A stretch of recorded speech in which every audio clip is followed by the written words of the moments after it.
Sup, my fellas. Don't forget to leave feedback, and enjoy the story. The curtain was fluttering because of the wind. The guy is sitting on the bed and looking down. Suddenly, his eye widened. He looks out the window and sees a palace. Opening his mouth, he realizes that he got into the game he was playing. We see a game console, because 3 years ago he took over the body of a character from the game. Near the golden guy there is a monster and a girl, because the plot narrated various dangerous events. The bull cut down the trees, and the game was about endless incidents at the academy. The zombies opened their mouths, because even the end of the world had come. We see that one of them started bleeding from the eye, and the story itself was large scale. Chuck raised his finger, because everything was fine and the main character will solve the problems. We see the guy's card, because he is a secondary character and was in a quest for beginners. He walked near the people and was surprised, because everything was realistic, and the history of the world itself repeats the plot of the game. He walked near the girl and decides to look at the main character, who was supposed to become famous. Jack clasps his hands, and the guy passing by him was looking for a spawn point. Opening his mouth, he thinks about the sprite. Putting his hand to his eye, he decides to live for himself. After that, his hand is taken. It was taken by Chuck, who also wanted to live for himself. The guy killed the monster, and there were differences between them. He holds a spear in his hand. After that, he looks at the screen, where there were statistics and did not know what to do with them, and there was also a problem that he never came to this game. Chuck put his hand on his shoulder, because he taught him and told him about the skills. Pointing at himself, he asked to trust. There was a smile on his face, because getting such an assistant was an incredible advantage. An angry dog was running behind him. Jack stands next to him, and was shocked. He created a pentagram and killed the enemy. Turning his head, he asks about the integrity of his friend. We see how he hits the enemy with a spear. He also makes a blow, because there is complete information about the game. He holds a staff in his hand because Jack has statistics and a system. Chuck hit the monster. They sit on the corpses of monsters because they wanted to prevent the end of the world together. Chuck smiles because they wanted to give him something. After that, he takes a bottle and drinks. There are guys standing near them, and there were only men. We see girls because there were various heroines and a dating simulator. The guys approached them, and Jack also preferred not to get involved with girls, inviting them to a party only when necessary, so at some point only men remained in their group. Opening his mouth, Chuck asks why their group only has sweaty and disgusting men. The blade lies on the floor because he should have realized everything at that moment, when the granddaughter of the Sword Emperor died on the way to the opening ceremony. She sits near the bed because she disappeared without a trace. We see different pictures with blood because mysterious disappearances and murders began. He turned his head because the most amazing thing was to see his reaction. Jack just stands and smiles. The guy is holding a bottle and he had a fawn in his mouth, and only now he understands that he should have been doubted. He opened his mouth in surprise. We see Maria's staff and do not know where it came from. His eyes widened because his friend left at night and just decided to follow. He is standing in the corridor, where there were many weapons behind glass. In one of them there was also a sword of another heroine. Nearby there is a steel mace. There was also a book of spells of Lark. After that, he went to another place and we see someone's legs tied with chains. Then we notice that it is a girl in a red liquid. Her face was calm and it was Maria. A man appeared behind, swearing. Putting his hand to his face, he asks what his friend forgot here. Freeing his hand, the main character explains that he initially said something different. They explain to him that the girl is a demon. We see Maria and ask, isn't the blood of an ancient vampire worth it? Turning his head, he is told that he wants to find an effective use for the blood. His eye shines, because he also tasted this blood. We are transported to the past, where he drank a bottle. Jack grabs his face, because he felt sick. He kneels down, and is told that he worked hard to catch her. He spent a whole month in the forest with a trap. Grinning his teeth, he asks why? Jack raises his head and says that it is for the sake of effective progression through the plot. The protagonist was on the floor and he is told that constantly saving people only leads to losses. Besides, he does not kill bastards and continues to save those who cannot even be manipulated without increasing the level of friendship. Opening his mouth, he says that it is much more effective to use them this way and let her listen to him, because he is the best in this game. Sweat pours from his face and he asks how many he killed. His eyes shine and he asks for time to think. Opening his mouth, he says that about 100,000. Chuck bares his teeth, because his friend is not human. Taking him by the clothes, he starts calling him a monster. His eyes were red and he says that he only killed villains and didn't touch ordinary people. We see his chin and asked him again about overwork. Then he takes him by the shoulder and asks why the hell a magician needs a hidden fragment for knights? Smiling near Maria, they ask him why he should suffer from ineffective crap like creating a farm? His eyes shone even more, because they asked that he just decided to find a group to beat him up to amuse his sociopathy? After that, a blow passes near him. The guy hits himself near Maria. There was blood on the glass, as well as on the man himself. Opening his mouth, they tell him that he did it for him and shouldn't talk to him like that. Taking him by the clothes, Jack says that not knowing his place, he just meddles in other people's business and gets hurt. Opening his mouth, we see his teeth. His eyes widened, because he doesn't understand what his friend is talking about. He twitches on the floor and says that they were together for 199 chapters, and now he wants to change everything abruptly? Clenching his fist, Jack says that he got rid of everything that could block the way and all for the sake of their future. Raising his hand, he says that guys are only needed to stare at them and that he truly loves only him.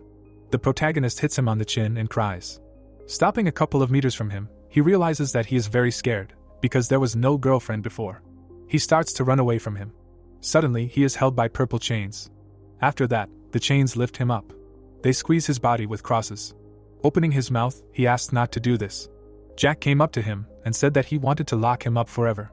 After that, he smiles. There were tears in his eyes and they tell him that in this fake world, he is the only real one. Opening his mouth, he calls him a sick fool. A purple pentagram appears near the guy, because soon everything will end and there will be only one fight. There was a smile on his face, because he wanted to be with him forever. We see water, because the final stage is launched. The main character is lying on the rocks, because Jack always killed alone and will defeat the boss. He opened his mouth and water was pouring from it. A notification appears, because the player is dead and the test is failed. He is still lying on the rocks and is silent. We see curtains that are fluttering because of the wind. The guy opens his eyes and tries to catch his breath. After that, Chuck gets up and sits on the bed.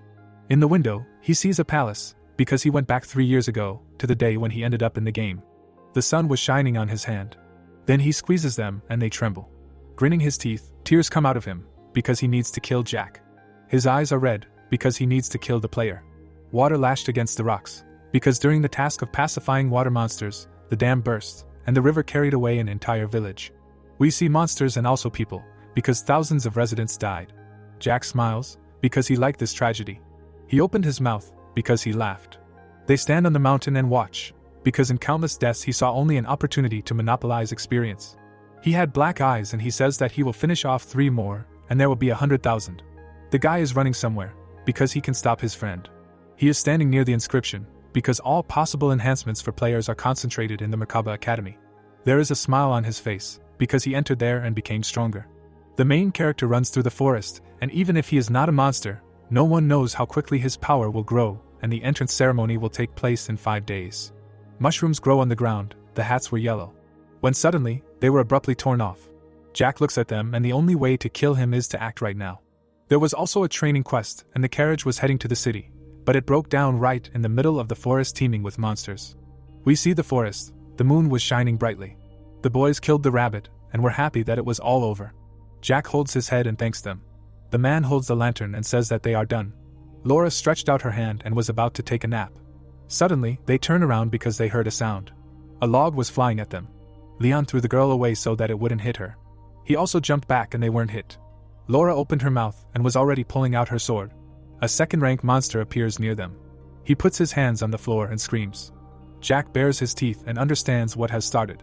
The monster hit Laura and she started bleeding. He stands in front of the guy and screams. Leon frowns and asks Jack to get into the carriage because it will buy him time. The man flies into it and is told to go. The girl stands near the door and is told that she cannot leave Leon. We see how he was grabbed by the neck. Jack's eyes widened in surprise. His eyes lit up because before he acts, he must make sure if this is the hero who will save the world. We see the shadow of the monster, it had yellow eyes. Holding the sword, he begins to smile because the enemy is huge. He opens his mouth, from which drool was flowing. Emma holds the sword in her hand. She jumps up and hits the enemy. Opening her mouth, she understands that the attack was blocked. She sits down next to her friend. We see Jack's face because he was asked to go back. The girl holds a sword. She was the second daughter of the family, the owner of the Odachi, one of the 6 royal swords. The guy takes the dagger in his hands, because he would also be scared. She looks back and her pupils become larger. After that, she is hit on the shoulder. Chuck looks at this and cannot believe it. He bares his teeth and his pupils become larger. Emma holds her shoulder and asks why he did this. Her eye began to close. He smiles and apologizes, because he was just nervous. The monster opens its mouth and makes sounds. The girl holds her wound and is silent. When suddenly, she is attacked and tries to fight back, because if she dies, the guy will get the Odachi. Jack just watches them fight and thinks that she was poisoned, but does not die quickly. Perhaps she is just an unusual character. The girl jumps away from the monster. Baring her teeth, she tries to calm herself. Closing her eyes, Emma decides to concentrate. Her eyes open and shine. We see her black silhouette. The monster was approaching and screaming. The guy had red eyes and he understands that at this rate he can handle it alone. Taking the dagger in his hands, he did not want to allow this. After that, a weapon flies at her. The girl removes it with her sword. Her eyes are still shining and she understands that last time was not an accident. There was already an enemy near her head. She takes her sword. After that, she hits him on the head. We see that she is trying to finish him off. After that, Emma is lying on the ground. They approached her, and she asks why he did it. Holding her sword in his hand, he is happy, because this is a success and got the Odachi. Touching it, Jack says that it can be used with a certain skill, but he will think about it later. We see his head from behind. Turning it, he asks if experience is given for killing a character? Emma just lies on the ground and is silent while they stand in front of her. Tears appear in her eyes. A red smile appeared on his face. Suddenly, a bag was thrown at him. He crossed his arms and tried to cough. His pupil became larger. There was yellow paint on Jack's face. Turning around, he asks to show his face. Hares with horns are running towards him. We see yellow mushrooms, because they have reddish pollen. Raising his hand, he bares his teeth, because now he looks tasty for the inhabitants of the forest. Hares pounced on him. Chuck tries to pull the girl away, because she is still alive. He notices a monster near her. He takes a fawn from him with his dagger. His eyes widen sharply. Behind him was Jack, who asked who he was. His hand clenched, and he said that he killed 3 horned rats in a minute, and apparently it was great to wield such a sword. Opening his mouth, he remembers it. The main character clenches his hand and is remembered. Holding the sword in front of him, he asks how he ended up here? Smiling, Chuck says that he can lose his hand if he holds the sword. Looking at the sword, he is surprised. Suddenly, the guy squeezes his hand and wants to hit. He looks in surprise and we see Liquid.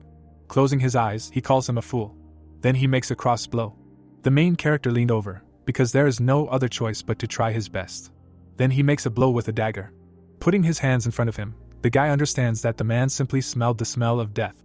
He is still holding the sword. Chuck decides to finish him off with a dagger. He runs straight at him with it. Grinning his teeth, we see that he has beads of sweat. In his other hand, he had another dagger. He strikes him in the shoulder. Jack opens his mouth and screams in pain. Tears came to his eyes. He had another weapon and he wanted to strike with it already. He bares his teeth, seeing another dagger in front of him. Chuck hit the hand, from which blood poured. One looked at the hand, the other right at him. He pressed on him and hit the neck. His hands are shaking, and Jack is bleeding from his mouth. Then he takes the dagger away from him. Sitting on it, he exhales, because he finished off the monster in the bud. We see the guy's card, because he is dead and now the percentage of successful completion of the main plot is calculated. Then the card of the guy himself appears and he is completely analyzed and ultimately the experience of the previous player passes to him. We see his card again, because now he is the successor of the martial arts master.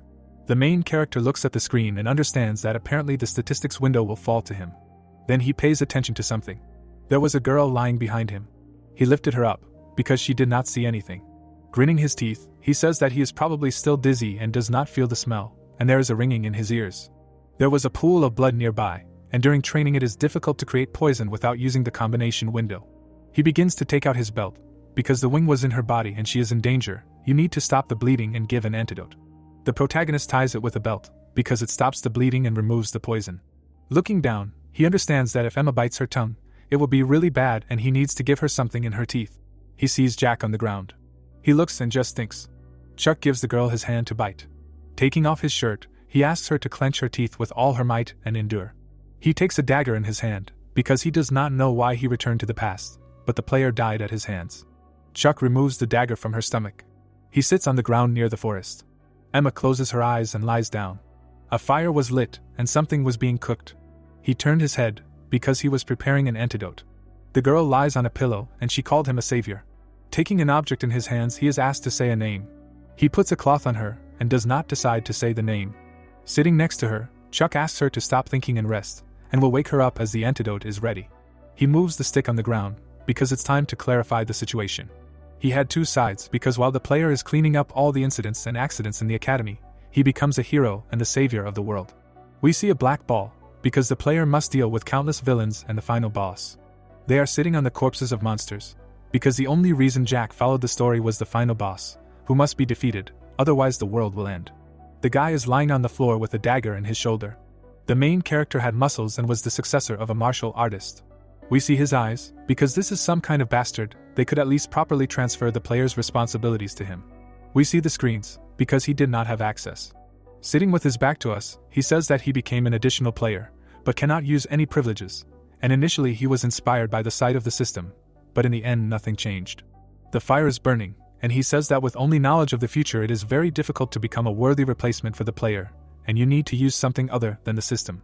Running a finger along the ground, we learn that Chuck has been training hard for 3 years and is no longer an ordinary character. He drew a circle with a symbol. Something begins to happen around him. Smiling, he understands that he was desperately trying to survive. We see a tree, because in a past life, being inclined to magic, he studied only one direction ancient symbols with magical power. There was a pentagram near the man, because this is the source of superhuman strength and the cause of destruction.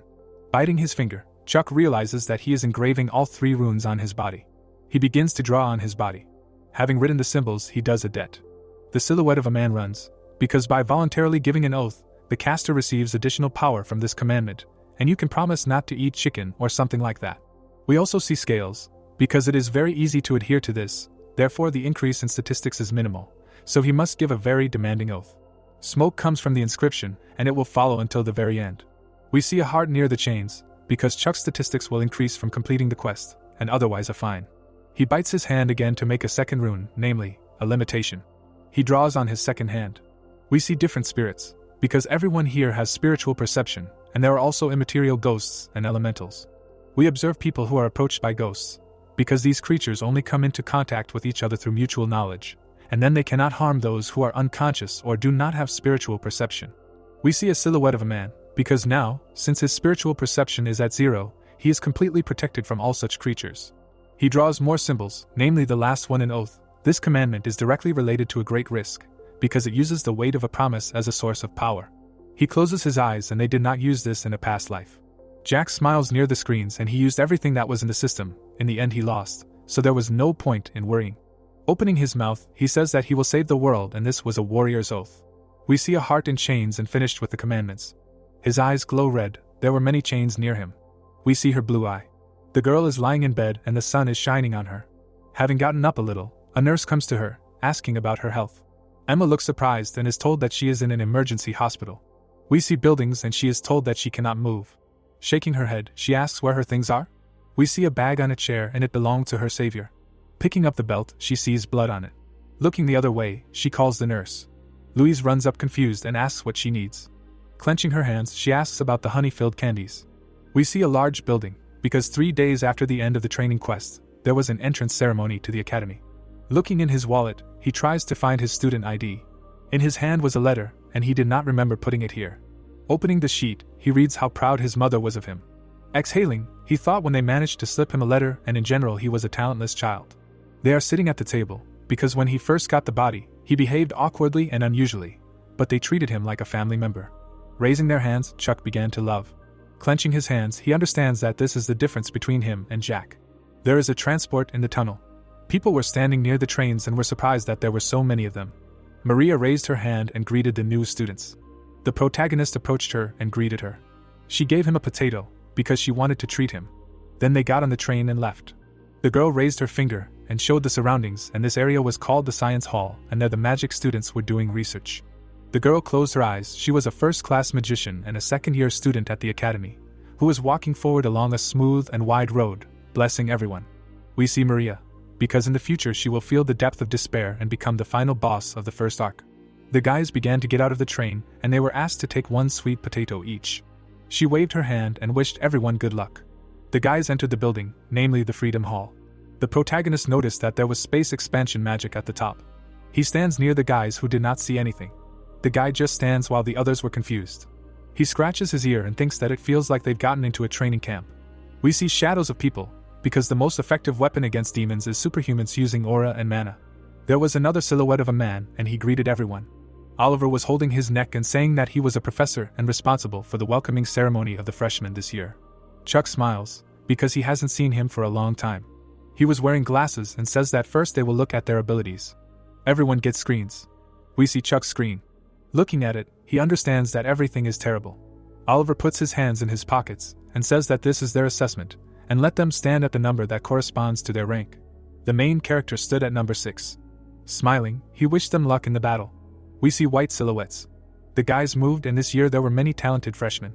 The girl adjusts her glasses, because there is no point in evaluating the first and second ranks. Let them just wait for the other participants to finish their tests. Emma was number 2. Kate was also number 2. The guy holding onto her shoulder was a mercenary. The red-haired boy was a mage who created golems. Laura was number 1, the only student with such a result. Her eyes were red. Eva was wearing glasses and was surprised that such a first-year student would be admitted. John put his hand to his chin and did not understand if there was any point in checking the 6th rank. The girl was holding a whip, and she says that the chairman wants all students to follow the path of learning. He snaps his fingers and decides to begin. A box appears near the main character. It was a case with weapons. Looking to the side, he is told that during this test, participants are sent into empty space and forced to fight monsters. The countdown began, and the guy opens the case. He takes a sword in his hands. 3 monsters appear in front of him. They have yellow eyes and are of the 5th rank. He throws his hands behind his back and also said that it takes 100 days to master a spear, 1,000 days to master a blade, and 10,000 days to master a sword. He opened his mouth and was surprised. Chuck attacks, because it was not for nothing that he chose a spear. A wolf appears near the monster. He raises his hand and asks for forgiveness. Enemies run to him. They had a long tongue and they screamed. When suddenly, the protagonist killed them. Smiling, he says that he has killed many times. Pulling his weapon straight out of the monster, Chuck said that it took him 12 seconds to kill them. Swinging his spear to the side, the boy said that when he passed this test in his past life, he could not even kill the hounds and flew out. But now everything is different. Throwing the weapon over his shoulder, the protagonist was going to finish off all the monsters of the next rank, saying that everything was fine, and asked to release new ones. 5 minutes later, Chuck stood there in confusion, because no one had appeared. The boy looked straight ahead in surprise, wondering why no one had appeared and whether the system had failed. At this time, the magic stones showed the events happening to other students. The academy professor was watching all this, and he was very dissatisfied, wondering what they would do next if they couldn't even kill such creatures, and noted that at one time he had dealt with rank 5 monsters in 1 minute and 22 seconds. Then he said that since these guys were like that, there was no point in even looking at rank 6 students, when he suddenly noticed something amazing in the magic ball. Right there, the old man noticed rank 6 Chuck, who was just sitting on the floor and yawning from boredom, and asked what was going on and whether the monsters hadn't appeared. At the same time, the professor of the academy thought that it might be some kind of glitch, and right in front of the protagonist at that very moment the hounds appeared again, and he asked why they again, and not the next rank. Seeing the opponents, Chuck began his battle against them, while the old man walked away from his magic stone, calling him a pathetic idiot. Suddenly noticing something right in front of him, John wondered if the first participant who passed the test had really appeared, and was surprised that he had spent only 7 minutes and 20 seconds. Then the old man looked away, thinking that the 3rd rank would need 2 or 3 minutes, and asked what his charges were doing. At that very moment, the professor of the academy saw the bored boy again and asked what was wrong with him, and why he was in that pose again, realizing that something had broken down and the summoning of monsters was malfunctioning. Immediately after that, his colleague approached him, who looked straight at the magic ball, saying that it couldn't be that something was broken, because in 20 years, Madame Eva's magic had never failed, and he explained that, but this good-for-nothing, who should have already flown out, sits like this, and there is only one conclusion, that summoning monsters does not work. Looking straight at him after hearing this, Sam asked if he personally saw that no one was appearing, and the academy professor gave a negative answer, noting that there was no need for this, to which he replied that he did not see it. Then he said that this was definitely some kind of glitch, and was going to try again, when suddenly those monsters appeared again right in front of the protagonist, which made him very angry, and he said that this was some kind of hell, and asked why the same bastards appeared. Immediately after that, Chuck rushed forward, declaring that they were not training a dog. At that moment, his spears caught up with the dogs and destroyed them in 7.3 seconds. Seeing this, the professor of the academy was extremely dumbfounded. A moment later, they looked towards Professor Oliver, turning to him to take a look, and he asked what was going on. While the man with glasses looked straight ahead with displeasure, his colleague asked what was the shortest time his charges had taken to complete the test, to which he replied that a guy named Edward had completed it in 3 minutes and 30 seconds, and wondered what the question was about. John looked away in shock after hearing this, and said that there was no need at all, and that this guy must be the son of a hunter, since he handled the spears so well. Immediately after this, a mad boar, a rank 4 monster, appeared right in front of Chuck, and the professor of the academy was about to take a look at it now. Seeing the monster's corpse in the magic ball a moment later, the academy professor was stunned that it had been killed in 3.7 seconds. Then he decided to give the boy a more difficult task and summoned an owl bear, a rank 3 monster, right in front of the boy. The monster delivered its blow with a deft swing of its wing, which the protagonist dodged. With great force, he thrust his spear straight into the monster. Having received damage, the owl bear made a counterattack, which Chuck also dodged. Immediately after that, the boy drew a Ken-S rune with his finger. At that very moment, the huge bird was completely covered in flames.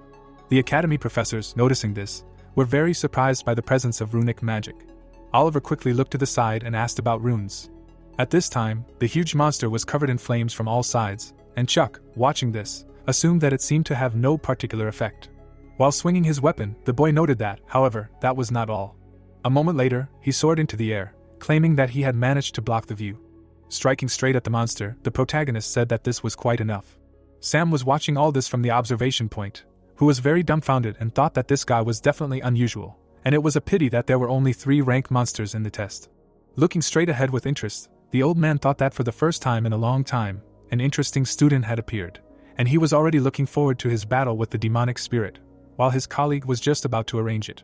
A moment later, John announced that they would begin the test with a rank 5 demonic spirit, summoning it right in front of Chuck. At this time, the boy looked away menacingly, thinking that they had definitely summoned something else, but he did not see or hear anything. At that moment, a notification about the system appeared right in front of him, about the limitation that he does not perceive spirits, and the protagonist thought that this limitation does not allow him to recognize any such creatures. Realizing this, Chuck closed his eyes, reasoning that this means that they will not be able to contact him either, and wanted to see if everything is as it seems to him. The boy remained in place and counted to 60 in his head. Immediately after that, he smiled widely, realizing that this is true, and it definitely works, but it was still worth checking. Suddenly, the protagonist raised his spear above his head, declaring that he refuses to continue. At the same time, a notification window appeared right in front of him, notifying him of the test with demonic spirits, which was rejected, and with the rest, he was disqualified. In the notification window with the test with monsters, there were values that broke all previous records. Chuck stood right in front of John, smiling as he noted that he had tried hard, and John wondered if this student had really refused. The academy professor, looking straight ahead, was confused as to who this boy was. Immediately after this narration, the story was transferred to the students' results waiting room. Chuck looked at the guys in front of him, who were talking about what rank someone had received, and someone said that it was a 4, and someone else a 3, and was surprised that he had killed an owl bear and a banshee. Edward was standing right in the middle of the crowd, with a big smile on his face. Noticing him, the boy remembered that this guy had looked directly at Jack with displeasure and had started a fight with the player at the very beginning of the story. Immediately after that, the hero had killed him, because he was annoyed, with a dagger thrust straight into his neck. Awkwardly scratching the back of his head, the protagonist reasoned that although he was an arrogant bully, and at such an age it was normal, but Jack was a crazy bastard. At this time, the surrounding students looked straight at the shy Lewis with disdain, saying that he had calculated rank 5, and it was probably difficult to lose intentionally, so it meant that there were those who could not even defeat shorthounds and ghosts. Looking straight at the guy with glasses, the protagonist thought that in his past life he could not cope with his inferiority complex, and having slandered him and Jack, the latter suffered the same fate as Edward. Suddenly, an unknown person began to speak into the microphone, wishing everyone a good morning. The man stood right on the stage, saying that he was Chairman Kevin, and they entered this academy to become strong. He continued to say that some of them had already succeeded, and some still had a long way to go, while Laura and Emma listened attentively, looking straight ahead. The 3 boys along with the protagonist also listened attentively to the chairman's words, who said that he could not guarantee that they would get what they wanted by studying there, but they hoped that they would be able to find their way, and they wanted to help them take the right first step, and the second would be their responsibility alone. Smiling widely, Kevin declared that this was all, and wished everyone a good day. After listening to the chairman's speech, the students began to disperse. Edward declared that from now on he was a knight of the 3rd rank, and said his name, when he suddenly noticed Lewis sitting to the side. Immediately after that, the bully would walk right up to him and ask him what rank he was, to which he would be told that he was a 5. Standing right above the guy in glasses, the knight would call him pathetic, asking if he couldn't defeat a ghost or a shorthound. Suddenly, Chuck would walk right up to them, putting his hand on Edward's shoulder, greeting the boys while Edward would ask who the hell he was. Pointing directly at the bully's tattoo on his neck, the boy would remark that it was very different and must have been done by a very talented artist, and looked pretty neat up close, and also asked if it was his blood type and that it was so that he could quickly get a transfusion if he was injured, which was impressive preparation. With a wide smile on his face, pointing to his tattoo, the 3rd rank knight stated that he knows something, and frankly, this is his mother's work, because she originally specialized in line work, but at his request she made a tattoo in the old school style. Looking admiringly straight ahead after hearing this, the protagonist said that she was amazing, asked if he had any other tattoos, thinking that he already knew everything. Remembering how he met a woman with his past friend in his previous life, Chuck explained that when Edward disappeared last time, his mother came to the academy. Seeing her crying right in front of Jack, the boy thought that she said that all these tattoos were not made for show, and the mother was just worried about her son, who entered the academy. Realizing that this was the heart of a parent, the protagonist looked at the bully, who showed the tattoo on his arm, explaining that he also had one here, and explained that it was a hovering chariot, symbolizing the Merkaba Academy. Looking straight at the third-rank knight, Chuck said his name and asked what his name was, to which he answered. At that moment, the boy asked what his name was, and Lewis, who heard this, sharply looked away, saying his name.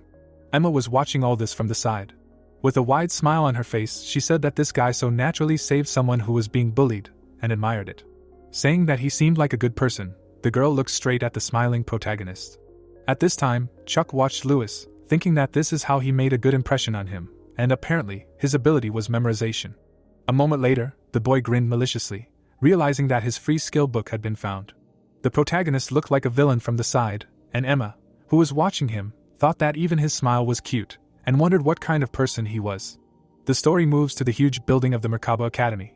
While Chuck was thinking that most of the amenities there were free, the food in the cafeteria was cheaper than in other places, and they would not be charged for living in the dorms. Coming to the training hall with a huge number of spectator seats, the boy noted that he most recommends this place to the students. Dexterously wielding his spear, the protagonist explained that the reason was simple, and the use of this hall made impossible training possible. Chuck repelled all attacks with his weapon, saying that, for example, battles with spirits that he cannot see. His training was being watched from the side by some students, one of whom told another that this first year was training with spiritual bodies. Maria also passed by and noticed the guys, one of whom stated that such training was usually held in the second semester, and he probably came there because of rumors, and another noted that he heard that countless second years could not catch even a wind-type spiritual body. At that moment, the boy received a blow directly to the head, and the guys who noticed this told him to watch, stating that this is what awaits first years during such training. With a clearly tired look, looking straight ahead, the protagonist asked if this was still too much for him, and Sam, standing right behind him, explained that he was still a newbie. Turning back, Chuck greeted the instructor, who asked why he needed such training, to which he replied to improve his spear skills. Then the old man asked if he was sure he could handle it, and the boy, who had thrown the weapon over his shoulder, answered positively. Looking ahead, the protagonist wondered why this old man had approached him, and whether there had been something wrong during the entrance test. Hearing his answer, Sam looked straight ahead menacingly. Smiling broadly, the instructor said that this was a great attitude, and gave him 10 food coupons. Walking away, the old man asked to find him if he could handle it, and then he would receive praise, and the man watched him with dumbfounded eyes. Sighing with relief, the boy thought that he had already managed to get scared, but in vain, because this man uses food to show his disposition, and this is probably a good sign. Right after that, the protagonist was about to start all over again, and the girl with blue hair continued to watch this silently. A moment later, Chuck began another battle against the spirits. At some point, he was overtaken by an attack. After receiving damage, the boy was knocked to the ground. He was lying on the floor, just looking up. Suddenly, a handkerchief fell right on his face. It belonged to Maria, who came up to him and held out a glass of water, asking the younger one if it was hard for him, and he answered positively.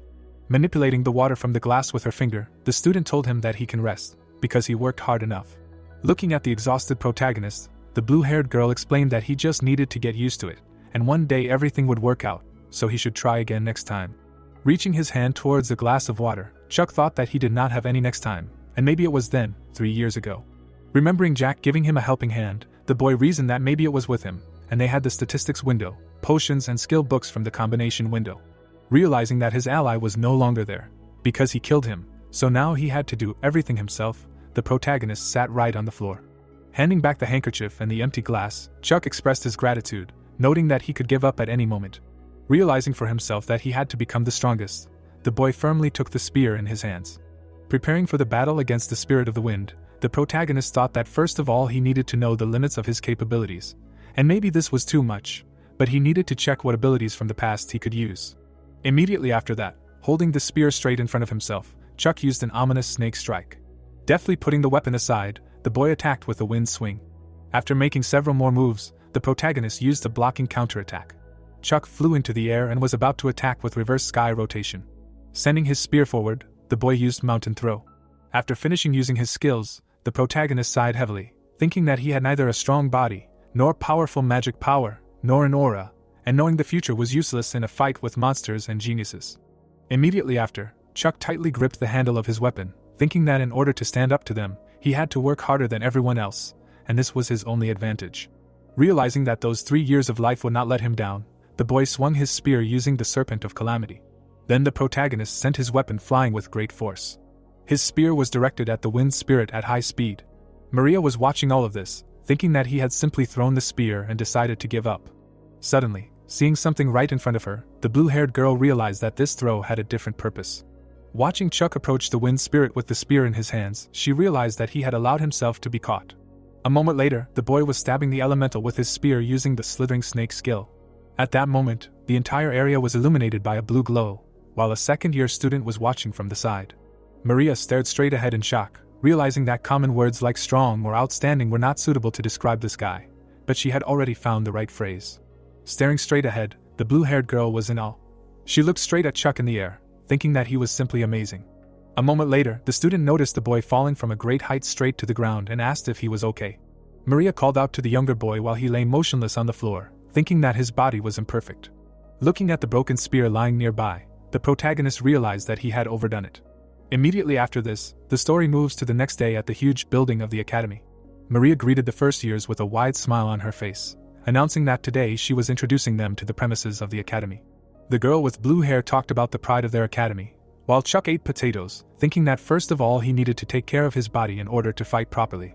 At this time, the second-year student happily showed everything to her new students, and the boy watching this reasoned that it was necessary to increase your physical capabilities without any elixirs, and only one thing could help with this.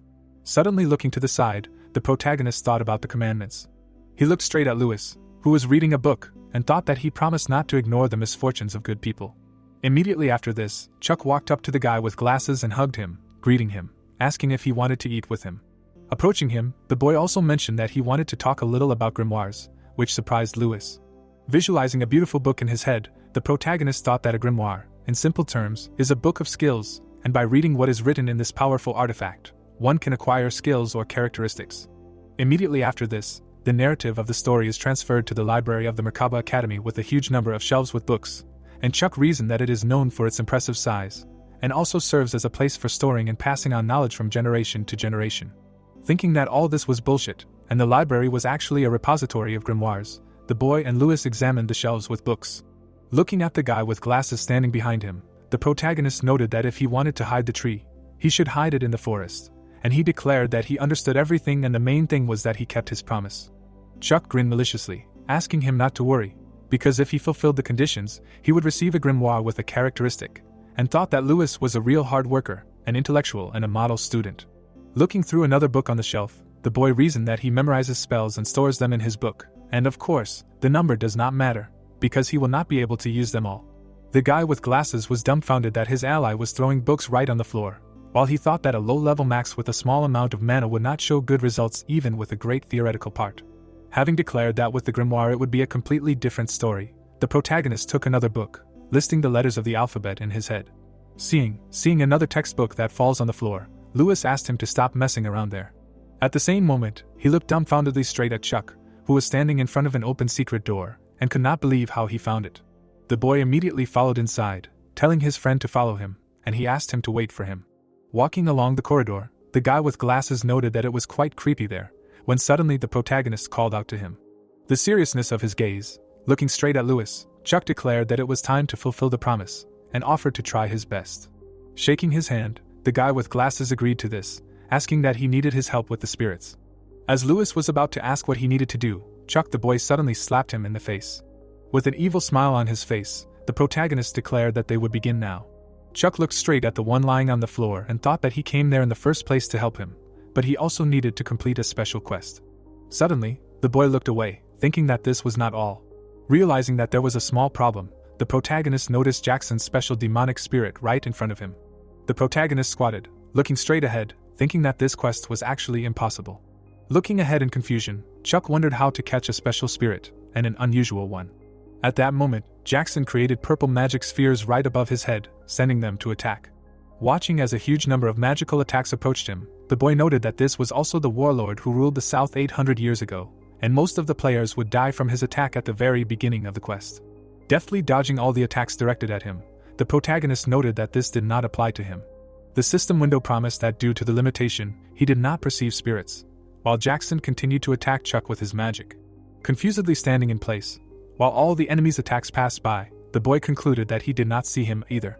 A moment later, the protagonist turned to Jackson, saying that he apologized, but he could not see him, which greatly stunned the spirit. Holding Lewis directly in his arms, Chuck asked if he could possess this guy. Imagining microbes in his head, the boy reasoned that in this world there are so-called factors that transform ordinary people. Visualizing a monster-like person, the protagonist explained that they were more like demons, vampires, or werewolves. I imagine Jackson standing right in front of a bloody human corpse, Chuck telling me that he once woke up as a vampire and killed his servant. Immediately after that, the man screamed loudly, and the boy explained that his attempt to curb his new instincts had failed miserably. The protagonist visualized people leaving the castle, saying that in the end, he, afraid of harming his wife and daughter, evacuated his family and closed the doors, wanting to avoid a bloodbath. Imagining a beautiful book in his head, Chuck concluded that the Duke used magic to seal himself inside the grimoire, the same one stored in the library. At that moment, a special demonic spirit entered Lewis's body. A moment later, he rushed at high speed straight towards the boy, who, noticing this, said that he simply rushed at him, and probably his vampire instincts led him astray. With his menacing gaze fixed forward, the protagonist mused that he brought Lewis there for another reason. Deftly dodging the vampire's blows, Chuck reasoned that the thing is that a person possessed by this spirit can reveal his physical potential. Hitting his friend right on the head, the boy explained that the model student in Heroic Legends has the lowest strength rating. Stepping on Lewis with his foot, the protagonist mused that it was a pity for this guy, of course, but there was no better way to complete the quest with Jackson, and he could not kill him right now. Continuing to stand right on his friend, Chuck knew that this would end, and he would be able to get high-ranking items, such as Jackson's cloak and the vampire armor. While imagining Jack in his head, the boy thought that he used them, and that these items played a big role in the future events. After which the protagonist smirked, noting that they were different. Then Chuck asked if he was interested in what happened to his wife Louise and daughter Cicely, and the vampire who heard this suddenly froze. Sitting down right in front of him, the boy asked if he wanted to know what kind of life they lived after he sealed himself. Sitting right in front of Lewis, who was possessed by a demonic spirit, the protagonist thought that he told him several stories about how his wife died after leaving the castle, and what a great adventurer his daughter became. Looking straight ahead with a smile on his face, Chuck reasoned that there was a reason why he hated Jack's method in this world, because he was a man who had a family there, and asked what he thought, whether this story satisfied him. Looking straight at the crying vampire, the boy thought that he would like to end the life of this unfortunate soul with dignity. Wiping tears from his eyes, Jackson apologized for attacking him and thanked him for these stories, and the protagonist sitting right in front of him explained that everything was fine and he did not hit him. Then the special demonic spirit said that he wanted to ask something else, when suddenly the narration of the story was transferred by Blood Grimoire, imprisoned in magic balls, when Chuck thought that they had a long conversation before his final departure. Looking straight at the bag of dust, the boy saw a notification from the system that this is the epic ashes of the soul of Jackson's special demonic spirit. Looking at the two beautiful books, the protagonist saw a notification from the system that these are grimoires in which the soul of the special demonic spirit was imprisoned, and they contain abilities and spells that he can obtain after reading. A moment later, the red grimoire began to disappear as the system announced that he had acquired a new ability, and showed a description of the regeneration of a steadfast warrior. Looking away with displeasure, Chuck mused that this ability was that asshole Jack's, and really, he had no idea how strong it was, because the guy wasn't injured. At that moment, the kid noticed that Lewis had woken up, and told him not to try too hard, because he had been possessed by the spirit all this time. Suddenly, the student asked if that was why his jaw should hurt, and the protagonist, hearing this, pretended that it was not his fault, saying that he didn't know, and that was probably how it was supposed to be. Immediately after that, Chuck held out the blue grimoire to him, and told him to shut up and take it, which surprised Lewis greatly. The 5th rank mage held out his hands, asking if it was really possible, and the boy, looking at him, thought about the last reason why he chose him. Watching Lewis, who was reading a book with admiration, the protagonist explained that the reason was that he wanted to see how a hard-working person received a well-deserved reward. At that moment, a system notification window appeared right in front of him, notifying him of the debt that he pledged not to ignore the misfortune of good people, and fulfilling Jackson's debt. Looking straight ahead in surprise, Chuck wondered that he really earned 80 attribute points, and to get that much, he would have to level up 16 times, because for 1 point they usually give 5 points. The boy walked down the hallway, carrying Lewis with him, and reasoned that there was no notification of the promotion, which means that this entire reward is for one quest, and wondered if such an amount compensates for the fact that you can't distribute points yourself, and it's still strange that they gave so many. Immediately after that, the system notified that the duty not to ignore the misfortune of good people was observed, and the bonus of the capital distribution is 2 times more than 40 points, because Chuck did not ignore Jackson's misfortune. Then the narrative of the story moves to the training hall, where there were no people in the stands at all, when suddenly someone called out to the guys, asking if they wanted potatoes. The students did not refuse Maria's offer, who happily distributed food to everyone. A moment later, a girl with blue hair approached the boy, asking that he would again study with spiritual bodies today, to which he gave a positive answer. Hearing this, the second-year girl said with a smile on her face that she believed in the junior and would encourage him. The other students who noticed this were very unhappy, asking how this low-ranking first year could cope with the spiritual body. They saw that yesterday he failed, so there was no need to encourage him in vain, and this snotty newbie was simply encroaching on Maria's attention. The girl with blue hair, looking straight ahead, asked if this was really so. Then the second-year girl said that she would bet 2 gold coins on the junior succeeding, and a huge number of guys standing right in front of her began to bet on the loss. And Chuck, unhappy with what was happening, asked why they were betting, because he just came to practice. Holding the spear in his hands, the boy thought that it didn't matter, and he just needed to concentrate, and then he could handle it, because he got points for the spirit quest, but he was curious to know how much stronger he had become. Swinging his weapon, he used the sinister snake strike, intending to see the weakest one first. Pointing his spear forward, the protagonist reasoned that last time he won with the sliding snake, the most difficult technique of the snake of calamity, so now, using the weakest one, it would probably be difficult. At that moment, Chuck was greatly surprised when the wind spirits evaporated in an instant. The bettors on his defeat were greatly shocked that he won with 1 strike, and with such a weak technique. With a huge surprise on his face, looking straight ahead, the boy wondered if this was too much. Suddenly, he turned around, seeing Maria there, asking him that yesterday he needed 3 attacks, but today only 1. Looking at the smiling blue-haired girl, Chuck guessed that she must have been watching him yesterday, but more importantly, how could a mage track the attacks of a disaster snake, and she definitely had incredible vision. Immediately after this, the sophomore handed him a bag, saying that he should take it, because it was his share, which greatly surprised the boy. Looking at the upset male students, Maria explained that thanks to him she earned some money, so she should share, and asked if he really didn't like it. Hearing this, the protagonist smiled broadly, thinking that of course he liked it, because there is no person who doesn't like money.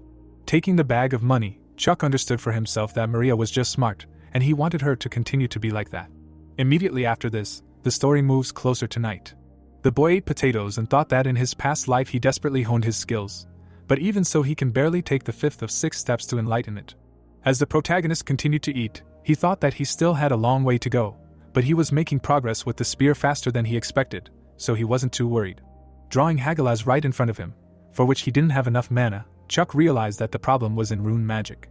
As he continued to eat his potatoes, the boy thought that in his past life he hadn't been able to figure this out, because rune magic requires an incredible amount of mana. Walking along the dark corridor of the academy, the protagonist thought that if he only solved this problem, he would surely become stronger than his past self, and he needed to think carefully. Suddenly, Chuck heard an unknown voice, freezing in place. The story continued to take place right in the academy, while the boy thought that it didn't matter how hard he tried to hone his spear skills or master rune magic, because in this place there was already someone he couldn't defeat. Looking away in confusion, the protagonist thought that the only heroine that even Jack couldn't defeat was one of the strongest in the heroic legends of Archon. At that moment, Chuck noticed the celestial Yiksha Laura sitting under a tree reading a book right in front of him, and thought that she was the infamous balance breaker, and wondered what she was doing there. Turning away abruptly, the boy reasoned that she even spoke to him, and he didn't understand why, so he was going to just ignore her and leave, because she was a bomb that couldn't be defused. At that moment, the girl with black hair sitting right under the tree declared that they had been united. Staring forward with a serious look, the nun added that she didn't think that he was the master of this body. Hearing this, Chuck suddenly became worried, not understanding what was happening. Looking straight at her in shock, the boy wondered if she knew that he had taken possession of it. Looking straight at Laura, who was sitting motionless on the ground, Chuck thought that she was a very contradictory creature, namely a living corpse, in whose body there was a soul of a human and a demon, which is why it is said that the eyes of those who are stuck between life and death can see the color of another soul. Menacingly looking straight ahead, the boy remained silent, thinking that it would be strange if she did not notice anything. Looking straight ahead, the girl with black hair asked how it felt to destroy and absorb the original soul. Folding his arms over his chest, the protagonist replied that he had no idea, which greatly surprised the student. Imagining the true owner of the body and himself in his form, Chuck wondered if they were different people, and if the memories of him were his own, and if so, who was he who graduated from the Kinesiology Boys High School and military service on Earth? Visualizing himself lying on the ground, the boy reasoned that none of this made sense. Then he thought that the nun was different from him because the original soul was still in her body, when suddenly she, looking straight ahead, declared that he was not the true owner. At the same time, Laura added that he was only a thief and a thief of this body, and that it had no right to it, and the protagonist looked straight ahead menacingly, listening to all this. Watching the black-haired girl sitting under a tree, Chuck said that there was a guy in his hometown neighborhood who turned into a green giant when he got angry, and asked if she knew him, because his name was Bruce, and she didn't understand what he was talking about. Pointing his finger straight at his head, the boy explained that the funniest thing was that his personalities, who hated each other, were good at completely different things, which surprised Laura even more. Looking straight at the night sky, the protagonist stated that he was trying to say that it didn't matter whether it was the original soul or the newly formed one, because they both lived and coexisted together. Looking straight ahead, Chuck connected that whether they wanted it or not, they were already born in this body, and birth is not a sin. Listening to all this, the black-haired girl couldn't say a word. After which she suddenly declared that there are those in this world whose birth is already a sin, which left the boy stunned. The protagonist stared straight ahead, thinking that he knew how much this 3-year-old was suffering right now. Then Chuck turned around and walked away, saying goodbye to the nun. Laura stayed where she was, sitting under the tree, and said nothing. Immediately after that, the story shifted to the next day, when the boy was passing by the houses and asking that this was supposed to be the southern part of the academy. Looking at the notice board, the protagonist reasoned that there was a reason why he left the dorms before the birds began singing for the weekend, and that was the quest board. Looking straight ahead, Chuck mused that it contained large and small bounties that would help him level up before the next main quest, making it a necessary item for the player. Looking ahead, the boy thought that, however, his goal was not to level up, so there was no need to dwell on these missions, and he just wanted to check something. The protagonist was very surprised to see Emma next to him, wondering what she was staring at. Watching the girl pick a mission with a puzzled expression, Chuck thought that he now realized that he didn't know much about her, since that bastard Jack had killed her in her past life. Suddenly, the boy called out to her, and the brown-haired girl bowed and greeted him, to which he asked if she really wanted to take a mission on the first weekend, explaining that he didn't think that as a second ranker, she was desperate for results. Standing right in front of him, the granddaughter of the Sword Emperor explained that she needed money, and Chuck, looking straight at her, asked if the academy didn't give her a lot of money. Hearing this, Emma tearfully explained that she didn't get anything because her parents had a very high income. The boy looked straight ahead, puzzled, and thought that this was similar to the scholarship system in Korea, where children from rich families were not given financial aid. At that moment, the brown-haired girl's expression sank even more, saying that in addition, their family believed that children should earn their own living, so no matter how much they asked for money, it was useless, and the protagonist, hearing this, understood that it seemed like she was in a difficult situation. Immediately after that, Chuck pointed his finger forward, saying that if they needed money urgently, they should take a closer look at this patrol mission, because it was a very effective option, and the granddaughter of the Sword Emperor, hearing this, was very happy. Standing right in front of the mission board, Emma asked the boy if he wanted to go with her, because up to 3 people were accepted, and he replied that he needed to do something else. Immediately after this, the protagonist took the task of catching a little cat and thought that this was his precious weekend, so he would choose the best task, complete it, and earn points. With a sly grin on his face, saying goodbye to his mother and her daughter, Chuck reasoned that the first task would be to find Butterfly, and he would receive little experience for it, as well as money, but his goal was a commandment. Fighting monsters in the sewers, the boy thought that if he saved and returned the kitten, which almost died at the paws of water monsters, he would be able to save the owner from losing his pet and depression. Having returned the kitten to the little girl, the protagonist received notifications from the system as a result, which happened with the observance of duty, and he did not ignore Anna's misfortune, receiving 5 points for this. Seeing this, Chuck laughed sarcastically, realizing that it worked and that he would be able to benefit from even the simplest tasks, while a little girl with tears in her eyes ran away from him, telling her mother that he was weird. Smiling widely, the boy was going to save the boy who was surrounded by bandits. Thinking only about the attribute points, the protagonist also found the ring, scaring those around him. Suddenly taken aback, Chuck said that there was something more important, and he even made a note of it. While the boy was thinking that he had almost forgotten about it anyway, the story moved to the pub. An angry old man in glasses was slamming his fists right on the table, saying that this was not it either. Standing right in front of the broken furniture, he was arguing that he had used more than 10 ingredients, including garlic, carrots, and peppers. Looking straight at the vat in which the vegetables were simmering, the old man in glasses was thinking that, however, the sauce that could make the chicken tasty even after cooling down had not worked. Suddenly, he looked to the side, hearing someone's voice, and asked who it was. Right in the aisle, the old man in glasses noticed an unknown figure who was declaring that corn syrup needed to be added. It was Chuck, who, with a sly grin on his face, was explaining that then the problem would be solved right away. After saying this, the boy was about to leave. the old man watching him in shock, wondering what was wrong with this crazy bastard. Immediately after this, the chef decided to add corn syrup to the sauce, asking who would even add this ingredient, since it would not change anything. A moment later, the surprised exclamations of the old man in glasses could be heard from right inside the tavern, who declared that this taste was just right. Smiling smugly, the protagonist left there, thinking that he had to do this because the local Koreans were having a hard time without Yangnam chicken. Immediately after this, the system notified him of his duty, that he did not ignore the chef's misfortune and received 5 stat points for this. Seeing this, Chuck was very shocked and could not believe that even such desires activate the commandments. Immediately after this, the boy began to laugh maliciously, saying that it couldn't be better, and a person who cooks chicken cannot be bad. He continued to stand in the middle of the street and laugh loudly, while Laura was watching him from the side. The girl with black hair looked straight ahead, noting that he was strange.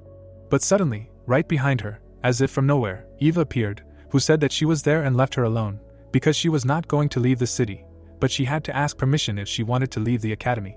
Hearing this, the nun only turned away. Noticing such a reaction from her student, the sorceress was very surprised. At the same time, memories of Chuck telling her that birth is not a sin appeared in Laura's head. Then she remembered how an unknown person declared that she should not have been born. Thinking about all this, the girl with black hair watched the sunset. Immediately after this narration, the story is transferred to a dark forest, to a hunting ground. Eva, standing at the podium right in front of the students, was announcing that today they would have to demonstrate their survival skills. Visualizing a map of the area in her head with the paths leading to the house, the academy professor was telling them that if they could reach the cabin in the northern part of the forest, they would pass the test for now. Then the woman with glasses added that they needed to put on the headbands corresponding to their rank, because they could return them at the cabin, while Emma was listening to her attentively. Listening to all this, Louis smirked maliciously, while Eva continued to say that the time spent would affect the number of points awarded for which you can get a prize. At this time, Chuck was looking around, thinking that Laura was nowhere to be seen, and she never participated in practical tasks, when suddenly someone called out to him. Turning to the side, he noticed a brown-haired girl there and asked if she had completed the task, to which she received the answer that she had earned some easy money thanks to him, while he replied that he was glad he could help.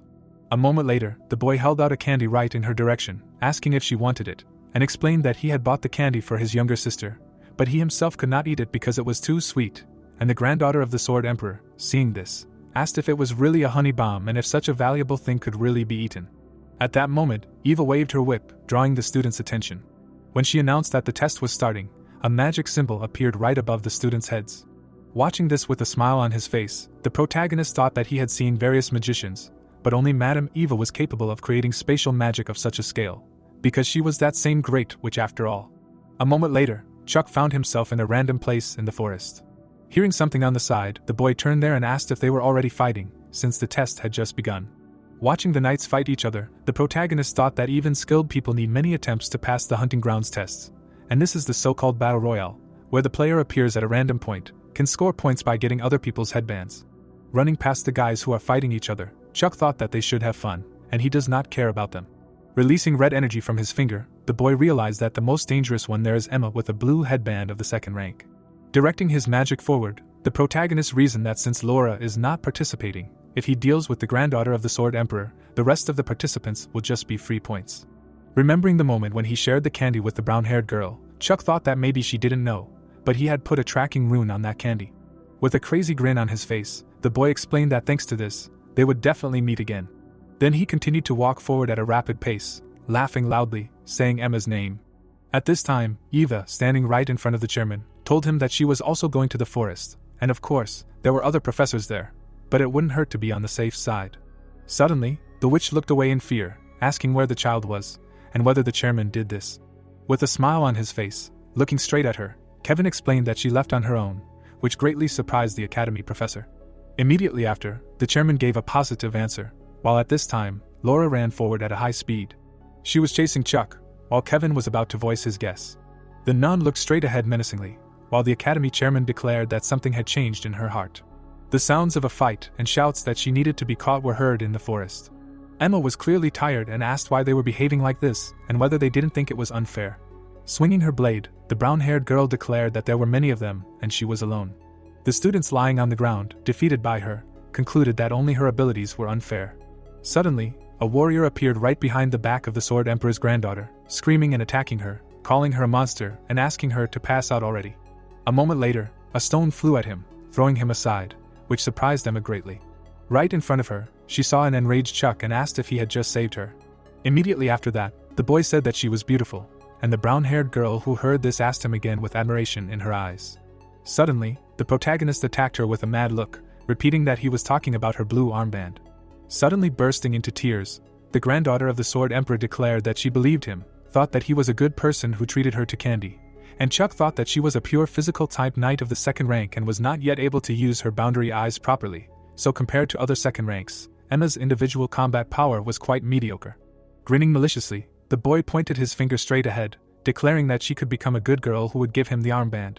Looking straight at the brown-haired girl who was taking a fighting stance, the boy reasoned that although she was no match for her truly genius sister, she was still in the top 1% and had easily dealt with the 7 rank 3 and 4 students who had ganged up on her, so the rank 5 knight did not bother her at all. Then the protagonist added that of course, that was 30 seconds ago, while the granddaughter of the Sword Emperor was parrying her opponent's blow, not realizing what was happening to him. Looking straight at the crazy Chuck, Emma thought that he was very strong. Continuing to fight against the boy, the brown-haired girl parried his blows, thinking about close combat, long-range strategy, and that this guy was playing with her, counterattacking and pressing.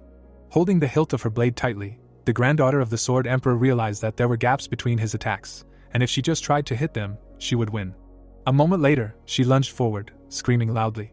Her blade passed right through the spear and headed for the boy.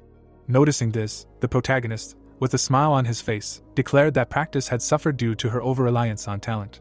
Immediately after this, Chuck used his weapon to deflect the opponent's strike, thinking that he needed to dodge and reflect the incoming attack. Redirecting Emma's attack straight into the ground, the boy explained that he needed to press on the opponent's weapon. Menacingly looking straight ahead, the protagonist finished saying that at the end he needed to make a straight strike. Seeing this, the brown-haired girl was very dumbfounded. After making several movements with the spear, Chuck thought that these 3 foundations combine and become the simplest and most perfect. Lunging forward, the boy explained that this is all a counterattack. Activating the spear's intent, the supreme essence, he struck straight at the granddaughter of the Sword Emperor. Chuck used the 6th step, a blocking attack, throwing his opponent back. After receiving damage, Emma was thrown aside. She coughed while looking straight at the ground, and realized that if she hadn't blocked this attack with her aura, it would have been dangerous. Gritting her teeth in dissatisfaction, the brown-haired girl thought that it wasn't about strength or speed, and that his skill level was no joke, not understanding who this person was. Looking straight at Chuck, who was emitting red energy, the granddaughter of the Sword Emperor couldn't believe that he was a 5th rank knight. After all, she herself had been defeated by him. At this time, the boy happily held the blue bandage in his hand, saying that he would take care of her. Suddenly, a roar sounded right in the middle of the forest, and a voice said that it was unfair. Hearing this, the protagonist quickly looked away, wondering what that sound was. A moment later, he used his spear to block the blow of a huge blade. Looking straight ahead menacingly, Chuck thought that this smaller one was made of a special iron stone that was 4 times denser than steel, and therefore, if he was attacked like this. At the same time, the huge sword flew to the side, and an unknown voice noted that it was pretty good that he blocked it like this. Ethan stood right in front of him, holding his blade in his hand, and explained that he however wanted him to leave this bandage and get lost, addressing the 5th rank. Noticing him, the boy was clearly dissatisfied and thought that it was precisely with him that he did not want to cross paths. Looking at the huge number of defeated enemies in front, the protagonist thought that even having defeated so many opponents, this guy was calm, and there was not a scratch on him. Looking straight at the mercenary controlling the swords, who was menacingly looking straight ahead, Chuck thought that the differences between him and Emma were clearly noticeable. Clutching the blue bandage tightly in his teeth, the boy stated that there was nothing to do, and since this meeting had already taken place, they needed to act. A moment later, the boy began to run away from his opponent, realizing that fighting them was not an option now, so they needed to get out. Seeing this, the guy with gray hair was extremely dumbfounded and did not know what to say. Taking a step forward, Ethan said what was in his teeth. With a menacing look, he asked that there was definitely something blue in his teeth. Destroying everything behind him, the mercenary controlling the swords ran forward, while the protagonist asked what was wrong with these idiots, saying that he thought he did not do things for which he did not get paid. Watching Emma run right after him, Chuck asked why she was doing this, to which he received the answer that he did not want to die and did not yet know where the exit was. Staring straight ahead with a serious gaze, the boy thought that there was no point in fighting and that he only needed to bring the bandage. Suddenly, he noticed something right in front of him, thinking about the hut. In front of him, Eric blocked his way to the house, with the golem standing behind him. The first year who created golems smirked maliciously, saying that if he wanted to pass him, he should give up the bandage. Looking straight ahead with displeasure, the brown-haired girl said that it was unfair to block the only steamship, and Chuck, standing next to her, noted that it was very difficult. Looking straight at Eric, who smirked maliciously, he thought that he was in front. Seeing Ethan quickly running forward, the boy thought that he was behind. Cracking his neck, the protagonist realized that, it seemed, trying to avoid a fight with one, he ran into two at once, and there was nothing to be done about it. Immediately after this, Chuck got into a fighting stance, and the granddaughter of the Emperor of the Sword, who saw this, wondered if he was really going to fight them and would do it at the same time as Eric and Ethan. Menacingly looking to the side, the boy said that if he cannot avoid a fight, then there is no choice. Realizing that now he only had to accept the fight, the protagonist stood and waited for the two opponents to reach him. Immediately after this narration, the story moves closer to sunset in the mountains, where the test was taking place. Suddenly, there was a knock right at the door, and an unknown voice asked who would be the first to pass. At that moment, Chuck, holding a blue bandage in his hands, said his name, asking if he could take his prize. The examiner, seeing him, smiled widely, saying that he brought as many as 3 blue headbands, which is impressive, and the other just laughed. When he said that he was just lucky, the events of the story returned to the moment when the protagonist defeated his 2 opponents. Emma was dumbfounded by what was happening, watching everything from the side. Remembering how Chuck, deftly wielding his spear, reflected the blades, the brown-haired girl reasoned that he pierced the core of the magical blade before the latter reached its maximum power, and deeply plunged the weapon into the ground so that telekinesis would not help to get it out. Visualizing how the boy dodged the sword that flew straight at the golem, the granddaughter of the Sword Emperor reasoned that with minimal movements this guy dodged the swords that he could not block, and redirected them into the stone monster. After imagining the protagonist who was right behind Ethan when the golem was heading towards him, Emma added that he then moved behind the enemy, using him as a shield. Immediately after that, the sword-wielding mercenary began to attack the stone monster, and while he was doing so, Chuck neutralized them by attacking the crystals. Immediately after that, the blow landed right on Eric, and he was defeated. Looking straight at the boy who seemed to be emitting red energy, Emma thought that the reaction speed, judgment, and even the vision of psychological warfare seemed to belong to a person who had fought on the battlefield countless times, but the protagonist figured it all out in an instant. The brown-haired girl looked straight ahead in surprise, realizing that his basics of wielding a spear, experience, and techniques used to overcome weaknesses reminded her of her sister. At that moment, a memory of Chuck smilingly saying that the practice had suffered because of her over-reliance on talent appeared in her mind. Thinking about it, the granddaughter of the Sword Emperor sighed in relief. Clenching her hands tightly into fists, she declared that she should try hard too. Ethan clutched the hilt of his blade in his hand, thinking that he had been attacked before he could demonstrate his strength, and did not understand who this person was, because it seemed as if he already knew about his techniques and abilities.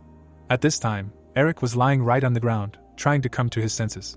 Chuck approached him, looking down, explaining that golems are just big targets for small and strong opponents, and in his place he would find a friend to become a guard, to which he received the answer that he did not have anyone. Lying right on the ground in the wreckage of his golems, the mage explained that he did not have friends, which greatly stunned the boy. After listening to him, the protagonist wished him luck, and Eric, after his defeat, only began to cry, calling his opponent a bastard. All 3 guys were on the battlefield, while the plot explained that on that day, 3 freshmen remembered Chuck in their own way. At this time, the boy was happy, holding 3 blue bandages in his teeth, and humming a song, thinking that now there was one strong participant left in the hunting grounds. Imagining in his head the roots of a tree that rise straight from the ground, he reasoned that this is a druid protected by the forest. Having called the name Kate, the protagonist visualized in his head the image of a girl with green hair who uses a magic circle. While Chuck thought that there were not only participants there, someone created a huge ball of water right above his head. The girl looked forward with a menacing look while the boy explained that the strongest opponent was the great mage of the Merkaba Academy. When he said Maria's name, she smiled widely, enveloping herself in water magic. A moment later, the blue-haired girl directed her attack downwards. Immediately after that, the druid was enveloped in water, and the protagonist reasoned that since the elders took on the role of monsters and helped with the practice, Kate was very unlucky to encounter a second-year student. After their battle, Maria happily approached the green-haired girl, asking if she was the new student and telling her name, and she introduced herself in return, while Chuck announced that this trial at the hunting grounds was over. When he stated that it only seemed that way, the blue-haired girl smirked, saying that she would continue now. Turning around, the second year noticed Laura behind her. The nun was glaring straight ahead as Maria asked her name.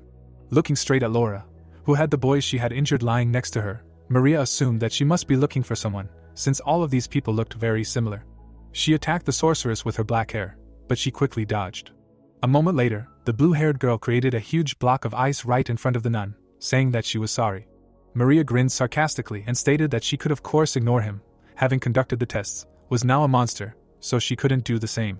Laura looked back with displeasure and said that it was really annoying. Immediately after that, the story moved to a hut in the middle of the forest, from where an unknown voice was flying, saying that there were 117 points in total and there hadn't been such a result for a long time, that this was the beginning, the prize. Then Chuck looked straight at the gold cards of several items that were available to him for this amount of points. With a thoughtful expression on his face, the boy thought that the most valuable item of these was shark bear bile, so he knew something. Pointing directly at the mandrake seed, the protagonist with a smile on his face declared that he was choosing it, and the examiner noted that he had a keen eye, because he chose such an item. Then the man with the mustache, looking straight at Chuck, asked what about the remaining 17 points, and Chuck, hearing this, thought about it. A moment later, the boy with a smile on his face showed the cards of plant nutrients and earplugs, asking for them to be given to him. Having received all the necessary items, the protagonist left the hut, saying that he had stocked up well and never once in all his countless attempts to complete the game did everything go well. He then noted that, in addition, for the first time he saw how these guys also passed the test, until Edward appeared right in front of him, saying that he would take second place and 19 points extra, along with Lewis, noting that he got 15. Noticing them, Chuck smiled widely, saying that they worked very hard together, to which Knight 3 replied that it was easy, and suggests that they also practice a little in the training room later. Hearing this, the boy said that if he had so much strength, he should better help find the golem's core. And Eric, who heard this, suddenly shuddered, turning around. Approaching him directly, the protagonist asked that this was an important thing, and announced that they would help with their search, to which the orange-haired guy explained that everything was fine, and he replied that at such moments one should express gratitude. Sighing happily, Chuck reasoned that he had cooperated with Eric quite a lot in his past life, because the role of tank golems in battles with semi-large monsters is very great, and the test had come to an end in the meantime. While the orange-haired guy happily hugged the red crystal, the plot explained that this was a rank 2 mage who also restores the core. Showing us the rank 2 knight Emma, who is holding her stomach, the plot noted that she is injured. Summarizing with the second rank knight Ethan, who is examining the fragments of his blade, the plot said that he lost his combat power. When Chuck noticed Kate lying unconscious on the ground, the plot stated that the second rank mage was dead. A moment later, the boy was picking her up and thinking that she couldn't be dead, and wondered where the professors were looking at, and was it really important to only be alive and not in a normal state, telling Maria that this girl was too exhausted. At the same time, the protagonist felt a sharp shaking in the forest and asked what was going on. Immediately after that, a large number of animals began to run away. Suddenly, Chuck looked at the druid who was telling Maria to run, which surprised him greatly. Imagining a girl with blue hair in his mind, the boy thought that the innate talent for logical analysis and the blessed reserve of mana belonged to a mage who was bypassed by failures, disappointment and despair, and Maria should become the successor of Professor Eva. Then he looked up at the sky and thought that in the hunting ground she controls the difficulty and helps her juniors grow. While Chuck was thinking that it was all like a game, the second-year girl with an exhausted look said that she needed to analyze. Suddenly, she noticed that Laura jumped right towards her. Seeing this, Maria sent magical ice spikes forward. The girl with black hair broke through them without receiving any damage. Noticing this, the girl with blue hair was very angry and began to cast stronger spells, saying that low-level magic would definitely not help block these attacks and that something more serious would need to be used then. While the nun pushed off a huge ice floe with her foot, the protagonist reasoned that although Maria promised the senior professor not to use offensive magic above the average level, to be honest, she had already used several advanced spells. At that moment, the second-year girl looked straight ahead in surprise, while Chuck thought that in other words, she must have denied it, but it had already happened. When Laura kicked Maria right with her foot, the boy thought that she had already used up most of her power. After receiving damage, the blue-haired girl crashed right into a tree. Then she fell to the ground in front of him, trying to recover from what happened. Putting her trembling hand forward, the second-year girl asked him not to come closer, and the protagonist thought that the thing standing in front of her was either a knight nor a mage, and fighting with it was no longer a game. The black-haired girl was enveloped in red energy, slowly walking forward, while Chuck reasoned that it was just a natural disaster in human form. At that moment, Maria, stretching out her hand forward, used her remaining magical power. The bag screamed in fear. She told him not to come closer. Suddenly, unknown particles appeared in the sky, and someone's voice asked Laura to stop. Immediately after that, Eva appeared out of nowhere, asking Maria if she was okay, and she could not believe that it was the professor. Then the blue-haired girl was about to answer her, dissolving her magic power. After saying that she was okay, the second-year student fell unconscious straight to the ground. The academy professor watched this silently. Looking at the huge number of trees in this forest, Chuck came to the conclusion that several surprises were thrown at her during this test. Slowly walking forward, the boy thought that, firstly, it was a rank 5 knight, that is, he who received the most points and became the first to pass. Imagining Maria in his head, who was lying on a hospital bed, The protagonist reasoned that, secondly, a battle took place between the most outstanding first-year student and the strongest second-year student. Chuck looked away with displeasure, thinking that it scared him, because he thought that she woke up as a boss. Well, everything seems to be fine now, so the plot should not deviate from the original. Slowly moving towards the exit, the boy thought that he would just think about it later, because he still had about 3 weeks before the end of Maria's awakening, and now he had other things to worry about. Immediately after that, the protagonist went into the forest, looking around, and reasoned that he came to the edge of the forest of the hunting grounds to meet someone. Then he suddenly raised his head up, thinking that first he needed more eye drops. A moment later, Chuck pretended to slip and fall right into the water, saying that he lost his balance and did not know what to do now. When the bottle fell right into the water, the boy screamed that this was a precious seed given to him by his mother, and was very upset. Suddenly, an unknown voice sounded, asking why he was crying so bitterly, and the protagonist who heard it grinned maliciously, thinking that here he was. Looking straight at the old man who appeared in front of him as if out of nowhere, Chuck thought that he was a hidden element whose power could only be used once in the heroic legends of Archon, and this was the god of the golden axe. Imagining in his head a book with an image of this very man in front of whom the guy was sitting, the protagonist reasoned that there was a very famous fairy tale about a woodcutter boy who dropped his iron axe into a lake for everyone, and about a god asking whether the child owned a gold or silver axe, and since the original was about unique weapons, there was no point in throwing low-level items into the lake. Visualizing the inventory with a huge number of different things, Chuck thought that one experienced player started a game with random items, and some of its participants even threw very rare things into the lake. Kneeling right in front of the god, the boy gave a negative answer when he asked if this was his golden seed or the silver one, while he himself was thinking about what kind of reference the developers left, because what kind of crazy person would throw a mandrake seed received for 100 points into the lake? The old man held out an ordinary seed right in front of him, asking what does it mean, is this his? With tears in his eyes, the protagonist gave a positive answer, saying that this is definitely it, and thought that this crazy person is him. Immediately after this, the god said that even after seeing gold and silver, he did not desire them and remained honest, so he appreciated his honesty and gives all three, and the boy who heard this imagined the cards of these seeds in his head. Having said all this, the god hid back in a small lake, saying goodbye to the protagonist, who bowed to him and expressed his gratitude, asking him to take care of himself. A moment later, Chuck laughed with a sarcastic expression, rejoicing at the seeds he had received, and said that the item could now be cloned. Visualizing in his head the cards of the gold and silver mandrake seed, the boy thought that an ordinary seed significantly increased the mana reserve, but the gold and silver ones had completely special effects, and these hidden fragments could only be obtained in this way. Imagining Jack and himself, who were enveloped in different energies, Chuck said that the only problem was that mandrake screamed very loudly, but this was not so important, and in his past life he was suddenly eaten by a gold seed, and he was eaten by a silver one, but now they all belonged only to him. After finishing all his business, the boy was heading back to the academy, thinking that, speaking of the reason why Maria was awakened by the unique rank vampire and the boss of the first arc, it was all about the mission related to the man from the foggy city, and he didn't know exactly how the demonic factor in her body was awakened, but there was still time.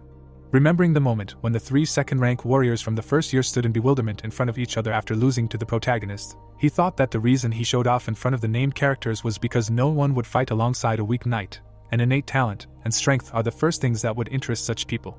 Looking straight ahead seriously, Chuck thought that in a week they would already recover, and that's when he would propose creating a team. Bright moonlight was shining through the window of one of the rooms in the academy, while the boy was wondering how much time was left until the awakening of the boss of the first arc of Heroic Legends, Archon.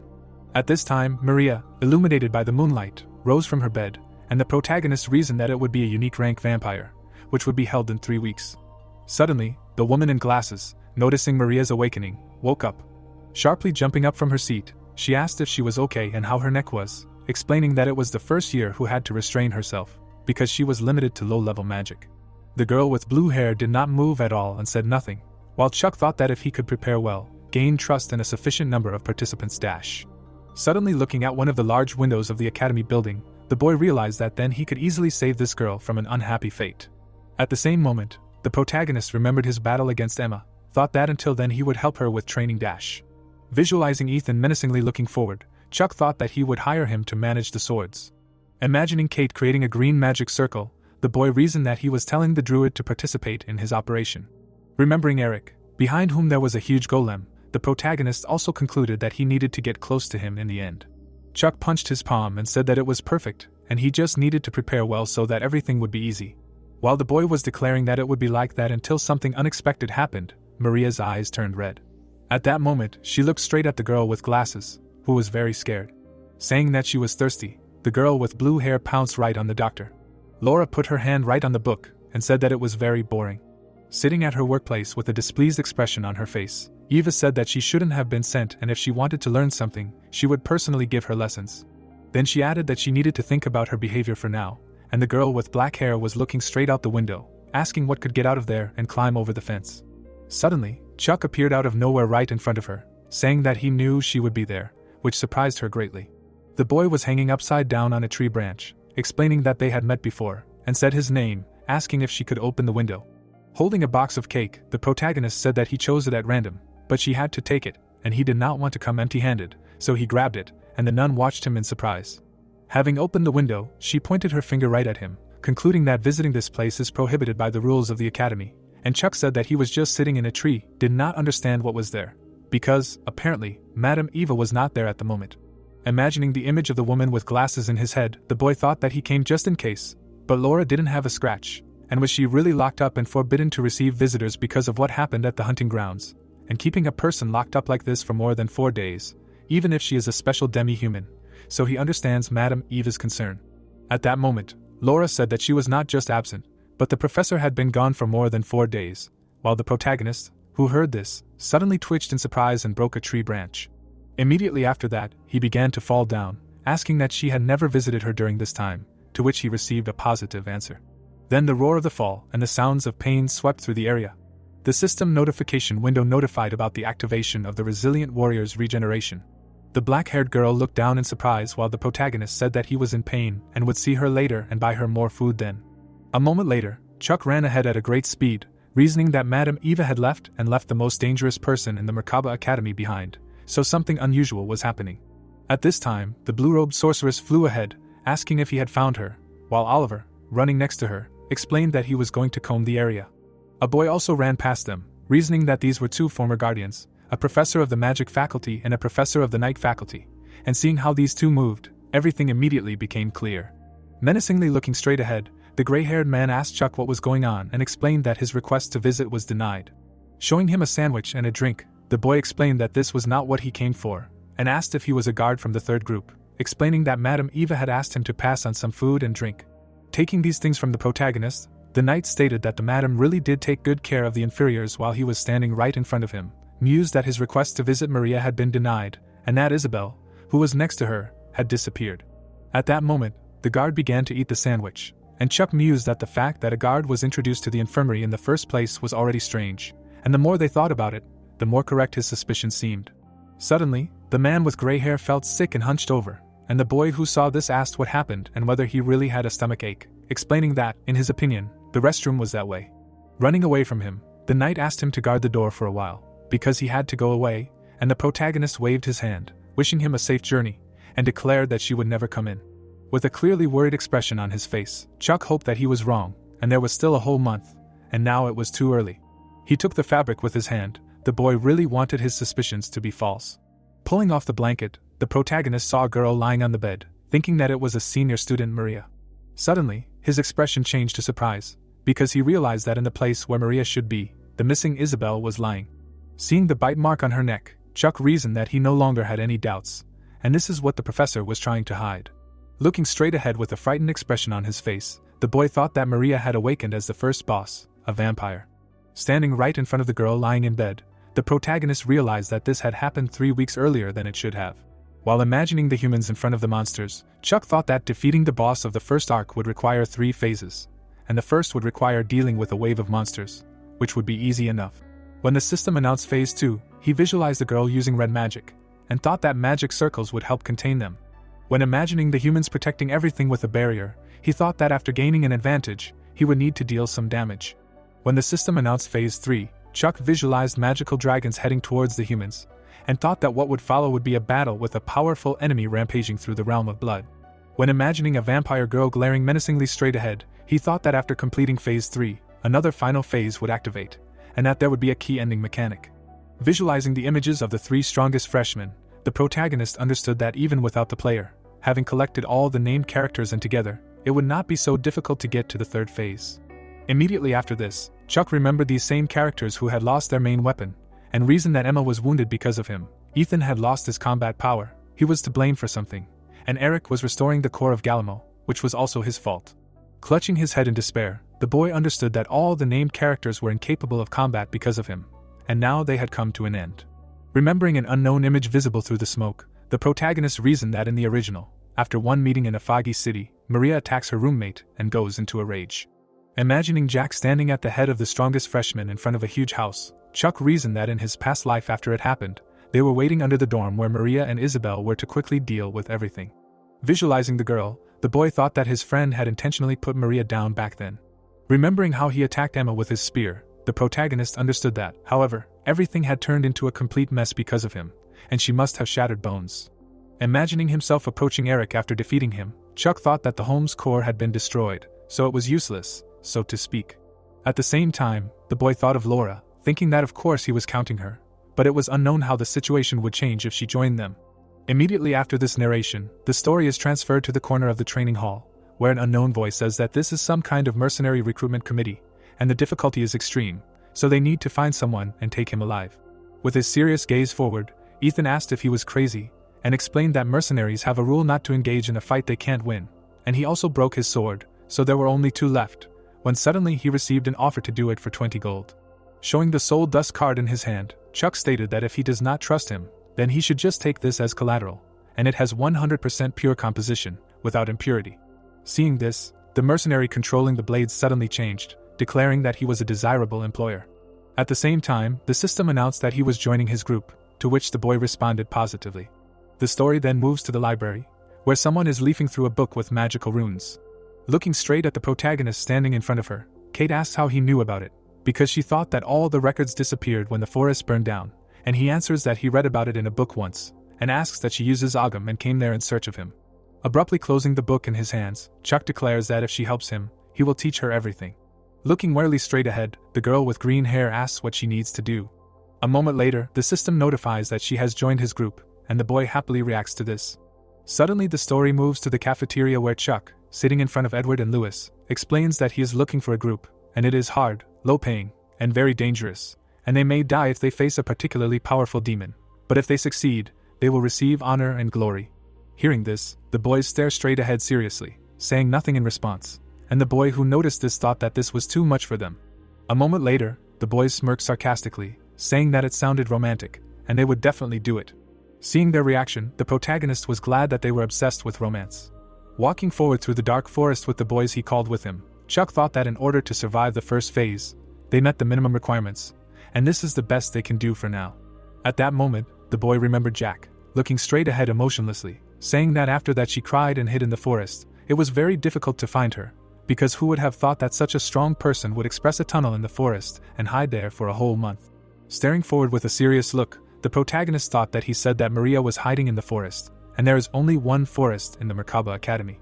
The story's narration was transferred to the hunting grounds on a dark night, when suddenly someone asked if she was really here, and this was a senior student Maria.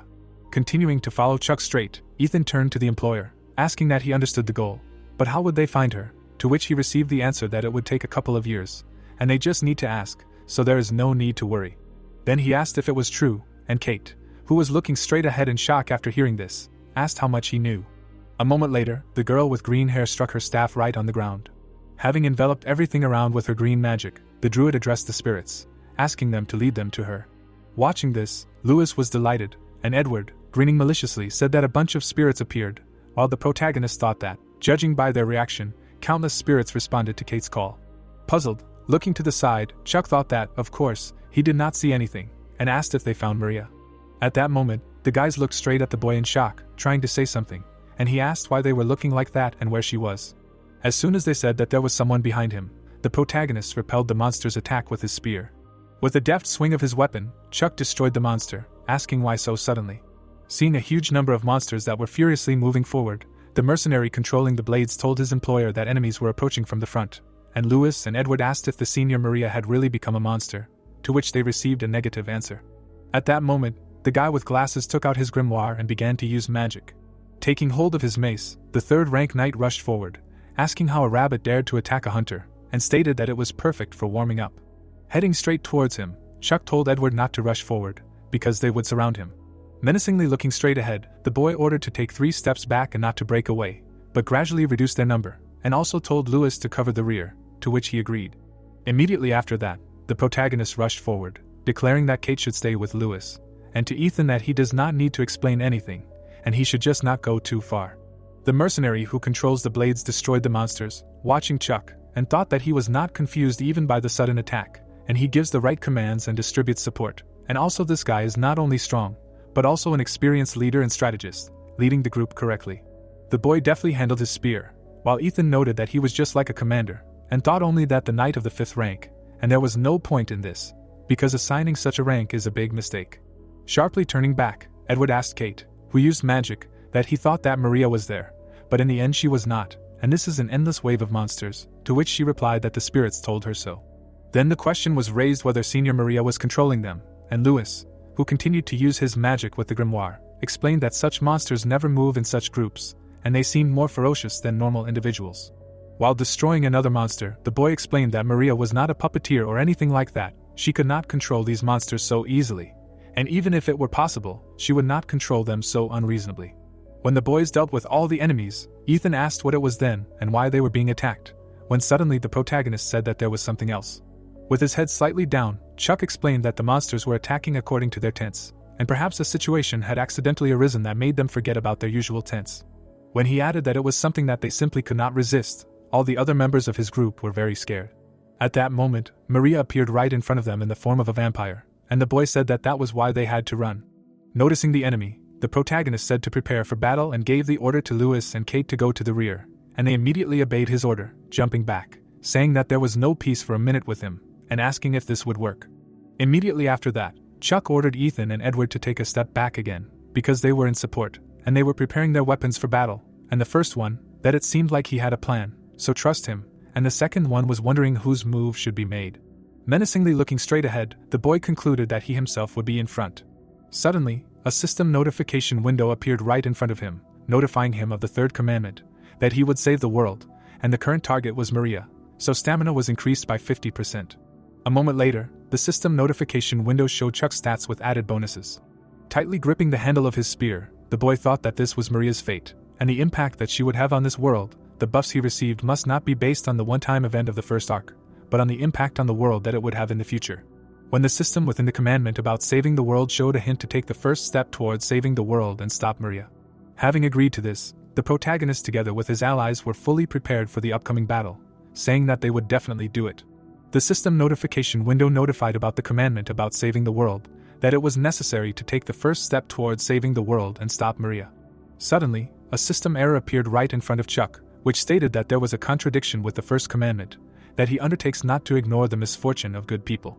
While the vampire girl was emitting a huge amount of dark energy around herself, moving forward, the system notified that the scenario had been updated.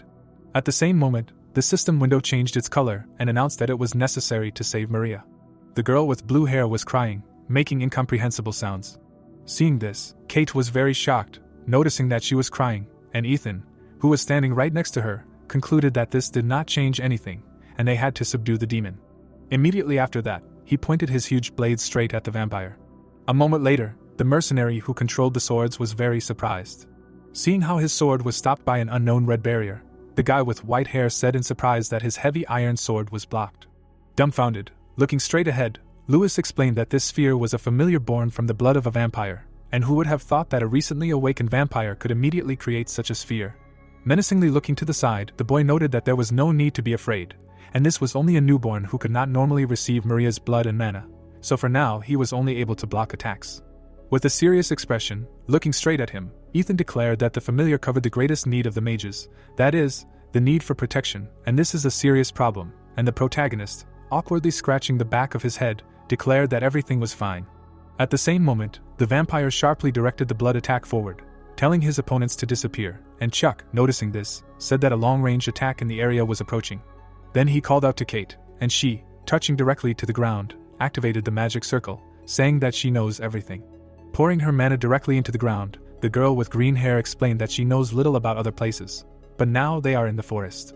Immediately after that, she declared that this is her stage, and right in front of the guys, out of nowhere, tree roots appeared, blocking the attack, while the system announced that this is rapid growth and protection of spirits. At the same moment, the blood attacks caught up with the wall of trees. Using all her strength, the druid tried to hold them. Watching this, Edward was very scared, asking what if the defense fails, and the guy with glasses standing behind him asked not to say such a thing. Kate used her magic, putting her hand straight in front of her, and thought that she had already lost half of her mana from the reserve, and after the test at the hunting grounds, her mana heart was pulsating. While she was thinking that she should endure, Chuck made a cut on the wall of trees and asked that she had already reached her limit.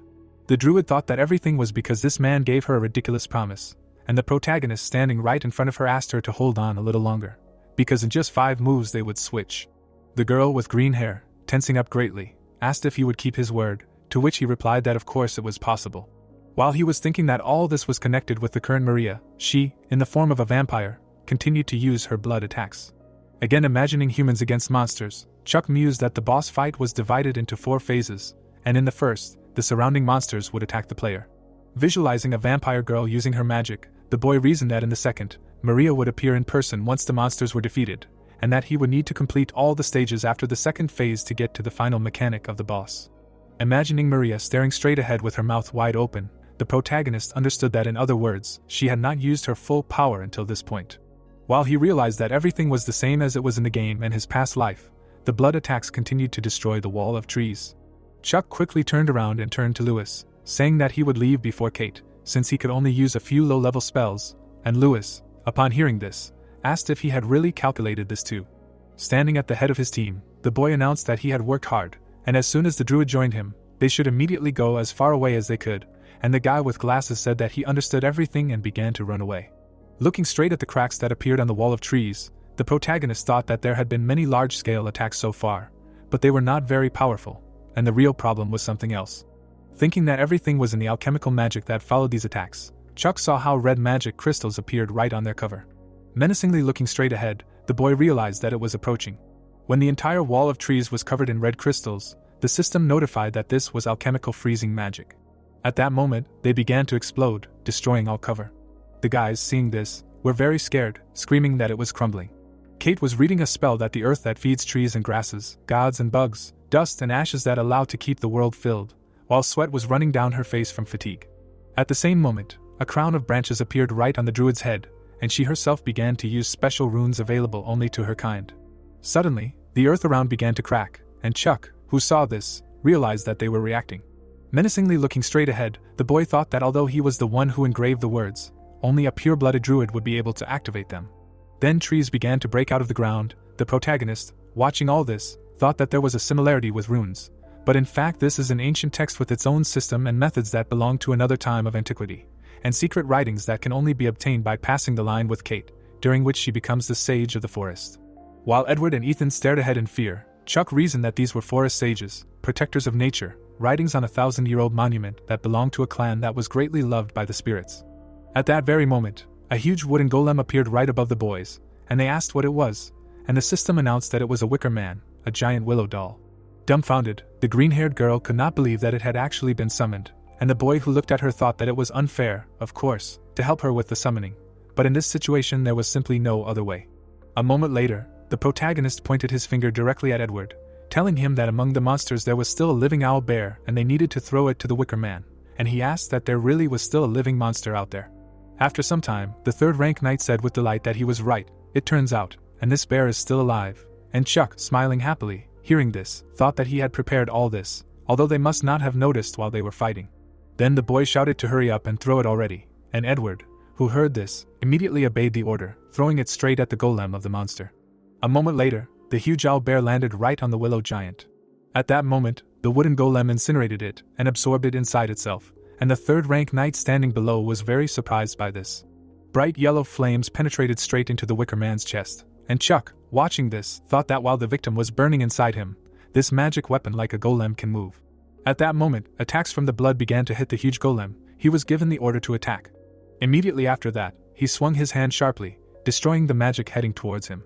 At the same time, Kate suddenly grabbed her chest and began to writhe in pain, and the boy who saw this thought that this was too much for her, and at this rate of events, it would be difficult for her to hold out for even a minute. Suddenly turning around and looking in her direction, the protagonist asked her not to give up, because if she stopped controlling him, then they would all die, and she replied that she knew it.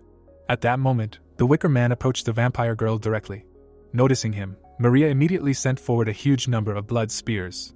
Watching how the second-year girl's attacks hit the wooden golem right away, the guys asked if this was normal, and Chuck replied that there was no need to worry. The two guys watched everything that was happening in amazement, while the boy thought that the Wicker Man was not a living being, but a structure, and it would not break if a couple of holes appeared in its body. If you think logically, in the fight between ice and fire, the winner is obvious. Looking straight at the bloody spear, which was rapidly moving forward, the protagonist realized that he had thought so before. Suddenly, this very weapon pierced the wooden golem. Watching this in fear, Chuck thought that all this was until the Wicker Man's fire went out. At that moment, a huge wooden golem fell right next to the guys. Gritting his teeth in dissatisfaction after everything that happened, the boy thought that common sense was turned upside down and crumbling before his eyes. Looking straight at the reincarnated Maria, the organist reasoned that this was a special level of difficulty. At that moment, Kate fell to the ground, writhing in pain, and received an order to retreat, which surprised her greatly. When she wanted to object, Chuck, with an emotionless expression on his face, explained that her presence there would not change anything. Realizing this, the girl with green hair began to run away, and Edward, spreading his arms to the sides, asked if they could handle it themselves. Slowly raising the blade of his spear up, Chuck asked if they understood what it meant that she used all her long-range attacks. A moment later, the boy with a crazy expression on his face rushed to attack, declaring that it was time to deal with her. Frightened, looking straight at him, the third-rank knight asked him to wait for them. Noticing the approach of the opponents, the vampire girl sent her bloody spears forward. The three guys fought their way through her attacks, continuing to move forward. Using his blade, Ethan activated the communication transmission. Activating direct acceleration, he sent the heavy sword straight into the red sphere, which was protected by a barrier. Looking straight ahead with a menacing expression, the mercenary controlling the blades noticed that it was very strong. At the same time, Edward soared into the air right above his head. A moment later, he was striking directly at the barrier with his mace. Watching this with joy, Chuck thought that this was a special attack of increasing destruction, and the power of the attacks he encountered was accumulating, and this was a very useful thing. Smiling widely after the attack, the third-rank knight said that he had finally broken through the defense, when suddenly someone shouted at him not to relax. Immediately after that, the system announced that Phase 3 had been activated, and Maria's eyes turned red. Then everything around the vampire girl was covered in blood, and the system announced that this was the Kingdom of Blood. Right in the middle of the forest, a space immersed in black and red energy appeared. The blade and mace lay directly on the ground. Chuck held on with all his might while his allies lay unconscious behind him. With his head slightly lowered, the boy thought that when the blood sphere collapsed, it would activate a trap that they were now stuck in. The protagonist looked straight at Maria, who had summoned a huge blood wolf. Chuck sighed heavily, realizing that he had never even thought that he would be the last one left, and how to explain it. By the third phase there usually needed to be at least 3. Immediately after that, the boy declared that it didn't really matter, because the result would be the same, and enveloped himself in blue energy.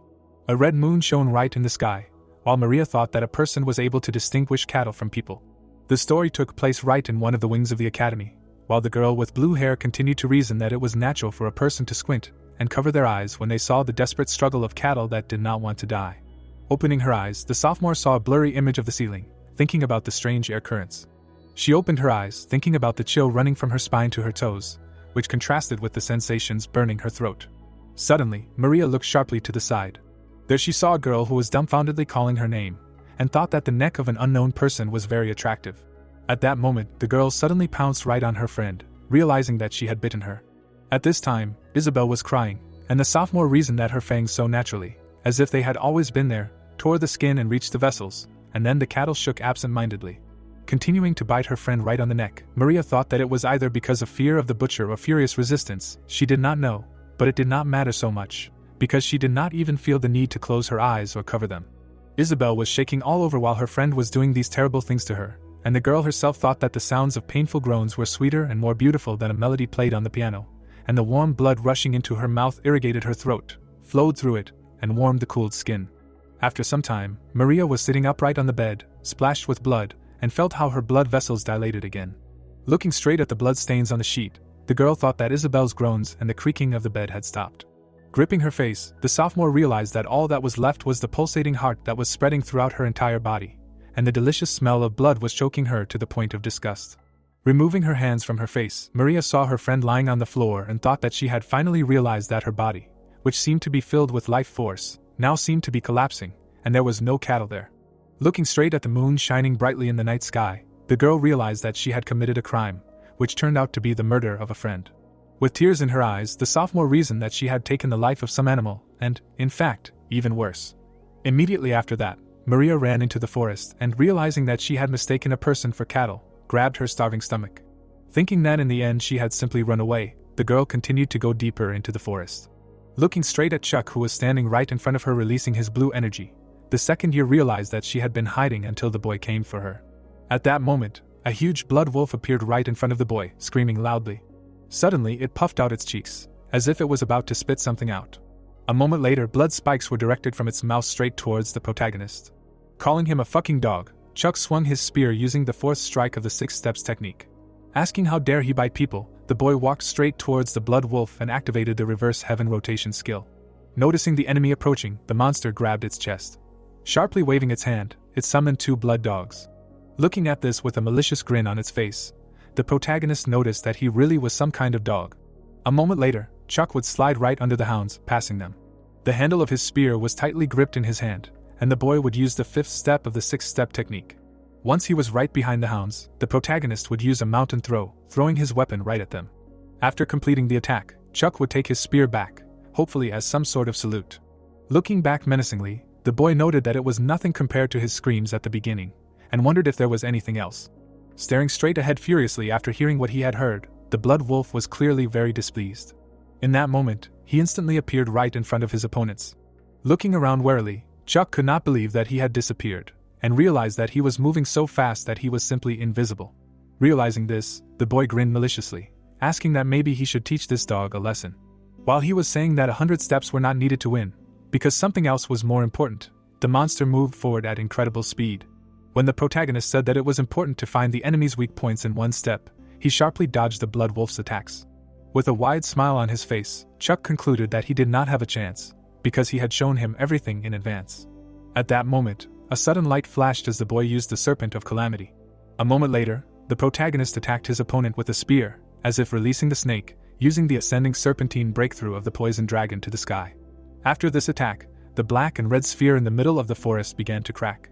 In an instant, it was destroyed, disintegrating into small fragments. Chuck was there, watching the dome collapse right before his eyes. Everything around was covered in small red particles. The blood wolf was lying right on the ground, grunting in pain. It tried to raise its paw with its last strength, and the boy who saw this asked that he would really protect his creator until the very end. With his spear right from the ground, the protagonist asked if this was really his sin, and asked him to just wait. Then he looked menacingly to the side, declaring that he would definitely save his mother. At that moment, Chuck looked straight at Maria as a vampire, thinking that the final phase would now begin. Immediately after that, the girl suddenly jumped up, and the boy who saw this thought that as soon as it begins, Maria puts one of the group members in a critical condition. A moment later, the classmate appeared in the sky right in front of the brightly shining moon. Adjusting his shirt, Chuck thought that this is why he won't be able to cope alone. When the vampire girl appeared right in front of him, about to attack, the boy reasoned that usually, in order to save the victim, all the members of the group stick together in order to stop her, if necessary. Looking straight ahead, the protagonist realized that no one would help him now. Then the second-year girl bit right into his throat, and the system notified that the boss was sucking blood, and Maria's stamina and mana were restored. The vampire girl sat right on top of the protagonist, and drank blood from his neck, and he wondered if this is what it felt like to be deprived of life. Clenching his hand tightly into a fist, Chuck decided that everything was fine and he could endure it. The boy thought that he had some skill and he should be able to do it someday, and the system notified that the regeneration of a steadfast warrior was activated, and as long as he, like a warrior who had not lost his fighting spirit, retained an incredible will, his body would be restored. Gritting his teeth from the pain, the protagonist understood that he was only giving back. Remembering how Maria shared potatoes with him with a smile on her face, Chuck thought that he was giving back what this kind little girl said to everyone while sharing food, holding out her small palms. Putting his hand right on the vampire girl's head, the boy reasoned that he should help since he was an adult. Hugging her, the protagonist told her not to rush, or she would choke. After some time, Maria stopped drinking his blood. Having finished doing this, the girl looked straight ahead with tears in her eyes. At that very moment, a memory appeared in Chuck's head, how Jackson sat right on his knees in front of the man he had killed, and thought that after waking up, he took the life of his servant, drinking his blood to the last drop, and even the military leader, whose name remained in history, could not resist the desire to drink blood. Visualizing Maria drinking blood from a monster, the boy reasoned that Jack spent only a month to catch her, and she drank only the blood of monsters, which, like sea water, only fueled her thirst. Remembering how he saw her in the reservoir in his friend's secret basement, the protagonist understood that she had not yet killed people and had overcome her thirst and desire to drink blood thanks to her inhuman willpower. Looking at the night sky, Chuck realized that this was unnecessary for the boss, who would only have a bad ending, and therefore there must be another outcome. At the same time, Maria's tears fell directly onto his neck, and she called him little one, while he reasoned that at least he wanted to believe it.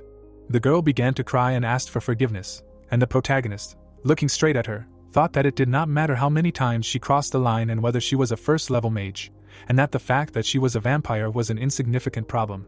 Looking straight ahead with kind eyes, Chuck thought that maybe he, too, looked at this little girl as just a character, but the teachings of his mentor from this world turned him into a completely different person.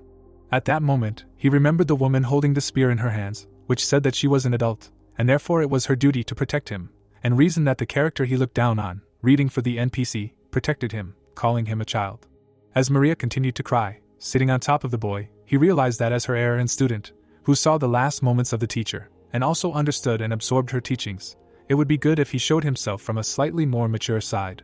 With a smile on his face, looking straight ahead, the protagonist asked Jack to just watch, because his path would be different from his. At the same time, the system notified about the end of the quest with Maria of S-rank difficulty and gave out certain rewards. The narrative of the story is transferred to a spatial prison, which was created by Professor Eva, a master of spatial magic, and looks like a medieval castle, when someone unknown says that it looks incredibly delicious. Maria holds a potato in her hands with joy on her face, saying that she missed it very much. For a moment, she was very scared by the appearance of the youngest, when he appeared right in front of her cage with a smile on his face and wished her good morning. Looking sharply at the woman with glasses standing behind him, Chuck asked if he could come in. She asked if nothing would happen to him for sure, to which he replied that he trusted her. While the girl with blue hair tried to cough, the boy entered her cage and asked her to eat more slowly, because he would choke, and asked who serves boiled potatoes without water. The protagonist looked warily straight at his friend. He then said that he thought that her taste preferences would change, but to his surprise she enjoyed potatoes, and asked if she really liked them that much, and the second year, hearing this, smiled widely, explaining that potatoes are always delicious and have an amazing taste, no matter how they are prepared. Opening her eyes, Maria became very embarrassed, seeing Chuck very close to her, who asked if this was really true. Immediately after this, the girl with blue hair began to hit him, asking him to move away from her, because she smelled bad now, and the boy blocked her blows, asking if she was really acting like this after everything that happened, and when she bit his neck, he was not very washed either. Having finished her attack on her friend, the second year sat down right in front of the bars, and the protagonist sighed with relief, noting that she did not stink that much. Suddenly, Maria said that she was scared, and Chuck, looking straight ahead, apologized. The girl with blue hair, lowering her head down, explained that the girl, Laura, was quite scary, and she thought that she was really going to die, so she was so scared that she couldn't cope, just like him. Without saying anything in response, the boy lowered his eyes down and thought that he met the girl with black hair and awakened something in her, made her change her mind and participate in the practice on the hunters. Imagining in his head the nuns' battles from the second year, the protagonist thought that Laura accidentally met Maria during practice, and in order to fight the first-level mage, she used her real power, which provoked Maria, and the vampire inside her awakened. Imagining Chuck destroying the wind spirit during his training, the blue-haired girl asked how he was able to get up, why he didn't give up, just like that time with the spirit bodies, because everyone laughed at him, saying that he couldn't do it, but in the end he did it. When she added that he was really cool, the boy, a little embarrassed, explained that it wasn't that impressive. Then he said that he liked happy endings, and the second-year girl, hearing this, smiled a little. Sitting right on the bed, the protagonist was telling about how good guys are rewarded and bad guys are punished, and something like that, obvious, but touching and instructive stories. Remembering the image of the friendly Maria, who waved her hand at him, Chuck declared that she was a good person, nice and sweet. Awkwardly scratching his cheek, the boy concluded that he liked good endings, if they were possible. Then the protagonist explained that he was trying to say that he wanted her to be happy, and Maria, hearing this, suddenly blushed with embarrassment. Continuing to sit right next to the cage, the girl with blue hair asked the youngest to leave, because she needed to wash up and finish her potatoes, and he, looking straight at her, said that he had just arrived, but so be it. With a wide smile on his face, Chuck waved to his girlfriend, saying that they would see each other again. When he told her before the meeting, the second year smiled widely and mentally thanked him for comforting her. Maria continued to sit upright in her cage, thinking that she herself was not sure if she had the right to be happy. The boy slowly walked along the red carpet, arguing that Maria was isolated only temporarily, and after what happened, of course, it would be difficult to immediately return to normal life, but he believed that this isolation would soon end. Imagining in his head the image of Laura sitting under a tree and reading a book, the protagonist reasoned that since one representative of the half-humans attends the academy without any problems. Continuing to slowly walk along the corridor of the academy, Chuck thought that many people would not feel any threat from the fact that Maria is a half-human. Suddenly, someone called out to the boy, and he sharply looked away. It was Kevin, who asked with a smile on his face if he would spare a minute of his time, and the protagonist asked again that it was really the chairman. Continuing to smile widely, the chairman of the academy explained that they were meeting in person for the first time, and asked how he felt, and Chuck, awkwardly scratching the back of his head, explained that everything was fine, and asked what he wanted. At that very moment, Kevin said that it was about punishing Maria, and the boy who heard this suddenly became frightened, asked again about it. Dumbfounded, looking straight ahead, the protagonist thought that he could not even imagine that they were deciding to punish her, and was there really no happy ending? Spreading his arms out to the sides, Chuck asked the chairman to wait, because he could explain everything, and he declared that everything was fine and the decision about her punishment had already been made. Hearing this, the boy still asked to listen to him as the one who fought with her, and asked who makes decisions about punishment so quickly, until Kevin's expression completely changed. With a clearly frightened expression on his face, Chuck tried to say something about the seniors and Maria, when suddenly the chairman of the academy said that this was what he expected. With a wide smile on his face, Kevin explained that there was no need to worry and there was no punishment, which greatly surprised the boy. Looking straight at the stunned protagonist, the chairman of the academy said that he also did not consider Maria dangerous, so he wanted to personally see the reaction of one of those who entered into battle with her, and now he had no doubts about the decision made. Looking kindly straight ahead, Kevin stated that there was no need to worry, because the isolation would soon end, and first they needed to confirm the stability of her condition. Then the man would add that, of course, he had heard the stories of the other students, but he was interested in hearing everything in detail, and everything was fine, so it would be okay to use simple words, after which he would ask if he would tell him what had happened, and Chuck, who had heard this, would breathe a sigh of relief. Immediately after this, the boy, spreading his arms out to the sides, would say that Maria was not dangerous and that this little girl was not a monster, and he would think that he was not sure how much the chairman had believed him, but his message had been clear and open. After listening to the student, Kevin, with a thoughtful expression on his face, said that now everything was clear to him, and thanked him for telling him, and now they would have to make an official statement in connection with this, but of course, they would not be able to reveal everything. The academy chairman also added that in any case, now that he had heard all the details, it was time to do his job, and Chuck, who was standing right in front of him, was suddenly surprised. A moment later, Kevin bowed deeply and thanked the boy, and the latter, seeing this, took a step back, asking what the problem was. While Professor Eva adjusted her glasses, the academy chairman explained that he was grateful for helping them prevent the danger caused by the inexperience and arrogance of adults, and was very grateful to him and asked for forgiveness, so if there was anything he needed, he would do his best to repay him. Hearing this, the protagonist smiled slightly, reasoning that Kevin acted very honorably for the academy chairman, and this man always acknowledged his weaknesses and tried to take on as much responsibility as possible. At the same time, an image of a woman with a spear appeared in Chuck's mind, which said that although she had experienced countless failures, he had never been part of them. Immediately after that, the boy thought with a smile on his face, wait, remembering the words spoken to him in his past life, he believed in his goodwill and asked him not to bow his head. When he added that this was his request, the academy chairman suddenly smiled. At this time, Maria was sitting on her bed and thinking about something. The memory of Chuck hugging her and telling her to slow down or she would choke would float through her mind, and she would think that the hand that stroked her back was gentle, and the skin it touched was warm. Then the girl with blue hair imagined herself stopping sucking the boy's blood, and him telling her that everything was fine and all was well, while she thought that her common sense, which had floated away, was pushed aside by the waves of surging emotions and finally reached the shore. Through her bitter tears, the sophomore thought that then the cold-blooded beast let her go, and humanity returned once again. Remembering how she cried after everything that happened and said that she was so sorry, Maria thought that the only thing she repeated over and over again was an apology. Still lying in her bed, the blue-haired girl clutched her head, wondering what right she had to ask for forgiveness and whether Isabel was okay, because she was one of those people who loved others more than anything in the world, and because of this, the feeling of guilt was eating away at her. The sophomore was surrounded by purple magic, and the plot explained to us that this was why the girl did not resist Madame Eva's magic at all, who imprisoned her, but simply resigned herself and locked herself behind iron bars. Showing the moment of Maria's confusion when Chuck came to her, the plot told us that at that moment she pretended that everything was okay, but in fact, she was exhausted. Visualizing the vampire girl who used her dark magic, the plot also explained that she was a beast, monsters and demons, an enemy of people who from time to time thirsted for their blood. Then the plot showed us the events when the boy, awkwardly scratching his cheek, explained that he really wanted Maria to be happy, and explained that one phrase of his sent all her worries and doubts flying. The girl with blue hair remained in her bed and cried, while we are told that more than ever before, these words rang with honesty, because she remembered the selflessness of this boy and how he sacrificed his body to save the monster. She thought about that transitional moment, about sincere goodwill and self-sacrifice, looking straight at the small window in her prison. Maria lay down right on the bed, thinking about the youngest, and the plot explained that then she realized that part of her life will forever be immortalized in memory. Chuck suddenly heard someone discussing some rumors. The academy student, looking straight at his friend, said that it was the senior student of the magic faculty, Maria's best student, and the latter asked if it was really that same senior potato, while the boy was thinking that a week had passed since that incident.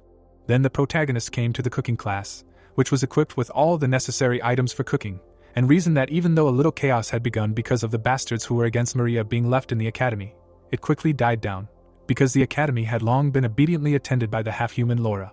Suddenly, someone asked if she was still isolated, and heard that the senior did not attend classes, so it was really dangerous, and the protagonist, who looked away after hearing what he heard, wondered if they were really discussing this even after a week. The girl with blue hair slowly walked along the corridor of the academy, while Chuck explained that Maria's isolation had officially been lifted. The students were asking her if she was okay, because they had heard that it had become special, and so they were expressing their congratulations, and the second year was looking around, thinking that she was not there. Looking straight at the guys, Maria was looking for Isabel, who was still not there.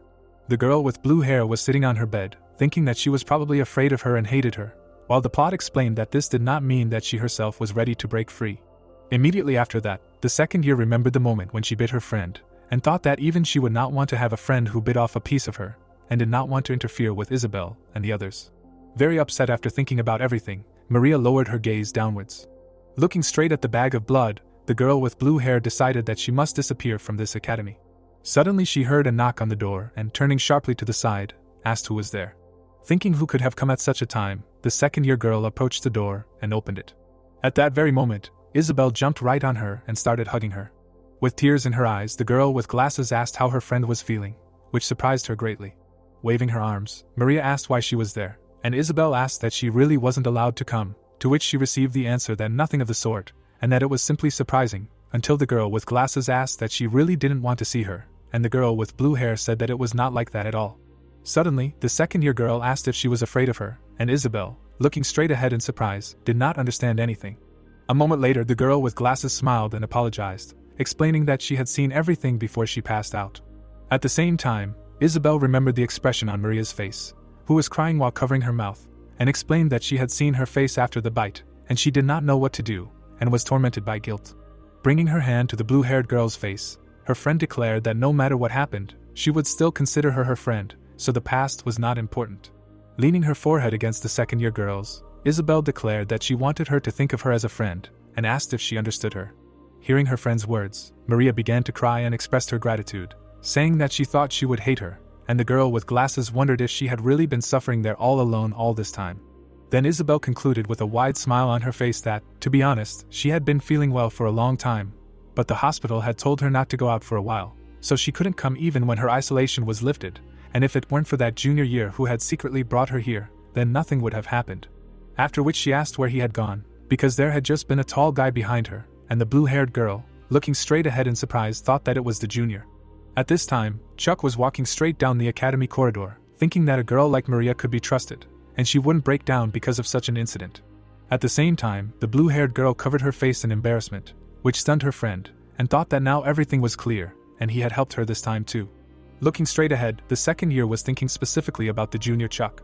Looking straight up at the sky on this beautiful day, the boy thought that this is how the first part of the story ended, with a happy ending for everyone, and this was not the case in his past life. Looking straight at Professor Eva and Kevin, who were standing with smiles on their faces, the protagonist thought that, of course, several unforeseen circumstances arose, and not everything went according to plan, but that is precisely why he likes the outcome much more. Being right next to the academy dormitories, Chuck realized that even without the player, the world does not stand still, and even if you do not follow the plan, there are still better endings. With a wide smile on his face, the boy thought that this moment helped mark the beginning of a new world. The spectators were located in the stands. The hero said that his schedule mainly consists of classes, lunch, training, dinner, more training, and it is quite dull. The guy held a weapon in his hands and reasoned that he must become stronger. Given the impending events, he needs to do this as quickly as possible. The hero waved his stick, activating magic. He used the Serpent of Calamity, Ascending Serpent Heaven, Poison Dragon Breakthrough. Chuck turned his gaze, hearing someone exclaim. The girl stood in front of him, smiling, saying that it was amazing, and that he was working hard today too. The guy made a remark, saying that she was acting as if nothing had happened. Maria said that it was great, and that he should be fed properly for his hard work, saying that she had prepared a little, but let him help himself. There was a lot of food in front of him. The guy said that it was a lot, and all of it was potatoes. The hero looked at the dinner and said that he was hungry as hell, so he would eat it with gratitude. The girl smiled and wished him a pleasant appetite. The hero stretched out his hand. Something flowed out from under the bandage. Maria looked in surprise, thinking that it was blood. The guy, while eating, asked what was wrong, if there was something on his face. The girl turned around and, closing her eyes, screamed. She thought about seeing blood and drooled. The hero asked if she was drinking blood now. The girl put the bag next to her, saying that here it is. Chuck asked if it was any different from the blood of a living person. Maria sat in front of him and told him that there was some difference, freshness, taste, adding that his blood would be especially tasty, and that is why it seems so strange. The hero picked up, saying that it is similar to the difference between organic products and those treated with pesticides, right? Maria explained that it is like the difference between fresh meat and frozen. Chuck chewed his food and asked if this means that she is doomed to eat frozen meat for the rest of her days. Maria raised her finger and listened questioningly to what he thought. It would be okay if she drank fresh sometimes. The hero explained that it was his blood. The girl opened her mouth and screamed, asking what he was talking about. The guy smiled mockingly and said that he was regenerating anyway, so if he got tired of the bags, he could always find him. He asked if she wanted someone else. Maria, turning away, screamed that he shouldn't say such things, and she would refuse because she didn't want to burden him. The girl, hysterical, held out some dishes and screamed that in any case. Chuck looked closely and asked if it was blood. Maria explained that it could be nauseating and disgusting, but it would be very useful for his body. Vampire blood is considered one of the greatest magical ingredients. The hero grabbed the bottle and started drinking it. The girl noticed that it was very embarrassing that he was drinking it right in front of her. Notifications popped up that he had used a rank 2 life elixir, which had a special ingredient. His aura rank had been raised by 1 level, and the maximum volume had been increased by 500, and that 10 skill points had been distributed evenly. Maria wondered if it was delicious. The hero flared up with magic while sitting on the floor, and thought that it definitely wasn't, but he had definitely become stronger than in his past life. The guy smiled and said that it was cool, driving away in his head that now he needed to start the next scenario. Someone was moving their legs, walking. The girl was walking down the street. It was Emma, a direct descendant of the famous Arden family and a knight of the 2nd rank. It was said that this girl's life had changed a lot compared to the past. The girl clenched her fists. The plot was about how after she felt an insurmountable wall between her and the 5th rank knight she met at the hunting grounds, she realized that she needed to work harder and develop her skills. She looked down and giggled, smiling.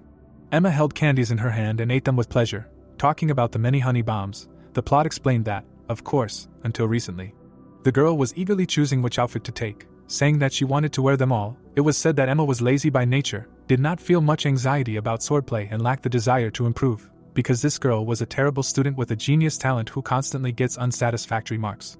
The girl held the outfits in her hands and was happy, thinking about how here she didn't have to swing a sword 10,000 times a day, pass tests during basic exercises, or duel with sweaty and cruel fighting brothers and sisters, and most importantly, that she didn't have a sister here. Emma jumped around the store, talking about how much she enjoyed such moments. The guy looked at what was happening and asked about what kind. The girl turned around, recognizing Chuck in him. The hero crossed his arms and noted that she was not hanging out at training these days. Emma replied that she had so many things to do lately and tasks, and she also had to go on missions. The guy smiled, pointing at himself, and said that he knew something that would bring her a whole bunch of money, asked if she wanted to join the group. Emma asked the hero again. The girl clenched her fist and cried with anger, wondering why he continued to pursue her. The plot narrated that at some point it became difficult for Emma to be around Chuck. Scattered dresses and candies lay around the heroine. It was said that her lazy habit of trusting only her talent would easily be revealed to this man, and that very true face of a genius swordswoman who has a 2nd rank knight certificate and is the granddaughter of the Emperor of the Sword. Emma was thinking that first of all, this man's methods were too harsh, and he kept talking about the basics. The guy was standing behind her and talking about the basics. The girl looked ahead in horror and thought about whether it was normal at such an age to learn cool techniques. Chuck raised his finger up and said that there were 2 gold coins for 2 groups. The difficulty was rank 2. The girl opened her mouth and asked again about the 2 gold coins. She was thinking about how many clothes and honey bombs she could buy for such a lot of money. The hero smiled and asked if she wanted to go. Emma agreed. The guy said that it was great and explained that they were leaving in the middle of next week, reminding her not to forget to get ready. The girl replied that it was okay, she understood everything. The hero said that today he was planning to go on a short-term mission for 20 silver coins, and offered to do it together. A street with small houses was depicted. The heroine asked again about the coins and agreed. Chuck smirked and thought that she just needed the money. It was easy, and that would be enough for the script. The hero looked away and thought that he wasn't sure, but something was supposed to happen today.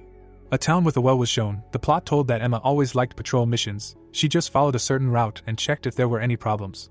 Scary monsters stuck out their tongues, and it was said that the monsters that approached the town were maximum 4th or 5th rank, although occasionally mid-level monsters appeared, but the likelihood of this was extremely small. Emma stood over the corpses of monsters and exclaimed that they were done with everything here, and he should take the claws and skin to sell them later. The plot told that there was not much to do there, but you can earn some money. Emma liked this business because it was easy, and besides. The armored guys ran up to her and exclaimed that she was simply amazing, noted that there were a dozen monsters there, but she instantly defeated them all. Emma closed her eyes and said that it was nonsense. The young men said that who else could say that an owlbear is nonsense. The girl smiled blissfully when she heard that nothing less was expected from a knight from the famous Arden family. The men looked down at her and discussed that her sister had already reached the highest level at this age, that they finally had an heir to the genius swordsman of the Arden family, that Libby Arden was the greatest genius of this generation and the second daughter in comparison to her. They said that she was an illegitimate child and her blood relationship with them was initially low. Emma waved her hand, smiling, and thought about how her family looked down on her, but she didn't think she was that bad. The hero pulled the spear out of the body and told her that there was an owlbear. The girl turned around, saying that she could easily deal with it. The guy remarked that it was amazing. The night sky. Emma said that the patrol was over and now, it was said that today was easy, fun and safe. Something glowed green in the sky. The plot told that some changes had not yet occurred. The character said that this was a signal from the previous patrol group. There was a nest of monsters of at least the 2nd rank. The girl replied that she did not see anything. The young man looked up and explained that the signal could only be seen with special glasses that they wear. It was like a secret code. He told everyone to move out. Emma cried because she couldn't leave work in time. The story told that some patrols can end without killing a single monster, but upon receiving a special signal, the patrolman is obliged to take part in the raid. The crowd of guys was happy that the granddaughter of a genius swordsman was with them. The hero smiled and said that he was right. The monster screamed, looking up. It was told about a nest of 2nd rank monsters found by the previous patrol group, and it was a gathering of wolves around one Beowulf. It was said that they were talking about the monster that Emma defeated, even being poisoned. The monster was cut with several blows. It was said that this time they were able to win without much effort, but the girl prepared for a fight with the Black Rider. She looked at him in surprise, recognizing someone. In front of her was an evil spirit sitting on a horse. They were blazing with magic. It was a Dullahan monster of the 1st rank. Emma reached for her sword and wondered why it was there, thinking that she had no other choice. She pulled the weapon out of its holster. The girl swung it twice, using the Arden-style territory separation. Emma looked ahead questioningly. The monster was twisting from side to side. The girl wondered what kind of moves it had, if it was a mollusk. Emma screamed when it grabbed her, wrapping her in a claw. The Dullahan held her in front of him, and she thought that he was fast and experienced. After all, it was a 1st-rank monster, and so. Emma screamed in helplessness for Chuck to help her. It was about the warrior's pride, something that the girl lacked. The young men ran up and told her that he was fighting another monster. Emma screamed that why was he not there when he was so needed. She gritted her teeth as she looked at the bright light. The girl closed her eyes in fear. Skulls were flying around her. She lay tangled and moaning, next to the corpse of the monster. Emma raised her head and thanked for the help. She noticed the blood dripping from the blade and thought that she had seen this sword somewhere. She was told that she was still as weak, lazy and self-confident as before. Emma looked in front of her and the plot told about the eldest daughter of the Arden family and perhaps the future heir, the greatest swordswoman of our generation, who will continue the path of the Emperor of the Sword. In front of her stood the girl and she exclaimed about her sister. It was Libby Arden. The girl looked in front of her, and it was said that this was Emma's older sister. Libby asked her what state she was in. The girl sighed in confusion. The older sister looked at her and asked why she didn't retreat when she saw the Dullahan and didn't analyze her enemy properly, and most importantly. Libby noted that she stupidly drew her sword, wondering who she was so sloppily copying. Emma fell to her knees and began to apologize. The sister told her to stop, adding that the result of her actions was entirely her responsibility, and a few words did not end it. The guy extended his hand to the other, asking if he was okay. He answered that everything was fine. Libby stood next to her and said that her random actions endangered the soldiers who trusted and followed her. The girl said that she understood. The sister exclaimed about her shoulders. Emma straightened up, clenching her teeth. Libby held the sword on her shoulder and said that the swordsmen of the Arden family should always be confident in themselves. The girl, lowering her head, agreeing. The hero swung his spear and thought about being caught. Libby looked away. Chuck thought that he was keeping an eye on Emma, pretending to be busy. The hero approached the sister, and she spoke about her being a divine sword, the greatest disciple, and also the first master of the sword pavilion, Libby. The boy bowed and said that he was a disciple of the 8 trigram spear, Chuck, a friend of Emma, and that he was glad to meet her. Libby looked closely and asked him again about what he said, that a friend. The hero thought that he knew what she wanted to say. He looked down and thought about how he could not reveal his skill with the spear, because there were only a few people who used this art. The characters of woman and man were shown, and it was said that besides him, there were only 2. Libby turned away and said it was okay if he didn't want to talk about it. The hero replied that they had dealt with all the monsters in the area. It was reported that the elite troops of the Arden family were made up of knights of the 2nd rank, also known as the 5 swords. 5 girls were depicted, embodying swords. Jenny asked if they should chase the scattered monsters. It was said that they were all the same rank as Emma or higher. The sister put her hands on her waist and said that there was no need to chase them, they needed to go back. The girls bowed their heads and said that they obeyed. Libby said that Emma was coming with them. The girl turned and looked with surprised eyes. Warriors with swords were depicted. The plot told about how swordsmen love to travel in groups. Those who are usually called the swordsman faction are partly a kind of gangster organization. An army of soldiers was shown. It was said that they follow their leaders, unite in groups and often consider themselves a clan. 60 years ago, the swordsman Garen began a new era of swordsmanship. The house was lit. It was the Arden family's Merkaba pavilion. It was said that when the current head of the family began to spread the idea of martial arts schools, the Arden swordsmen became a famous family of masters and representatives of the continent. The girl held out her pipe and asked for a light. Someone replied that he would do it now, calling her the pavilion master. The story spoke of the steadfast spirit of their unique command. Discipline and gangster tendencies still persist today. Libby smoked her pipe with her legs crossed and people sat in front of her with their heads bowed. The girl sat on her knees with her head bowed, talking about how she was a disciple of the main family and a 2nd-rank swordswoman, Emma, greeting the first pavilion master. The soldiers looked indignant. One of them wondered what was going on. Even if she was the greatest disciple of the main family, why was she forcing another disciple to kneel? Libby was looking at the paper and talking about patrol missions, protecting merchants, raiding 4th-tier monsters, saying it was absurd, wondering who the assistant at the cafe was. Emma was sitting on her knees and talking about how it was a mission where you have to wear a uniform and hand out flyers. Sister asked if her friend did that. She said it was her. Emma blushed, closing her eyes, and said she just thought the uniform was cute. Libby looked at her with a serious look, listening to how she was so cute. Sister exhaled smoke and said how pathetic Emma was. The girl's eyes widened, listening to how who would have thought that she would use her protector certificate, received as a favor, for something like this. Was she trying to tarnish the Arden family name?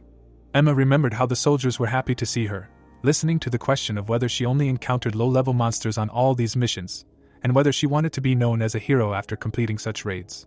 The girl looked down intently. She remembered Garen Arden and chased away in her mind the fact that she could not escape her essence. Emma sat on her knees with her head bowed silently. The girl approached the carriage in the night forest.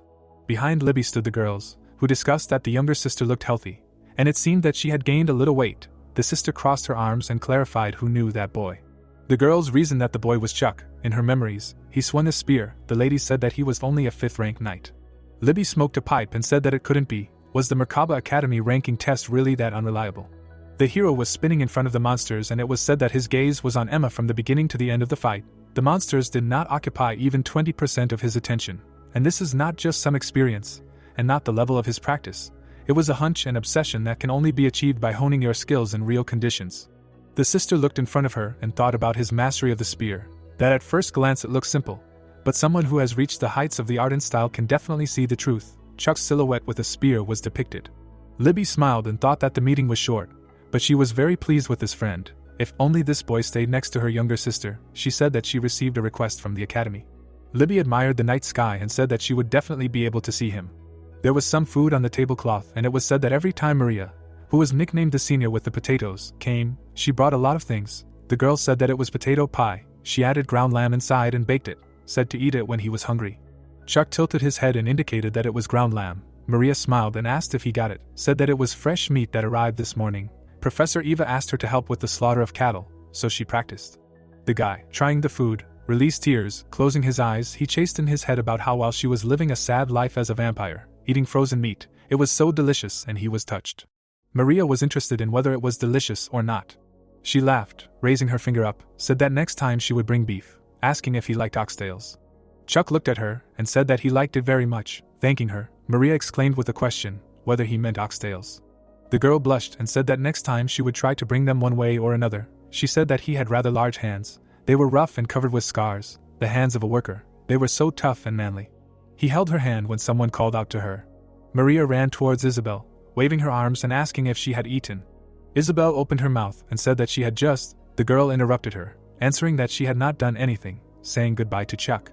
The guy chewed his food, looking after her, thinking about the fact that it seemed that he did not know something about children at this age. He looked at the set table and thought about how he never got a date in his past life because of Jack's interference. He could have a relationship, but one bastard ruined everything. Chuck wondered when he would have all this. There was a picture of this guy. The hero reasoned that his current platonic relationships were very different from the past. The guy read at the table, sitting with Kate, thinking about how sometimes Kate brings rare and precious mushrooms from the forest. Then they go to the library and begin their lessons on learning the Agam alphabet. The hero and Ethan sit on a pile of defeated wolves, and Chuck runs through his head that Ethan also comes to him quite often. For him, he is not really a friend, more like a useful colleague, and when there are difficult missions with good pay, he invites him to join. The children screamed in fear. He said that he usually hangs out with other students. Chuck gritted his teeth, turning around, asking what was wrong, if there was a monster there. The girl stood in front of him and talked about food and a promise. The hero looked at her and thought about how it was Laura. He supposed she was some kind of monster, but what did food and a promise mean? The guy remembered hanging upside down, claiming he would buy her something later, thinking about how it was a month ago and how good her memory was. The students ran away and the hero told them that he wouldn't be able to hang out with the two of them today. One of them, running away, said that he remembered that he hadn't done his assignment. There was a building under the scorching sun. Chuck said that she looked like a stray cat, so he decided to bring her here, asking if she liked fish. Laura put the fish in her mouth. The hero screamed, asking if she was crazy, and how strong her throat was. The girl watched him sadly. The guy said it was disrespectful to the food. She said you just need to chew and eat. The hero smirked, saying that soon she wouldn't be able to say that anymore. Chuck handed over the fish and rice and asked her how she liked it. It looked more appetizing now, didn't it? And instead of just eating, let her look at it with her own eyes and smell it. Laura watched attentively, listening to show respect for the food. The girl repeated about respect. Chuck leaned on his arm and watched her eat, asking her to eat even more slowly. The hero looked away and thought about how the weapons production was almost finished and a little early, but soon the second arc would begin. The building against the cloudy sky. It was about her entry. The guy shouted furiously about not studying at all. The plot was about midterm exams. Lewis hugged the book and asked Edward about the point of sweating 10 minutes before the exam, since he told him to study in advance. He noted that he should have scolded him more. Another student replied that he should have listened more. Edward asked Chuck if he had prepared. The hero laughed and said that he did not need to. They asked him what he was going to do. The guy grinned and ran it through his head, apologizing that he was different from them, and was taking this exam not for the first time, so let the first rank await him. The teacher announced to all the students that the exam was starting, and asked them to turn over the sheets of paper in front of them. Chuck smiled, looking at the sheet of paper, and announced that he was starting. Everything around the guy went dark as he read the problem. When he finished reading, the guy turned white. He was thinking that this was the end and what it meant. Edward stretched and asked if the exam was over.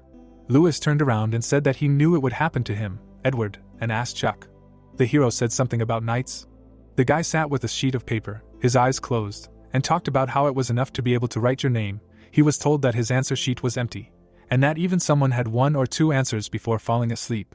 The hero buried his face in his sheet of paper and thought that in his past life he had never studied, but only constantly studied expert skills, and not the knowledge of this world. Chuck squeezed the sheet of paper in anger and thought that everything was fine. What kind of written test was there? Because there were a lot of ways to fix everything.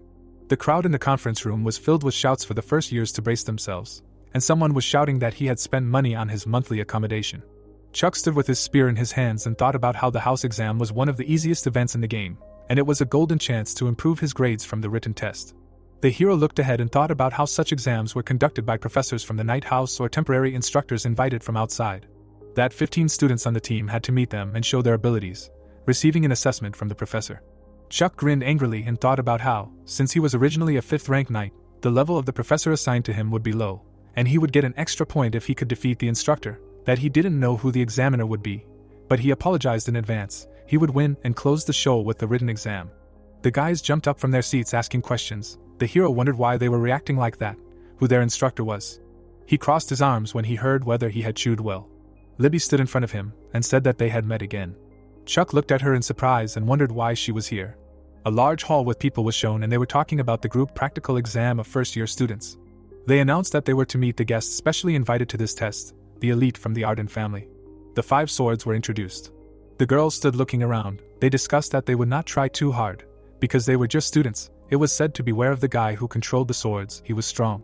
The crowd ran towards them screaming. Ethan looked after them and reasoned that even though the 5 swords were of the second rank, they had him and Emma on their side. The guy was thinking about the chances of winning. The girls headed towards them. They prepared themselves using the ardent sword formation style, activating the 5 swords combination technique. The energy flew towards the students. They flew apart from the blow. Ethan watched as people screamed as they were blown away. He reasoned that the chances of winning were not that high. Against many enemies, the enemy first decided to block the view. Experience was visible. How they acted, relying on it. The guy raised his hand up and thought about being allowed to first provide a proper view. Milia from the 5 attacked him from behind. The young man deflected her attack with his hand, asking if they decided to act unexpectedly. Emma turned around and called out to Ethan when one of the 5 flew to attack.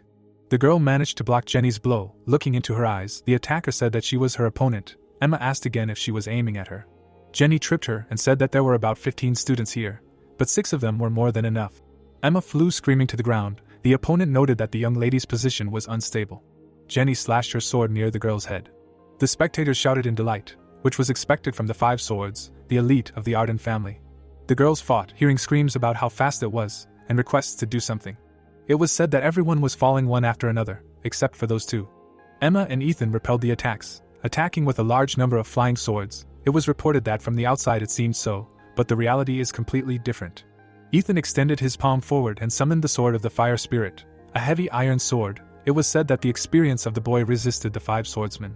The story was about the dust clearing and Milia being defeated by the magic swords. She was flying down, noting that 2 against 5 was too much. It was said that Ethan would soon celebrate his victory.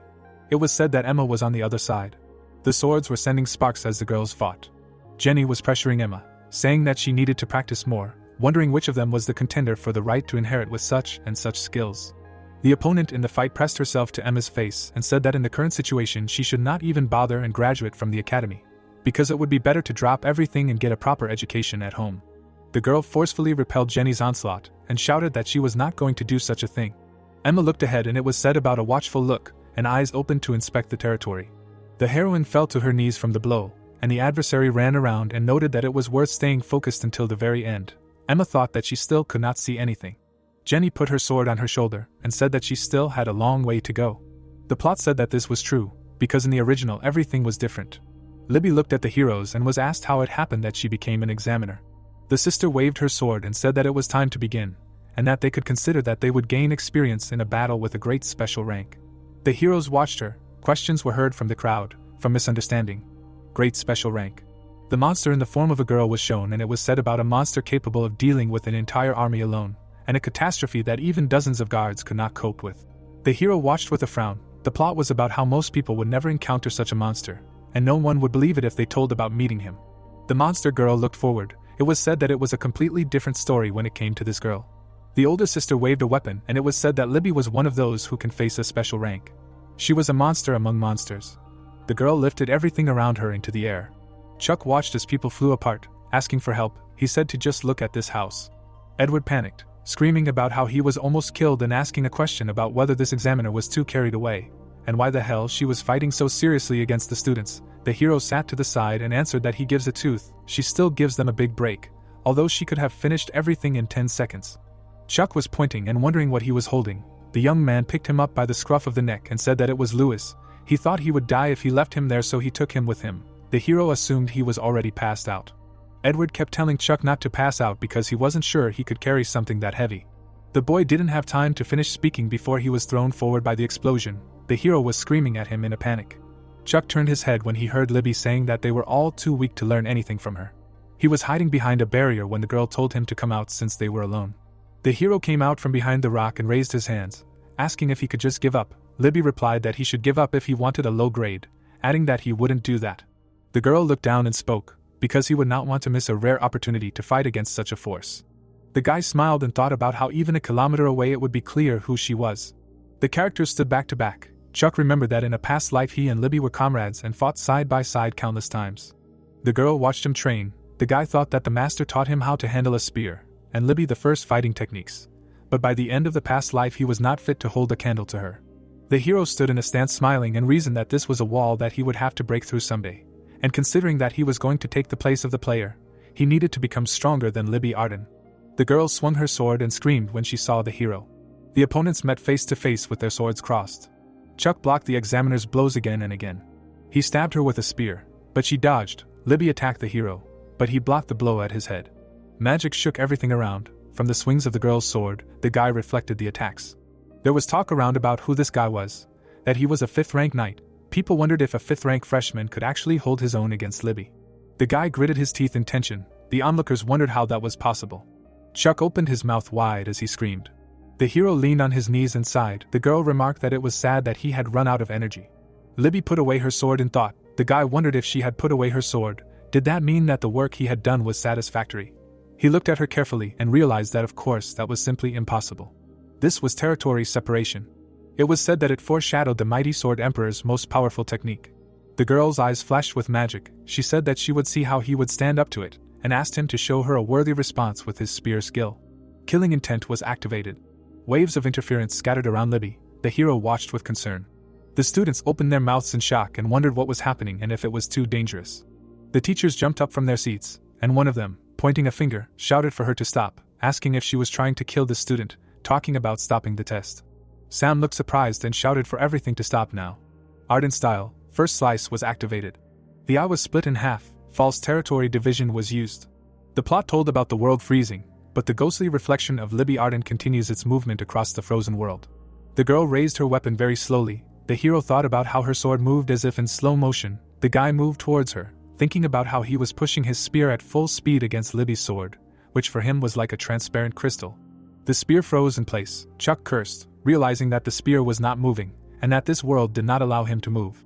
He clenched his teeth, looking at her, thinking that he was only allowing himself to watch his immobility. The hero remembered the battle with the red monster and thought that at the moment with Maria, everything was just a coincidence. The guy wondered if he was still able to control the territory.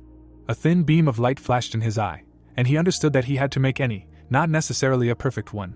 When their blades approached each other slowly, he continued the thought that just one step forward. The blade of the spear turned red. The hero quickly looked at her. Their weapons met, creating a large blast wave. Clouds of dust and dirt flew up into the air. Sam and the others gaped in shock. Libby held the sharp blade of the sword in front of him and spoke of knowledge rather than instinct, of feeling omnipotent, as if he were the center of the world. The girl narrowed her eyes and declared that she had finally gotten her answer. The hero stood with his hand outstretched, hearing the territory. Libby declared that it was time to end. He stared silently at his cut spear and listened as the girl spoke of her advice to use a better spear, as his equipment was far inferior to his skill level. Libby glanced to the side. Her sister sat there, shaking. She wondered about Emmy. The girl turned her head and said that the test was not particularly important, and noted that he had accepted the challenge by asking if he was trying to show the territory. Chuck smiled when he heard the question about what he also knew about Emmy's talent, thought about the fact that it was true, and that he had lost the battle, but achieved his goal. Libby looked at him and said that she had some work in the city, so she would stay for a while, let him not be impudent and not interfere, since his desire did not matter, because nothing would change. Chuck watched the leaving girl, who said that she would crush Emmy with her own hands. The guy's eyes were shining with anger. He thought about the fact that after today's show of the territory, he swears, nothing will go according to her plan. Chuck stands behind the girl and she says that he will crush Emma with his own hands. He smiles slyly and thinks that after today's show of the territory, he swears that nothing will go according to her plan. Someone states that as a result of the unanimous decision of the teachers, Chuck is awarded the highest marks and maximum bonus points for the practical test. People are indignant about why he has the highest marks against Emma, and he fought alone and who the hell he is. A man looks at him with displeasure, saying that it makes no sense, because how could he even stand up to her one-on-one? And another asks if he is really a 5th-rank knight. Sam wonders about this student, because he is definitely the one who tried to catch spiritual bodies. Someone holds up sunglasses and thinks that it makes no sense, because how could he even? In the background, Oliver asks if he uses his techniques. In the background, the emblem, a voice narrates that a few days later, even before Emma gave him advice, he already felt the need for a better weapon. The pumped-up guy asks him who he is and that the academy without hesitation presents him with such precious and rare ingredients, and clarifies how he learned the secret techniques of his family. To which Chuck asks him not to worry about it, and thinks that he managed to do a lot in his past life. He is too lazy to explain such things to a person. He reaches out to something and says that the acquisition of such ingredients requires at least several hundred gold coins, and there are no players who want to pay for all this in cash, and usually everything needs to be created using the rewards that the player can get for completing stories and quests. Chuck looks at the man in shock and the voice continues that, however, he has special soul dust, a second-rank runestone and a first-rank silver stone at his disposal, as well as full support from the chairman. The guy looks at him with satisfaction and says that only a small number of excellent weapons can be created on the territory of the academy, and this is one of them. He sees a spear and a notification from the system that in front of him is a legendary class weapon, specifically a silver spear of a knight from the Kingdom of Shadows. The child watches in horror while someone notices that the blood has not stopped, and wonders why this happened because the wound was not fatal at all. Emma, against the backdrop of a corpse, remembers how she first got into a real battle, how she chopped up 5th-rank monsters there and grimaced when she watched the victim's guts fall out and the blood flow out. The girl fell off her feet, while she continues that the smell of human blood was very different from this one. Even when she first smelled it, she already understood everything. She looks at the weapon in horror and realizes what happened, while she remembers that the smell of human blood is a suffocating aroma. The girl sees her reflection in the bloody blade and continues that this aroma was the agony of a dying life. As an adult, she looks at herself in a clean blade.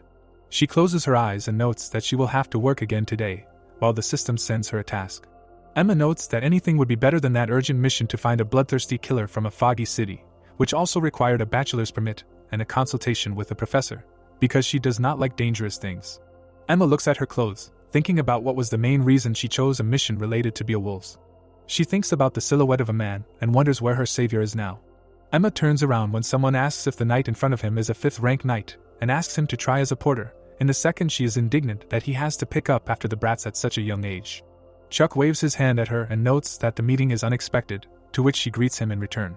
He looks around and a voice states that the reaction of the other participants is not very good because of the quota system. The Guardian Association is obliged to allow students to participate, but they probably did not expect a 5th rank like Chuck to appear.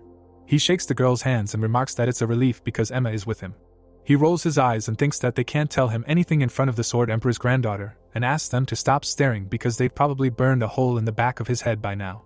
He puts his hand on the girl's shoulder and asks her how her eyes are, to which she asks again, but immediately realizes and replies that everything is fine, to which he says that she should understand that he didn't ask about that. Emma asks if his sister told him about this, to which he replies positively and thinks that of course her sister didn't tell him anything. The girl looks away sadly while he remarks that she should hurry because her sister is serious, and she really plans to crush her so much that she won't even be able to lift a sword. Emma looks forward and replies that she can simply stop wielding a sword when that happens. He looks into the distance and realizes that he is not sure she will ever do such a thing. Against the background of the forest, someone says that there were several creatures in the nest and about 20 low-growing hounds. Emma looks into the box and says that the capture group skillfully handled the hounds and they even hunted Beowulf. But gradually the situation took a strange turn. The creatures become aggressive while someone asks what is happening and why there are so many of them around and where they are coming from and what kind of fog is this. The knight asks his colleague where that 5th-rank boy is, to which he receives in response that he does not know and that now is not the time to worry about such things. While the hounds are being killed by someone, the knights note that they are lucky that Lady Emma is doing well.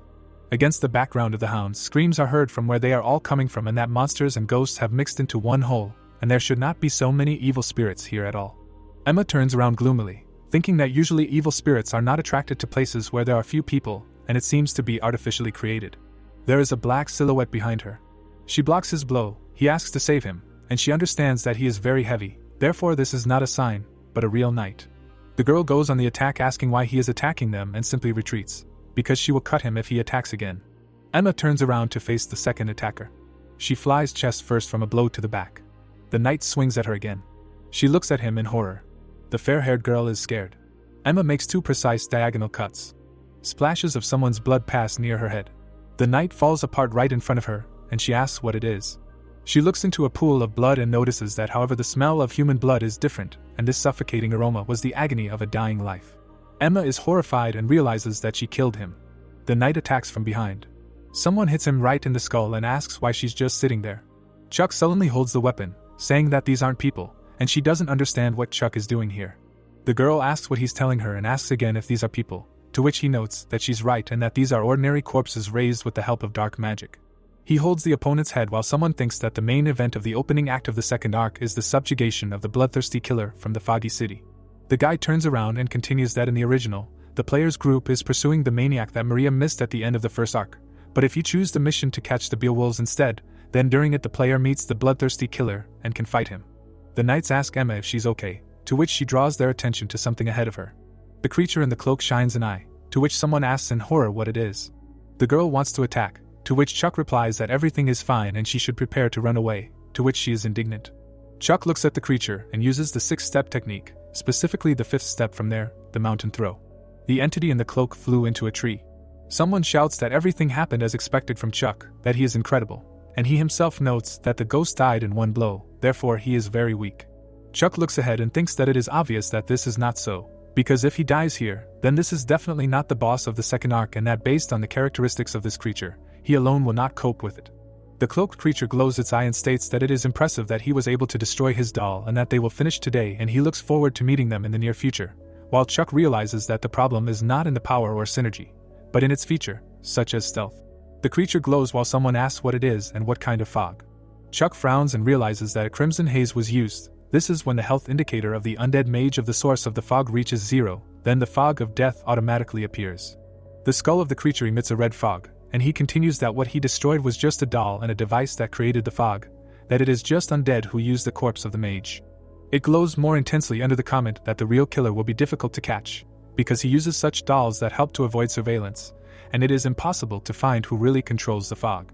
Chuck runs ahead of everyone and shouts that everyone should follow his example, because don't they think that this fog is dangerous? Someone notices Chuck's spear and asks him if it's okay for him to leave it here, because it's probably expensive, to which he notes that everything is fine. Chuck uses the return rune. The spear flies out of the tree on its own. Emma is stunned that it flew right into his hand, to which he notes that he can just return it like that, while someone admires such an incredible trick. Both turn around at the sound. Charlie is horrified and indignant that he tripped over a root. Chuck and Emma run to him. She asks him to grab her hand, and he thanks her and then asks her to dodge. Emma is perplexed.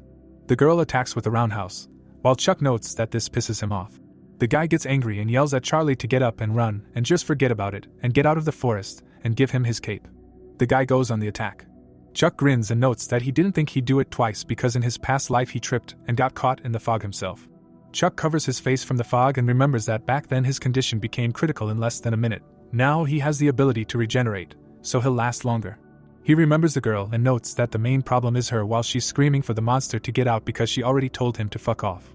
Chuck looks at her and notes that it must be that the blood has been almost completely sucked out of her body, and he assumes that she won't last long. Emma is tied up in a red vice and thinks that all she needs to do to free herself is to cut the red things. The girl is shaking and doesn't understand why she can't cut them because she's not strong enough for it or her position is too bad. The girl is weakening and doesn't understand why. Libby looks at her with displeasure and asks her what condition she's in. Her sword fell to the ground. Emma looks sadly and understands that everything happened because she is weak. The girl's body falls down, while she continues that she is very sorry, because she really wanted to become strong and save someone too. She remembers her savior and thinks that she wanted to become a respected and reliable person in his eyes. She responds to someone's cry. Chuck flies to her rescue. Emma opens her eyes and recognizes the voice. The silhouette is standing in front of her. She looks at him from behind. Chuck reaches out to her, while she realizes that this is the voice of her savior. The guy holds her by the shoulder and asks if she is okay, to which she recognizes who he is. She cannot open both eyes and notes that she will not be able to move from the spot and asks to save her, despite the fact that it seems to her that she will die even like that. Chuck covers her with a cloak and asks her to calm down.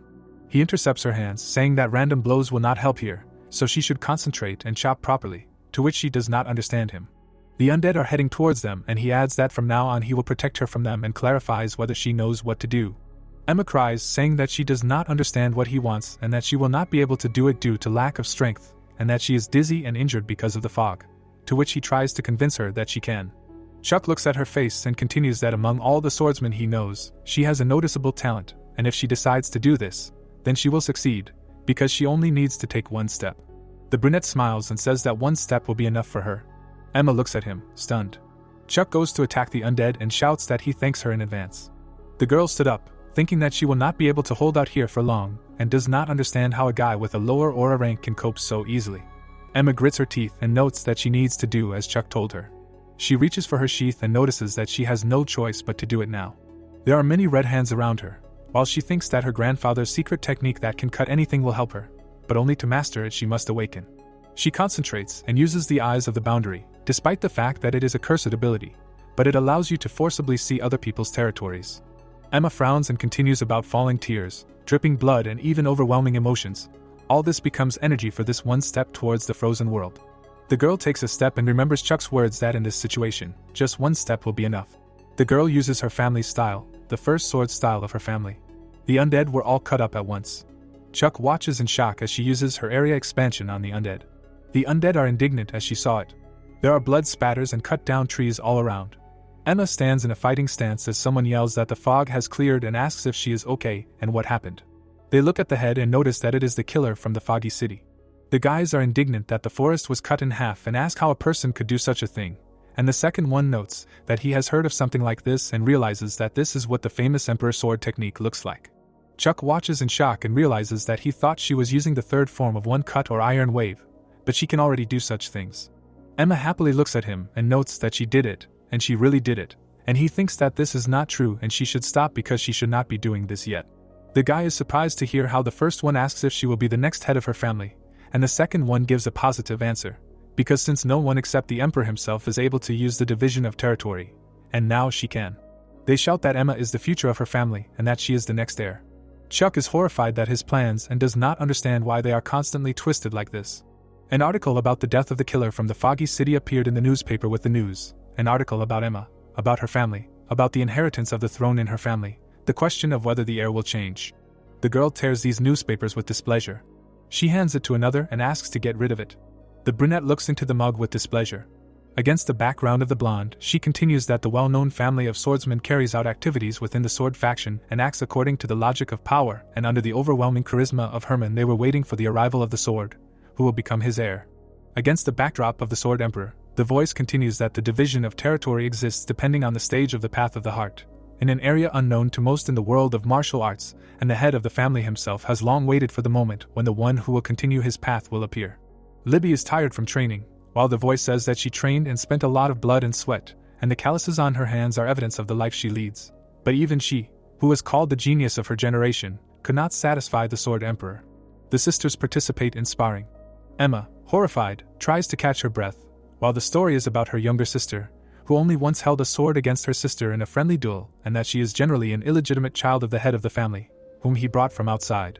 Libby angrily attacks and notes that she never considered this girl her rival. She knocks the weapon out of her opponent's hands. The sword is reflected in her sister's eyes. Libby is perplexed. Blood splashes in different directions. Someone screams that the bleeding won't stop, and someone asks if it was a fatal wound. Libby bleeds out in horror, saying that she didn't see it. Emma attacks and points out that she couldn't have seen it because when she came to, she was already cut. She stands alone while the voice says that it wasn't about speed, but something else, territory. Libby holds her wound while the voice comments that territory is the deepest path of martial arts, and Emma took a step into that space. Libby looks up and doesn't understand how this even happened, because she is a very small and lazy child. The girl is shocked while the voice talks about it. Emma stands with the sword and asks her to wait until she finally understands what her grandfather was telling her. She looks at her sister and continues that the twisted nature that mortals cannot understand is a demon's sword or a demon talent. The Emperor of the Sword places his hand on her head, saying that he also appoints her as a candidate for the successor, and the voice says that Emma has overcome everyone's denial and become the main candidate for the successor. Emma looks at Libby, saying that she is holding a sword for the first time, and her sister thinks that the memories of stroking are the question of her half-sister, who grew up under the complete neglect of her father. The older sister looks sadly and understands that these memories remain somewhere far away. Someone calls out to her. The girl asks if everything is okay with her, and she asks herself why they are worried about her. Libby gets up from her chair and asks them not to worry with thoughts that she also wanted her sister to enter the territory. She remembers her sister, and continues that if she saw this sword again, then maybe she would be able to reach there. The brunette gives the order to prepare a test of the sword. The plot moves to a building with a tower while someone asks when she will recover, to which he receives in response that she was not told, but if he uses potions, he will be a cucumber in a day or two. Chuck stands next to her bed while she asks if he wants a honey bomb, to which he asks again about the candy and notices her carelessness. The brunette looks thoughtfully and asks about dividing the territory, how she was able to do it, because even if she can see the territories with the eyes of the border, this does not mean that she will be able to use this technique right away. The girl is embarrassed and replies that he believed that she would succeed. Chuck tensely hears that she understands that if she tries, she can do anything, to which he himself replies that she really is a genius who ignores any effort. Someone knocks on the door, saying that he also wants to visit her. Maria shouts that it is her and asks if Chuck is okay. Chuck realizes that it is a senior named Maria, to which she greets him and says that she is a second-year student in the magic department, and Emma says that she is a first-year student in the night department. The brunette points at her and asks if she came to visit her, to which she receives a positive answer. His finger is almost on her face, and she notes that she was worried about him. Maria angrily asks if they are close, to which the guy asks again what the question was about and that her sudden behavior scares her. Someone is knocking on the window. The girl leans down and asks for food, specifically raw fish. Chuck looks at Maria and notes that she is uncomfortable because of Laura, although he can understand that everyone would find such behavior unpleasant, even if it were not Laura. The blue-haired girl asks again about the food, whether he ate with her, and he thinks that perhaps she is uncomfortable because of this. Chuck asks her with a smile not to worry, because he will not prepare a wonderful meal for her either, to which she did not understand. The guy rubs his chin and thinks that this is an unexpected gathering of incredibly star participants, and with such people you can do a lot. Chuck turns to Emma and says that since rumors about her division of territory have spread, Libby will most likely come soon with a sword test and asks if she is confident in herself, to which she asks again about the test itself. The voice explains that the sword test is a tradition of swordsmen, which was used by a 5th-level master and was intended to test the master of the sword pavilion, who is responsible for the family faction. Such was the description itself, but a lot of time has passed since then and the test is now used to legally get rid of competitors. The girl cries and notes that if she fights her sister, she will die and notes that she is not sure, because to begin with, she cannot even beat 5 swords. Chuck looks ahead and says that he has a good method, to which she asks which one, to which he offers to tell her under one condition. Nevertheless, she unconditionally agrees.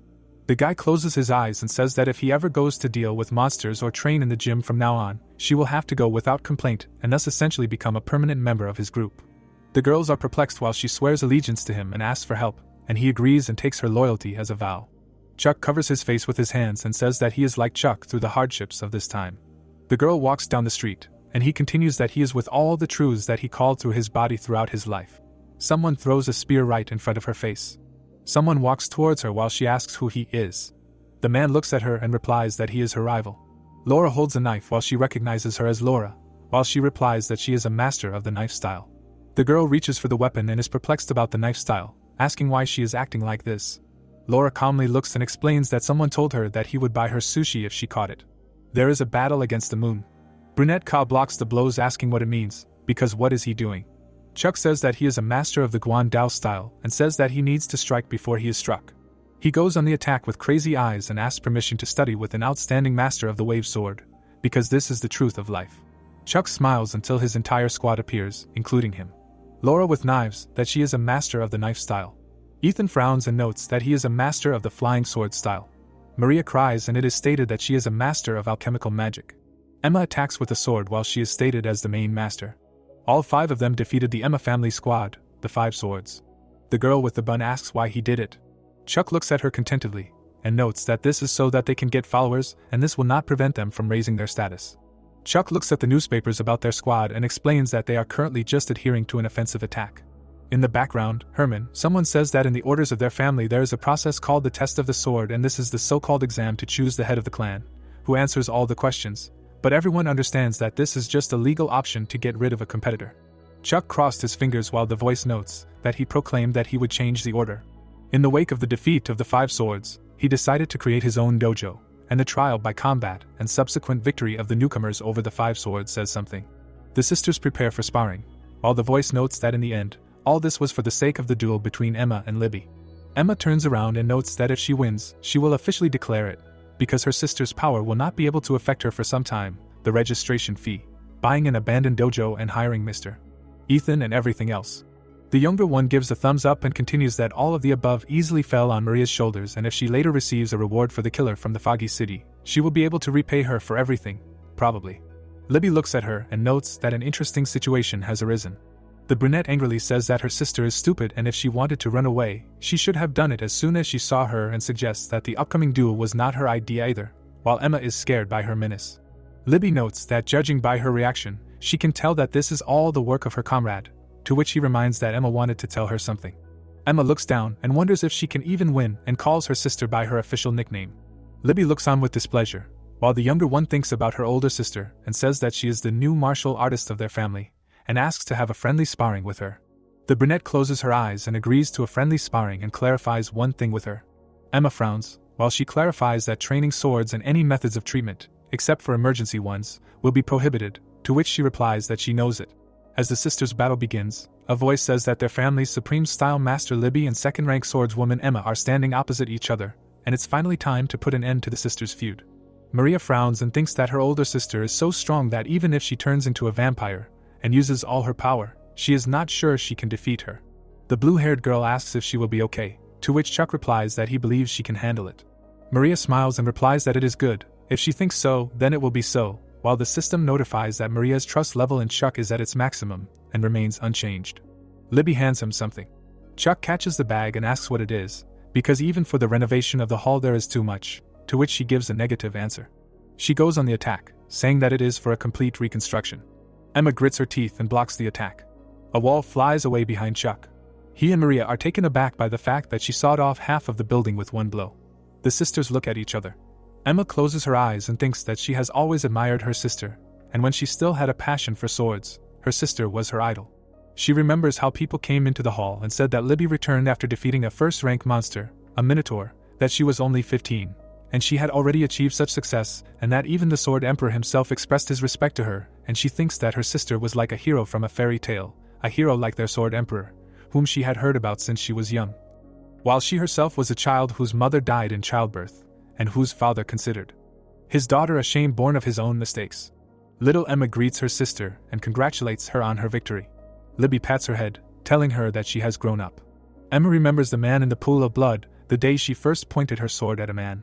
The girl bursts into tears and realizes that everything changed then. Libby attacks sullenly. Emma opens her eyes and thinks that she should first step back, then to the side. The older one looks at her stunned and realizes that she is using a reverse defense. The younger one strikes, thinking that everything is textbook, because even though she can boast only a standard level of skill, she clearly could not expect such a lunge. The older one counterattacks. Emma tries to slow down, to which the second one notes that her legs are still just as fast. Emma frowns and thinks that she needs to maintain her speed, then get out of her line of sight and strike at the shortest distance from her. The girl disappears.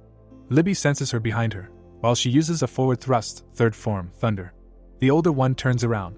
She almost left her sister without a nose. Emma lets out a battle cry. Libby doesn't understand what's going on. The younger one goes to hug her, and the older one realizes that the fight has gone hand to hand. The brunette knocks her down. She calls her sister by name, and goes on the attack. Libby kicks her and calls her an idiot. The brunette swings and asks if she thought she could defeat her with simple tricks. The sister blocks the blow. The younger one uses the older one's technique against her. She looks at the sword and notes that everything is going as Chuck said, then she does too. Emma uses a combination strike. Libby frowns and says that she was able to carry out such a counterattack right from her knees, and she clearly shows her that she does not want to lose with such tricks. The older one kicks again, screaming that her skill is still not enough. Emma grits her teeth. Libby goes on the attack from above. The younger one blocks. The blonde counterattacks. The brunette blocks. Emma lets out a battle cry, while the second one realizes that she is getting closer and closer to her. Libby sees the light in her eyes and realizes that this is not the case, and that she is now looking straight at her target. The brunette recognizes this moment with a smile. The older one looks at her sister and notes that this is exactly how she wanted to see her true nature, which she so diligently denied despite her talent. Emma tries to catch her breath. She looks at her sister with displeasure. Libby looks back and thinks that she realized that the key to victory is just one single blow, and not the sum of 10, and she accepts her challenge. The brunette prepares an attack and urges her sister to follow her example. Emma frowns. The sisters run at each other, while one thinks that the other has been chasing her all this time. The brunette strikes and remembers her sister's cry that today was her first lesson with the sword. Little Emma smiles and says that someday she wants to be an outstanding swordsman like her. Emma attacks with the support of Chuck. Libby is taken aback. Their blades met. A bright flash. The division of the territory passed along the entire body of the sister. Maria is horrified by what is happening. She asks in surprise if this is the end. Chuck sees a standing man and notices who is the winner in the fight. He looks at the silhouette. Libby dropped the sword. Maria joyfully shouts that Emma won. Chuck smiles and thinks that the only strong point of the younger in comparison with the elder is her division of the territory, and, accordingly, victory or defeat in this fight should be determined only in the use of this technique, and therefore he ordered her to only dodge, run away, and stall for time. Chuck remembers himself in a past life and notes that he managed to study her habits, behavior patterns, and so on there, in order to win the only victory in the battle. He looks at the brunette and thinks that everything happened as he thought, that during the battle only one thing was cut. This is the enemy's sword. Emma looks at herself and does not believe that she defeated her sister. Libby gets up and asks herself what she lacked, maybe tempering. She stands up and continues that from now on neither she nor her subordinates will interfere in their affairs, to which Emma asks her to stop. The younger sister asks her to wait. Chuck points out that she must be scared, because she was weaker in every way and defeated her family's top sword master. The sisters stand and stare, until he realizes that considering the level of judgment the older one will face after this, the younger one's fear of her reaction to turning away from her is natural. Libby frowns over her shoulder. She reaches out to her.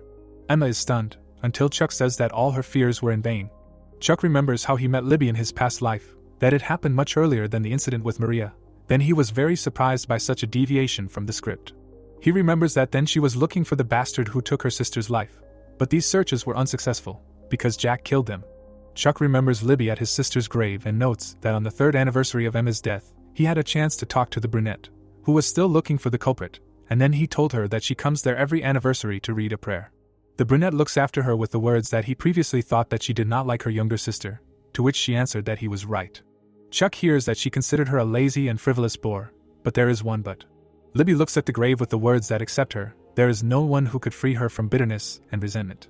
The brunette smiles and the guy understands that the older one will never turn away from her, even if the latter gets around her, the older one will smile secretly and root for her. Libby strokes her sister's head and says that she has grown so much. Chuck crossed his arms over his chest and understands that the brunette he remembers is exactly like that. Emma is crying. The system notifies that Libby has lost and that Emma gets an average or a rank, a boost to mana, points and an understanding of the territory. Against the background of the building, someone says that he is afraid of battles, and the second one notes that he knows this, while the first one adds that despite this, there are still moments when he smiles during the battle, but that is why she always avoided battles. Emma looks down and continues that she thinks that this is not her, because she was afraid to face her sister and therefore did not take everything as seriously as others and looked for only easy ways, to which the guy notes that everyone does that. She is sad, saying that she won the battle and will now be perceived as the successor of the family. They will also keep her sister and her followers, but running away from it like this. Emma hugs her knees and says that she understands that her connection with her sister will really be broken, to which she receives a negative answer. Chuck looks at the apple and says that their connection will not be broken. The brunette continues to clean and answers that he assumes that they will distance themselves a little and the relationship between them can become awkward. However, a connection is not something that can be broken so easily. Emma listens that no matter what, they are still sisters. Chuck remembers that as a child, someone called him a good boy and explains that as a child, all he did was get hit on the head by bullies. He remembers himself saying that it was not this that tormented him, but the fact that he never dared to fight back, and for this he was terribly angry at himself. Emma gapes as he continues that she is a much stronger person than he was at the time, and he wants her to always be confident. Chuck looks at her, as she calls him a strange man. Emma looks at him and says that they are the same age and she does not understand why he acts as if he is older, to which he asks again if he seems older than his years, to which he receives in response that he is much older, something like maturity after going through all the difficulties that comes from him, and he himself thinks that this is all because he has lived 14 years more than she and is at least in his 30s. And if you take into account the character's own memories, then he is already well over 50. Emma thanks him with a smile, to which he does not understand why. She stretches and explains that she thanks him for that time and for what happened in the forest. The girl remembers the act of rescue and notes that it was he who saved her then in the forest. Chuck asks how she knew, to which she replies that it was by her voice, waist, and a little bit of intuition, to which he notes that he didn't expect such a display of intelligence from her. Chuck crosses his arms over his chest and says that since she already knew everything, she should forget about it, to which she retorts that she owes him a huge debt and if he wants something, he should just tell her. Chuck extends his hand and asks her to be his friend. The guy clarifies what's wrong, maybe she doesn't want to which she was confused, but shook his hand saying that she hasn't had a boyfriend yet, so she thinks it would be great to have a boyfriend, that is, a boyfriend's friend. Chuck smiles and hopes that they will get along. Emma looks embarrassed and replies that she is also glad that she has such a reliable friend like him. Chuck remembers what happened and thinks about punishment for villains and a bright future for good people. Libby strokes her sister's head. Chuck looks at the apples and thinks that he hopes this child will have a better choice. Candles are smoldering on the chandelier. Isabel looks out from behind the wall, says hello and notes that she has recently had something to think about. She calls out to Maria. The guy hands her a vial of blood and asks her to accept it, or rather his feelings. He hands her his blood.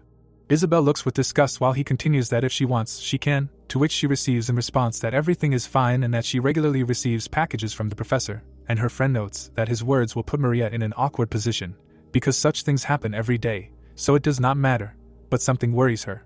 Chuck calls out to her and says that classes are over. The blue-haired girl turned around embarrassedly. She looks at Chuck and Isabel thinks that he is Chuck who has been hanging around her friend a lot lately. He is a knight of the 5th rank, but it does not matter. The girl with glasses looks after them and notices that this guy fights on par with Emma, which means that he is special, so it worries her. Maria sheepishly takes the blood offered to her. Someone hits his head on the door. Isabel realizes that they closed the door, eavesdrops and asks what they are doing there together. Chuck remembered that he had previously offered her something and asks if she thought about it, and she does not understand what kind of offer. Chuck sits and continues that this land, which he bought the last time he registered his seal, since everything was destroyed, then for now there is a restructuring. He is going to build a hotel, to which she asks again and receives a positive answer with an explanation that why shouldn't she invest in his project, because the profit is guaranteed to triple, he is sure of it. Isabel sullenly hears the words about investments and profit and is perplexed by the fact that he is trying to do business with Maria and asks who he is. The plot moves to the training room, where Emma asks if they also have training today, to which she receives the answer that it is basic physical training. Isabel peeks while Emma notes that he is diligent, and he replies that the basics are important in everything. The girl with a smile declares that she will also go with him, and Isabel wonders who this is, and then realizes that it is the second daughter of a family of swordsmen. Chuck holds out a card saying that she has tried a lot of things, and they say that the food there is delicious, to which she recognizes the Holy Panda, the best restaurant. Isabel is perplexed by the restaurant, because this place is the best for dates, and this freak just flirted with her friend. She raises her hand. Emma turns around and asks if he heard anything, to which he receives a negative answer and asks how much money she has saved. Isabel crawls on the floor and is angry that he is trying to seduce 2 girls at the same time, and even starts talking about money. The plot moves to the next day on the restaurant street. Chuck asks if the sushi is tasty, to which he receives a positive answer.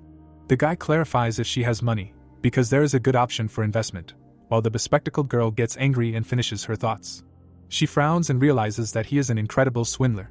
The car drives along the road, while someone clarifies that the costs of corporate registration, dojo renovation costs, hiring instructors for mercenaries, tax processing, etc. In the battle with Libby he spent 97 gold, and in Korean won it will be about 100 million won. Security stands near the car, and Chuck continues that all this was covered by the vampire, for which he should be grateful, because he never thought that he could be lent 100 gold, and where do wizards get so much money? He remembers Libby that she gave him 50 gold to build a new dojo. Chuck thinks about the killer from the Foggy City, that he and Emma also got a reward, and together it would amount to 109 gold coins, and what surprised him was that Laura also had a lot of money. He thinks about Ethan and the others, the first one had a huge fortune. Chuck sits. A bird flew by, while Chuck says that so he collected 550 gold coins and with them he bought land and now it is a plot on the outskirts of the city, in the wilderness. But in the second semester there will be a festival of friendly exchange with the Academy of the Eastern Continent, and this is the peak season for the hotel business. Tourists from all over the continent flock there, and he will receive hundreds of gold coins and will be able to get everything back in 2 weeks. Chuck flashes his teeth and continues that he is a time traveler from another world, and that this is how he should use information about the future. Chuck in dark glasses suggests that they just wait, and then he will take possession of all the money in this world. The plot moves to a carved building. The blonde man says that the position of the Catholic Church, the royal family, the magic tower, and the association in relation to their academy is not particularly pleasing. Kevin stands up and says that he does not think that this is an unsolvable problem, to which the man in the hat replies that the council supports his actions, and she believes that everyone should be given a chance. Kevin looks at her and notes that he will not be there for some time, to which he receives in response that she can do it instead of him, and the chairman of the academy retorts that in other places he would still give in to her, but isn't the Catholic Church an unpleasant place for her? The academy chairman leaves, saying that she should take care of everything while he is gone, and if something happens, she can use the emergency communication, to which she asks him to be careful. The girl adjusts her glasses. The man in the hat reads a document about experiments on the regenerative power of a vampire, which are prohibited, and a permit for the construction of a 3rd dormitory is under consideration. She reads the papers and wonders what comes next. The woman in the hat reads with displeasure, and asks what Chuck is up to again. Frowning, the girl asked what he is up to again. Holding an application for land for collecting mandrake, she asked again. A view opened up to the west of the academy, and she heard that mandrake was being collected in such a place. Crouching down, the hero asked her what she knew about the mandrake, to which the girl replied that well, it screams loudly when it gets out of the ground, to which he said that everything is correct, so you need to be careful not to damage your eardrums, good ear protection is a must, and it is better to have an open space around. Grinning, the protagonist asked if she was ready, to which Emma replied that she was ready. Chuck held the plant in his hands. An idea came to mind that the mandrake cannot be collected alone, you need a person who will hold the flower and pull it out with the roots, as well as an assistant who will cut off the roots and stems. If you do not cut them, The mandrake will continue to scream. This is the 4th time he himself collects the mandrake, the last time they collaborated with Jack. Lowering his head, the hero said that he is a little nervous, to which the girl asked what he said. The protagonist's eyes lit up and he screamed, "Whatever." The monster made a sound. Chuck lifted the plant up. He looked away and screamed, "Now let her show him her sword skills." The girl looked at him in amazement, thinking that this fool hadn't put on her headphones properly. The protagonist's eyes lit up and he thought, "Damn, since that's how it turned out, he'll try to cope alone, thinking that he's the only one who can scream." The protagonist smiled widely. The plant flew up. Chuck raised his hand up. The stem fell off the mandrake. The protagonist frowned. He turned around and screamed, "Let her get up, he brought her with him, and there was no use." To which Emma asked if he'd gotten enough sleep. The protagonist looked away and thought that he was going to end it today, but it seemed like she was going to faint again. Chuck turned around, hearing the greeting, to which he thought that there should have been signs saying no entry, so who dared? The girl smirked, and he asked that she hadn't been told that an experiment would be conducted here today. A view of the building opened up. It was heard that it was so noisy that she jumped out to look. An open window appeared. The thought occurred to her that she jumped from there. After all, this is the 12th floor. The girl closed her eyes. Putting her hands behind her back, she asked what they were doing here together, to which the hero replied that he had told her last time that he was going to organize the collection of mandrakes. Rushing forward, Maria asked what the others were also going to pull out, to which the protagonist replied that yes, but since his comrade was injured, he plans to collect mandrakes another time. Chuck looked at her in surprise, hearing that she would just do it, to which he said that he should wait. It would be difficult to do if he was not a knight. Holding the plant in her hands, the girl said that the color was so unusual, silver, to which the hero thought that he was too late. She had already pulled it out. If you hear the cry of a silver mandrake without any protection, you can lose your life. The plant looked forward. Grinning, Maria said that she has a mandrake farm at home. She pulls out about 30 of these a year, and then asked how he liked it. It was easier than he thought, really. Standing in front of the plant, she added that they were going to make a decoction, then she could make a stew. While she waited, she would get food. It would be good if she found rabbit meat and potatoes. Looking down, the hero asked what he should do, to which he was told that he could do nothing. Grinning, Maria said that she would do everything herself. The protagonist closed his eyes and said, "Well, it's better for him." Well, he had a thought, what a bummer. A plant appeared. It was said that there are 2 ways to use mandrake. One of them is the traditional way of using the root. The girl was sitting near the cauldron. The thought came that the second way with maximum efficiency is to make a decoction. You need to add 28 ingredients, including reed root, Actinidia polygamum, goji berry root, deer antlers. You will have to cook all this for more than 10 hours. The drink was poured into the bowl. The thought came that if you do everything like this, the mandrake decoction will be ready. They will ask if it is strange. No, because it is a Korean game. Maria closed her eyes and said that it is ready. All that remains is to wait, and then asked what he is doing, to which the hero replied that he was bored of waiting. The girl asked with wide eyes that these were runes. Yes, to which the protagonist said yes, and she added that she did not understand the meaning, but she had seen them in a culture lesson. Chuck looked down, hearing that where did he learn this? Now runes are like a dead language, to which he replied that his teacher taught him. The girl held a weapon in her hands. It was said that only a year ago he studied runes and spearmanship under her guidance. She left behind unhidden runes and primordial ones. He had mastered the approach to the first, but the second were slightly different. A glow appeared around the man. The thought arose that because they could not be used, just knowing the spelling, the primordial rune after passing it to another person is carved on his body. This is a power that only one person can use. The monster thrust the weapon into the girl. The thought arose that one of the goals of the final boss in the game is to get this primordial rune. The teacher tried to pass it on to him, but died earlier. The monster's eyes lit up. Lowering her head, Maria asked what kind of person his teacher was. Since he knew so much about runes, he must have worked in a magic tower before, to which the hero replied that she was just an ordinary person. The girl stood still. The thought appeared that a person who did everything in his power. Lowering her gaze, Maria said that it seemed that she was a dear person to him. Smirking, the girl asked what kind of potatoes there would be, to which the protagonist replied that he had not had lunch, and she added that she had taken some with her. Archie held the basket in his teeth, to which the hero asked that so it was he, Archie. Raising his gaze, the protagonist said that he saw that she had tamed him well, to which the girl replied that it was all thanks to him. After all, he had already shared blood several times. Thanks to him, he now officially served her.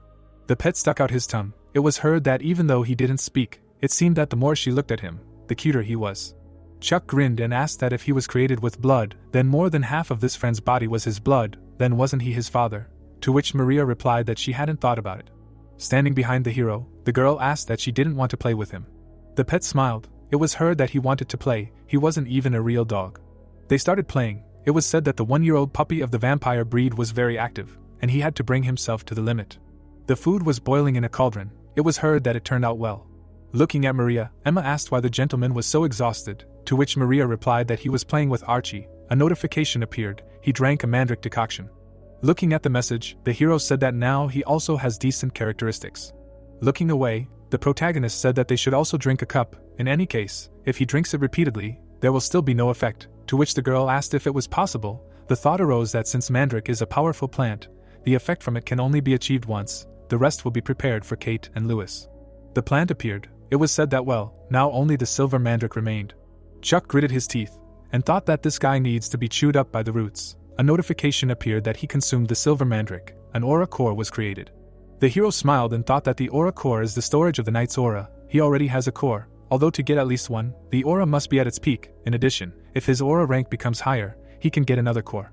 Clenching his fist, he said that he had an aura core, to which he was asked if this was true. The girl looked surprised, hearing that the silver mandrake is quite effective, to which she replied that he should try the golden one quickly. He thinks it is even better, to which the protagonist said that it is too early, he will rip it out later. Chuck lowered his head, hearing that good medicine shouldn't be overdone either. If you eat it all at once, you might get sick, to which he thought, well, that's also true, but he has a different goal. A globe appeared, and someone turned to Chuck. Looking straight ahead, the man said that he thought that this student's rank needed to be reviewed. People were sitting at the table. It was heard that Chuck, he was a first year, rank 5. Judging by the data, his characteristics were low. Why should they review this student's rank? They probably didn't see the first year midterm. Gritting his teeth, Oliver said that Chuck managed to hold out against her for about 3 minutes, to which he was asked what he was talking about. Putting his hand to his face, the man said that she probably gave in to him. Would she try her best on the midterms for children? Looking down, the instructor said that she gave in. Looking straight ahead, he added that among the professors who were there then, those who thought that she had given in to Chuck. People looked at him silently. It was heard that it seemed that they had not. The guy opened his eyes wide and said that, however, a rank increase due to passing the midterm exam is not much, even if there is no doubt in his abilities. If he does not have good results or achievements, they cannot promote him in rank. Such are the rules. Sam looked down and said that then they will entrust the establishment of the association ranks. He thinks it will be enough to reevaluate the rank on the condition of issuing an official document of the Guardian. To which he was told that but it must be outside the student's curriculum. Looking away, the girl said that the initiator of this topic was the professor, and the man asked that he would take this matter upon himself. Looking straight ahead, the man said that this is what he hoped for. Oliver crossed his arms, hearing what was decided with Chuck then. Frowning, he thought that in terms of characteristics, even the 5th rank would be a luxury for him, but the sparring he showed with her was truly amazing, plus this mastery of the spear. The hero's eyes lit up. A thought appeared that no matter how you look at it, this was definitely that person's technique. Oliver adjusted his glasses and thought that it seemed like he needed to take a look at him once. Smiling, Emma said hello. Sitting down on a chair, she said that they had the same classes today, she could sit next to him, to which the hero replied that she had already sat down, so why ask? The guy looked at her. It seemed that only this place was Edward's. Getting up, Emma said that she would sit in another place, to which the guy replied that he should sit. It seemed that he turned out to be a gentleman. Looking at him, the protagonist asked why he was suddenly staring at him. A thought appeared that he was asking because he did not know. Maria smiled. The thought arose that the most famous in the academy. The girl stretched out her hand forward. It was said that she was a scary, but sweet girl, a demon, and now also the granddaughter of the Emperor of the Sword. The guy closed his eyes. The thought arose that he was jealous. But who was he to film his personal dating simulator in life? Edward lay down on the desk and thought about his youth, why there were so many empty seats around him, and the girl asked what happened. Grinning, Oliver asked that they were ready. Let them forget. No need to prepare for the lesson. Walking forward, he added that everyone should quickly sit down in their seats. As was said in the last lesson, from today they would conduct group work. Sitting at the desk, the girl said that she did not want assignments in groups. It was heard that they should not do such a displeased expression on her face. The instructor lowered his head and said that he would explain the group assignment before starting. Since they were studying at the Knight's faculty, he would not ask them to solve complex mathematical problems or grow mysterious plants like at the magic faculty. He snapped his finger sharply. The man extended his hand forward and said that now let them look at this paper. The hero frowned when he heard the topic of the group assignment. The man held a weapon in his hands. It was heard that the technique of wielding a spear, out of the blue. Emma grinned and said that the technique of wielding a spear, that's lucky for him. To which the protagonist thought, what the heck, in the past the topic was the technique of fist fighting. The man lowered his head and it was said that he was a fighter who could control the distance and dash using his shadow, a first-class knight from the Northern Golden Eagle Academy, famous for the magic runes engraved on his gloves. Chuck smiled widely. The thought occurred to him that this man had suddenly made the topic of spearmanship, he quickly guessed. Looking at the man, the hero thought that he wanted to test him. Stretching his hand forward, Oliver said that for this task, each group would choose any spearmanship technique and study it. They would also have time to demonstrate the techniques of the chosen technique in turn. Raising his hand up, the guy asked that, but aren't students using spears at a very advantageous position? To which the teacher replied that when assigning grades, he would take this into account, up to receiving additional points or raising the standards of evaluation. A glass with chopsticks appeared. It was heard that, they would be divided into groups of 4 people. The groups would be chosen by lot. The students walked forward. The thought occurred that a group task designed to promote and evaluate cooperation between students. This is how an exemplary answer sounds. The students were sitting on the hero's back. It was said that, but the reality is that the most diligent and responsible students are the losers. A cruel game called Let Him Carry Everything on Himself. The correspondence about the meeting place appeared. Gritting his teeth, the hero thought that the group, consisting of an incomprehensibly busy idiot, a guy who wants to go at someone else's expense, and a guy whose relative died, 4 years in physical education and 3 more at the academy, surrounded him only with such people. Grinning, he added that, however, sitting at the desk, the protagonist thought that this time everything was different. The guy raised his eyebrows. The thought arose that Edward was a knight of the 3rd rank. His physical skills are quite high, and he is good at assessing the situation, and also quickly does what he is told. The girl's eyes widened. A thought appeared that, there is no need to talk about Emma, a genius swordsman, and her physical abilities are good. If she puts in enough effort, she will learn quickly. Laura looked down. It was said that the last member of the group is her. Her demeanor is certainly not the best, but she is one of those who works hard. It is nice to see how well she is concentrating on lessons now. Smiling, the hero thought that who would have thought that he would end up in the same group with such athletic and diligent guys, and then said that he booked a hall for their team. They will go in 3 hours, and for now they will start with a quick training session on theory. The room appeared. A thought arose that this is what he was thinking about then. Looking straight ahead, the guy said that they had been going to this training hall for about 2 months, to which the protagonist replied that they had, and he added that the walls and floor here were made of high-density shock-absorbing material, right? And Chuck replied that yes, they were very expensive. Standing next to the hero, Edward asked that it was possible to break them. The girl looked at him in fear, and the thought appeared that with one blow. Laura looked down. It was said that she was crazy. He put her as an opponent for Emma so that they could practice their spear skills a little, and she smashed everything here to smithereens. Let them just look at her expression. She doesn't even understand what she's guilty of. The students flew out of the room, and the thought appeared that naturally, they were kicked out of the training hall. They heard what and where they should train now. The church appeared, and it was heard that, they will reflect on their misdeeds during the execution of this group task. Sitting on a bench, the hero said that they should not be shy to express their opinions.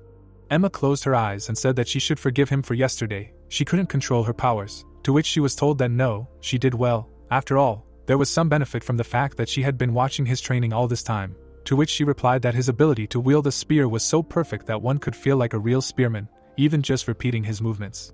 Edward closed his eyes and said that he was not yet confident in handling a long weapon, nor in this rotation of the heavens or whatever it was called. He had no idea how to do this unique rotation. He didn't even know what to do, to which the protagonist replied that he was doing well too. Even if he mastered only the technique of the 8 mothers, he would already have more ways to wield a mace in reserve. Looking to the side, the hero asked what he thought. The girl looked down and said that she should eat. The thought occurred that perhaps, because the various religions of the earth were organized and included in the game, there was a similar culture here. Looking at her, the protagonist asked that she was here as a volunteer, to which Laura replied that the service on weekends was mandatory. The thought occurred that Laura was forced to participate in this. Chuck grinned and asked that she was a nun of the Protestant church, to which she replied that it was not of her own free will. The glasses were on the table. It was heard that nevertheless, let her read the Bible. There is something to learn from people who called themselves saints. In the Catholic churches there are many old-fashioned fundamental principles, but in the Protestant churches there are also many similar teachings.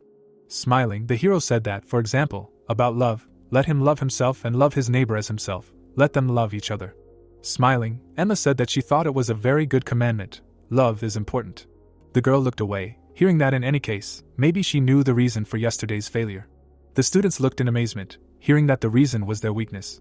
Closing her eyes, Laura said that they were weak. One only had to use a little force against them, as they would break. Even training would not help them. The weak would remain weak, and the strong would remain strong. Standing up, the hero said that her words made sense. Looking at the girl, he added that only the truly strong have the right to say such things, to which Laura asked again. Frowning, the protagonist asked what they would bet. A minute. He would put her on her knees in a minute. If he succeeded, then she would pay for dinner. Looking down, the girl said that it was fine, but if she won, she did not need a reward. because she would definitely break something in the process. Standing still, Chuck said that this place was suitable. The guy looked at him in amazement, hearing that they would start on Edward's signal, to which he asked how they ended up in this situation, and Emma added that she didn't have to say. Stretching his hand forward, the young man asked that they were ready then. The girl's eyes lit up. The protagonist frowned. Chuck rushed forward and thought that he was using secret and first-class techniques from the very beginning. The hero struck sharply. Laura frowned, thinking that she had taken this blow as if nothing had happened, as expected, justifying her name. The protagonist struck sharply. Looking down, he exclaimed.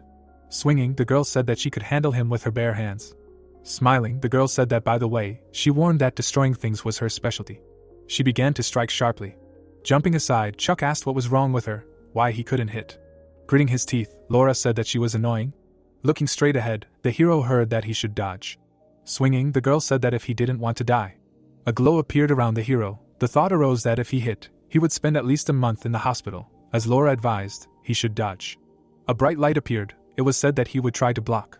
The protagonist clenched his teeth tightly and thought that although he succeeded in defending, he seemed to have pulled a muscle. The girl opened her eyes wide and thought that he had not dodged. She frowned. The hero stopped next to her. It was heard that when he managed to get behind her, he was so cool. Smiling, the protagonist said that he saw that she was on her knees. Looking to the side, Laura said that they would fight again, to which Chuck replied that no, they would not. He won. Why should he fight again? Frowning, the girl said that she said they will fight again. Smiling, the hero said that he can even hear how she is shaking with anger. Laura looked furiously, hearing laughter.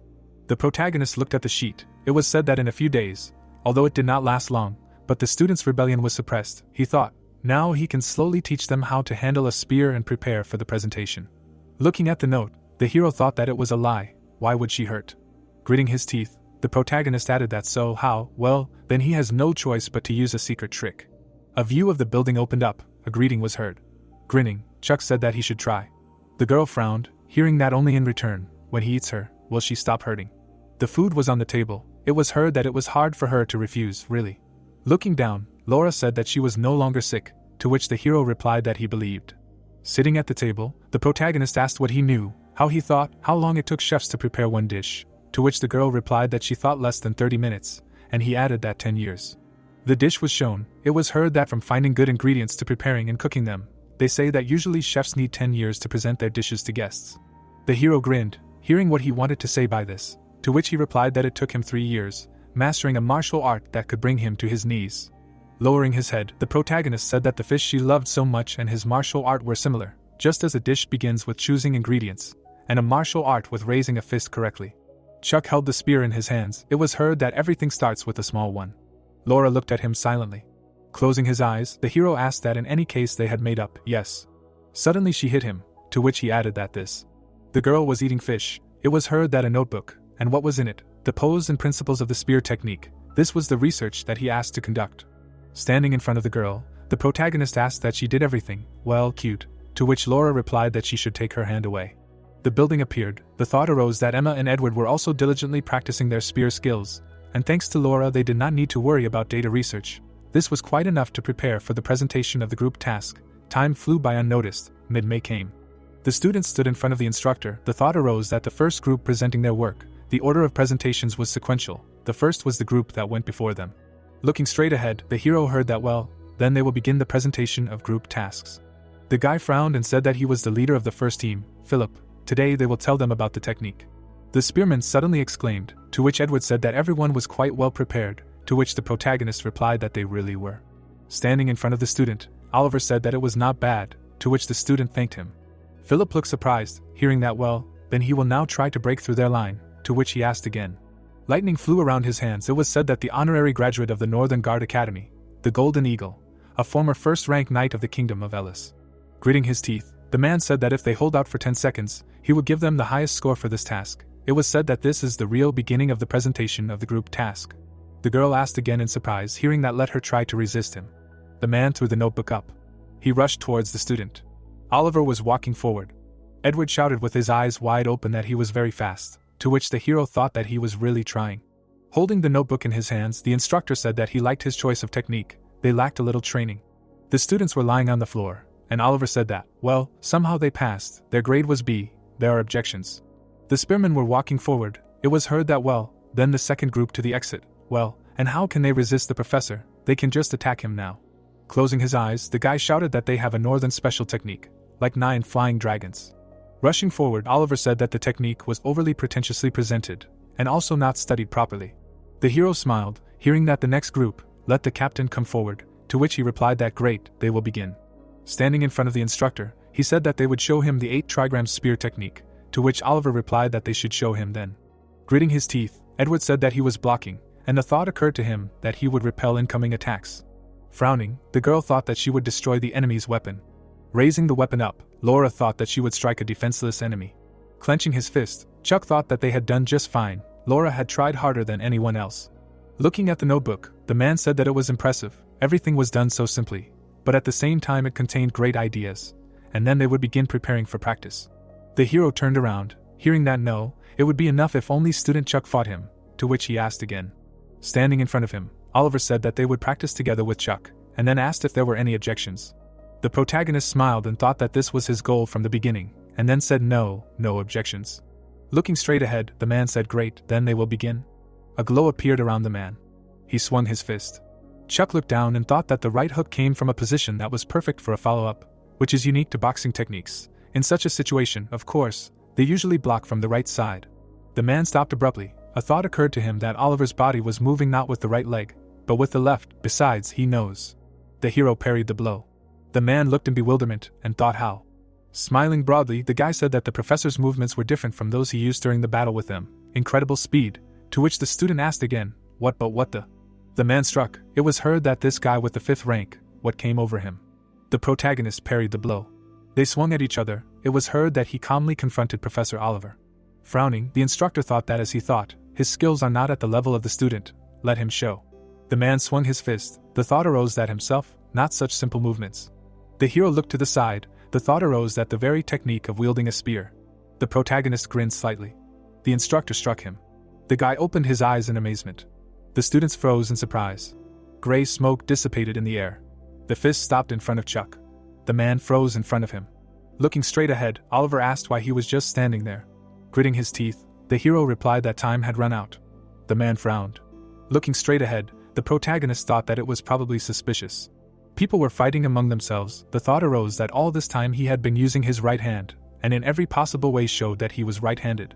The hero parried the blow. It was said that however his answer showed that he had known about the left leading hand from the beginning. The man turned around. A thought appeared. What could this mean? So he now thinks yes. Lowering his head, Oliver said 3 seconds. Standing still, he added that when it comes to secret techniques, they often blindly follow only the flashy ones, but in truth, such basic techniques can be called secret. Turning around, the instructor said, no, more precisely, 3 seconds. The hero raised his hand up, hearing that he gives them an A+. Raising his spear up, the protagonist asked how are they? To which the man added that and also, can he talk to them alone? Looking straight ahead, the professor said that they should not feel too burdensome. This is just a one-on-one consultation. Sitting in front of the hero, he asked that he is definitely a 5th rank knight, to which Chuck responded approvingly. Putting his hands on the papers, Oliver said that he himself probably knows that their skills greatly exceed this rank, to which the hero replied that he is not bad. Lowering his head, the man thought that however, he cannot catch demonic spirits, since he cannot see them without certain conditions, and therefore he cannot cope even with ghosts of the 5th rank. Looking at him, the protagonist heard that recently the professors of the Knight's faculty gathered together to discuss the students. The main topic was that his rank requires revision. Sitting at the table, the professor said that he will be given several missions, and with the help of them his rank will be changed. Probably the maximum allowable mission level is semi-first. He has something to show, so such an unconventional method was chosen. Putting his hand to his face, Chuck thought that semi-first level, there is nothing wrong with increasing the rank. First of all, they will pay a lot of money, and he can choose the mission himself, any one he wants. The lock opened. The thought arose that if he were a player, this was also a privilege that could not be obtained until the 2nd year. Closing his eyes, the hero asked that it was good. He agreed to reassess what he would need to do, to which Oliver replied that he would complete the mission to destroy the monster and the demonic spirit of the 1st rank semi, of course, alone.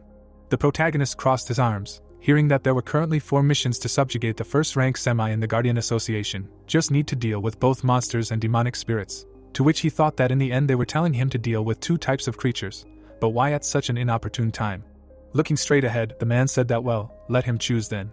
The forest appeared. It was heard that he was just in time. Walking forward, the hero said that although it was gloomy for a good man, to which the man replied that it was not that gloomy. When he was young, he broke through the fog to the nest of monsters, and the protagonist said that it would be nice if he told the story of his adventure along the way. Sam put his hand to his face and said that he could not help but tell him about his stay in the West. The monster's eyes lit up. It was heard that the first prey was a two-headed ogre, a monster of the first rank, discovered in the mountains to the west of the city. It is slow, but quite dangerous. He chose it himself. But isn't a two-headed ogre usually first rank? Why was it determined as a monster of the first rank? This guy is not an adult, so the rank drop is natural. They also hear that he breeds hunting dogs, including hounds. Looking to the side, the hero said that in other words, an open attack is not even worth thinking about. Looking up, Sam said that being a guardian requires more than just strength. The instructor watching would evaluate all his actions. The mountains to the west of the city appeared, a cave where a two-headed ogre lives. The man put his hands behind his back. The thought occurred to him that old Sam and the people associated with the association, who came as backup just in case, would not help him. If a really dangerous situation arose, they would certainly intervene, but at that moment his test would fail. Standing in front of the hero, the man said that he should report his analysis. Raising his hand, the protagonist said that looking at the surroundings, he sees many tracks of an ogre walking with long hounds. The existence seems certain. To which the instructor asked how many long hounds there are, and he answered that there are 3. There were tracks on the ground. It was heard that while there were tracks of 2 four-legged animals next to the ogre's tracks, it was because one of them was female and pregnant. Chuck ducked, hearing that it seemed he already knew the answer. Let him try to explain. To which he replied that in addition to this, there were tracks of animals that were dragged. This meant that the prey was not eaten on the spot, but dragged away. Sam grinned, hearing that neither ogres nor hounds had any idea about storing food, which meant that there was someone who could not move, so they had to get food, for a pregnant female, for example, to which he replied that it was impressive. The monster stood in the middle of the forest. It was heard that how is he going to hunt a two-headed ogre, which is a level 1 semi-monster, and long hounds, level 3 monsters? First you need to separate the ogre and the hounds. Chuck lowered his head and said that the reason they were dangerous was because they were wild animals. He was going to use a powerful weapon given to humans, to which the man asked again. The hero's eyes lit up and he said that he would use his head. It was thought that for them, of course, it was bad, but he was a professional at this.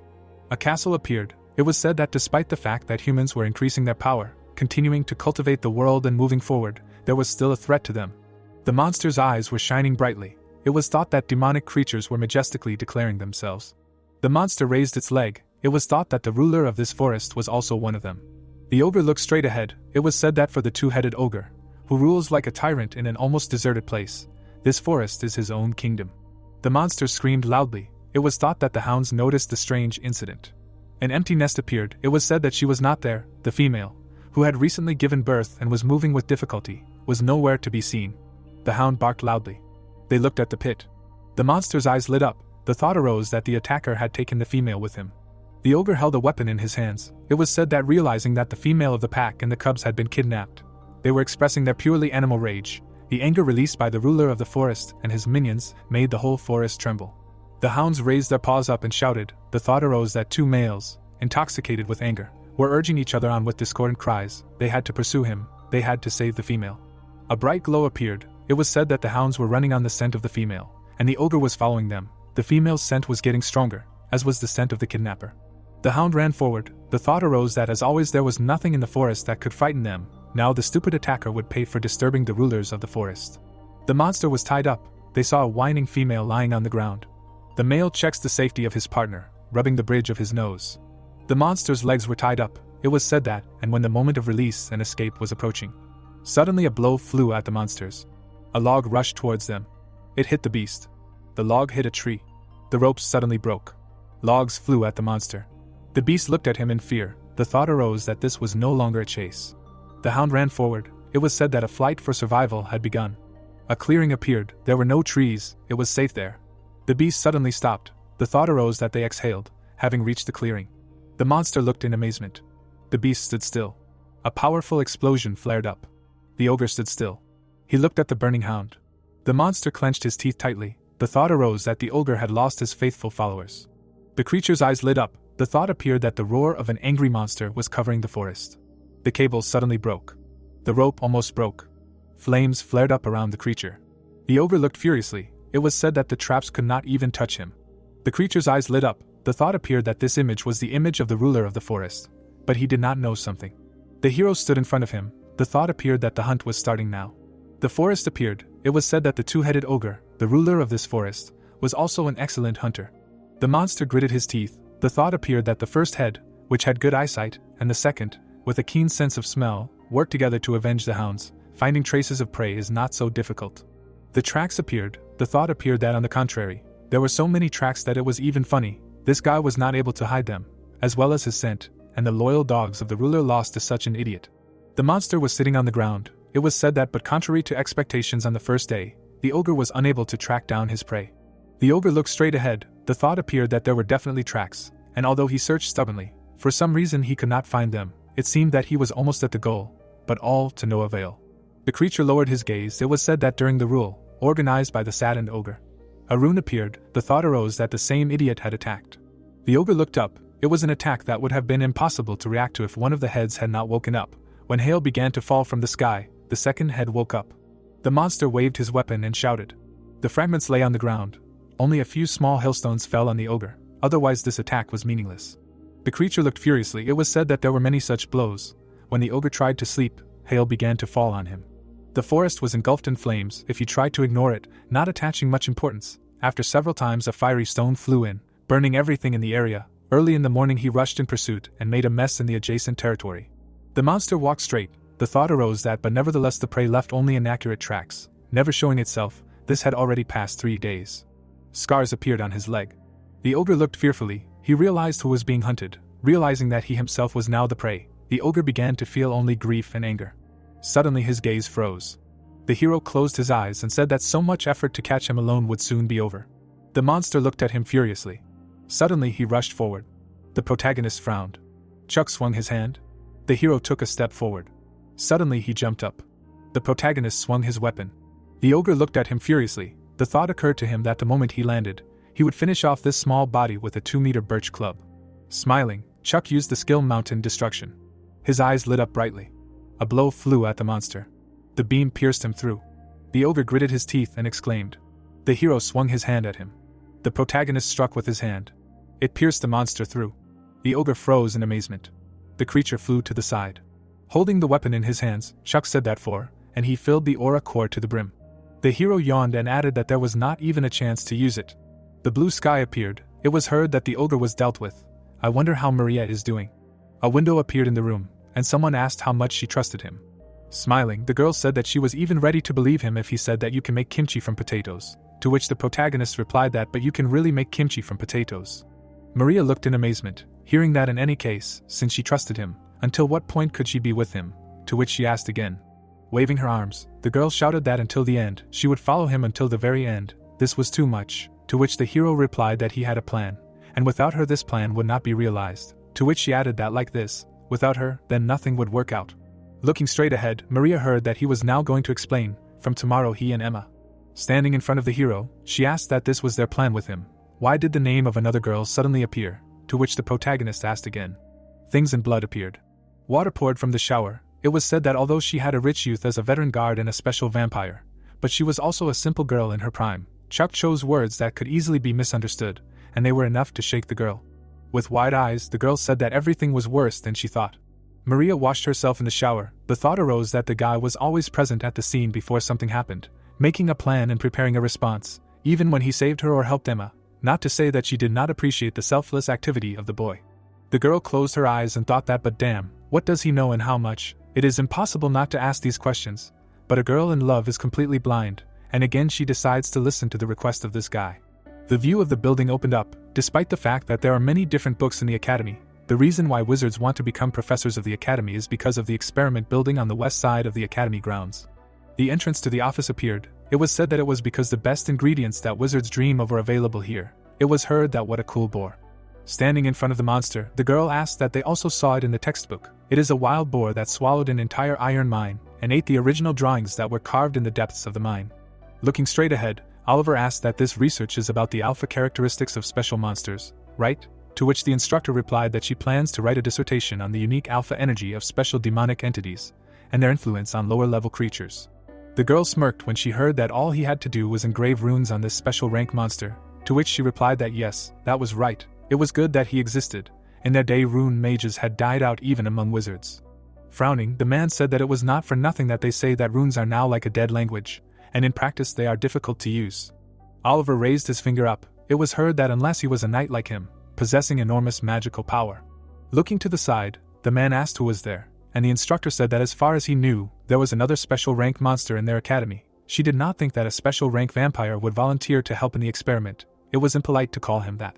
The girl's hair fluttered in the wind and she said that everything was fine. It was said that it was a meeting of two special species.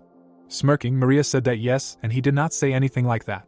A glow appeared around the girl. The thought arose that this was the first meeting of the boss of the first arc of the boss of the second arc.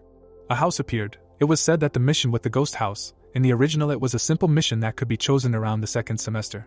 Things flew into the air. The idea arose that in order to subdue the first-rank demonic spirit of the ghost house, it was necessary to avoid its attacks with all kinds of furniture in the house, to destroy the magic circle of the demonic spirit hidden in the basement due to the extremely difficult level that did not match its simplicity. For gamers, the ghost house was a kind of test to prove that he was a true gamer. The man's eyes lit up, and the hero thought that he usually could not perceive spirits. But this time was an exception. Like a spirit possessing a magic tool in the training room, this spirit possessed the house. The protagonist walked straight and thought that this meant that physical force could be used. It could not be ignored. Swinging, he shouted that they dodged the attack in a jump, and with a spear, cut off the stem and the upper core of the root in one jump. Chuck smiled and shouted that if he rushed forward holding the spear in front, the window on the terrace would break and glass shards would fly. Raising the weapon up, he added that they needed to dodge them and slip inside through the door. The hero ran through the house, saying that now, once inside, break the clock on the right at the top by hitting it 3 times in a jump, break the nails sticking out from under the stairs. They don't need to go up. They will go down if you step on the carpet in the center of the room. People looked in amazement. The signs on the rune lit up. It was heard that there was no more flying furniture. He didn't even blink an eye. How did he do it? Who is he anyway? And now they activate the magic of the runes that he engraved earlier. Walking forward, the protagonist said that well, everything will just burn to the ground, so he leaves the house. Putting his hand to his face, he added that real men don't turn around when an explosion happens. That's all there was to it. 30 seconds, filmed. The man's eyes widened as he said that even 2 second-rank wizards definitely couldn't do anything about it. But how could he? And Chuck thought that this was once the last strategy of the legendary streamer who dominated the vastness of the Korean internet broadcasting industry. Standing in front of him, Sam said that he congratulated him. Smiling, he added that to tell the truth, he could say that he had already become a knight of almost the first rank. There was a port city called Sar nearby. There was a restaurant there that he knew, so they would have lunch. Gritting his teeth, the hero asked that Sar City was a sashimi restaurant, and then thought that at the same time, this was the place where it was. The reason why he decided to subdue the demonic spirit in this area was also hidden there. Walking forward, Sam asked what so he knows. He does not like raw fish, to which the hero replied that he likes sashimi, to which he added that great, then he will introduce him to a wonderful restaurant. The protagonist looked away. The pet was standing behind a tree. A thought arose that great, he follows him. Mountains appeared. It was said that 88 years ago the polar region of the northern continent, a cold land, but numerous natural resources were developed here. This is a mountain range in which there were so many mines that it was called the Iron Mountain. The miners looked in surprise. They witnessed an incredible sight. The eyes of the beast lit up. It was said that a huge boar greedily devoured iron ore. It absorbed literally everything, the devilish boar of the Dingle Peninsula. People looked at him in fear, then they discovered him for the first time. The girl rushed forward and thought what and why she overslept today. It seems that it is on the 4th floor of the building for experiments. Emma frowned and added that she couldn't be late. It was a task that Mr. Chuck had assigned her. Standing behind Maria, she turned to him, to which Maria replied that she had scared her. Smirking, Emma said that she was sorry. It seemed that she had been too carried away by the experiment. It was very important, to which Maria replied that it was nothing special. She just decided to try something while resting.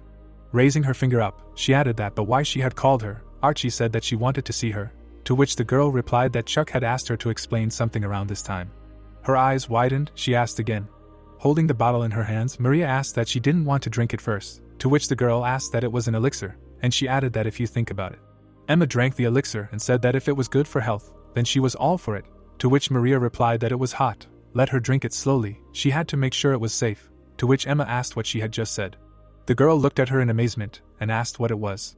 Clenching her fists, the student said that it was delicious, like the taste of home, so much so that it even felt that way. Grinning, Maria said that the taste had been checked, the safety had been confirmed, and the toxicity had been noted. Standing in front of her, the girl asked what, by the way, and what had Mr. Chuck asked her to explain to her, to which she replied that she would tell her now.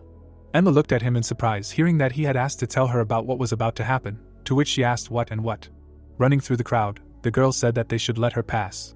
She rushed forward and thought that the devil boar, the king of the Iron Mountain, was sealed in the building for experiments, did not know why Mr.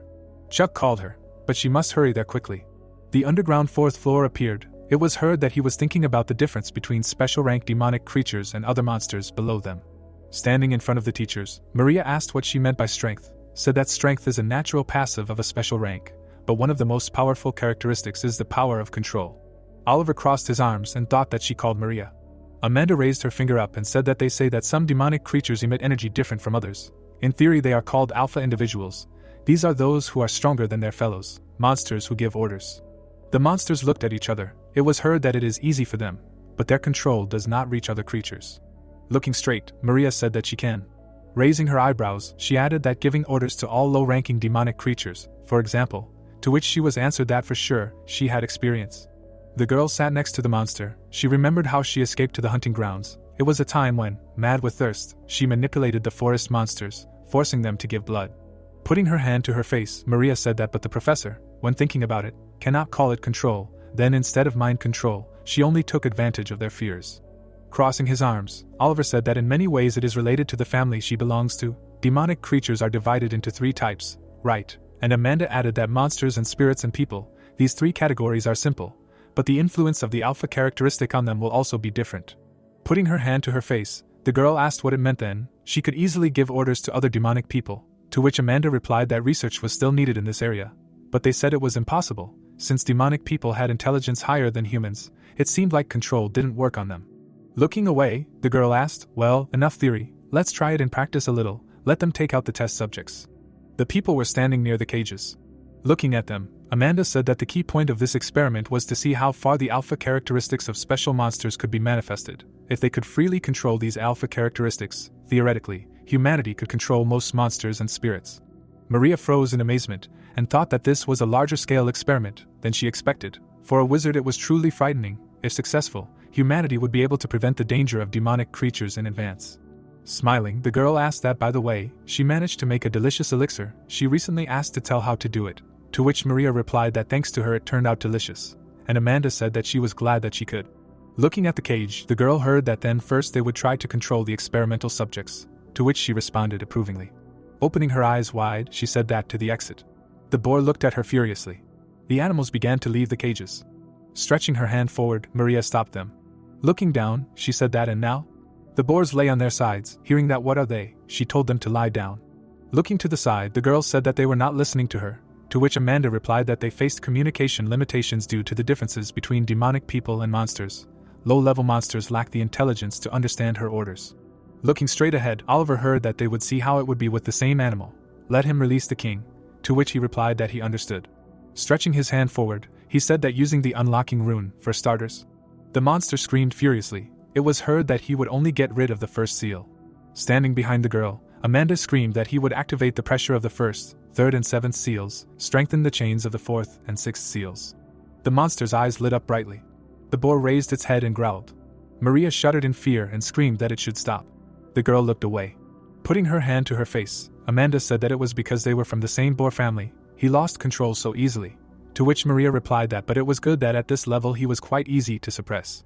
A blow flew across the wall. It was heard that there was an emergency. The monster A107 escaped. Frowning, the instructor shouted, "What is it really?" The snake was crawling on the floor. The monster suddenly rushed forward. Maria used the blood spear skill. Stretching her hand forward, she shouted that it was incredibly fast. The girl looked straight ahead. It was heard that they should save their strength. Suddenly, a blow flew at the monster. Oliver hit it with his hand. A glow appeared around his fist. A powerful explosion flared up. Clenching his fist, the man said that something strange was happening. The room shook, screams were heard. Stretching his hand forward, the guy said that it was scary. The monsters were beating against the bars like crazy, trying to get out of the cage. They needed to leave, to which Amanda replied that they should simultaneously activate the pressure of the large monsters and block the magic. First of all, let them reseal the king of the Iron Mountain, begin the sealing process. Gritting her teeth, she added that they may have lost some funds on research, but first they need to ensure security. She can do it. Looking straight ahead, the boy shouted that the second group was on the line. The magic circle was not activated. The boy extended his hand forward and added that the sealing magic circle was also damaged. Oh shit. Amanda gritted her teeth when she heard that someone had damaged the ceiling magic circle, to which she asked what he said. The chain suddenly broke. The girl looked in amazement. Her gaze froze in place. The boar's eyes lit up. It was heard that the king of the Iron Mountain had been released. The port city of Sar appeared. People were standing at the port. It was heard that now they would like to have another drink. It would be perfect, and he knows a lot about food. The dishes were on the table. It occurred to me that the reason they were enjoying such a huge feast in broad daylight was because Old Man Sam brought him here to celebrate his promotion to almost first rank. Sitting at the table, the hero asked if he could order a bottle of soju, to which the man replied that he was actually his instructor, and he was a student. Looking down, the protagonist thought that for 3 years of living as Chuck, he had not had the opportunity to drink, since he was considered underage. And why were all the drinking houses so strict about checking documents?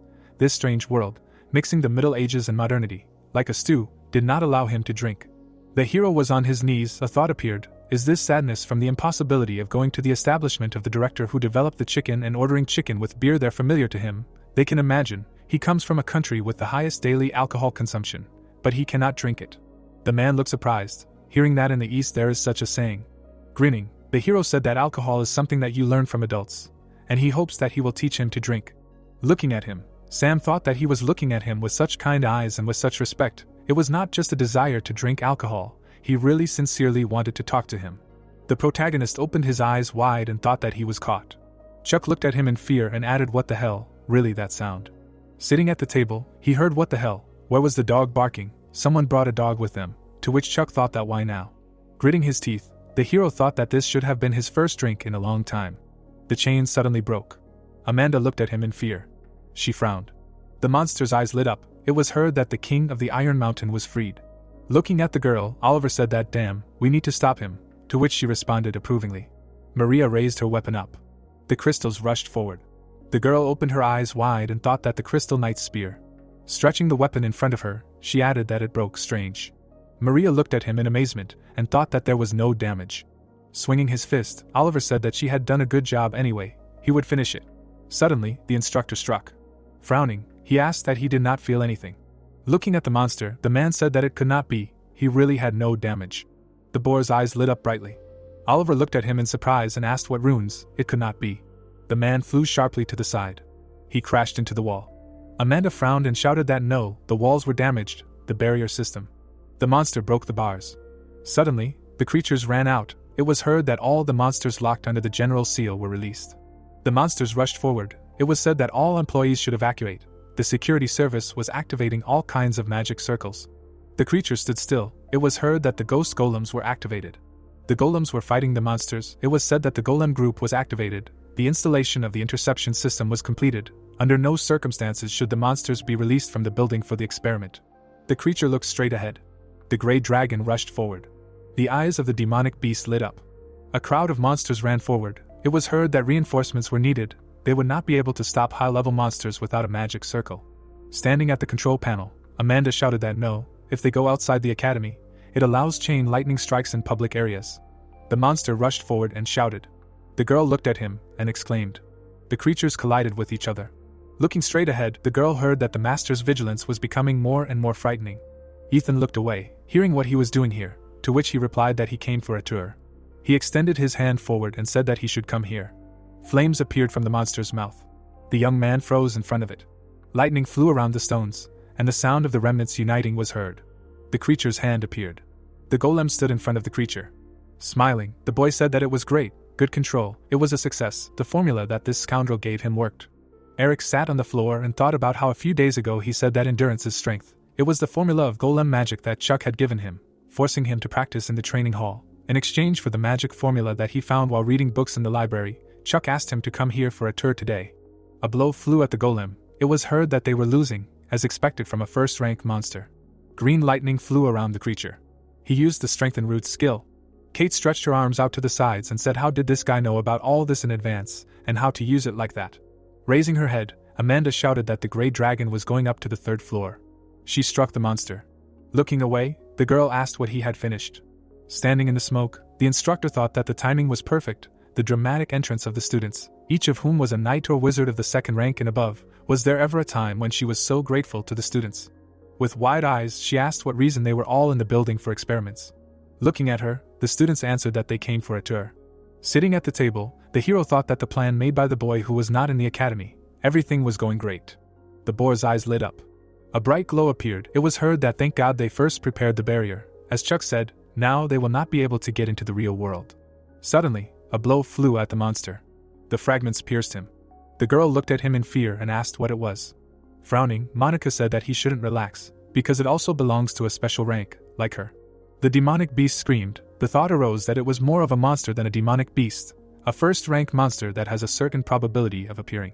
Looking to the side, the guy said that it was a curse. It destroys everything just with its movements. Let them do something.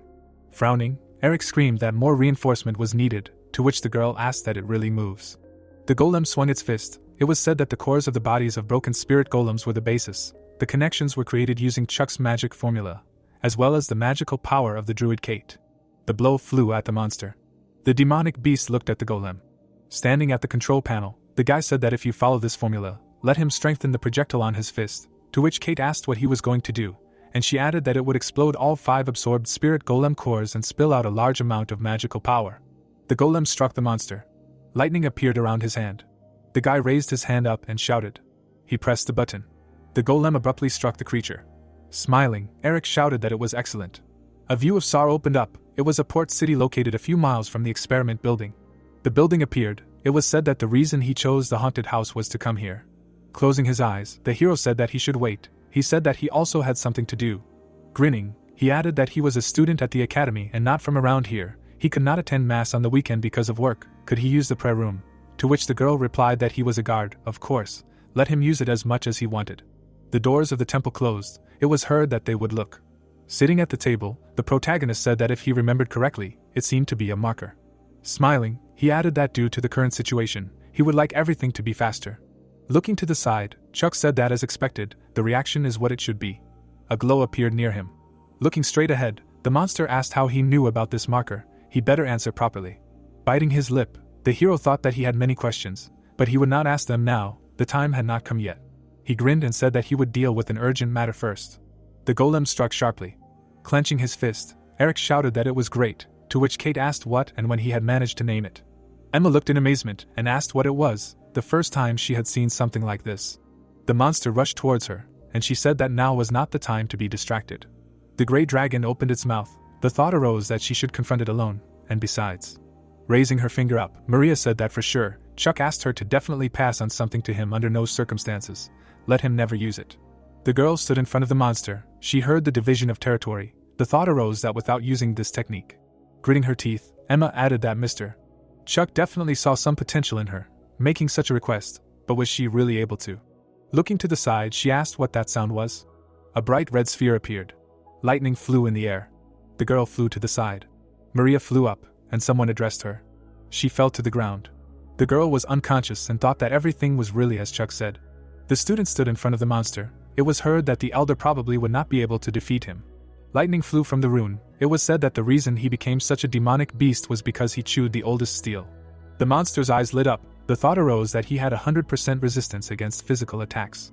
Raising his head up, the monster screamed, and the girl thought that this was the reason why the monster was not killed, but sealed. Before that, taking many heroes to the other world. Holding the weapon in her hands, she said that but still this is the matter that Chuck entrusted to her. Gritting her teeth, Maria thought that she would not give up. Frowning, Emma turned. The girl lowered her head and thought that she too. She swung the weapon and added that there was nothing left to do but deal with it. Amanda exclaimed in amazement. She held her breath, watching the scene unfold before her eyes. The monster struck sharply. The creature looked angrily. Maria stretched out her hand forward. The room appeared. The thought arose that although Maria was fighting, her opponent was still the devil boar itself. This clash was possible since they were both creatures of a special rank. The professor's eyes widened. It was said that she felt that she was sharing a moment that would one day become a page of history. She could not hide this feeling of fear and interest. The monster rushed towards the girl. Maria clenched her teeth tightly. Shards flew towards the creature. Red lightning appeared in front of it. Standing in front of the creature, the girl exclaimed. The monster's eyes lit up. The thought arose that the hard work of the students did not allow the demonic beasts to leave the experimental building, but everyone felt it. Maria's eyes widened and she thought that she was about to lose. The monster was running forward at a rapid pace. He froze in confusion. The boar looked away. The pet raised his paw. Archie was holding Maria in his arms. Smiling, the girl said that he had finally arrived. The girl flew to the side from the blow. Frowning, she thought that she shouldn't use the division of territory. But then how could she defeat this idiot? What would Chuck do in her place? The demonic beast looked away. Suddenly, he screamed furiously. Holding the weapon in her hands, the student thought that yes, if Chuck were in her place now, there was no other option. Emma swung the weapon. Frowning, she thought that the basics, you need to dodge and pierce, and throw the rest out of your memory.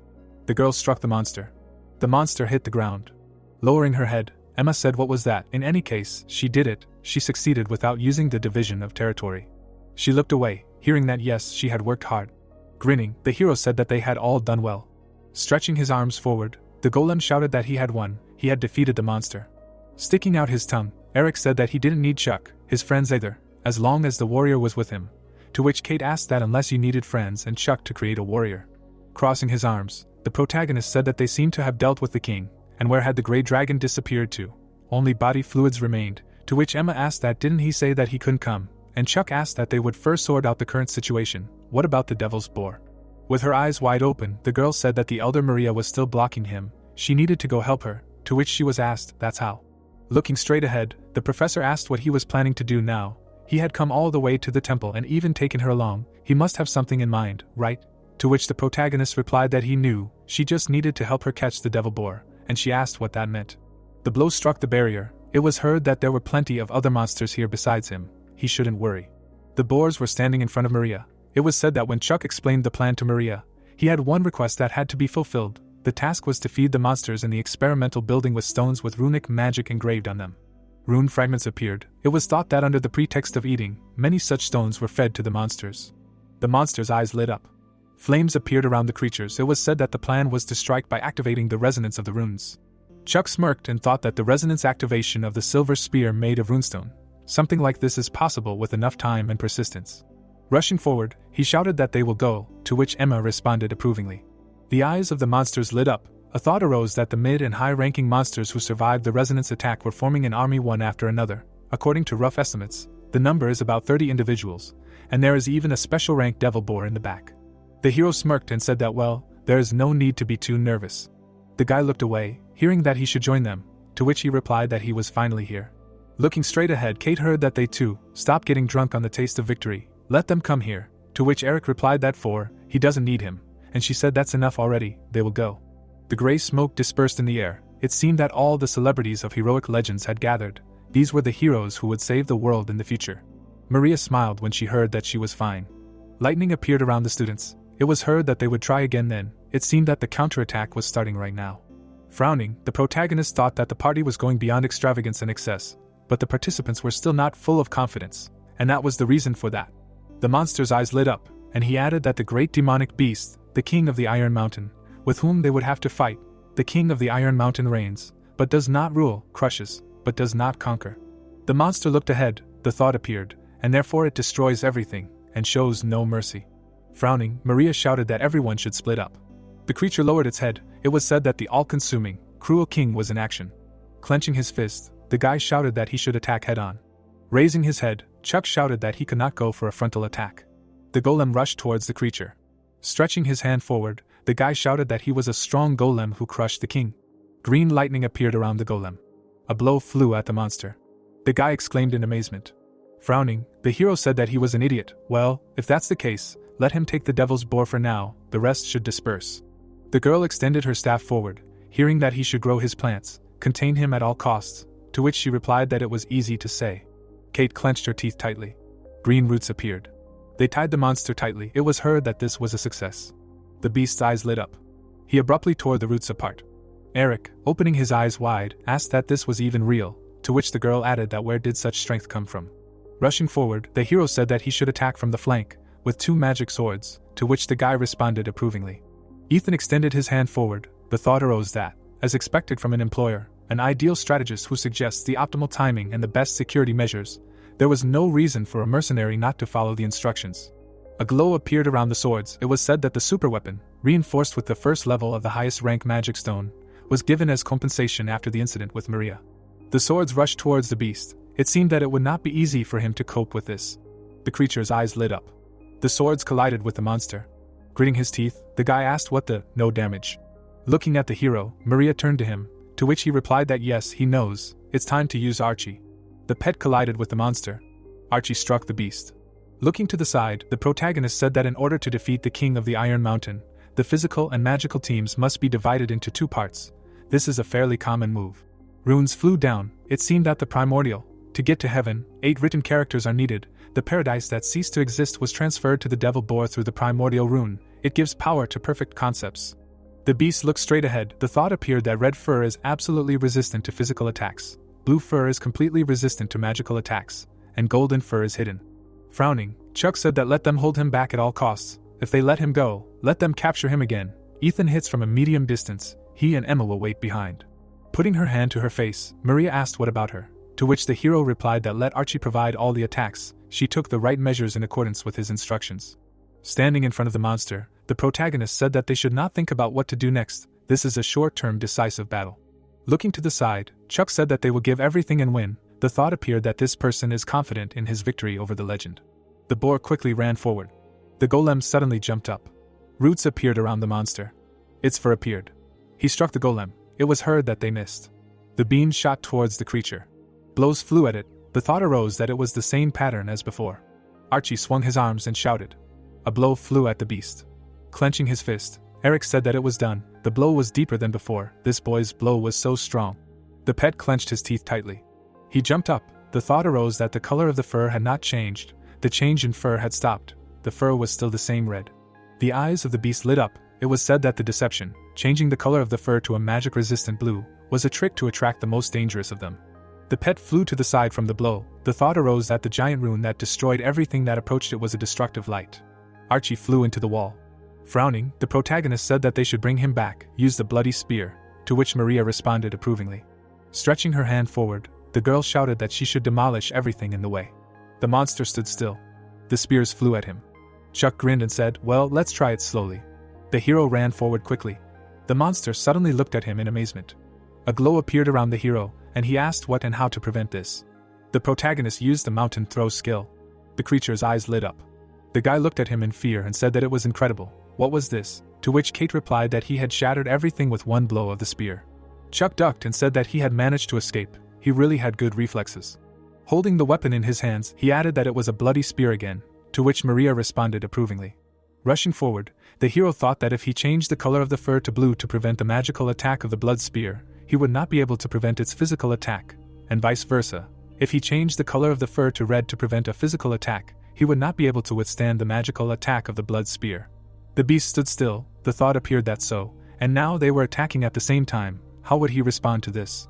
He slightly opened his mouth. The protagonist flew to the side. The girl exclaimed in amazement. The guy opened his eyes wide and screamed. Sitting on the floor, Chuck said that he reflected both attacks. As he thought, he pulled out this card. A glow appeared near the fur. It was said that complete resistance to all types of attacks, namely. A glow appeared around the monster. It was heard that the color was golden. The beast raised its head. It was said that the king was laughing. The corners of its mouth twisted, showing satisfaction. In the end it was always the same, a hidden secret trick, invincibility limited to 5 minutes. The creature rushed forward. The thought appeared that with this power no one would be able to resist the king. It was heard that he was attacking again. Turning his head, the hero shouted that this was already boring. Let everyone run. From now on no attacks would work on him for 5 minutes. Frowning, Ethan said that it was impossible. Looking around, the hero heard that there was nowhere else to run, to which he asked what and when the building had managed to turn into rubble. Frowning, the protagonist shouted that it was really him. The monster's eyes lit up. It was said that the king was laughing. Holding the weapon in his hands, the hero thought that in order to corner fast people, he hit the wall so many times. Swinging his arm, the golem shouted that it was their turn. A glow appeared around the monster, and it seemed that the giant was no match for him. Raising his weapon up, Maria shouted that alchemical magic, bloody ice. The beast rushed forward, and it was said that the little demon's magic was also helpless in front of him now. The monster ran towards the hero, and it seemed that it was now time for the king to escape from prison. The hero stood still and thought that the golden wool, the final phase of the devil boar, the king of the Iron Mountain from the Dingle Peninsula, the invulnerability arc of the second act boss lasting 5 minutes, this shocking sight caused disappointment among many users. Lowering his head, the protagonist said that to tell the truth. Smiling, he thought that there was a secret strategy here. Holding the weapon in his hands, Chuck heard the seal being released. Emma swung her weapon. The boar looked furiously. She used the skill of the first sword. The monster looked straight ahead. It was said that the chosen opponent was a legend. The girl struck the creature. A bright glow appeared.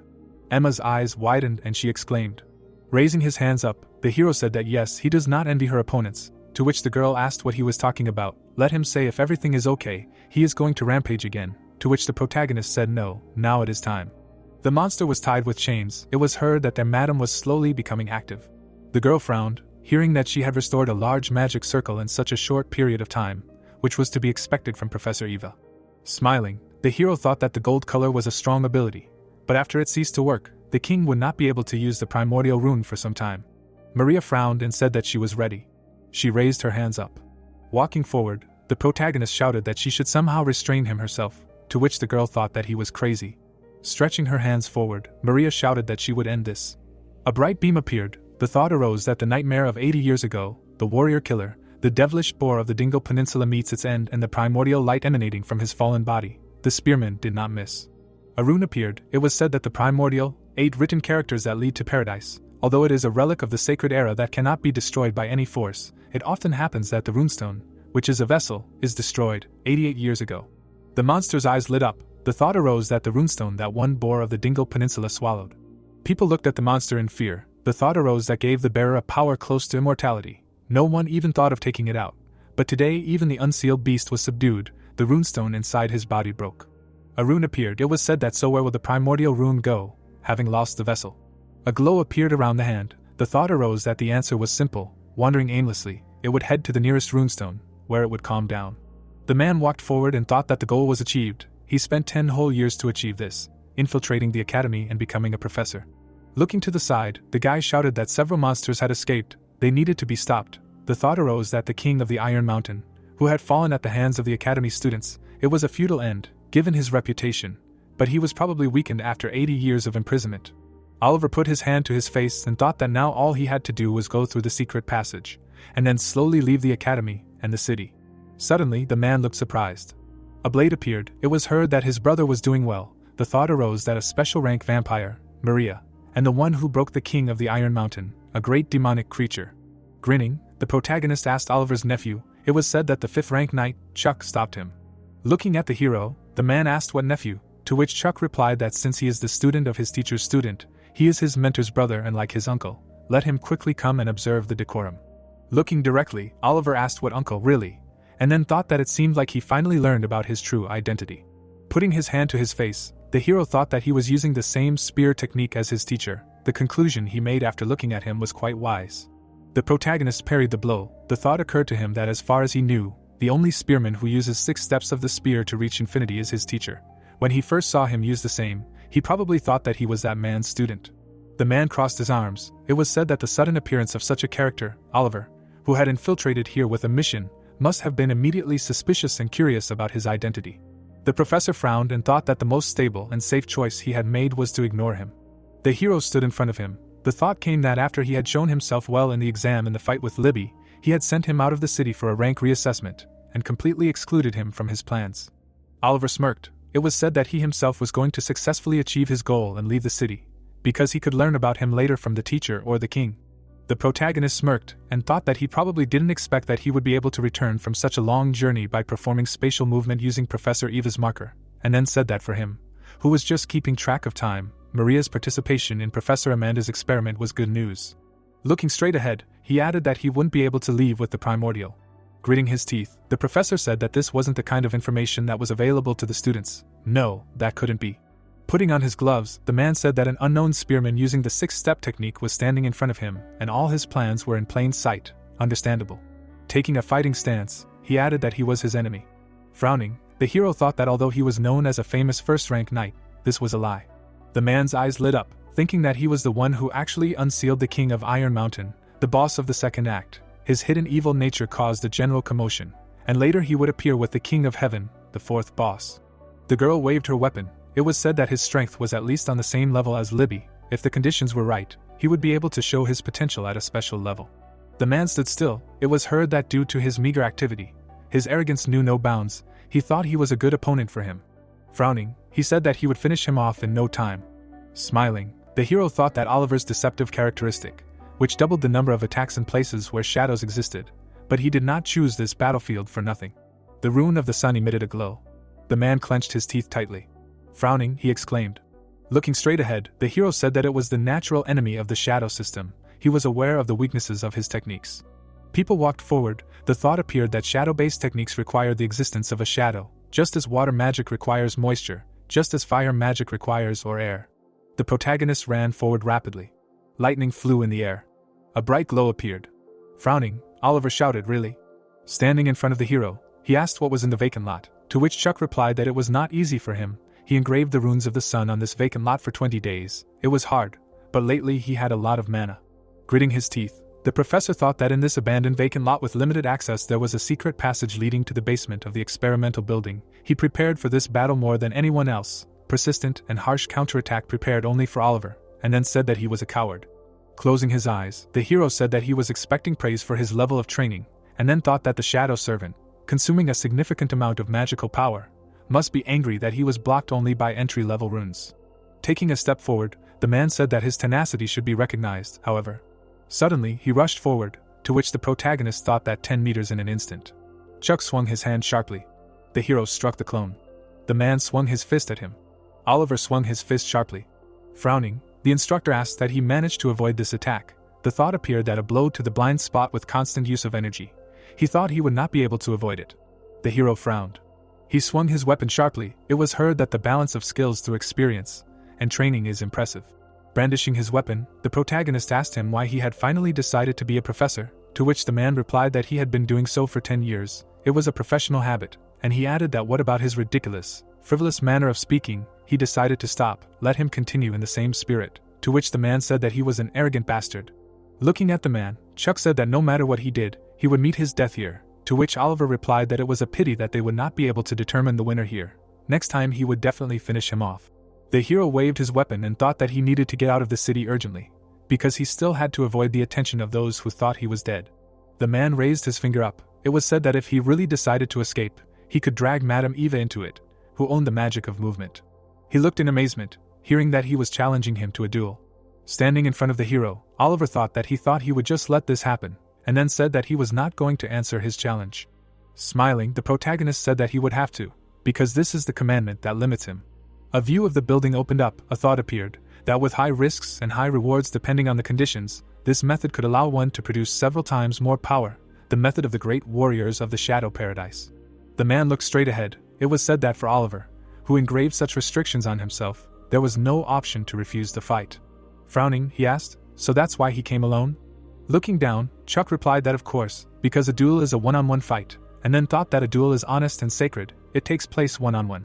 The hero stood in front of the man. A thought appeared, that because duels conditioned by the restrictions of the commandments are conducted only like this. The man clenched his fist. A thought appeared, that since he came alone, and the duel rune was activated. Looking straight ahead, Oliver thought that he couldn't refuse him a fight, and then introduced himself. The hero introduced himself with a frown. A glow appeared around the man. The protagonist glared at him, and thought that they had to reveal their names. Suddenly, he jumped up. The man rushed forward. They glared at each other. Multiple notifications appeared. A powerful light flashed. The ground cracked. It was thought that this was a street fight between a spearman and a fighter. The hero clenched his teeth. It was said that the fighter was trying to close the distance with the help of the acceleration rune.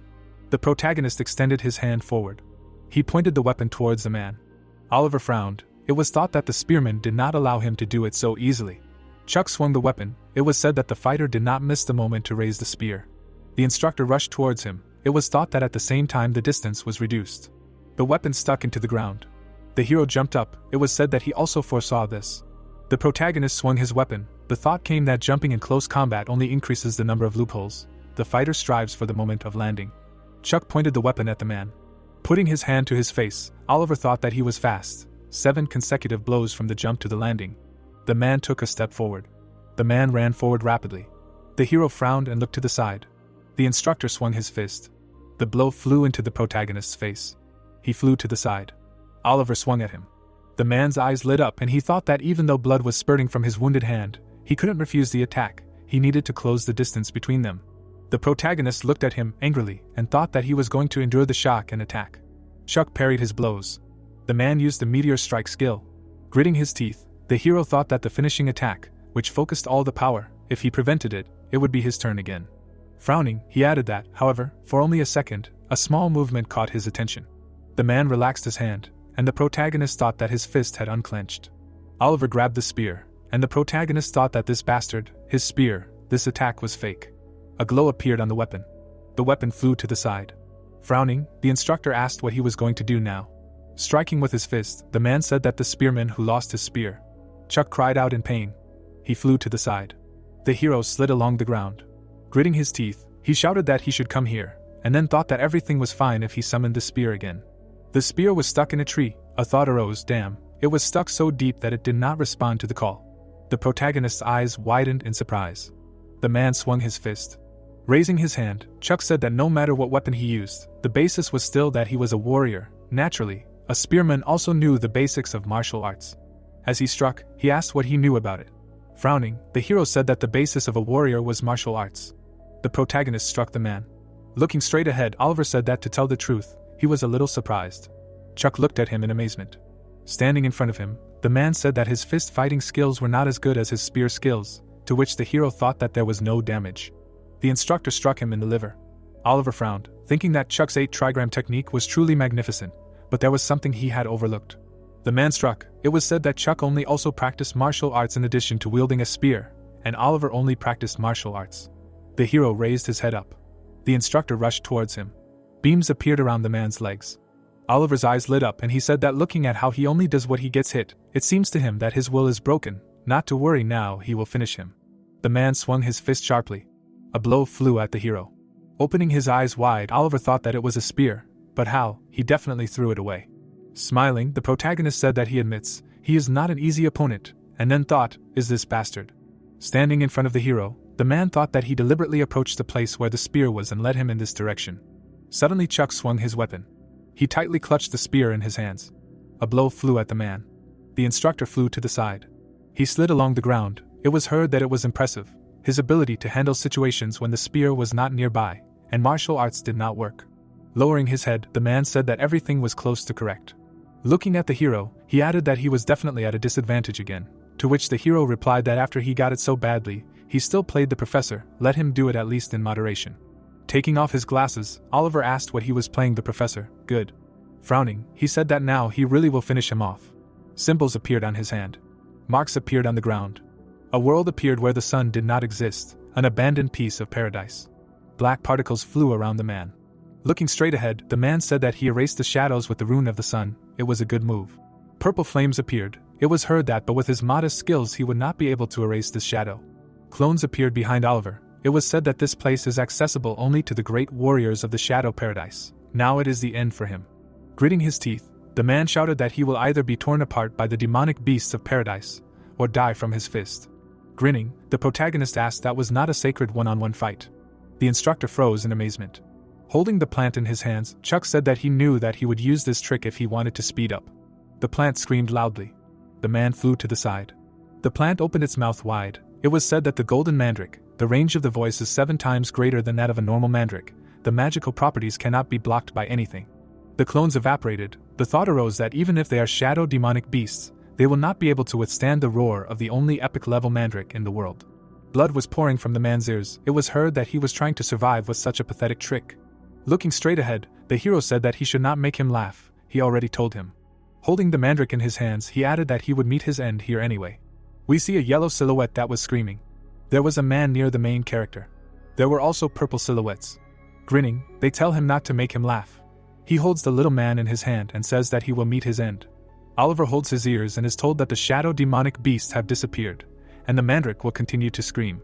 Smiling, Chuck says that he has the ability to regenerate and pain tolerance. Over time he will get used to it and develop resilience. He opened his mouth and called him a coward. Stretching his hand back, he talks about entering the Shadow Citadel. The silhouettes ran at him, because he cannot think about victory. The main character holds a spear and dodges. After that, he makes a cut on him. They grabbed his hands from behind. He took a spear in his hands and started waving it. There was a man behind him. Oliver made a high-speed strike on him. The guy landed on the wall. He clenched his hand and ran. Grabbing his clothes, the protagonist asks why the enemy will not understand what is being said to him. After that, everything around him begins to glow. Crossing his arms, he notices that his servants are disappearing. An opponent approached him, who says that the fight is one-on-one. He had abs, because the runes of the sun are engraved all over his body and the shadow servant will not be able to interfere. The man's eye widened. because this is tantamount to suicide for him. He makes an attack with a snake of disaster, a snake rushing. Standing not far from him, he asks to stop the tricks and let the victory be determined by pure martial art. Opening his mouth, he asks not to try to save the remaining strength pitifully, and just risk his life. Oliver was covered in blood and he was an enemy for the sake of a fight with whom he must risk everything. He opens his mouth and decides to risk everything he has. He clenched his hands and creates 6 steps of Asura spearman. The guy's eyes turned red, because from the very beginning it was necessary to show abilities. There was a smile on his face and he could also use this technique, because they have the same roots. After that, the main character runs at him. He had a spear in his hands, which he struck. Suddenly, he is hit in the face. We see how blood flew. His eyes lit up, his hand is clenched. Chuck takes the initiative and hits. His gaze was red. The man bares his teeth and is silent. The spear was covered in blood. He kneels. His hand was covered in blood. There was sweat on his face that was dripping. The main character stands with his arms straightened. The guy widens his eyes and looks. Chuck hit him right in the chest. Closing his eyes, he says that he won. People are covered in blood and they didn't want to close it, because when the main character closes his eyes, he hears people screaming and yelling. There were monsters around the building because innocent people were dying and he also lost many comrades. The protagonist opened his eyes and the 4th king was Oliver. He folded his arms because he was an evil king who wanted to bring hell to this world. He stands next to the body because he cannot commit the same atrocities as before. Chuck crouched down and thought that he did not have it. We see the Stone of Fate. It is one of the 4 secret treasures guarded by the druids. If this fool had this treasure, then the chances of winning would have fallen. Taking the rune in his hands, he is glad that at least it was returned. We see the palace because someone is collecting 8 primordial runes to bring the paradise of shadows to this world. There is a blue silhouette with one glowing eye. Chuck clenches his hand and asks what is important about it. Looking down, he says that he chose the wrong method. Then he lies down on the floor. Opening his mouth, Chuck says that his left eardrum burst when he pulled out the golden mandrake. The right one is also out of order and relied on regeneration, but the runes of the sun burned the torso. We see the bones of a man, because he was pierced in the liver and damaged in the right shoulder blade. A blow to the solar plexus crushed the bones and turned all the organs. Raising his hand, the guy realizes that he can barely move his left arm and legs. His body was completely covered in blood and he was trying to catch his breath. We see the sky with clouds. A notification appeared that he defeated Oliver.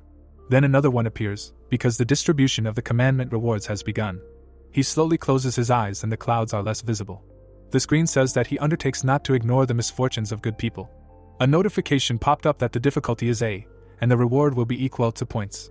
We see a scroll of the sun. Someone has orange hair. The girl takes him in her arms. The guys look at the professor, because she went to clean everything, although she cried a lot. Emma opens her mouth and says that she has everything. We see the sky, because she carries it on her back and can throw it. They sit on a bench and Chuck thanks her, because it was because of her that he survived. Her eyes widen and they tell her about dividing the territory. Emma hits the enemy, because if it weren't for her, they wouldn't have been able to catch the king of the Iron Mountain. Oliver folds his arms and stands near the people. The guy is digging something with a shovel. Opening her mouth, the girl asks if he was preparing for the fight. Then she checks his temperature and it turns out that she's right. She frowned and said that she was ready to fight him to the end. His eyes suddenly opened. It was evening and she says that the fewer people who get hurt, the better. His mouth was dirty, but he was still a good boy. The sun was shining brightly, and Emma says that he did well. Morning came and we see a building and there they were talking about the main character, because he was hospitalized. The guys were walking down the corridor and they decided to visit him. They were holding snacks in their hands, because he might be lonely. There were girls near him trying to feed him. Chuck, chewing something in his mouth, asked why they bought treats if he was already full. Their faces showed anger. There were sweets on the table. Maria was standing near him and saying that vitamins were dissolving in his body. The guys were crying, because they were jealous of him. Emma had a blush on her face and she offered to play a game. They were smiling, because they had come here for a reason. We see a golden door. A girl with a red hat came to them. The guys turned around, because they were asking what brought her here. Kevin folded his hands behind his back and asked if everything was okay with the student. Chuck stood up a little and greeted him. The sun was shining through the windows and they apologized for having to send their friends away, but the matter was confidential. They were standing not far from him and the man said that this could not be easily overlooked. Looking seriously, he said that Professor Oliver was a spy. Kevin stands near the girl and says that he knew about it. Closing his eyes, he is told that Oliver is this man's student. Eve raises her hands and says that he died 80 years ago, and she is told that the 6 steps of the spearmen and the commandments, they should know themselves, because this is what they taught. Taking the whip in her hands, Eve asks that he is a student of one of the men. Putting on slippers, he asks not to be careful, because they are not going to kill anyway and just provided this information not so that they could do anything right now. His eyes are closed, and he is told that the main body is in the main castle, and it is not in a condition to go out into the world. Getting out of bed, Chuck says that Rick is alive, and he has become strong enough and much stronger than before. Kevin looks down, and is told that it is all because they hesitated 80 years ago. Raising his hand, Chuck says that because of the betrayal of the student they trusted, the primordials were scattered all over the world and only 2 were returned. He holds an object in his hand, because he currently owns most of the 4 secret treasures of Danu, including the Stone of Fate. If the coronation takes place, no one will call Rick a usurper. Kevin was given a hand, because he knew what would happen after that. The girl looks at him in surprise, because it is strange that she, with 80 years of experience, did not become the chairman, and her place was taken by a newcomer who appeared suddenly. We see a guy, because he was the chairman 80 years ago. Then we see a man who was in office 50 years ago. At the moment, Kevin and all of them are just bodies made with the help of the rune stone through which Aaron observes the world. Holding the stone in his hands, he asks what he wants to do. Straightening his finger, the protagonist says that they have a common goal. He takes off his shirt, where the commandment was. His eyes are closed, and he is told that he will gladly become their first spear. Kneeling down, he wants to protect the world and can treat him like a dog. We see a person with a spear, because she is an adult and therefore must protect the children first. His face is serious, and he has not forgotten how they sacrificed themselves for him. Kevin opens his mouth and remains silent. We are in a dark room where lanterns are shining. Someone was wearing black heels. The girl is sitting on the throne and says that she is against it. Looking down, she asks if the boy can be trusted. Even Glasses does not know what to answer. There was a girl next to her, and she offers to keep an eye on him, because they are not sure yet. Looking down again, she understands that she cannot take such a risk, because there is a great responsibility. We see the boy's face, because he looked at her with sadness in his eyes. Her hair covered her face and she does not understand what kind of child this is. The room is empty, because a reevaluation of ranks was carried out. Also, this ceremony had a special meaning. The rank assigned during admission was temporary. The boys are sitting at the tables and eating potatoes, because the growth in one semester this year has become a source of pride for their academy. The girl was handing out potatoes, because Maria gave them to them. We see the guy's face, because he realized that she has a warehouse of potatoes. Raising his hand, he offers her to go. Maria blushes. Her eyes turn red, because despite the fact that the student faced difficult challenges, she still showed a strong will and proved herself, preventing a terrible incident in the experimental building. The boys are standing near the cages, and she helped in the professor's research, and the fact that her mana has increased greatly after becoming a vampire is also a big indicator, so she needs to increase her rank. A monster is standing next to her, because thanks to the fact that she alone confronted the king of the Iron Mountain, the number of victims was significantly less than it could have been. Kevin holds a piece of paper and they say that there is a recommendation from the chairman and will be promoted to a semi-special rank. The boys are crying because the girl has become the youngest holder of this rank in history. They start whispering because everyone knew about the incident with the king of the Iron Mountain, but many details remain behind the curtain, since everything happened within the experimental building. We see a monster with a chain, because the main reason for confidential information, starting from the very existence of the king of the Iron Mountain. Oliver squeezes his hand, because it ends with him. The boys stand and smile. The main character also smiles with all his teeth. Kevin opens his mouth and says that their achievements during the incident in the experimental building will bring a promotion to the semi-first rank. Opening his mouth, he begins to talk about Chuck. We see his back, because with the help of his achievements, he will be promoted. We see the building itself. The boys opened their mouths and did not understand how this was possible.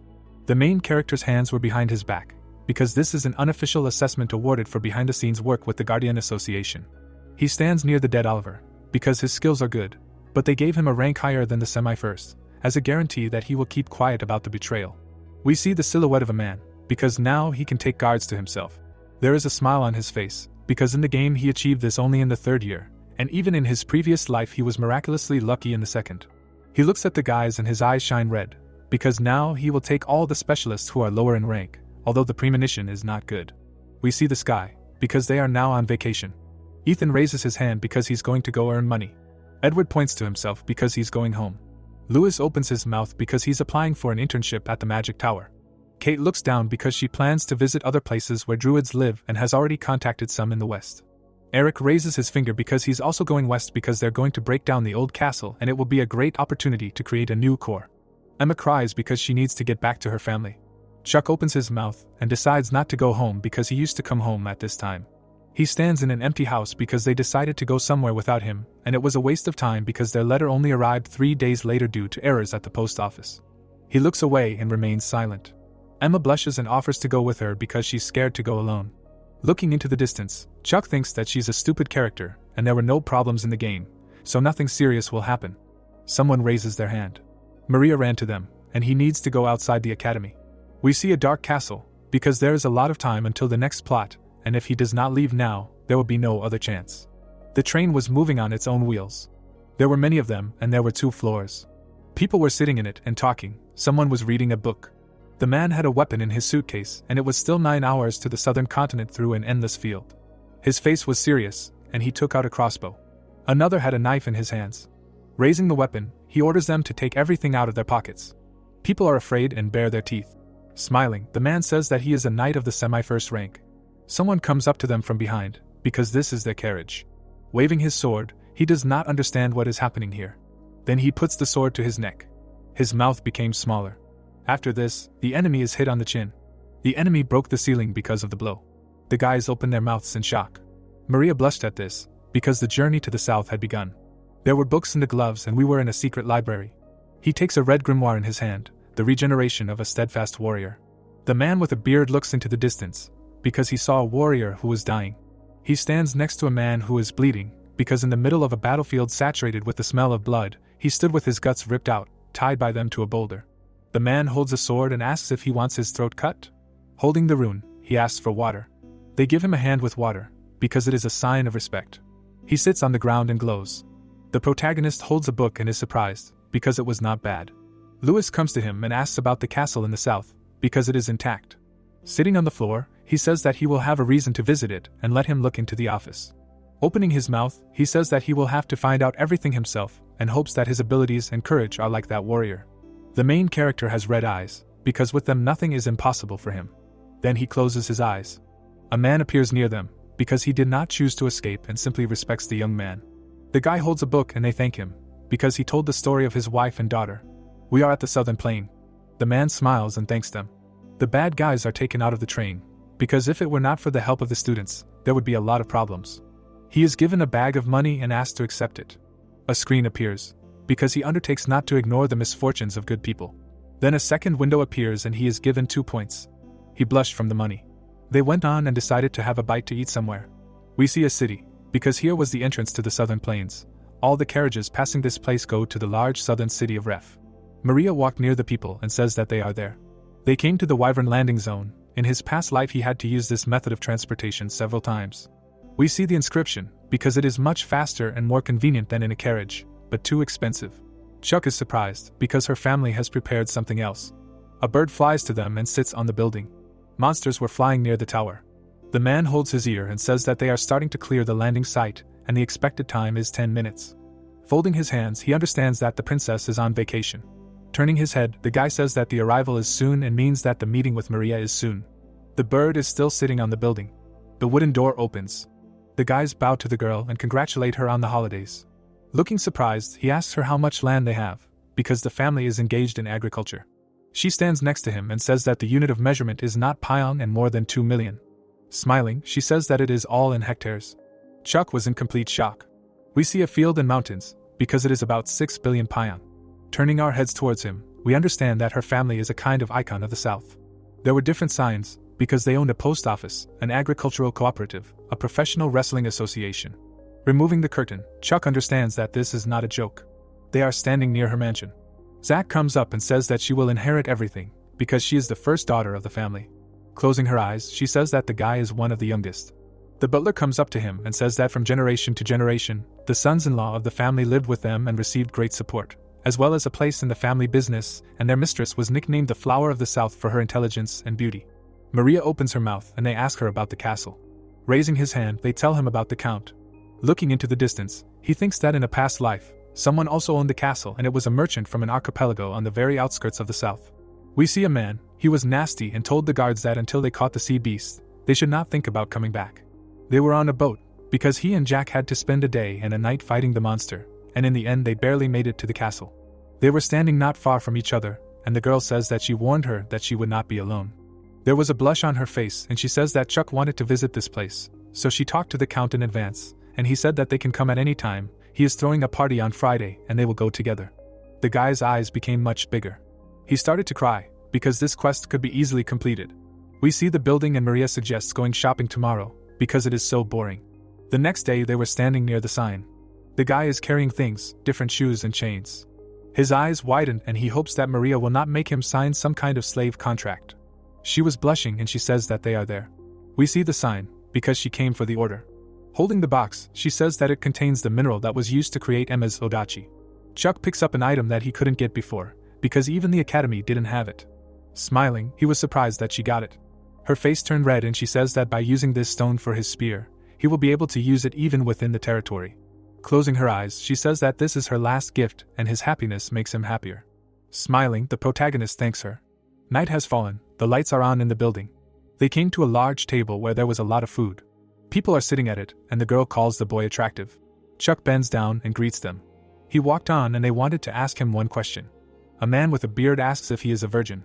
Putting his hand to his face, he does not understand the question. Maria's mother begins to hit him, because you can't ask such a thing. We see the building and they tell him that a son-in-law must be a virgin.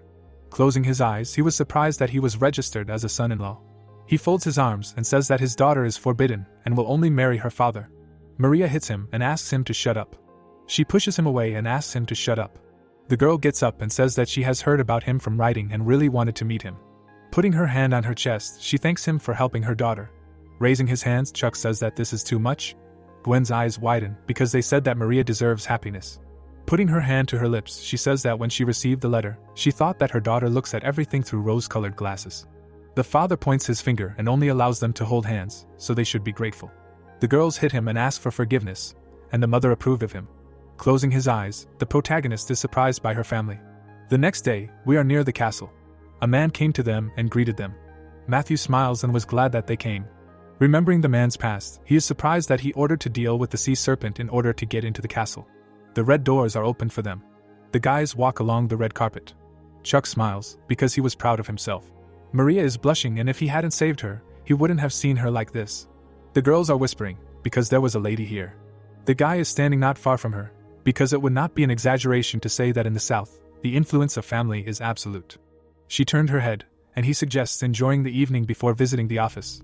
There is a spear on the sofa, because when the evening is in full swing, they will talk to the Count, take their things and go to the office. He is standing with his back to us. Martin kneels and asks to give him the first dance. Everyone raises their hands and asks to give them the first dance with her. She opens her mouth and is surprised. Sweat came down her face and she does not know what to answer. Someone walks along the red carpet. Chuck kneels. The guys are surprised and do not know who it is. He kisses her hand. Making a sweet face, he asks to dance with him. We see a girl in a red dress, because if there is a beautiful lady in front of him, then a gentleman should invite her to dance.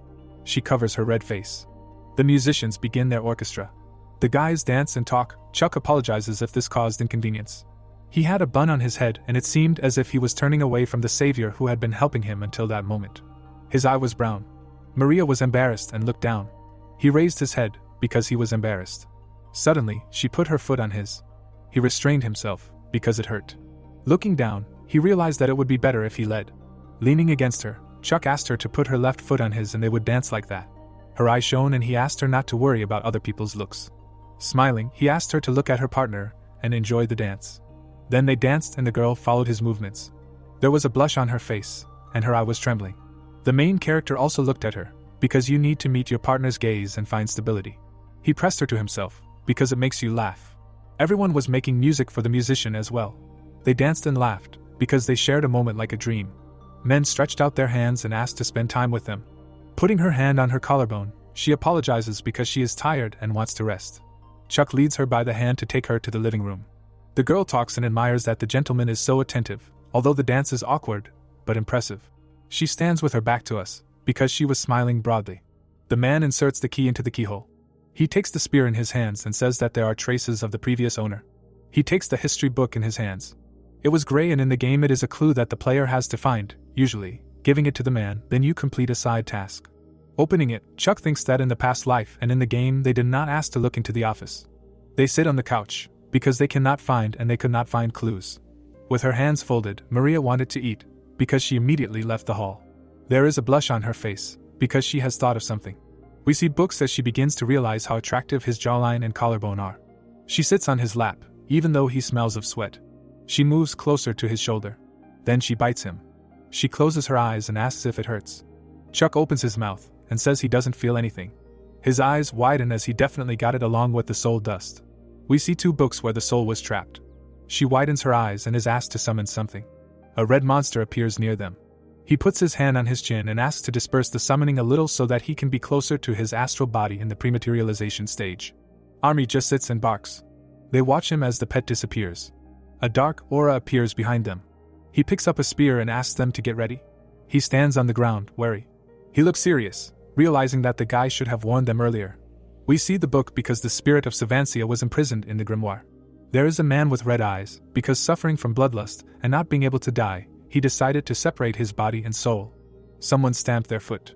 Chuck looks seriously and is asked a question: how did he come here with the remains of his soul? Jackson holds a sword and asks to answer the question. Standing not far from him, Chuck says that he is his junior. Raising his hand, he says that this time he evaluates him better than in the library. Straightening his hand, he says that his task is to answer. We see a yellow bandage, and it seemed to him that everything was fine.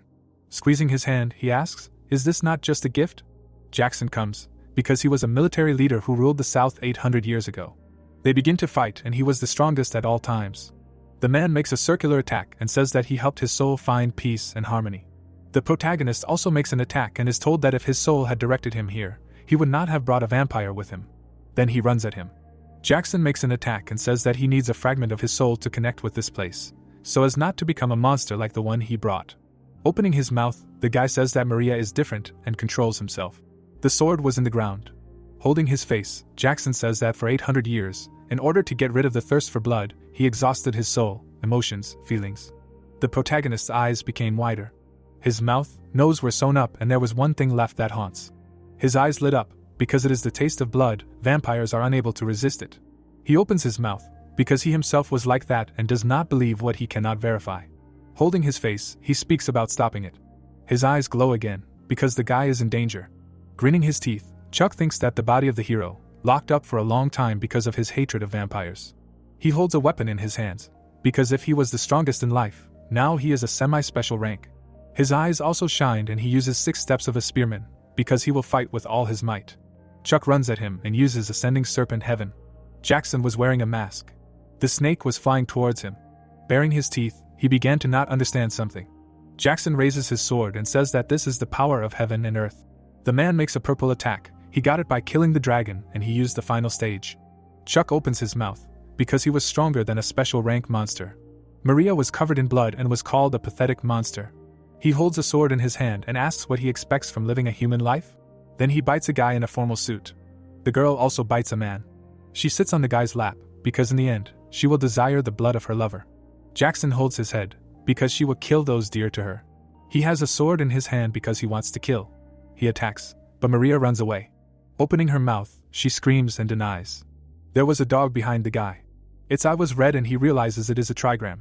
He ties Archie with chains. He also ties his mouth so that he cannot do anything. He takes a sword in his hands and wants to kill him, because the animal is stupid, they only count on strength.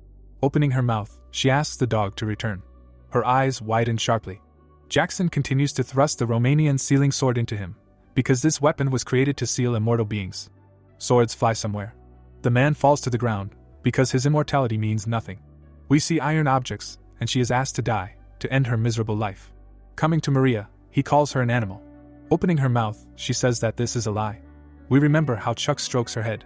Taking a sword in her hand, she says that a friend told her that everything is fine. We see someone's legs. Jackson shows the dead protagonist, and says that this is the path that will be best for both of them.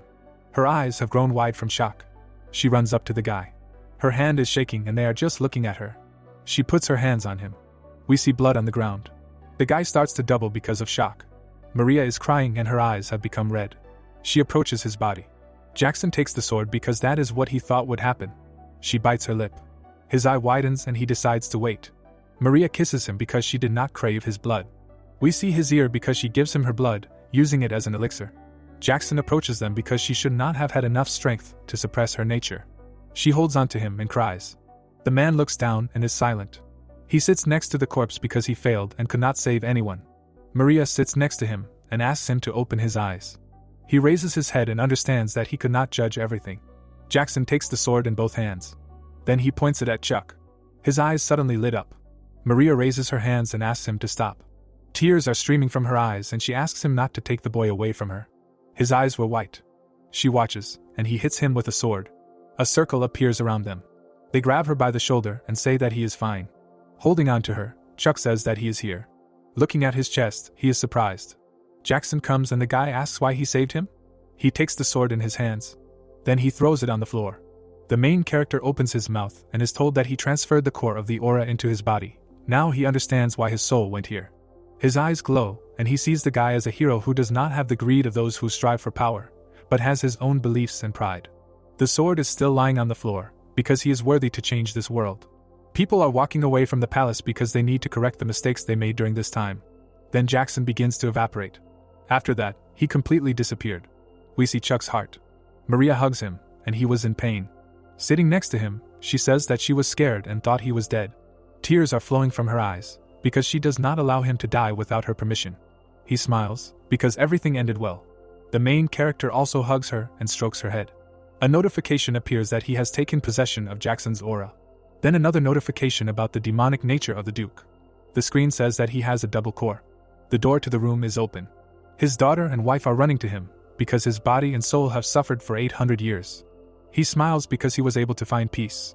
Chuck looks at the screens, because he not only increased the rank of aura, but also received it and even acquired some unique abilities. We see Jackson, because his past life is strange. Exhaling, he thinks that if the man had given the player power from the very beginning, he would have made only people suffer. The clothes were shabby and bloody, they had to be washed. The maid comes to him and asks for forgiveness. His eyes widened because the girl slept naked. Maria was sweating. The protagonist was breathing very heavily and trying to justify himself, that everything was not so at all. The maid put a rag to her mouth and they try to convince her otherwise. After that, she leaves the room and wishes him a good time. Looking at her, he thinks that things did not go according to plan. The light was on in the palace, and someone was shouting that he would kill the guy. He stands with a spear in his hands, because he somehow managed to do this to Maria. He is sitting in a carriage, because everything worked out and he did not become an enemy of the South.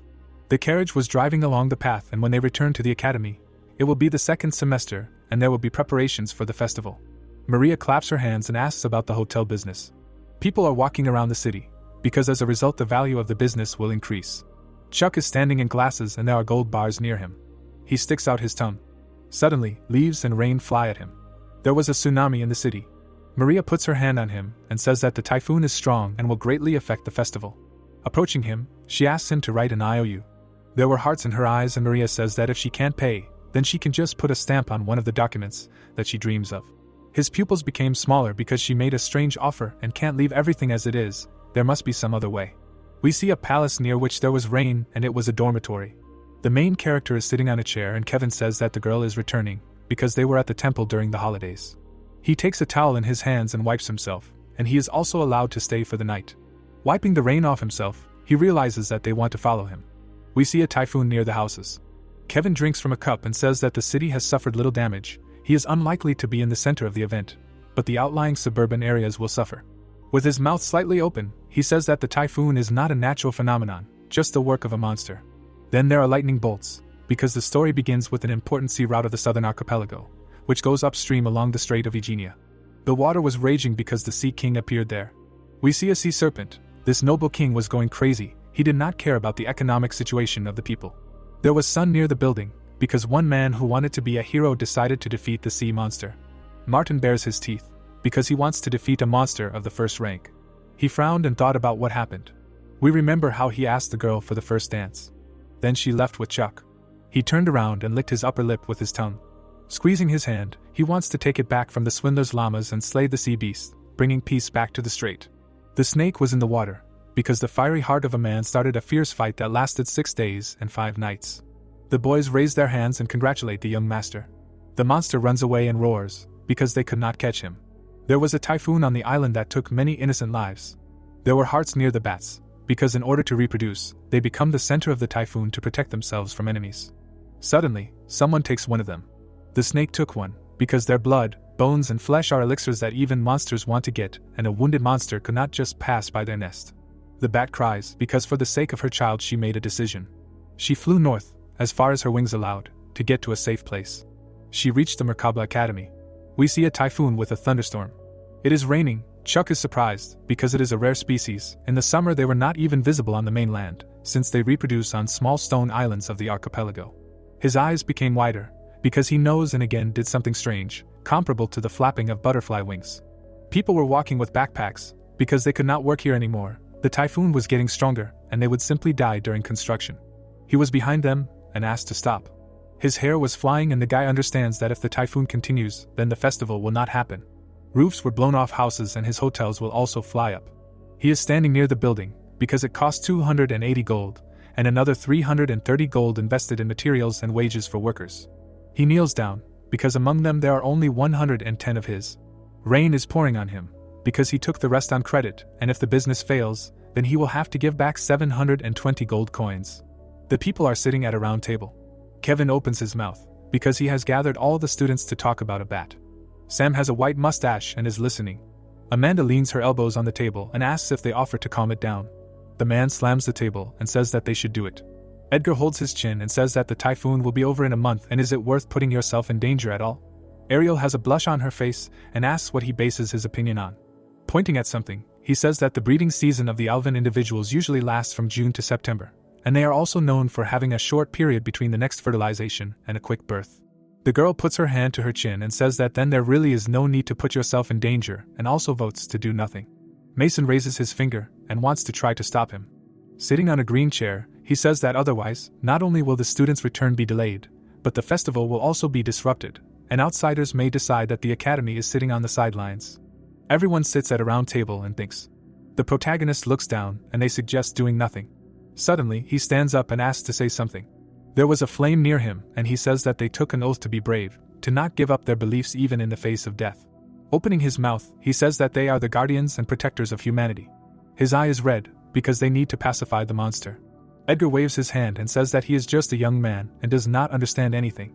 The guy bursts into tears and asks, don't they see the victims who lost their homes because of the typhoon and wander the streets?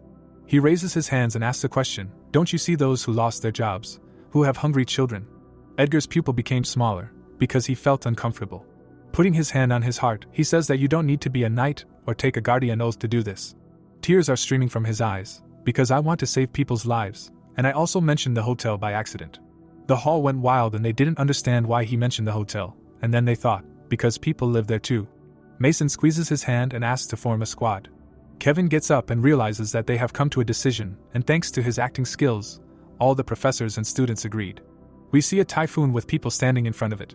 The guy puts his hand on his chest, because he was happy. After that, Chuck laughs, because the debt is 720 gold. The girl conjures icicles and the plan itself was simple. To catch the golden bat Alvin, located in the center of the typhoon, you need to create a window in it with the help of a support group.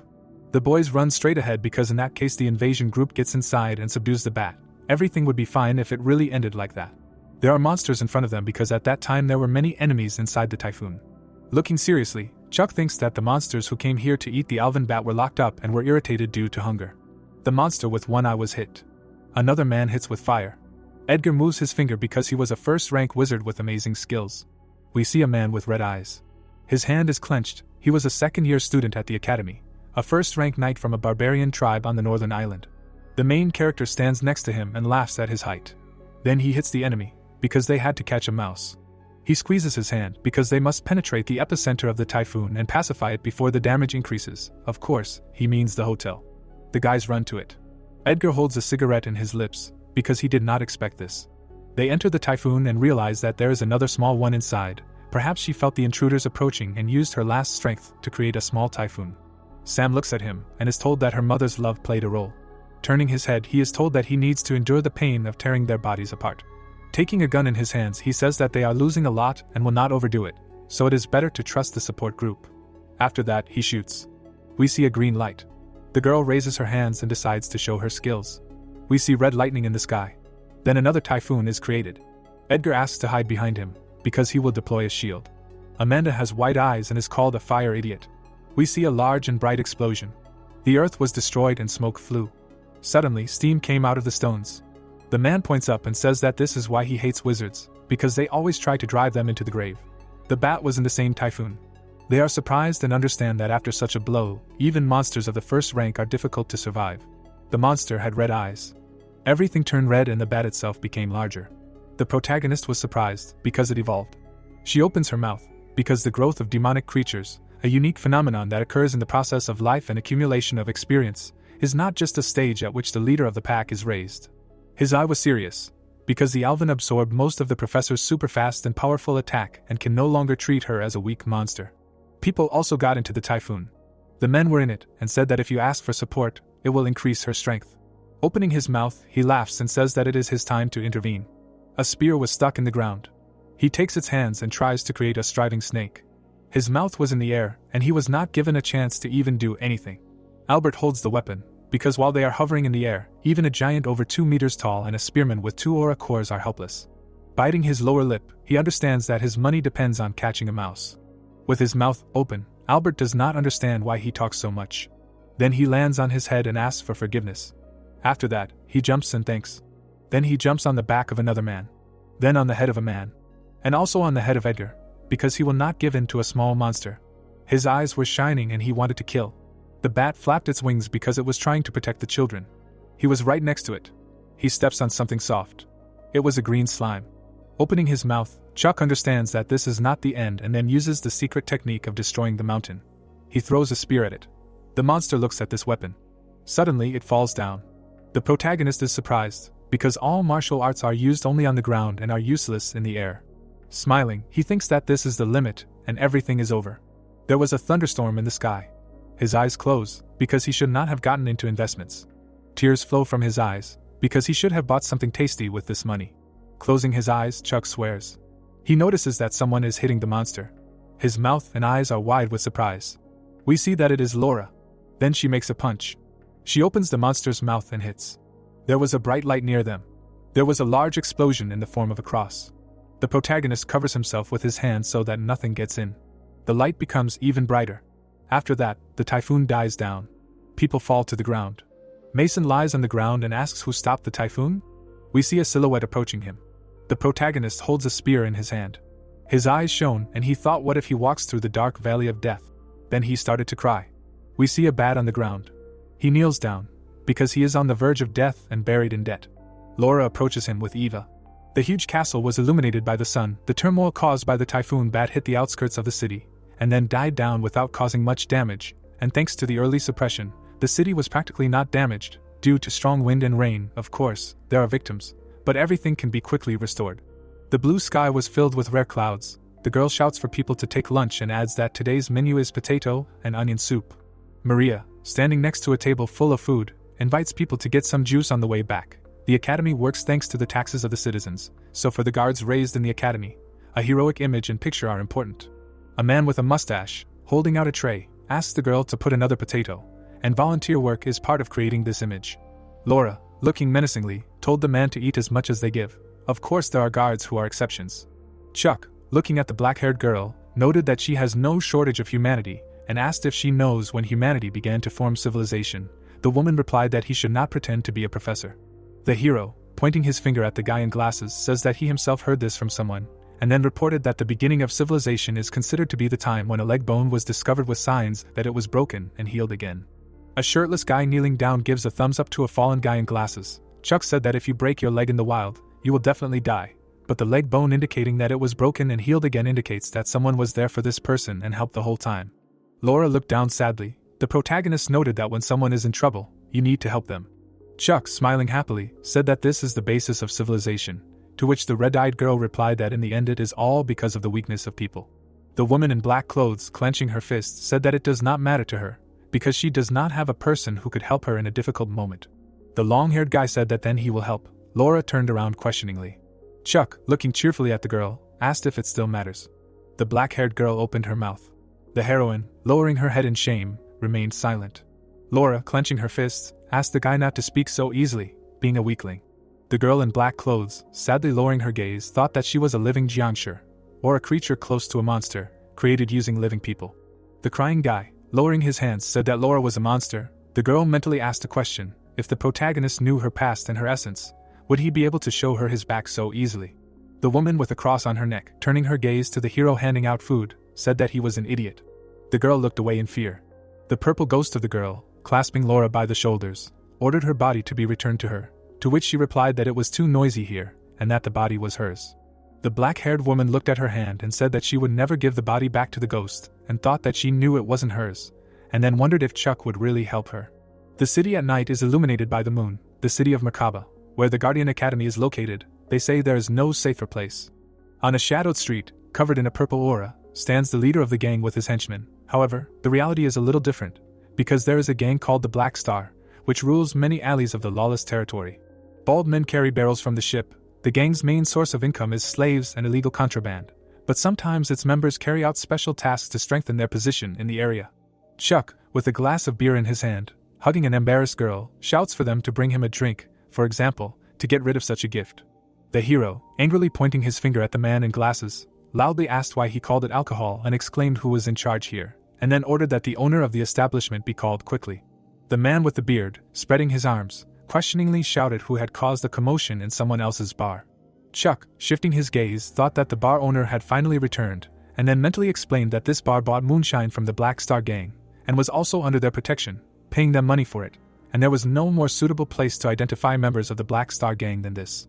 The guy with two huge guards behind him approached the protagonist, said that he, judging by his appearance, seemed to be a student of the academy, and asked if he thought that minors could be in such a place, to which Chuck asked who else he was. The hero holds a wooden mug in his hand. A gang member told him that if he had finished drinking, he should go home while he was still healthy, and in return he would pay for the drinks today. The black-haired guy, having poured a mug of beer on the guy with a beard, said that he was a good man for coming, and then asked if he was the boss here. The pumped-up men, advancing, loudly called the protagonist's names. The gang member, taking a rag in his hand, explained that he had seen many guards like the hero, who were showing off, and added that they all fearlessly rushed into battle with him, relying on their pride. The man with the beard, wiping his face, called out to the guards.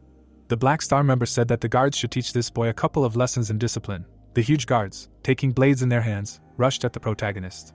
The guy in the white shirt pointed his finger and exclaimed that the guys who attacked the hero were crazy hunting dogs that raged in the north, notorious slave hunters called Red Mad Dogs. The gang member complained how dare some student not know fear. Chuck turned his gaze. The hero hit the huge guy in the face. The protagonist's fist crashed right into the guy's jaw. The windows of the small house were burning. The man with the beard, spreading his arms, looked with fear at the fallen guard. The protagonist, clenching his fists, stood against the background of lying bloody people. The gang member loudly asked who the hell he was. The man in the white shirt looked forward with fear. Chuck, turning his head, said that he was a dog that catches mad dogs. The protagonist's fist flew straight into the face of his opponent. A shot of the night sky appeared. That day the Black Star gang ceased to exist. The wooden door to the basement opened. The hero explained that anyway, besides simply killing the gang, there was another reason why he took them out of the game, and that reason was the people they sold as slaves. Chuck entered a dark room with many demonic people locked in cages. The protagonist, nervously looking forward, thought that the people in the cages were treated like some kind of animals. The shadowed people sit in a cage. The academy student mentally explained that in this world, demonic people are an object of rejection, and in many ways they are far from the word ordinary, because they were easily rejected by human society. Chuck's hand turned the key in the doorway. The black-haired girl and the girl with ears looked ahead with fear. The man with ears on his head, coming out of the cage, mumbled something indistinctly. The long-haired guy pointed to the open door and told the demonic people that when they went outside, they would see a carriage provided by the Dunarev family, and then added that those who came out first could go there first. The protagonist looked at the crying boy with ears and thought that because he had freed them, they were less careful with him, and he was ready to get down to the real goal. Chuck approached the red-haired girl and asked if the siblings Ron and Rune were there. The green-skinned girl pointed to the side, to which the protagonist thanked her. The black-haired guy turned his head and was very surprised. The little girl with ears was kneeling and protecting her brother. Chuck thought that they were too small. The guard looked down in surprise and thought that the fact that the siblings were small was strange, and when he met them in his past life, they were about 20 years old, and then concluded that he had heard that the beastmen's bodies grow quickly along with their spiritual and chronological development, but Ron and Rune were too small.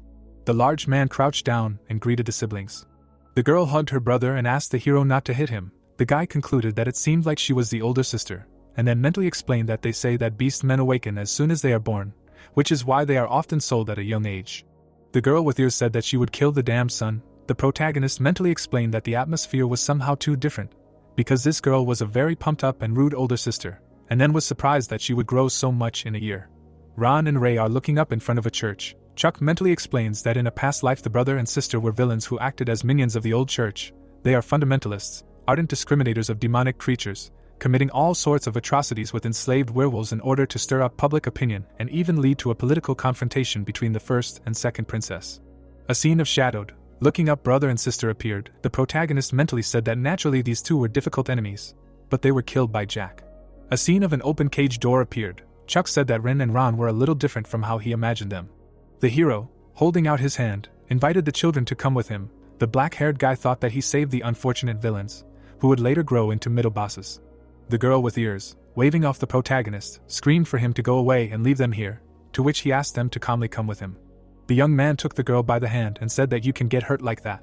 Chuck hugged his brother and sister and said that everything was fine and that no one would hit them again, and then added that they were safe. Ren started crying. The big guy mentally explained that children who were oppressed by adults instead of protected were always forced to build and sharpen spikes around themselves, which was truly sad. The long-haired guy pulled away from the children and asked their names, to which they said their names. Chuck looked down and said his name. The little girl lowered her head and asked the protagonist if he was a guard, to which he answered in the affirmative.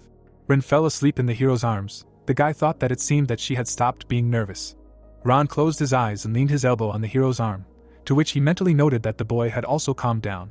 The man in the white shirt, hugging the children, thought that for a start he calmed them down, and mentally wondered if they should be made into guards. Elizabeth, with her arms folded, asked what Chuck was thinking. The bar employee Renia, who looked like an ordinary bar employee, but was actually the head of the Information Guild. The hero, with his hands folded on the table, mentally explained that he had not thought about the fact that the curtain was fluttering because of the wind. The guy is sitting on the bed and looking down. Suddenly, his eye widened. He looks out the window and sees a palace. Opening his mouth, he realizes that he got into the game he was playing. We see a game console, because 3 years ago he took over the body of a character from the game. Near the golden guy there is a monster and a girl, because the plot narrated various dangerous events. The bull cut down the trees, and the game was about endless incidents at the academy. The zombies opened their mouths, because even the end of the world had come. We see that one of them started bleeding from the eye, and the story itself was large scale. Chuck raised his finger, because everything was fine and the main character will solve the problems. We see the guy's card, because he is a secondary character and was in a quest for beginners. He walked near the people and was surprised, because everything was realistic, and the history of the world itself repeats the plot of the game. He walked near the girl and decides to look at the main character, who was supposed to become famous. Jack clasps his hands, and the guy passing by him was looking for a spawn point. Opening his mouth, he thinks about the sprite. Putting his hand to his eye, he decides to live for himself. After that, his hand is taken. It was taken by Chuck, who also wanted to live for himself. The guy killed the monster, and there were differences between them. He holds a spear in his hand. After that, he looks at the screen, where there were statistics and did not know what to do with them, and there was also a problem that he never came to this game. Chuck put his hand on his shoulder, because he taught him and told him about the skills. Pointing at himself, he asked to trust. There was a smile on his face, because getting such an assistant was an incredible advantage. An angry dog was running behind him. Jack stands next to him, and was shocked. He created a pentagram and killed the enemy. Turning his head, he asks about the integrity of his friend. We see how he hits the enemy with a spear. He also makes a blow, because there is complete information about the game. He holds a staff in his hand because Jack has statistics and a system. Chuck hit the monster.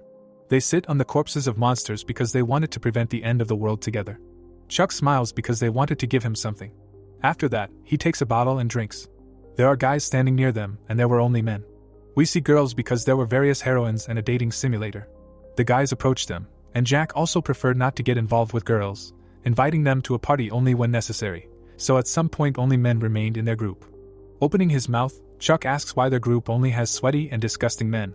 The blade lies on the floor because he should have realized everything at that moment, when the granddaughter of the Sword Emperor died on the way to the opening ceremony. She sits near the bed because she disappeared without a trace. We see different pictures with blood because mysterious disappearances and murders began. He turned his head because the most amazing thing was to see his reaction. Jack just stands and smiles. The guy is holding a bottle and he had a fawn in his mouth, and only now he understands that he should have been doubted. He opened his mouth in surprise. We see Maria's staff and do not know where it came from. His eyes widened because his friend left at night and just decided to follow. He is standing in the corridor, where there were many weapons behind glass. In one of them there was also a sword of another heroine. Nearby there is a steel mace. There was also a book of spells of Lark. After that, he he went to another place, and we see someone's legs tied with chains. Then we notice that it is a girl in a red liquid. Her face was calm, and it was Maria. A man appeared behind, swearing. Putting his hand to his face, he asks what his friend forgot here. Freeing his hand, the main character explains that he initially said something different. They explain to him that the girl is a demon. We see Maria and ask, "Isn't the blood of an ancient vampire worth it?" Turning his head, he is told that he wants to find an effective use for the blood. His eye shines, because he also tasted this blood. We are transported to the past, where he drank a bottle. Jack grabs his face, because he felt sick. He kneels down, and is told that he worked hard to catch her. He spent a whole month in the forest with a trap. Grinning his teeth, he asks why. Jack raises his head and says that it is for the sake of effective progression through the plot.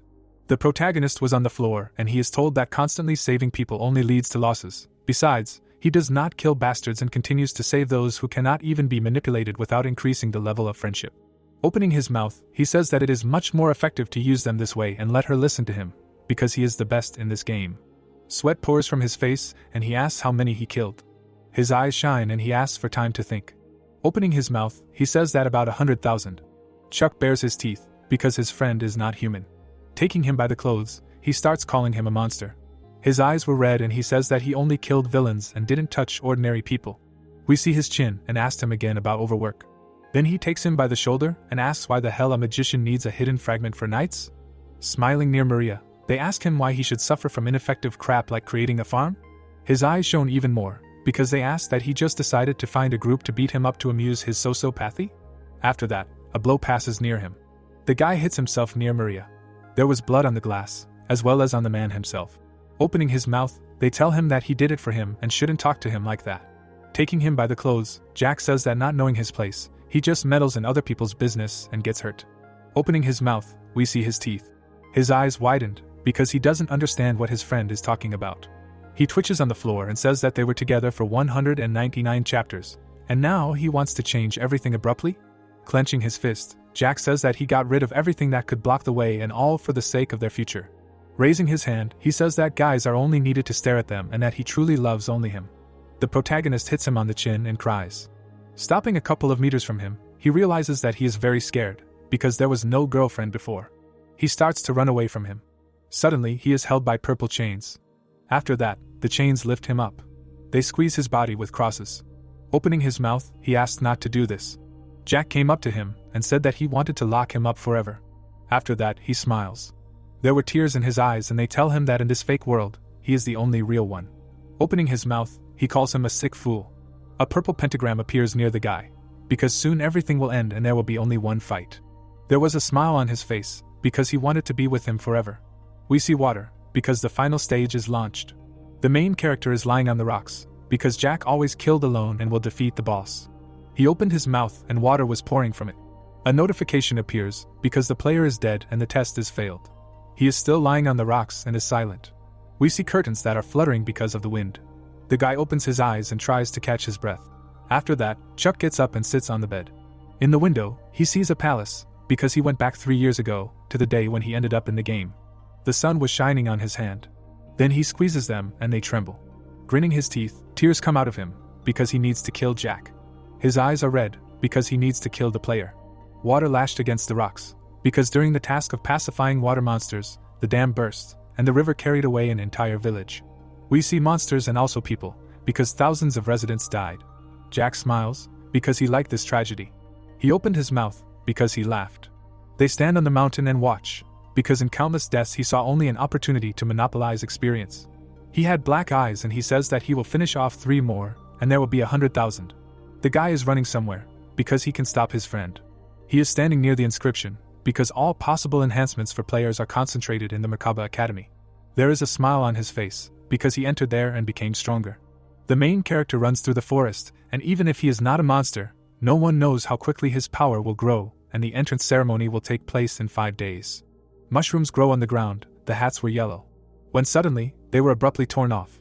Jack looks at them and the only way to kill him is to act right now. There was also a training quest and the carriage was heading to the city, but it broke down right in the middle of the forest teeming with monsters. We see the forest, the moon was shining brightly. The boys killed the rabbit and were happy that it was all over. Jack holds his head and thanks them. The man holds the lantern and says that they are done. Laura stretched out her hand and was about to take a nap. Suddenly, they turn around because they heard a sound. A log was flying at them. Leon threw the girl away so that it wouldn't hit her. He also jumped back and they weren't hit. Laura opened her mouth and was already pulling out her sword. A second-rank monster appears near them. He puts his hands on the floor and screams. Jack bares his teeth and understands what has started. The monster hit Laura and she started bleeding. He stands in front of the guy and screams. Leon frowns and asks Jack to get into the carriage because it will buy him time. The man flies into it and is told to go. The girl stands near the door and is told that she cannot leave Leon. We see how he was grabbed by the neck. Jack's eyes widened in surprise. His eyes lit up because before he acts, he must make sure if this is the hero who will save the world. We see the shadow of the monster, it had yellow eyes. Holding the sword, he begins to smile because the enemy is huge. He opens his mouth, from which drool was flowing.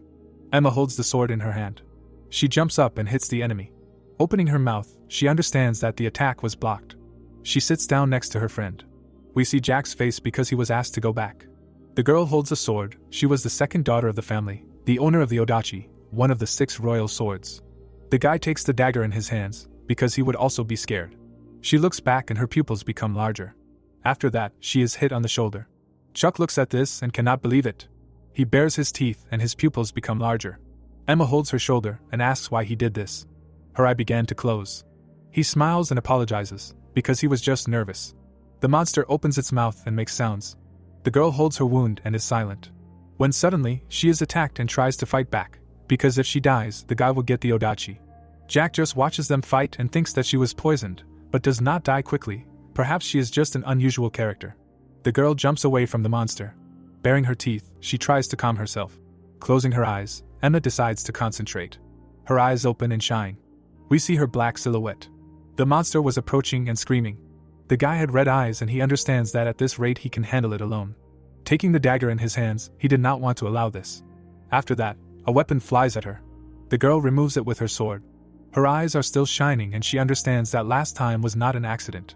There was already an enemy near her head. She takes her sword. After that, she hits him on the head. We see that she is trying to finish him off. After that, Emma is lying on the ground. They approached her and she asks why he did it. Holding her sword in his hand, he is happy, because this is a success and got the Odachi. Touching it, Jack says that it can be used with a certain skill, but he will think about it later. We see his head from behind. Turning it, he asks if experience is given for killing a character? Emma just lies on the ground and is silent while they stand in front of her. Tears appear in her eyes. A red smile appeared on his face. Suddenly, a bag was thrown at him. He crossed his arms and tried to cough. His pupil became larger. There was yellow paint on Jack's face. Turning around, he asks to show his face. Hares with horns are running towards him. We see yellow mushrooms, because they have reddish pollen. Raising his hand, he bares his teeth, because now he looks tasty for the inhabitants of the forest. Hares pounced on him. Chuck tries to pull the girl away, because she is still alive. He notices a monster near her. He takes a fawn from him with his dagger. His eyes widen sharply. Behind him was Jack, who asked who he was. His hand clenched, and he said that he killed 3 horned rats in a minute, and apparently it was great to wield such a sword. Opening his mouth, he remembers it. The main character clenches his hand and is remembered. Holding the sword in front of him, he asks how he ended up here? Smiling, Chuck says that he can lose his hand if he holds the sword. Looking at the sword, he is surprised. Suddenly, the guy squeezes his hand and wants to hit. He looks in surprise and we see liquid. Closing his eyes, he calls him a fool. Then he makes a cross blow. The main character leaned over, because there is no other choice but to try his best. Then he makes a blow with a dagger. Putting his hands in front of him, the guy understands that the man simply smelled the smell of death. He is still holding the sword. Chuck decides to finish him off with a dagger. He runs straight at him with it. Grinning his teeth, we see that he has beads of sweat. In his other hand, he had another dagger. He strikes him in the shoulder. Jack opens his mouth and screams in pain. Tears came to his eyes. He had another weapon and he wanted to strike with it already. He bares his teeth, seeing another dagger in front of him.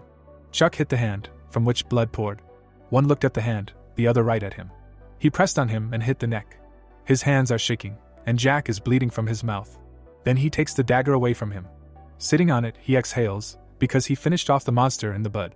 We see the guy's card, because he is dead and now the percentage of successful completion of the main plot is calculated.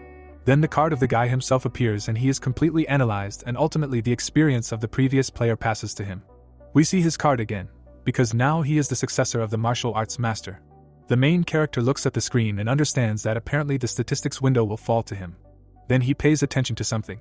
There was a girl lying behind him. He lifted her up, because she did not see anything. Grinning his teeth, he says that he is probably still dizzy and does not feel the smell, and there is a ringing in his ears. There was a pool of blood nearby, and during training it is difficult to create poison without using the combination window. He begins to take out his belt. Because the wing was in her body and she is in danger, you need to stop the bleeding and give an antidote. The protagonist ties it with a belt, because it stops the bleeding and removes the poison. Looking down, he understands that if Emma bites her tongue, it will be really bad and he needs to give her something in her teeth. He sees Jack on the ground. He looks and just thinks. Chuck gives the girl his hand to bite. Taking off his shirt, he asks her to clench her teeth with all her might and endure. He takes a dagger in his hand, because he does not know why he returned to the past, but the player died at his hands. Chuck removes the dagger from her stomach. He sits on the ground near the forest. Emma closes her eyes and lies down. A fire was lit, and something was being cooked. He turned his head, because he was preparing an antidote. The girl lies on a pillow, and she called him a savior. Taking an object in his hands, he is asked to say a name. He puts a cloth on her, and does not decide to say the name. Sitting next to her, Chuck asks her to stop thinking and rest, and will wake her up as the antidote is ready. He moves the stick on the ground, because it's time to clarify the situation. He had two sides, because while the player is cleaning up all the incidents and accidents in the academy, he becomes a hero and the savior of the world. We see a black ball, because the player must deal with countless villains and the final boss. They are sitting on the corpses of monsters, because the only reason Jack followed the story was the final boss, who must be defeated, otherwise the world will end. The guy is lying on the floor with a dagger in his shoulder. The main character had muscles and was the successor of a martial artist. We see his eyes, because this is some kind of bastard, they could at least properly transfer the player's responsibilities to him. We see the screens, because he did not have access. Sitting with his back to us, he says that he became an additional player, but cannot use any privileges, and initially he was inspired by the sight of the system, but in the end nothing changed. The fire is burning, and he says that with only knowledge of the future it is very difficult to become a worthy replacement for the player, and you need to use something other than the system. Running a finger along the ground, we learn that Chuck has been training hard for 3 years and is no longer an ordinary character. He drew a circle with a symbol. Something begins to happen around him. Smiling, he understands that he was desperately trying to survive. We see a tree, because in a past life, being inclined to magic, he studied only one direction ancient symbols with magical power. There was a pentagram near the man, because this is the source of superhuman strength and the cause of destruction. Biting his finger, Chuck realizes that he is engraving all 3 runes on his body. He begins to draw on his body. Having written the symbols, he does a det. The silhouette of a man runs, because by voluntarily giving an oath, the caster receives additional power from this commandment, and you can promise not to eat chicken or something like that. We also see scales, because it is very easy to adhere to this, therefore the increase in statistics is minimal, so he must give a very demanding oath. Smoke comes from the inscription, and it will follow until the very end. We see a heart near the chains, because Chuck's statistics will increase from completing the quest, and otherwise a fine. He bites his hand again to make a second rune, namely, a limitation. He draws on his second hand. We see different spirits, because everyone here has spiritual perception, and there are also immaterial ghosts and elementals. We observe people who are approached by ghosts, because these creatures only come into contact with each other through mutual knowledge, and then they cannot harm those who are unconscious or do not have spiritual perception. We see a silhouette of a man, because now, since his spiritual perception is at 0, he is completely protected from all such creatures. He draws more symbols, namely the last one in oath. This commandment is directly related to a great risk, because it uses the weight of a promise as a source of power. He closes his eyes, and they did not use this in a past life.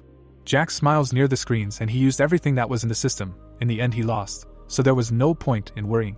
Opening his mouth, he says that he will save the world, and this was a warrior's oath. We see a heart in chains and finished with the commandments. His eyes glow red, there were many chains near him. We see her blue eye. The girl is lying in bed and the sun is shining on her. Having gotten up a little, a nurse comes to her, asking about her health. Emma looks surprised and is told that she is in an emergency hospital. We see buildings and she is told that she cannot move. Shaking her head, she asks where her things are. We see a bag on a chair and it belonged to her savior. Picking up the belt, she sees blood on it. Looking the other way, she calls the nurse.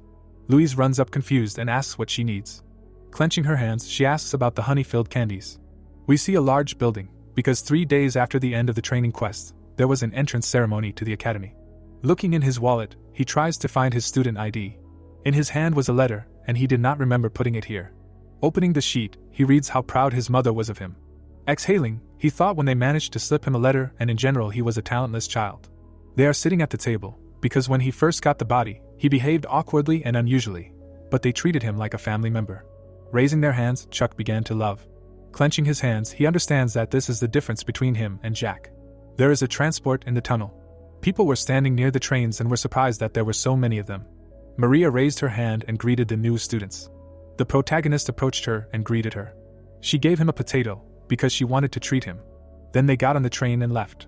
The girl raised her finger and showed the surroundings, and this area was called the Science Hall, and there the magic students were doing research. The girl closed her eyes. She was a first-class magician and a second-year student at the academy, who was walking forward along a smooth and wide road, blessing everyone. We see Maria, because in the future she will feel the depth of despair and become the final boss of the first arc. The guys began to get out of the train, and they were asked to take one sweet potato each. She waved her hand and wished everyone good luck. The guys entered the building, namely the Freedom Hall. The protagonist noticed that there was space expansion magic at the top. He stands near the guys who did not see anything. The guy just stands while the others were confused. He scratches his ear and thinks that it feels like they've gotten into a training camp. We see shadows of people, because the most effective weapon against demons is superhumans using aura and mana. There was another silhouette of a man, and he greeted everyone. Oliver was holding his neck and saying that he was a professor and responsible for the welcoming ceremony of the freshmen this year. Chuck smiles, because he hasn't seen him for a long time. He was wearing glasses and says that first they will look at their abilities. Everyone gets screens. We see Chuck's screen. Looking at it, he understands that everything is terrible. Oliver puts his hands in his pockets and says that this is their assessment, and let them stand at the number that corresponds to their rank. The main character stood at number 6. Smiling, he wished them luck in the battle. We see white silhouettes. The guys moved, and this year there were many talented freshmen. The girl adjusts her glasses, because there is no point in evaluating the first and second ranks. Let them just wait for the other participants to finish their tests. Emma was number 2.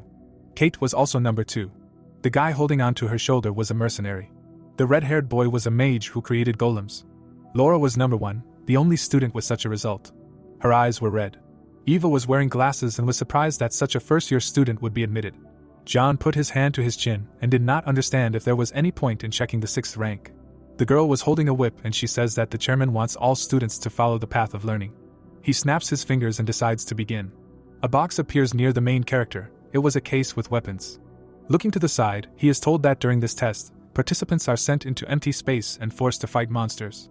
The countdown began, and the guy opens the case. He takes a sword in his hands. 3 monsters appear in front of him. They have yellow eyes and are of the 5th rank. He throws his hands behind his back and also said that it takes 100 days to master a spear, 1,000 days to master a blade, and 10,000 days to master a sword. He opened his mouth and was surprised. Chuck attacks, because it was not for nothing that he chose a spear. A wolf appears near the monster. He raises his hand and asks for forgiveness. Enemies run to him. They had a long tongue and they screamed. When suddenly, the protagonist killed them. Smiling, he says that he has killed many times. Pulling his weapon straight out of the monster, Chuck said that it took him 12 seconds to kill them. Swinging his spear to the side, the boy said that when he passed this test in his past life, he could not even kill the hounds and flew out. But now everything is different. Throwing the weapon over his shoulder, the protagonist was going to finish off all the monsters of the next rank, saying that everything was fine, and asked to release new ones. 5 minutes later, Chuck stood there in confusion, because no one had appeared. The boy looked straight ahead in surprise, wondering why no one had appeared and whether the system had failed. At this time, the magic stones showed the events happening to other students. The academy professor was watching all this, and he was very dissatisfied, wondering what they would do next if they couldn't even kill such creatures, and noted that at one time he had dealt with rank 5 monsters in 1 minute and 22 seconds. Then he said that since these guys were like that, there was no point in even looking at rank 6 students, when he suddenly noticed something amazing in the magic ball. Right there, the old man noticed rank 6 Chuck, who was just sitting on the floor and yawning from boredom, and asked what was going on and whether the monsters hadn't appeared. At the same time, the professor of the academy thought that it might be some kind of glitch, and right in front of the protagonist at that very moment the hounds appeared again, and he asked why they again, and not the next rank. Seeing the opponents, Chuck began his battle against them, while the old man walked away from his magic stone, calling him a pathetic idiot.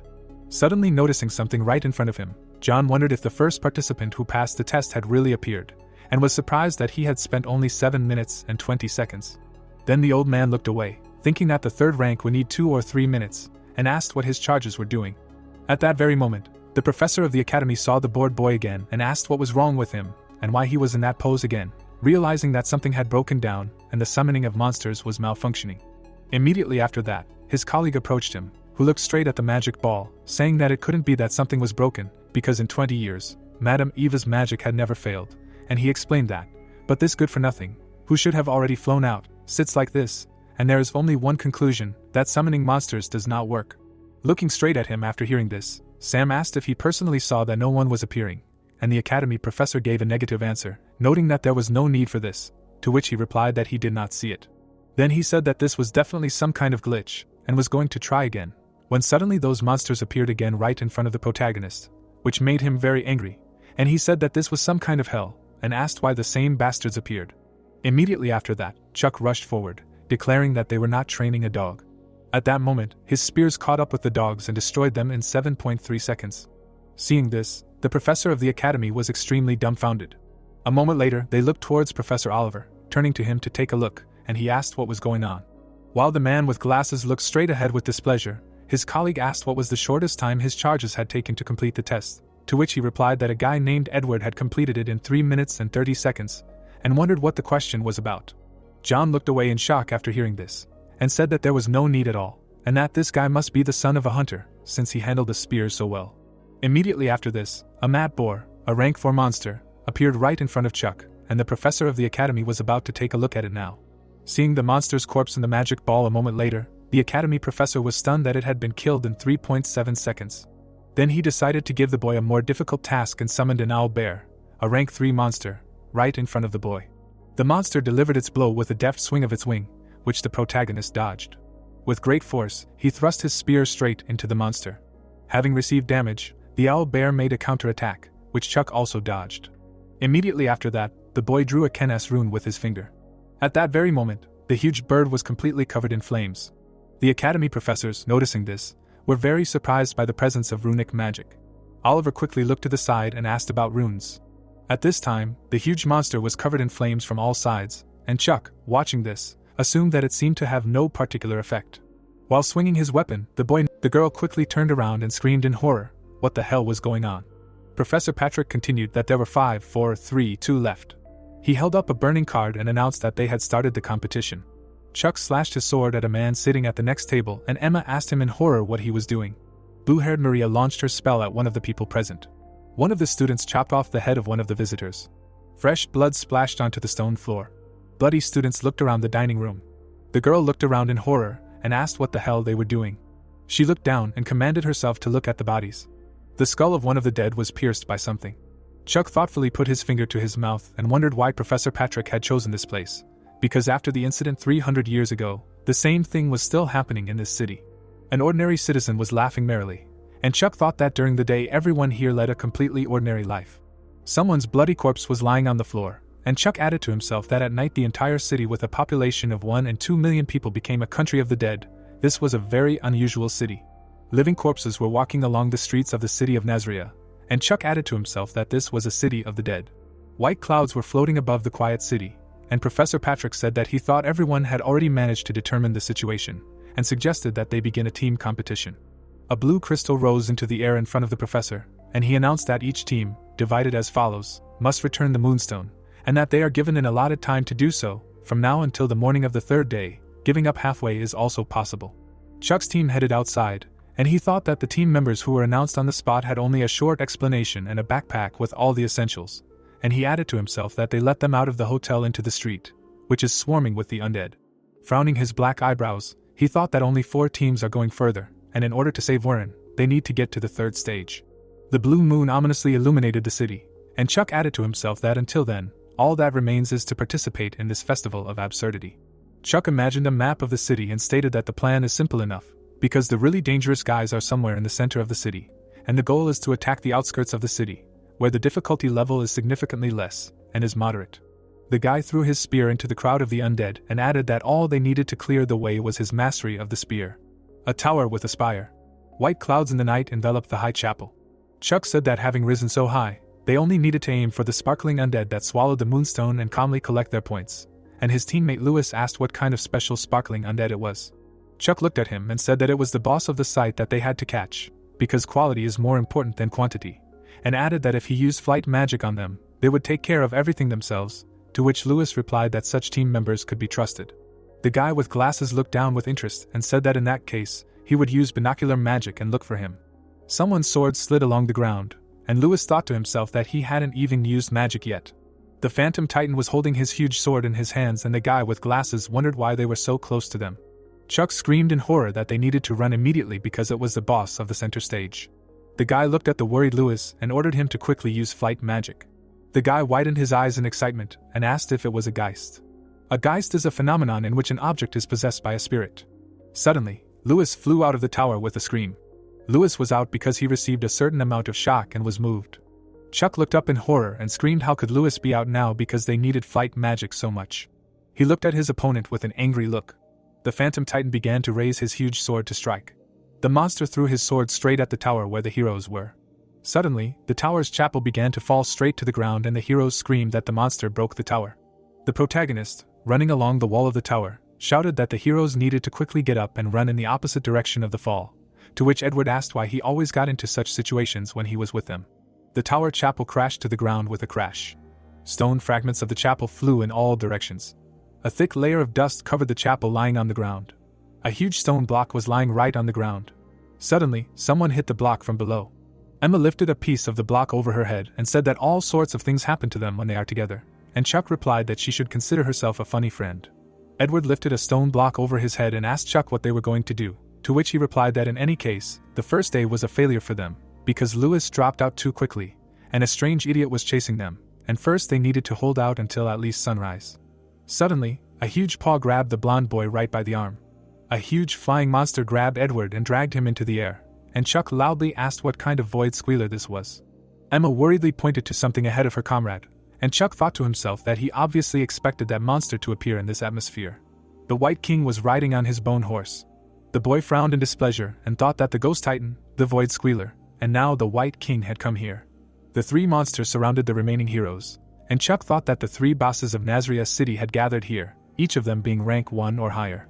Confused, Emma claimed that he and Chuck were finished, to which he simply laughed it off. The angry Ghost Titan slammed his fist on the ground. Chuck gritted his teeth in worry and thought that he wanted to avoid expulsion if at all possible, because being eliminated from the team competition like this was very unworthy for him. Suddenly, a bright flash appeared in the sky. The guy looked up and wondered what it could be. A bright beam of light hit the ground. Chuck covered his eyes with his hand and thought that it was not an attack, but a flash of light blocking his vision. A spear was sticking out of the ground, emitting light. The girl with the long sleeves grabbed her spear. The stranger ran past Chuck and called him to follow her. Emma asked Chuck with concern if he was hurt, and added that something strange had happened to Edward as well. The guy said that they first needed to get out of here, and the heroes ran from the scene. The dim moonlight illuminated the window frame. Chuck leaned his hand against the wall. The hooded girl, standing at a distance, stated that she was glad that the heroes were not harmed. Chuck looked at his savior and thanked her for her help, adding that he wanted to ask about her mastery of the spear, but she interrupted him. Taking off her hood, the girl asked him how he had mastered her spear technique. The surprised protagonist's eyes widened. Emma looked at what was happening in surprise, and Chuck thought that it was not for nothing that her voice seemed so familiar to him. The girl came closer to him, and he thought to himself that she had quiet footwork. The girl's eyes sparkled brightly, and Chuck said to himself that she had blue eyes, transparent as water. The girl named Erin looked at the hero in fascination and said that he was probably her student from the distant future. Chuck only looked straight into her eyes in surprise. Jack, standing at the door, shouted at the guy to hurry up. The main character looked at the chairman's office in surprise. The heroes began to look into the doorway with interest. A teacher was sitting on a chair in the office, who could improve the guy's skills. The heroine looked at the guy with a smile. Chuck, looking at the girl with surprise, realized that it was only thanks to Jack that he met her. The clock building monsters walked the streets. Walking along the corridor, the girl told her assistant that most of the dead do not enter this building. Approaching the guys, the girl thanked them all for the offer. One of the heroines was eating food. In this place, time froze 300 years ago. If you eat food from this time, two things can happen. The food will lead to a state corresponding to the past time, or the person who ate it will be trapped in the past. The main character looked at the girl with interest. The heroine, sitting opposite the guy, began to ask him if he had called her a teacher. Chuck silently looked away. The girl cleared her throat. The heroine asked the teacher with admiration if she taught the main character. Chuck, looking away, understood that he was confused, because this place is where time stopped 300 years ago. The heroine calmly drank tea. Looking at the guys, the teacher calmly said that she made friends with the old woman with a scythe. Approaching the window, the heroine answered that Nezred is a poisoned city that gives birth to living dead. The girl thought with surprise about the immortal king. Getting up, Chuck tells everyone to go. Turning his head to the teacher, the guy answered that they all need helpers. The heroine looked at the guy with a smile. Walking through the city, it was clear that the teacher did not have the opportunity to refuse the quest. Running with weapons through the city, the guy understood that in the end this is the main quest of the city of Nezred. The girl loudly called the guy, and the main character himself understood that it was simply pointless for him to refuse this quest. A huge number of the dead were running towards the boys. One of the monsters was rushing towards the heroes. The main character was next to one big monster. The teacher was running forward, and the guy decided to take the force of the swift wind with his spear. Spinning all the monsters, the hero took the hurricane of the great magic spear. The whole area immediately began to glow. Chuck flew away from such a flow. The teacher continued to confidently fight the monsters. Looking to the side, Chuck shouted to the girl to start fighting. The hand opened the sword. The heroine quickly began to rush towards the monsters. The girl fell to the ground, not noticing the monster behind her. A huge wave from the girl's jump knocked the giant to the ground. Holding the monster's stone, Chuck shouted that it was very huge and now only one person would remain. With a smile, the teacher suggested that they finish here. Walking through the village, the boys realized that dawn was coming soon and they needed to return to the same place at night. Looking around the house, the hero realized that while completing tasks outside the academy, they slept in the camp. But in the Nezra, everything is the opposite, where the night is dangerous and the day is not. Lying on the bed, the girl snored loudly. The teacher looked at the guy with a smile, telling him that children also need to sleep. Looking away, the heroine told the guy that she taught him a lot. Dissatisfied, Chuck said that the teacher taught him only the 6-step spearman technique and the infinity of the source. Looking away, the guy understood that the teacher first chose another as her heir, but then she regretted her choice for 80 years. The fingers slowly touched the hero's cheek. The teacher, looking at the guy, asked him what he was afraid of. Sitting behind the guy, the girl said that she was very lucky to be loved by her follower. Touching the hero's face, the teacher replied that she would not have a bright future. Thinking about who the teacher was, the guy represented the real evil she met. A moment came to mind when the heroine told the guy to leave so that she could deal with the monsters herself. Looking away, the heroine replied that protecting the guy was her priority. Chuck looked at the teacher with incomprehension and despair, realizing that she was the one who protected and taught him. With a smile, the girl answered that everything would be fine, but the guy still did not understand the answer about whether he could have saved the teacher from death. Thinking about himself, Chuck realized that he had failed a large number of times. The hero saw the destruction that one bat brought with its wing flap. In his head, a memory of how Chuck decided to participate in the festival. Thinking about the battle, Chuck understood that meeting the teacher was also not part of his plans, and now, when, contrary to his expectations, changes happen, all his plans could become futile. Closing his eyes, the hero could not fall asleep. With a smile, the teacher told the guy that he would fail. Looking at the hero, the girl answered that you cannot get hung up on your own failures. Lowering his head, Chuck asked the teacher if she would say the same thing if she failed. Hugging the guy, the teacher calmly answered that she was still a loser who would fail many times and continue to do everything. Chuck was surprised to hear the girl tell him that she was not mistaken about the heir. Hugging the guy, the girl answered that everything would be fine. Chuck, lowering his head, still did not understand if everything would be fine. A memory of the festival with the girl arose in his head. The festival, individual matches. The hero stood in front of the girl. The guy with incomprehension could not kill the heroine, despite the fact that in this world everyone is weaker than himself. Hitting the girl, it was clear that not a hair fell from her. Falling to the ground, the hero said that he lost. Chuck stood in front of the girl. Sitting at the table, the heroine asked her friend how much weaker Chuck was than that guy. The heroine looked at the nun and answered that no one was stronger than the main character. Raising her hand, the girl answered that she had learned a lesson not to repeat herself and to use daily practices. Her hands were clenched into a fist. A crushing blow from a waning dragon was flying at Chuck. The guy felt something behind him in fear. Magic was quickly approaching him. The entire area was glowing brightly. The girl looked at it with interest. The guy on his knees looked at the monster in fear. Standing calmly, the heroine understood that she had heard such words very often and now they meant nothing to her. Holding her chest, the girl understood that all these words made the whole shrink. Round 8 began, the group with the final match. The hero approached the girl. He was a Barama student. The heroine looked at him confidently. With a mad smile, the hero shouted to the girl that they met again. Larry uses a heavenly wind strike, then a storm of arrows and a warrior of the blade, to which he adds a heavenly archery strike, and someone notes that each strike was super fast and super heavy. The blonde attacks and asks her to try to respond to this, and the voice continues that Larry was definitely a strong person. People shout that the power of his aura is different from others. The guy strikes the girl with a whirlwind strike. The light from the strike spreads in all directions. He is taken aback. The voice in the background Laura continues that by human standards against her with absolute defense it is nothing at all, and she asks if he is finally finished. The girl looks at him and urges him to give up and asks if there is any point in continuing the fight, to which he swears that there is a damned monster in front of him. Laura does not understand what he is talking about while he asks what is the point of all this pretense, because it is too late for her to show tolerance and mercy. Larry is angry because of such mercy. The blonde is angry and insists that she should have shown such mercy when she killed his entire family. He remembers how as a child he swore to kill her. Against the background of the fire, he holds the corpse of a relative, and claims that he will kill her, and Laura is perplexed by what happened. The plot moves to the workshop. Against the background of the lamp, someone asks how this happened, because he does not understand at all, because it cannot be that his calculations were wrong. The plot shows us Felix, who, as a dark magician, felt something was wrong, while he himself is indignant, because this was the most opportune moment for that and that it was such an opportunity that it could simply be compared to a miracle, and the voice asks if the ritual was successful, should he wait, or if he succeeded, and asks himself if he has activated the magic circle yet. He understands that he has not and remembers whether he did it yesterday. He looks out the window and wonders why the city is so quiet then. Felix looks ugly and asks who is so brave to interfere or why it happened, and how it happened. He sits at the table and the voice notes that it was at that moment that the dark magician understood everything. The magician screamed at the top of his voice about the witch. He runs out and screams that the witch, who is a damned spearwoman, she also has silver hair, blue eyes, in general, a monster, she is also a rune magician. Felix runs barefoot on the ground and the voice confirms that the culprit of what is happening was indeed a witch, but wonders how this happened and how this is possible and how they could even continue to repeat themselves for 3 days for hundreds of years. The magician looks at the huge magic seal. It begins to glow and the voice declares that this is a magic circle that is engraved on the city with the power of the moon and that this is pure magic that was filled with even purer and more powerful power than any other great magic in the history of magic. Felix noticed something and was taken aback and the voice says that this is why it didn't take the magician that long to find the extraneous drawing in the magic circle.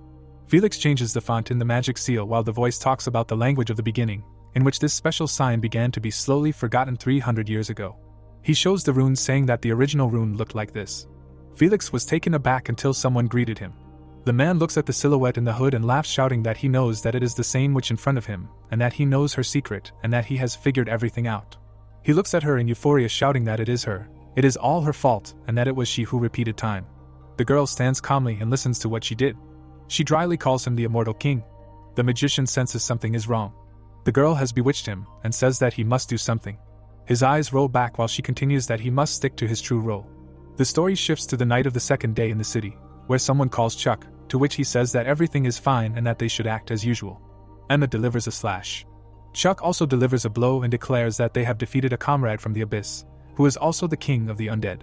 The guy looks at her while telling him that this thing is very large, and he himself reasons that although they are no longer fighting at the level of students, it was still a first-tier undead and that they have a reason why it is so easy for them to hunt in a city full of undead. He sees Erin and notes that this reason is because of her help, while she praises them for working hard and that now they have only one immortal king left. Chuck frowns and thinks that she looks so difficult. She has hunted in this place not even hundreds, but thousands of times, and that her leadership was skillful and the operations flawless. Chuck introduces his smoke-smelling comrade and notes that this is how the evening of the third day came, while Erin says that they finally appeared before Felix and that they need to prevent the immortal king from awakening. The system in the background of Felix notifies that the boss is the immortal king in front of them, while Chuck thinks that 300 years ago he was a dark magician who provoked an incident with an immortal army in this very city, and he was also a monster who wanted to become the king of the undead. Emma points at him and asks if this is really the immortal King Felix, to which the second asks again what is wrong. The girl looks at the pimply grandfather and notes that in her opinion he is somehow unsightly. Chuck looks at the blonde and asks if the problem is that he has not yet completely turned into a necromancer magician, to which she replies that it is quite possible, because the soul was not removed from his body and that the wizard's wisdom is still with him. Erin looks at him with one eye and hears her stand aside. Chuck goes on the attack, saying that he will deal with him himself, to which Erin shouts that even though the grandfather looks like this, he definitely has a special rank. The guy lowers his eyebrows and thinks that everything is exactly as Emma said, that the Lich is the king of the undead, who is born of a great consciousness, and in terms of strength he probably stands higher than Maria and it would be fair to assign him a special rank, but he has something to object to. Felix is taken aback by the fact that the guy greeted him, especially familiarly. He attacks from above with a fatal arrow. The shock wave spreads across the street, while someone is indignant at such force. Chuck smiles and tells his grandfather that now he sees that he is not joking. Felix exhales with displeasure. The guy hits him a couple more times, and in particular the Apocalypse skill. Against the backdrop of the shock wave, someone is perplexed by the stupidity of what he is doing, because he uses such magic in a row. Emma covers her face from the shock wave and calls him, asking if he is okay. Felix goes crazy and laughs. Chuck cut him into small pieces. The guy hits him with an endless rotation skill and notes that he certainly has a lot of strength. Chuck smirks and says that you can't abuse such serious techniques, because how is he going to see what is happening in front? The guy goes on the attack with a spectacular demonic technique. There is only a puddle left in front of him, and Chuck thinks that it is quite easy to hunt when you are dealing with an opponent who relies heavily on his own strength. He looks down at the puddle and continues that the Immortal King is one of those bosses that you can play with under certain conditions, and thinks that this city is a repeating quest, and that he has caught this freak 1,000 times already.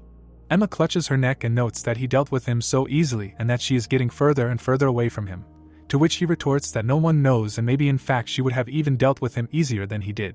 The guy turns around and asks why she is alone, to which she dumbfoundedly replies that she does not know, because just a second ago they were definitely standing together. Chuck frowns. He throws his spear over his shoulder and explains that he is going to Aaron and that if any undead come closer, she should stop them, to which she agrees. She turns around and calls out to the girl. The city is in ruins. Chuck realizes that this is not the best view to admire. He looks at Aaron and asks if she thinks the same, to which she replies that there is nothing special here. Chuck leans on the railing and asks if it is true that this is not the first time the Immortal King has appeared, to which she clarifies if he has noticed. Aaron doesn't look into the distance and agrees with him that he's already been there, and this one has already passed 36,000 by number. Chuck reasons that time in the city resets every 3 days and that the Dark Wizard Felix used a lunar eclipse to turn the city into undead. He imagines Felix next to the seal and explains that 300 years, 3 months and 27 days ago there was a sudden appearance and disappearance of all these undead. Chuck thinks about Aaron, that for her this has already repeated itself more than 36,000 times. Chuck looks ahead and clarifies the reason why all this is repeating itself for 3 days, while he catches Felix. Aaron smiles and replies that everything is correct, it is all her fault. She looks at the guy and confidently states that it was she who made this city like this. She imagines a rune with the words that if all the undead leave this city, then the continent will simply be destroyed and that the collapse of this world will only be a matter of time, and that is why she used the primordial rune and interfered with Felix's magic circle.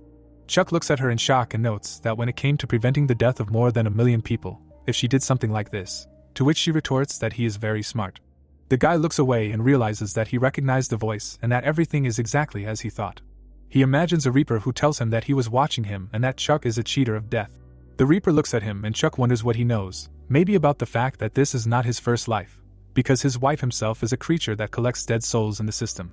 The guy imagines the scheme and continues that the goal of the Reapers is to ensure that the collected souls can go to a new life and thus control the cycle, and that is why the repeatedly resurrected undead are the most irritating substances for the Reaper, and at the same time in the city this is repeated for 300 years. Aaron looks down and notes that it is because of her that these 3 days were repeated, and that is why the Reaper visited these lands. She imagines the rune and adds that all this is in order to destroy the primordial rune that destroys life. However, she admits that she offered the Reaper to make a deal. She remembers how she told him that the undead turn the life that they kill into the same undead, and that if all creatures get out of the city, then the entire human race will become undead and that not a single soul will be able to participate in his cycle. The Reaper then looked at her and he had to choose between ending the cycle for 1,200,000 people and probably ending the cycle for the entire world. The Reaper looks at her and she explains that he made his choice and then offered to sign a contract. She remembers the 3 conditions of the contract, where the first is that the Reaper tolerates the repetition of 3 days. The second is that each time Aaron is obliged to defeat Felix, and at the same time his memories will be lost and returned to 3 days ago. She sadly looks down and remembers the third condition, that she will live in a repeating time, and that she who remains and the one who leaves the city will be separated. Chuck thinks about the undead and continues that after that there was a victory over the Ghost Titan. Also about other bosses like a comrade from the Abyss and the King of the Dead, and the murder of the Immortal King Felix, and about all these events in collection. Against the background of a piece of the city, he notes that all this was repeated for 300 years. Aaron sadly looks down and says that over time she became weaker. She remembers Felix after the 20,000th time, and that then Felix began to suspect that these 3 days are repeating. Chuck furiously asks how much longer he can repeat them, and how long she thinks her mind will last, and how long she will be able to kill Felix so easily. The guy watches in horror how long she is going to repeat it. Aaron answers with a smile that she will repeat it as long as possible. She imagines Laura and continues that she guesses the reason why he came here and asks if he wants to save someone, and that he will save many more people. The Reaper looks at her and asks her to step.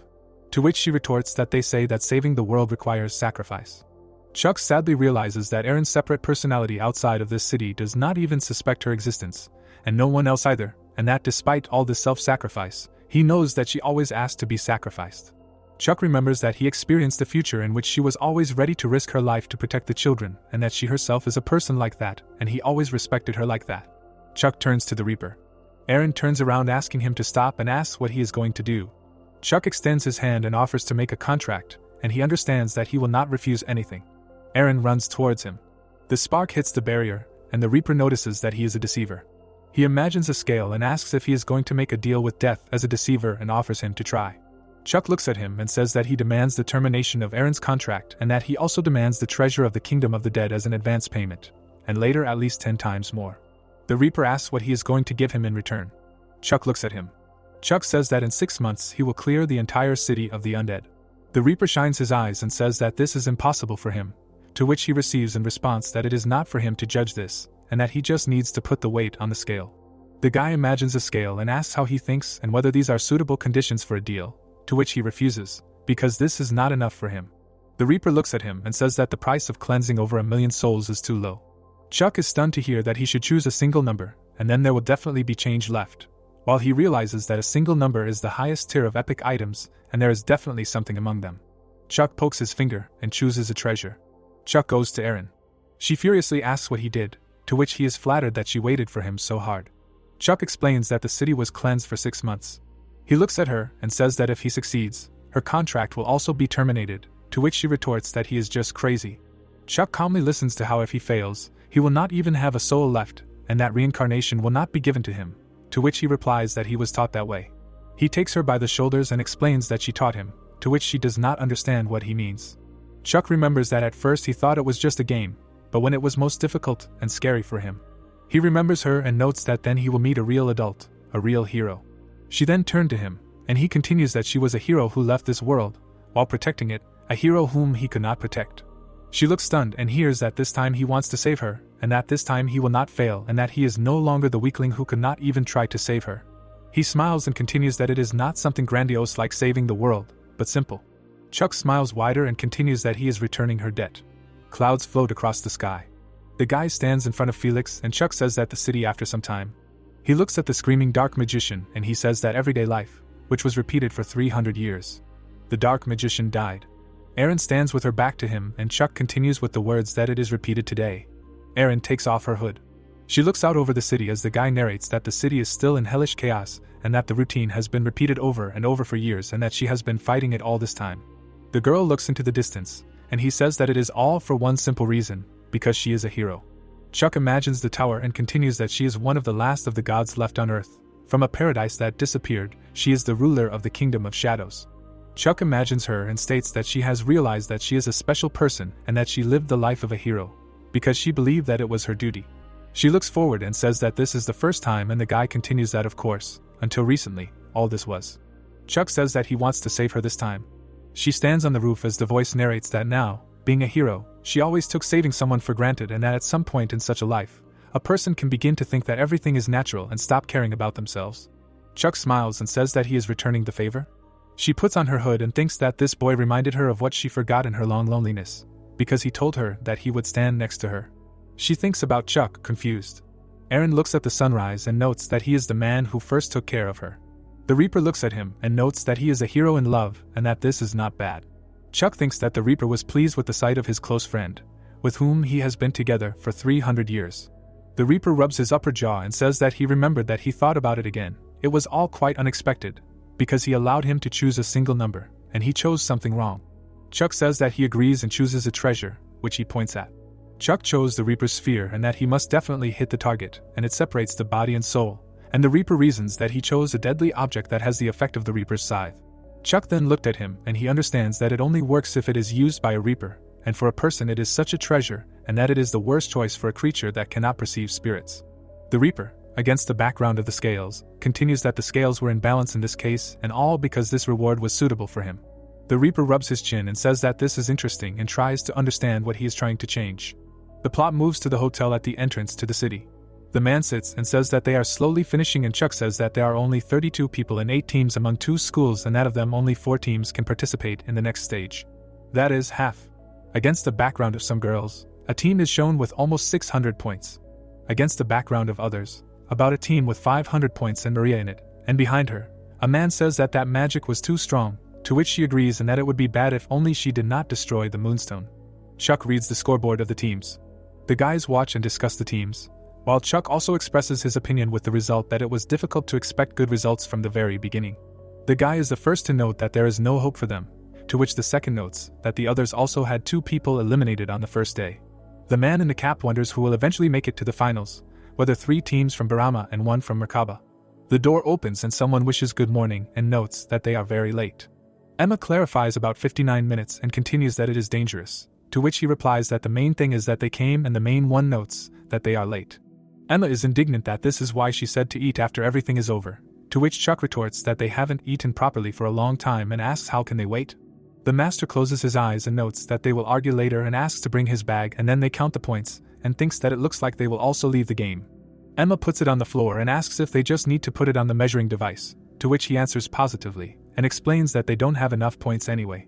They see that they have 250 points. The team members are perplexed. The master looks at Chuck and says that they have 3rd place, to which he retorts that this is not all, and he clarifies where he got more from. Chuck shows 3 moonstones, and the master clarifies how far they have come and how they defeated all 3 bosses. The guy takes out a red stone and says that they still have this, it is the last one. The system notifies him that this is the moonstone of the immortal King Felix. The master is indignant with the glasses. Everyone is taken aback, because they have 1,000 on their account. He looks at the scoreboard and there are almost 2,000. Chuck looks at the ranking where they are first, and notes that the winners of the semi-finals of the group competitions have been determined. The chariot is moving while someone notes the busyness of the days, to which the second agrees. Chuck looks at someone and hears a question whether he will go there again. Chuck turns away and answers that he must and wonders if she guessed that he will go to save Aaron. Emma looks down and offers to take her and the eldest Maria there. She smiles and notes that she does not know what he is going to do there, but they will help him and therefore he should not be so gloomy, otherwise she has already begun to worry. Chuck is stunned and realizes that he made her worry. He thanks her and suggests that in any case they rest now, because if they work too much, they will get tired. Against the background of clouds, she agrees. Chuck falls asleep and thinks that he needs to find a way to use the power he received from the Reaper, and that although the treasure of the underworld was given to him in a slightly different way than he planned, but nevertheless, and if everything works out for him, then in the 3rd stage the Reaper's sphere can become a hidden card for him. Laura leaves and says that it does not matter, because there is no such person who would help her. He smiles and understands that this will be a hidden card to save one impolite little girl. Chuck looks at the sky and asks himself what she is doing now. In the background of the building, someone says that she is under arrest, to which he is indignant. Eve turned her head and repeats that she is under arrest.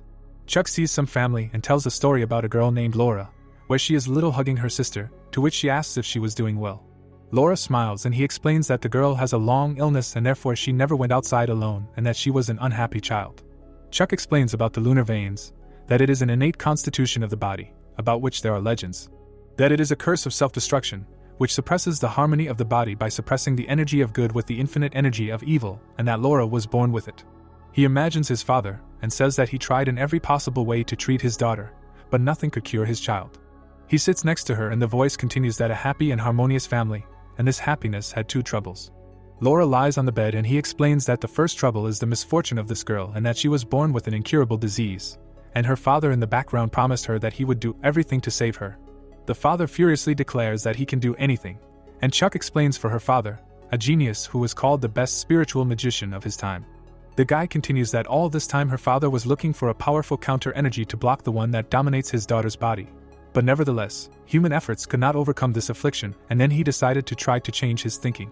Her father takes a brush under the voice, narrating that if the energy of good is not enough to suppress the energy of evil, then he began to wonder if they should not just find another way to use all this negative energy, which is exactly what he thought. He wrote on his daughter's hand and the voice continues that a living creature that feeds on dark energy is the most familiar monster for spiritual magicians who lead the dead and poor souls to their native place. Her father then cast a spell and saved his daughter by turning her into a slightly different form. Laura looks forward and the voice marks that this was the moment of the birth of Jiangshi, her second personality. Larry yells at her what mercy is. He furiously continues that she should have shown it at the moment when she killed his entire family. The boy swore to kill her as a child. He sat with the corpse of a relative and insisted that he would kill her at any cost. Patrick smiles evilly and gives her the order to kill all the people on Earth, and that no one should survive and convinced her that she is a monster, a ruthless monster. The blonde looks at her and says that he is now sick of her pretense, and she denies it. Patrick insists about the body, because now she is not the main character in charge, she is now the jiangshi who stole her body, to which she denies hearing and confirms that it is her body. Something hot splashes her leg. Laura looks in horror at the undead, hears that he will kill her and begs her to die, because her father was torn to pieces and killed and that he will subjugate her in the name of the imperial family. Someone strangles her with the words that he will kill her. Laura hears in horror that a creature like her should not have been born. The girl's true form looks at her and orders her to give her back her body. The girl screams in horror that it is her body. Laura holds her head and screams for the voice to shut up. Chains wrap around everything. They fly in different directions. The chains bind her herself, while her true form screams that she has the right. The girl pressed herself to the floor, to which the voice insists that it has the right to get this body. People run to her, while she replies that she will never let it take her body. The plot transfers to Eve's office, where she explains that this is exactly the reason why everything happened. She crossed her arms over her chest and continues that Laura was arrested. Chuck looks at her in bewilderment and realizes that to some extent this was expected, but he did not think that this would happen so quickly and clarifies if it was because of the ban. Eve shines her glasses and notes that he seemed to expect such an outcome and asks if everything is correct. Eva introduces the student and explains that she is under two restraints that hold her down, namely the Zion chains and an Eastern amulet. However, in a fight with student Larry, her amulet burned up. With a screaming man in the background, she continues that the bishop used this as an excuse to point out Laura's abuse, and ultimately it was decided to transport her to the east under the supervision of Professor Patrick to make her a new amulet. Chuck sits across from her and replies that he cannot believe this, that such a forced decision was made only because one of the two restraints burned up, and believes that they are holding on to the Academy's guilt for failing to maintain Laura's stability. The blonde stands behind him and asks how much more he knows. He stands there thoughtfully, and Chuck realizes that it is as he expected, that the chairman has already figured it all out. He thinks about Patrick and that he is up to something. Chuck turns around and says that he probably doesn't want to give Laura to them like that either, and asks them to leave the rest with him, because even though it may seem a little dubious, he hopes that they will trust him. The brunette looks at Eve and notes that everyone must be involved in achieving the desired result, without exception. Eve looks ahead and thinks about the heroic legends of Archon and about the third act boss, the Flying Jiangshi, and that the backstory is slightly different from the other bosses that have appeared so far. The chairman thinks everything over, while Chuck realizes that the intimacy with the characters is how the narrative is built, and that he will be forced to make a choice between these factors. He imagines Laura and is faced with the choice of which of the two to save. Chuck stands in the middle of the room and says that in fact it is most convenient for him to choose one side, so the player did. In fact, it is an effective choice. The brunette frowns and notes that he is not interested in such a game, and that he will save everyone. The system notifies him of the main quest, which is called Laura, where failure occurs in the event of the destruction of any of the girl's personalities. Someone is talking against the background of stones. Laura is sitting and convincing someone that this is her body. Patrick stands angrily and asks if she thinks so, and explains that he is Patrick and that he is the uncle of the original owner of this body that she stole. Laura clenches her teeth and says that she will not return it and that it belongs to her, to which he retorts that she seems to have misunderstood everything. Patrick wants to hear whether she really wants to completely occupy this body or not. He angrily says that she needs to kill all the people on this earth and that no one should remain alive. The teacher looks at her and explains that there is nothing that he could not help her with. Chuck notices that he is handing this child a very sweet apple. Her true form looks at her and states that this is not right, but Laura still did not hear the voice. Patrick looks at the girl saying that he is giving her this body, and the voice continues that she never listened to this voice to begin with. People are walking down the street, and Chuck says that 2 days have passed since the team competition and the students were given a rest, and that he thinks that this was all done out of consideration for the students who went to the city of the undead. Chuck spends time with Maria and continues that there is something they need to prepare before action. Patrick and asks how their stand in front of the hotel is, to which she replies that she received a report about it yesterday. Chuck is stunned and clarifies that they have made a profit, to which she replies. Chuck presents a kebab and says that the ingredients were sent directly from her family, and only the kebab sauce was used, and that it sold for 3 times the price. Chuck is happy that his day has come, because idiots from another academy are the price of a tourist place. In the background of the competitions, Maria asks Chuck to look there, because you can throw magic stones there, and the guy encourages her to try it once, while Chuck thinks that he found it. As expected this year, this guy is also here. The man asks her to look closely at these magic stones, which were broken into pieces, because they were recognized as defective in the mine, and asks if it is soft when you touch it, and she agrees that it is and asks if it is normal that the stone is so soft. The host raised his finger up with an explanation that initially this is impossible, but magic stones absorb magic power well, and therefore their properties can easily change. Therefore they are good to use as raw material for a magic staff. Chuck hears that if he becomes so soft, he will quickly explode and says that he will try to throw it. Chuck swings and thinks that he learned one trick when he learned to throw a spear and stones, and that if the distance is short, then his accuracy. He looks at the center of the target and declares that in this case his accuracy is close to 100%. The guy is taken aback and says that he has 95 points, and Chuck thinks that the higher the hit probability, the narrower the spread range of the festival defective magic stone, and the lower it is, the wider the spread range. Chuck imagines this schematically and explains that in the game he used all kinds of debuff techniques and magic to achieve 0% hits, and that the spread range increased to 100 meters and if he used such a trick. Chuck turns to him and asks him to sell him all his magic stones, because he will pay twice as much for them, to which he clarifies whether he needs these and why he needs them. Chuck smiles and reasons that of course to use a special skill that only inveterate players can use, and that this is exactly why he came to the festival. Maria notices Chuck laughing evilly as he reasons that he will leave it to someone else. She looks at him and hears him ask if her subsidiary was the carriage transport, and asks to know the carriage schedule, to which she asks what he is planning. Chuck angrily notes that it is time for him to go back. Patrick turns to Louise. Laura sits discontentedly as the girl states that this wooden board, made of peach wood, is her natural enemy. Laura is horrified. The girl falls to the ground and someone tells her not to dare do anything stupid until they arrive. Larry asks if they think that will be enough, because it will barely cause her physical pain, to which her sister confirms that it is enough. Laura is furious as someone notes that in the end their goal is to separate the evil creature from her, to which she asks what she is talking about. Louise looks at her and confirms that everything is exactly as she heard. The professor will separate her from the body, to which she retorts that it will be bad if they do that. Louise says that she will lose her body and disappear or become a demonic spirit, and she screams in panic about her body. Louise dryly replies that it does not belong to her and asks if she knows about it. Laura is furious. The man in the hat wonders what that sound is. Someone hits the drum membrane. The man stands behind him. Something flies into the carriage. It falls over and crashes. The carriage crashes. The driver is on the ground and asks who dared. Patrick lands and asks if they are okay. Louise lands and agrees that everything is okay, and the guy asks if this is an attack and what kind of freaks dared, to which he receives in response that he does not know who did it. Something black is flying. Patrick says he doesn't think it's a person while Chuck explains about the blood territory, and the guy asks what it is, if it's a barrier. The people are delighted, saying that everything is great and asking what they should do now, and he replies that they should take everything that can bring them money. Laura lies on the ground while one notices a beautiful girl, that she is a real find. Chuck smiles and calls for her to be grabbed. He stands in front of her and says that the impenetrable Chuck is taking her. A cry was heard in the castle that a kidnapping had occurred. The guy stood in front of Eva and said that 5 minutes ago an unidentified bandit group attacked Barama's carriage, kidnapped a student named Laura. Stunned, Eva asked again. The guys on horses rode through the streets of the city. Chuck sat in front of Laura and said that he heard that while he was gone, she got into trouble and he decided to save her. With his head down, the main character said that if she was taken away, nothing good would come of it. He noted with satisfaction that everyone who lived under the same roof was connected, after which he thought that he was glad that it was not too late, otherwise her soul would have been forcibly separated from her body, then one of them would have disappeared. The girl lowered her head with a sad look.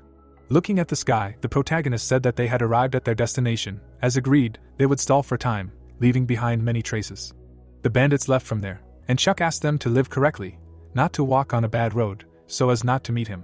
Laura's legs gave way and the protagonist asked what was wrong with her, noting that her complexion was not very good. Covering the smile on his face with his hand, the protagonist wondered if they had really given her a wooden board, adding that for Laura it would only end with a slight illness, but still, she would have a hard time for several days. He picked her up. The protagonist started running while the girl was asking to let her go, and said that she doesn't have to try to act tough because she can barely walk. A puzzled Chuck said that she's light, so she shouldn't worry. Her face was confused. Patrick ran at lightning speed and asked if Louise and Nathan were okay. He stood behind the guys who were asking who dared to attack, and then said that he didn't know who it was, but he was definitely not one of the simple ones. A red barrier appeared in front of them, created using the blood territory. Maria stood on the roof of the building and said that it was enough if she held them back for about an hour, as Chuck asked. The barrier began to shake. Patrick released several powerful spells. Turning around, he looked at the girl, who said that she would go in pursuit. Stunned, Maria screamed that she needed to hold back at least the remaining two. Watching the man, she thought she could not believe that there was a person who could break through the territory of blood. Chuck needed to be more careful. It began to rain. The protagonist continued to carry Laura and thought that her condition was getting worse. It seemed to be the effect of the rain. He thought that they were already quite far from them and needed to find a place to rest. Louise caught up with them. She said with a serious look that they were moving slowly. She thought that they were already very far away. The girl threw a kunai at him. The dagger hit him in the shoulder. Looking at the wound, Chuck said that it was nothing and that Louise hardly smeared poison on her dagger. Putting Laura down by the tree, the protagonist asked her to wait for him there. He looked back. The protagonist parried Louise's attack. She looked at him and said that they decided not to run away. Smiling, Chuck said that he tended to quickly give up on low-probability options. Parrying his attacks, Louise said that it wasn't even funny. She asked with a serious expression if the protagonist wanted to say that the probability of winning her in a duel was higher. She threw the guy aside. Stopping, the protagonist thought that she had a very strong attack in this weight class. As expected, her aura was huge. Looking at Louise, who was surrounded by energy, the protagonist thought that this was the Queen of the Sword, the strongest knight of Barama, also known as the Fairy of the Sword. She boasts a high level of aura. The proof of this is the aura that can even be seen, which is absurd. Louise rushed into battle and asked him to stop fighting half-heartedly and do his best, because Chuck also has an aura core. Blocking many attacks, the protagonist replied that he got it through tricks and noted that his aura core must be saved until the very end. It is a secret weapon. The protagonist remembered sitting on the floor in front of the spirit and thought that this core was obtained from Jackson. It is closer to a headache that cannot be used for anything yet. It is like a clogged dam where a huge amount of aura accumulates, but the plug does not open. Frowning, Louise said that if the protagonist saves his strength, she will force him to release it. She suddenly jumped up. Chuck noticed a bright glow. A girl, shrouded in a dragon's aura, was flying towards him. Red mana was hovering around the protagonist. He lunged towards her. A powerful explosion was heard. Clouds of dust rose around Chuck. He noted with satisfaction that he really almost got into trouble. Louise stood on a tree branch and asked if he was taking this too seriously. Raindrops were running down her face. While she thought that this was a deadly attack that literally predicted victory, no one would have thought that he would not have a scratch on him. Looking at the protagonist, the girl clarified why he was trying so hard to protect this child, to which she received an answer that he was a kidnapper, after which Louise said that she was the girl's cousin. She frowned and said that this was not a human, but a monster, a vicious and cruel yaksha. Chuck did not know about the tragedy that happened in the Moonlit Night Castle. Chuck closed his eyes and said that another person was responsible for this whole thing, and his subordinates were fighting for him. He asked Louise with glowing eyes if she knew that the dojos in this area were cruel. They could even smash each other's pavilions to smithereens. A powerful magical blow cut off the branch Louise was standing on. She jumped off. The girl stood in front of her. Emma was enveloped in powerful mana. Frowning, the girl noted that Emma was openly trying to resist her. She opened her mouth wide and screamed her name. Emma saluted and said that she was challenging Louise, the cow of the sword Barama. Watching her, Chuck said that he knew that swordsmen thought differently. She was challenging her to a duel in such a remote place. The girl raised her katana above her head and said that she respected Louise very much, so she wanted to teach her a lesson. After repelling the attack, the girl asked if they thought it would work. Emma winked at the protagonist and asked him to go where he was going. Running away from there, Chuck screamed that there was nothing to be done and wished them a good time. The sun's rays were breaking through the clouds. Squeezing blood from his clothes, the protagonist asked if he should tell him that he won or lost. Sitting in the cave, he thought that this rain was good for escaping. It would interfere with the keen senses of the guards and knights who would be mobilized for pursuit. The search itself could drag on. Turning around, Chuck asked if she was okay and mentally noted that it was bad luck that the kidnapped hostage was not in the best condition. He touched the girl's forehead. Laura closed her eyes and listened that she had a fever. Holding the potion in his hands, the protagonist said that drinking it would make her feel better. He held the vial in front of her mouth. The girl looked at him and asked where they were. In a large tree, Chuck said that this was a haven for owlbears. In places where there are no suitable caves nearby, they make such nests in large trees. He was suddenly surprised. Looking at Laura, the protagonist thought that her complexion was really bad and wondered how long it would take for the elixir to take effect. The girl looked at the guy who said that this would not work. As Chuck left the shelter, he said he wanted to find the bear and began to reason that if he at least covered her with fur, she would feel better. Lightning flashed brightly in the sky. Chuck's eyes widened. Laura tugged at his pant leg. She was kneeling. The girl, embarrassed, asked him not to leave. The girl was breathing loudly. She remembered a tearful man standing over her and telling her that she had finally opened her eyes, and the plot told us that the first thing Laura saw was her crying owner looking down at her, Tom calling her his daughter. Tears were streaming down his face.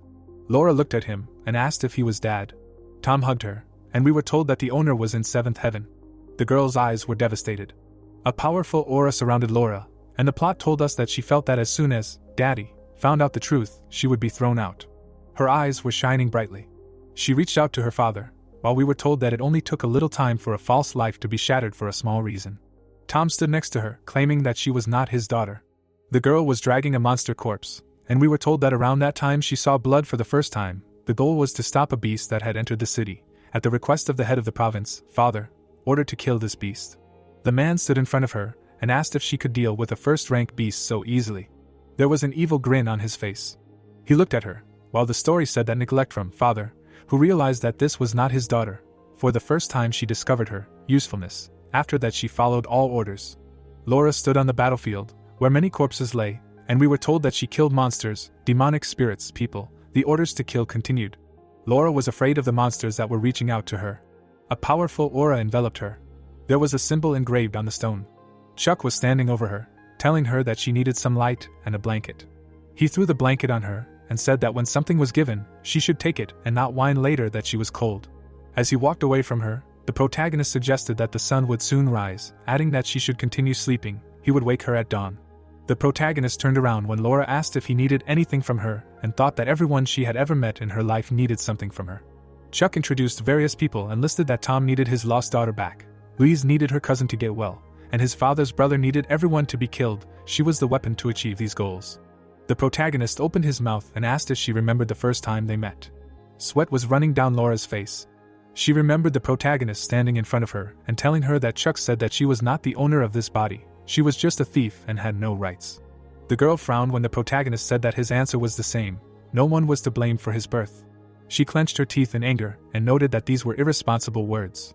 Sitting on the ground, Laura loudly asked if Chuck understood how dangerous it was to release a monster to his will. Guided by such words, Eva and the chairman also knew about it, and then clarified whether he thought that his stupid words would somehow change his essence, and the world would change.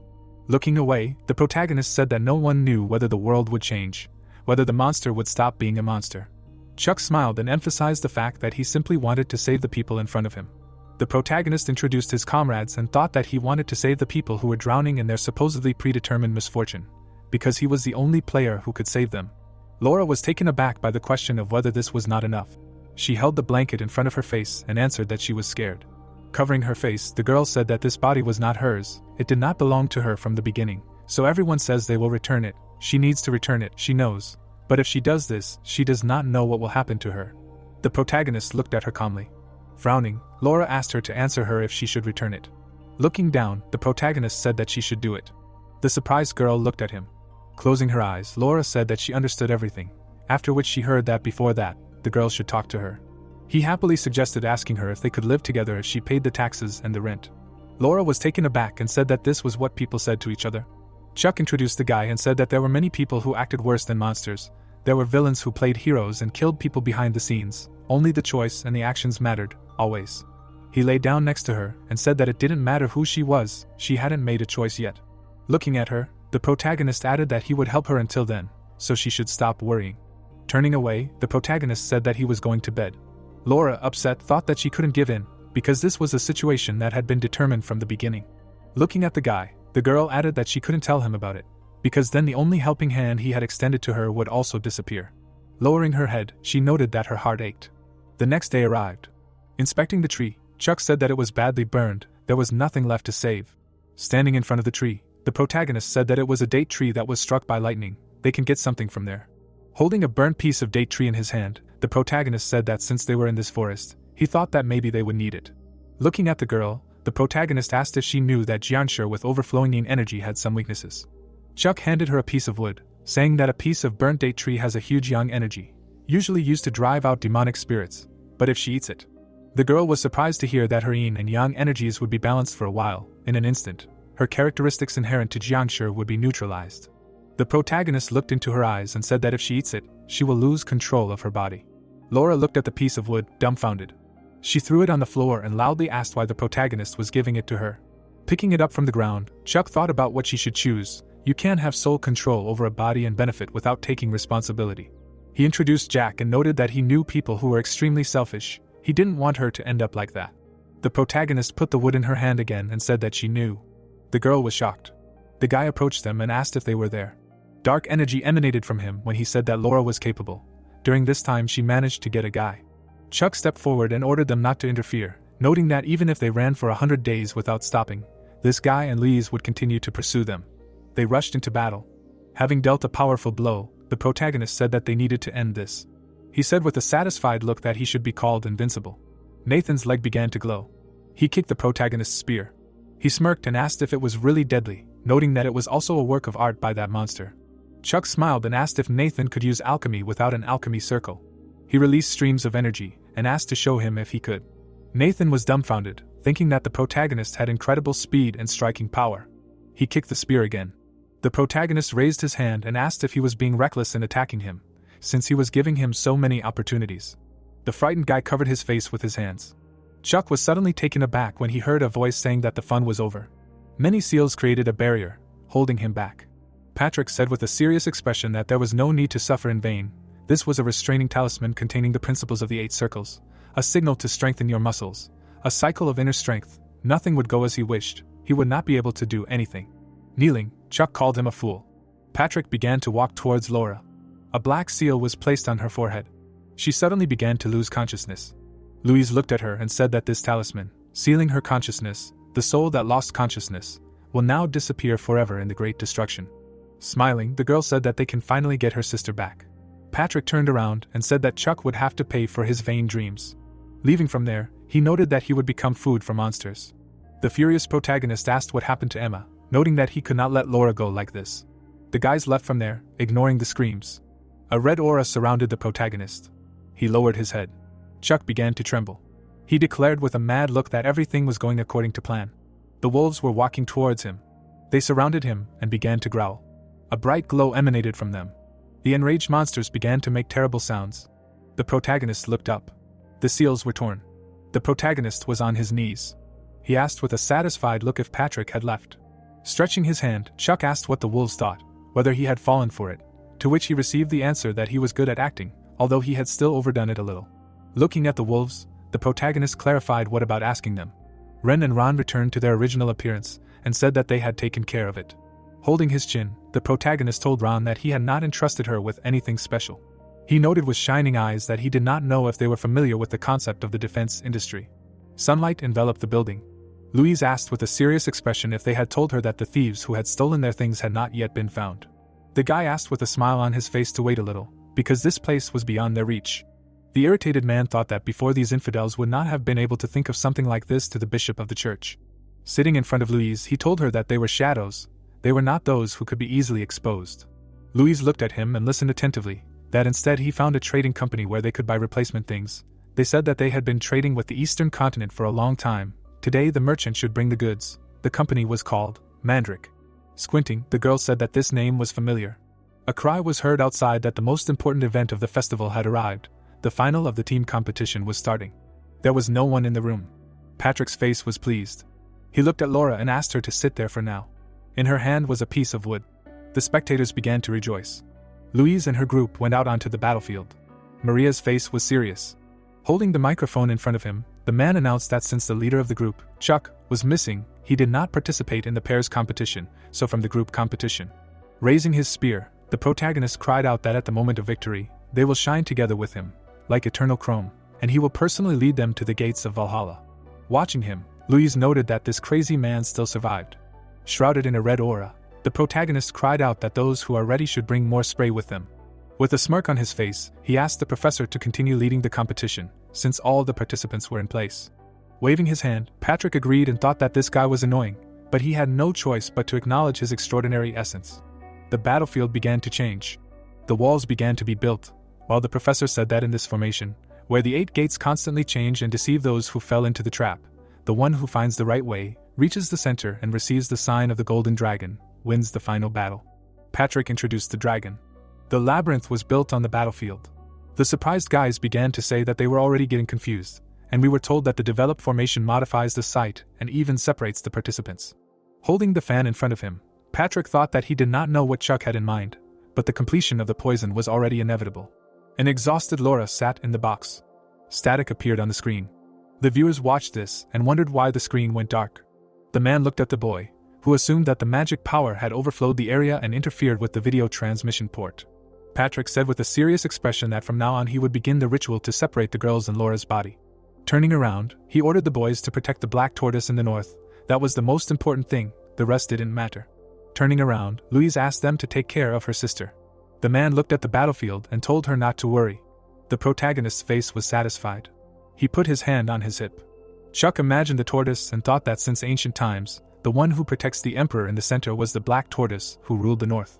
Nathan and Louise stood in front of the tortoise, while the protagonists reasoned that standing right behind the emperor, it occupies a position from which it is possible to simultaneously protect the emperor and attack at any time. Therefore, during the attack of the formation based on the 4 sacred beasts, it is necessary to attack the black tortoise first. The boys began to fight. The protagonist smirked and said that he had met the prosthetic leg mage again, and Nathan asked how much he knew, since he hadn't even wandered through the labyrinth, but had arrived right away. A powerful aura hovered around Maria. Louise frowned and wondered if the protagonist had come to the north gate correctly, having passed through the confusion of the 8 gates. The boys had been wandering through the labyrinth, while the girl thought that the transformation of the 8 gates consisted of stone soldiers, fog, labyrinth. It included 365 changes. No matter how brilliant a wizard he was, if he was trapped in this technique, he would not be able to get out. Chuck smirked and said that he could hear his head trying to think, and then asked if it was true that they had recently purchased new goods, noting that he had followed the tracking rune he had engraved on one of the items. An enraged Louise asked how he knew about them. She imagined their goods being stolen and noted that the equipment used in the formation had recently been stolen by a group of bandits, so they had no choice but to buy new ones from the Mandrake Company. Sweat was pouring down the girl's face. Chuck waved his hand and admitted that he stole the goods and that he sold them to them again. He said with a mad look that he created the Mandrake Bandits and the trading company. Louise gritted her teeth in anger and called him a bastard. She rushed into battle screaming that it didn't change anything anyway, he couldn't beat her. Looking at Emma, Chuck said that this time they had to get revenge. After all, she had already lost to Louise once. He imagined Emma lying in front of the girl, after which she screamed that the protagonist had specifically asked him to lose to her that time. He couldn't even imagine how hard it was for him to pretend. Nathan smiled and noted that Emma said she was pretending. Energy began to emanate from Louise's blade, and she suggested that they get it over with. They rushed into battle shouting that they had to do everything they could. Holding the spear over his head, the protagonist said that he was sorry, but they were busy people. Swinging the spear, Chuck shouted that he and Emma had to do everything they could too. The boys, covered in red mana, began using techniques. A snake appeared behind Chuck. The streams of aura collided. Powerful energy exploded. Louise and Nathan's weapons were broken. Emma turned around. Nathan's leg was broken. Louise was holding a sword in her hands. The girl, looking furious, said that she could not lose. Their bodies were covered in aura again. They were furious. The boys were ready to rush into battle. The protagonist threw the spear at the turtle, saying that he would reveal the truth to them. The boys were surprised, and the plot told us that if Chuck had not said these words, they would have continued to fight furiously, even using their nails and teeth. The protagonist held the boar's head in his hand, while we were told that it was a strange beast with tiger fangs, ram's horns and a boar's face. Examining the monster, the boys asked if it was a Tao-Tai, and the plot told us that it was one of the 4 evils. These evil creatures symbolizing chaos and destruction, the opposite of the 4 sacred beasts. Surprised, Louise asked why there was a Tao-Tai on the shell of a black turtle. Chuck seriously suggested that they thought that this ritual of complete destruction was done to separate the girls and Laura's body, but the opposite is true. Looking at the Taotia's head, the protagonist said that Patrick had no interest in the body's owner from the beginning. There was a seal on the girl's face. Grinning, the man said that one has to make small sacrifices for the greater good. There were various signs engraved on the ground. His face was crazy, and we were told that this was the ritual of the spirit mage Patrick to destroy the body's owner and allow the demon to completely possess the body. Dark mana emanated from the girl. Tom hugged Laura, while Patrick reasoned that his foolish younger brother, who wanted to get his daughter back, did not even notice how at some point control over her passed to him. In the end, he became the main culprit of the incident at the Moonlit Night Castle, was captured by the Imperial Army and quartered. Patrick imagined his dead brother and said that he was very grateful to him. Tom not only died in his place as the culprit of the incident at the Moonlit Night Castle, but also turned the girl into a flying jiangshi. The chains were swirling around the girl as Patrick reasoned that it was unexpected that Tom asked the chairman of the academy to take care of the girl, even for him. As the best mage of the formation technique and the head professor of Barama, it was difficult to go to other continents. Patrick imagined his frightened face and noted that a man had come to him. Rick stood in front of him, enveloped in a powerful aura. His face was surprised as the man reasoned that he was approached with only one request. Rick, with burning eyes, ordered to kill as many people as possible in order to break the shell of the chairman. Eva stood in front of the girl. Patrick walked up to Laura and thought that this was a delicious offer. If he could only get her, it would be easy to destroy some city. Energy enveloped the labyrinth. Patrick imagined the chains breaking and emphasized the fact that soon the Zion chains, the sacred object of the Western New Church that bound and absorbed its inexhaustible power, would be destroyed. Blue mana was emanating from the girl, while he thought that Laura's soul, which bound her to the human world, would also disappear forever. Standing in front of the girl, Patrick came to the conclusion that if he fed her the pill he received from Rick, he could immediately transform the girl. She would awaken as a true Jiangshi. He began to laugh with a mad grin. Turning around, he noticed the protagonist, who said that this would not happen. Chuck, with a satisfied look, said that it would be sad if everything went so smoothly. Stunned, Louise cried out that they heard things from this man that were hard to believe. They demanded an explanation. Standing in front of Patrick, the girl began to ask if this ritual was intended to get rid of Laura, why he did not use the 4 sacred beasts, but the 4 evils, whether it was true that the incident at the Moonlit Night Castle was because of him. The irritated man stated that they couldn't even do what they were told, their usefulness had ended there. Holding a fan in front of him, he asked them not to worry. A red aura enveloped him. Smiling, Patrick cried out that now in just 10 minutes, all living things in the formation would melt and become one. He would make a pill that would awaken Jiangshi. Chuck imagined the monster and thought that the Golden Bat Alvin, a second-rank monster, after such a monster risked its life to evolve, the group consisting of semi-first rank and first-rank guardians also fell helplessly. Grinning, the protagonist wondered what would happen if Laura, a special-rank monster, evolved, noting that he was not sure he could handle it. Striking the ground with his spear, the protagonist asked to know that the corruption in the defense industry was invincible. Patrick was taken aback by what he heard. The symbols on the floor began to disappear. The man stood in front of them, asking if his spell had disappeared. He imagined the caravan being robbed and offered to explain, adding that the items Patrick had smuggled through the old church had been stolen by someone, and the trading group had quickly replenished the items. Louise stood in front of the boy, and the protagonist asked if they would ask who had provided the items again. Chuck smirked and stated that he had done it all. Patrick, dumbfounded, listened as the protagonist asked what he thought would happen if the elder Maria had already destroyed all the items he needed, meaning that his train had left and he was done for. The man waved his fan, stating that it was not over yet. The chains on Laura's body snapped. Frowning, the protagonist thought that Patrick had given up on Laura's transformation and had used his remaining strength to free her. The enraged man said that when he killed them all, it would not be difficult for him to perform some pathetic ritual. The girl stood up after the order to kill everyone. She rushed into battle. The dumbfounded Nathan asked if Patrick was really controlling her, noting that he was really the culprit of what happened in the Moonlit Night Manor, and Louise asked him to calm down. The girl lowered her head and said that Nathan broke his prosthesis, and she lost her sword. Now they can do nothing and will leave it to them. Looking at the guy, Louise emphasized that they also have something to do. Nathan was shocked by this. Shrouded in mana, Chuck screamed that Emma should step back. They will act the same way as in the battle with the King of the Iron Mountain. He will stall for time, and she will finish everything by dividing the territory. Powerful blows were heard. Emma was surprised, and we were told that she was amazed at what was happening before her eyes. Chuck rushed into battle. The enraged protagonist swung his spear, while we were told that this martial art was like a meteor breaking through the atmosphere. The girl opened her mouth in surprise and thought that if she had to confront Mr. Chuck in this state, she would not be able to hold out for even 30 seconds. She did not know if there was a person who could defeat him now. The protagonist collided with Laura. The girl's eyes were shining brightly, and we were told that Emma was wrong. For the flying Jiangshi at this moment, it was just a light compress on the whole body. Chuck frowned. He dealt many blows to the girl. A glow began to emanate from Laura's hand. She was preparing to make a poisonous blow. The protagonist dodged the flow of energy. Stunned, Emma called out to him. Chuck was suddenly taken aback. The girl dealt him a powerful blow. The protagonist flew to the side. A cloud of dust rose from his impact with the ground. The protagonist tried to get up. Laura was flying towards him. Looking at her, Chuck came to the conclusion that this was the limit. There would be no revival. He would die. With this blow, he would disappear forever without a trace. Frowning, the protagonist noted that, no matter what, a bright flash flared up after using territory division. Emma held the blade in her hand. She said with a serious look that she understood his strategy, but it seemed to her that he was about to die.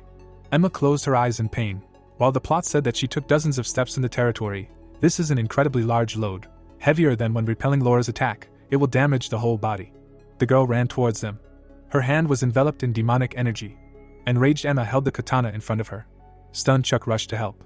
A powerful blow was heard. Laura's face was calm. She stood in the middle of a destroyed battlefield. Hiding behind the ruins, the protagonist called Emma stupid.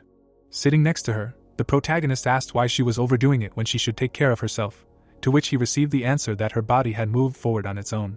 She opened her mouth at Chuck's request.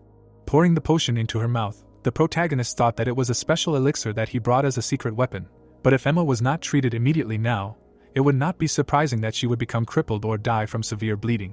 The protagonist listened in disappointment as Emma said that she already thought she was dead. The protagonist imagined the girls fighting and emphasized that initially he would hold out until the Elder Maria destroyed all the objects of the four evils at all costs, and later, at the right time, the division of Emma's territory would cause 100% damage and he would take out the secret weapon. He had been planning this operation since he returned from the city of Nazria, but two variables appeared. Chuck remembered Laura preparing to attack and added that she was one of the variables that had escaped the Forbidden Zone and had become incredibly strong. Looking at the girl, the protagonist noted that the second variable was Emma, who had intervened to save him and had gotten injured. Although the fire was quickly extinguished, she, having committed madness by running dozens of steps outside the territory, could not fight. Sighing, the protagonist wondered if they could hold out until the Elder Maria destroyed the remaining objects. Emma tried to catch her breath. Chuck remembered Laura attacking him and noted that if he had taken that blow directly, there was a high probability that he would have died instantly, regardless of the revival. Picking up Emma, the protagonist thanked her for saving him. Surveying the area, he assumed that this place would be suitable. Emma looked at Chuck and asked if he was okay, to which she answered negatively. He imagined the mana flowing through his body and emphasized the fact that all the aura stored in his core and body had been depleted. The close combat with Laura had used up a lot of aura. Imagining the red core, the protagonist wondered if he should use it, noting that if he tried to forcefully activate it he could, but that the core represented a power that his body would have a hard time resisting, even now that he had the backup copy of the commandment. Laying on the ground, Emma explained that Laura had not used her right hand since the beginning. The outline of a girl could be seen through the dust that had been raised. The girl was holding a piece of wood tightly in her hand. The protagonist suddenly smirked. He remembered giving her the piece of wood and telling her that Laura was still carrying that heavy burden with her. Looking at Laura, Chuck stated that it was still in her hands. Her eyes were glowing brightly. The protagonist stood in front of him. He pulled out his spear. The protagonist, with a satisfied expression, emphasized the fact that there was no other choice. He remembered Laura throwing the bark on the floor and wondering why he was giving it to her. Picking up the tree, Chuck reasoned that she had to choose, because you can't have sole control over the body and benefit from it without taking responsibility.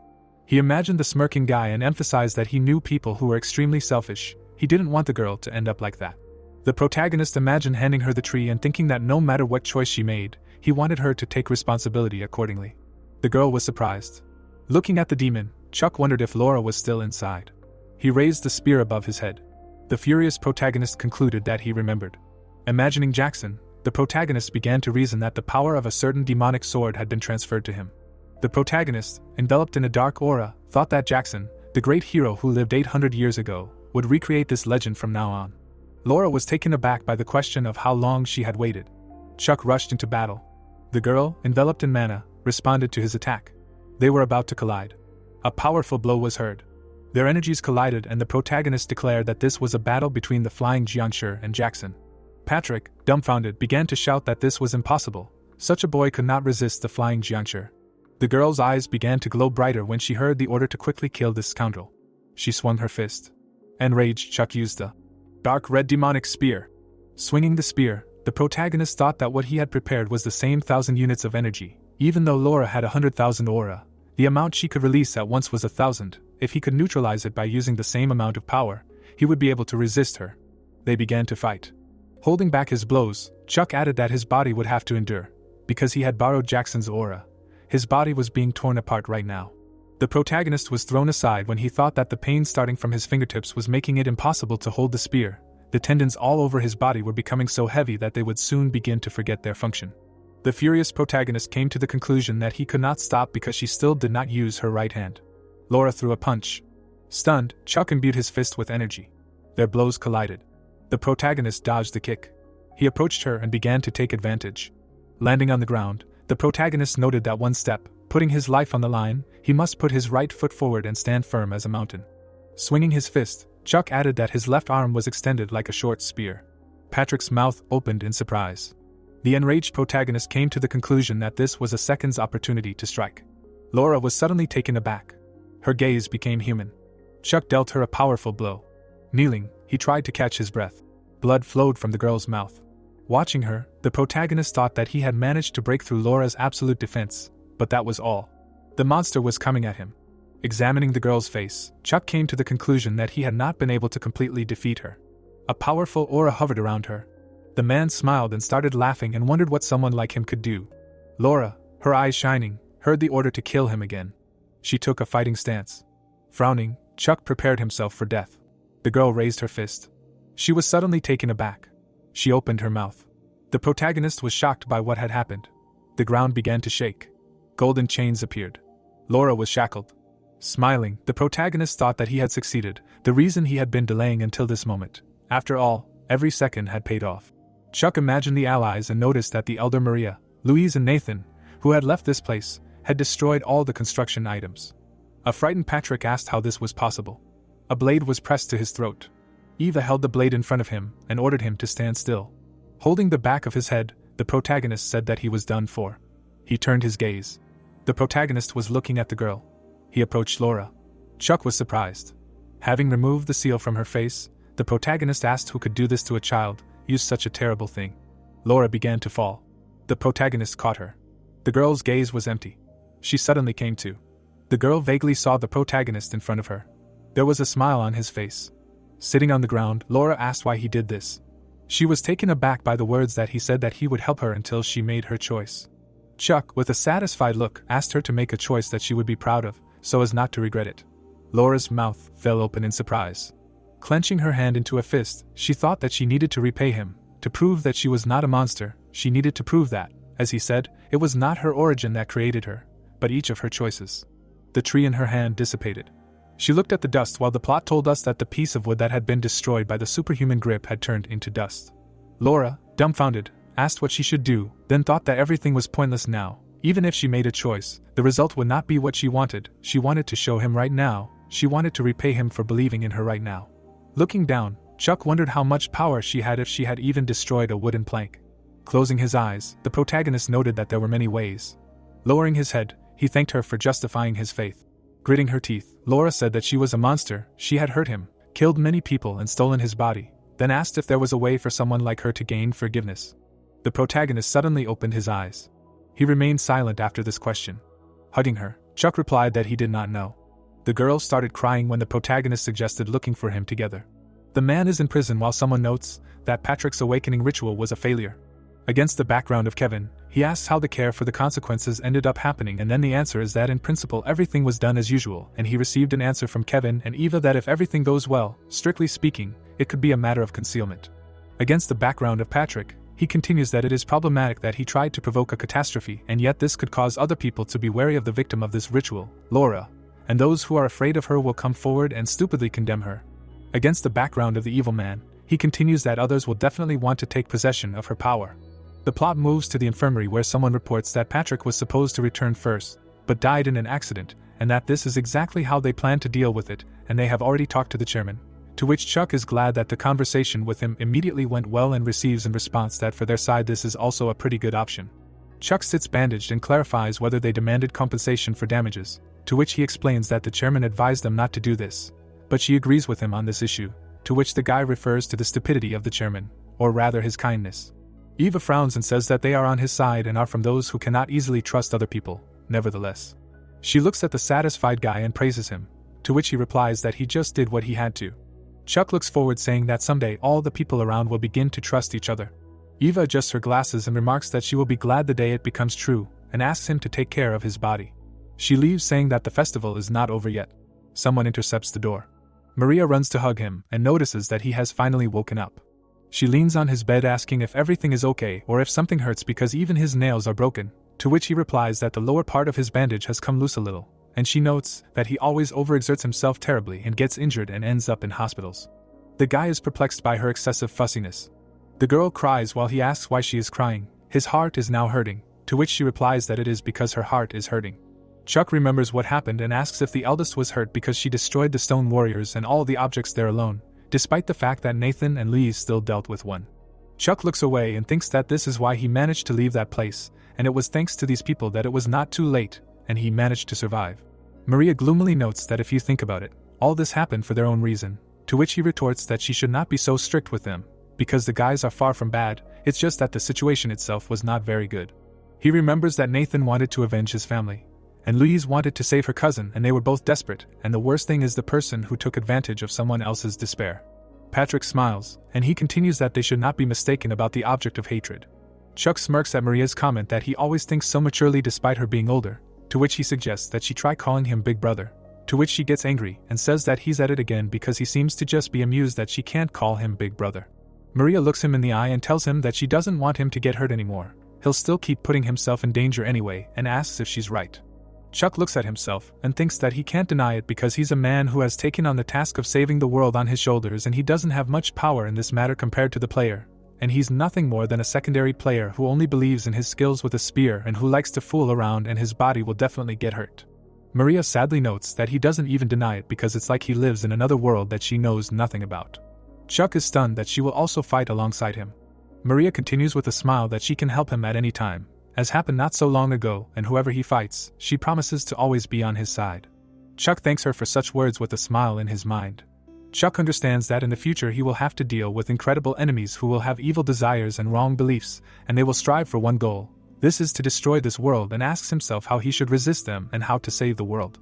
The brunette gives her a fist and notes that they will do everything together, to which she agrees. Against the background of the sky, she adds that she will apply in advance, on the issue of the guards, to which he clarifies why so quickly, and she replies that the Harvest Festival is coming soon, and since they have consecutive weekends, everyone will be busy resting, to which the guy notes that she is right and that he relies on her in this matter. Maria looks at him and offers him to be the commander, and her his deputy, and asks what to do with the rest. The girl is unhappy with the appearance of someone else. Chuck looks at Emma in the wheelchair and notes that she looks like a mummy, to which she notes that whose fault it is. Chuck remembers that it is true that she suffered because of him, and in general went so far. The guy says that he is sorry. He smiles brightly and thanks her. Emma does not know what to do with herself, and decided that she will just accept his apology. The guy looks at her bandages and explains that thanks to Maria's elixir, her bones quickly recovered, but even if she continues to recover in the best medical facility, she will need to rest for 2 weeks, and there is only a week left until the end of the festival, and therefore she will not be able to come even to the closing ceremony by the fire. Emma is unhappy that he told her that he will be discharged quickly, she should rest here a little, to which she notes that she wanted to participate. He retorts that there is also a winter dance evening, to which she says that this is different. Chuck thinks that he has a lot of experience because of his past life, but for her this is all for the first time. Maria is furious while the guy decides that he will buy her an expensive dress for the winter ball, to which she asks again, because it is still a pretty expensive brand. Maria hears how he asks him to tell her what she needs, because now her older brother has a lot of money, to which she does not understand how he is her older brother, because they are the same age, and understands that because of the hotel he has a lot of money, to which he notes that he has so much money that he can afford to buy a dress for his investor, while the blue-haired girl mentions the rest of the guard squad. Emma did not notice her and asks how she ended up behind, to which the guy notes that she is right, because Emma is also in their squad. He also mentions Elizabeth, to which she is perplexed, and he notes that she is a beautiful girl who has a lot of information, to which she notes from his words only that she is beautiful.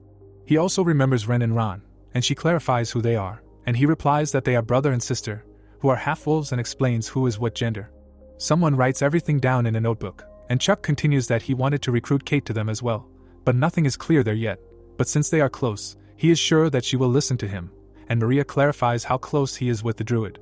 Emma is stunned that she writes absolutely everything, while the guy replies that they are close enough to sometimes joke and have lunch together. Maria breaks her pen when Chuck also mentions Laura, that she will definitely be with them, and asks to write it down in advance. Chuck does not understand why the eldest is furious and continues that Eva also gave permission, so everything should be fine. Maria scared him, and he asks what happened. The vampire looks angrily and asks if he wants to see her go crazy. Chuck explains that later everyone was afraid of Laura, they were wary and condemned her, and also said along the way that she should not have been born into this world and that she is a monster, also throwing stones at her. He thinks about her, that this time she even injured Chuck and she again almost hurt a person. Chuck is beaten and holds her, saying that he told her that he would help her until she makes her choice.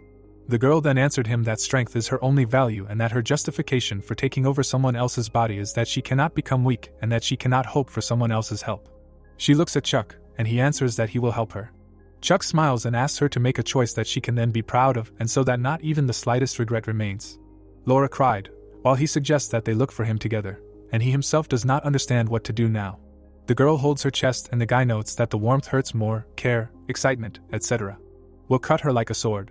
Laura gets angry and says that she hates him, that he hurts her.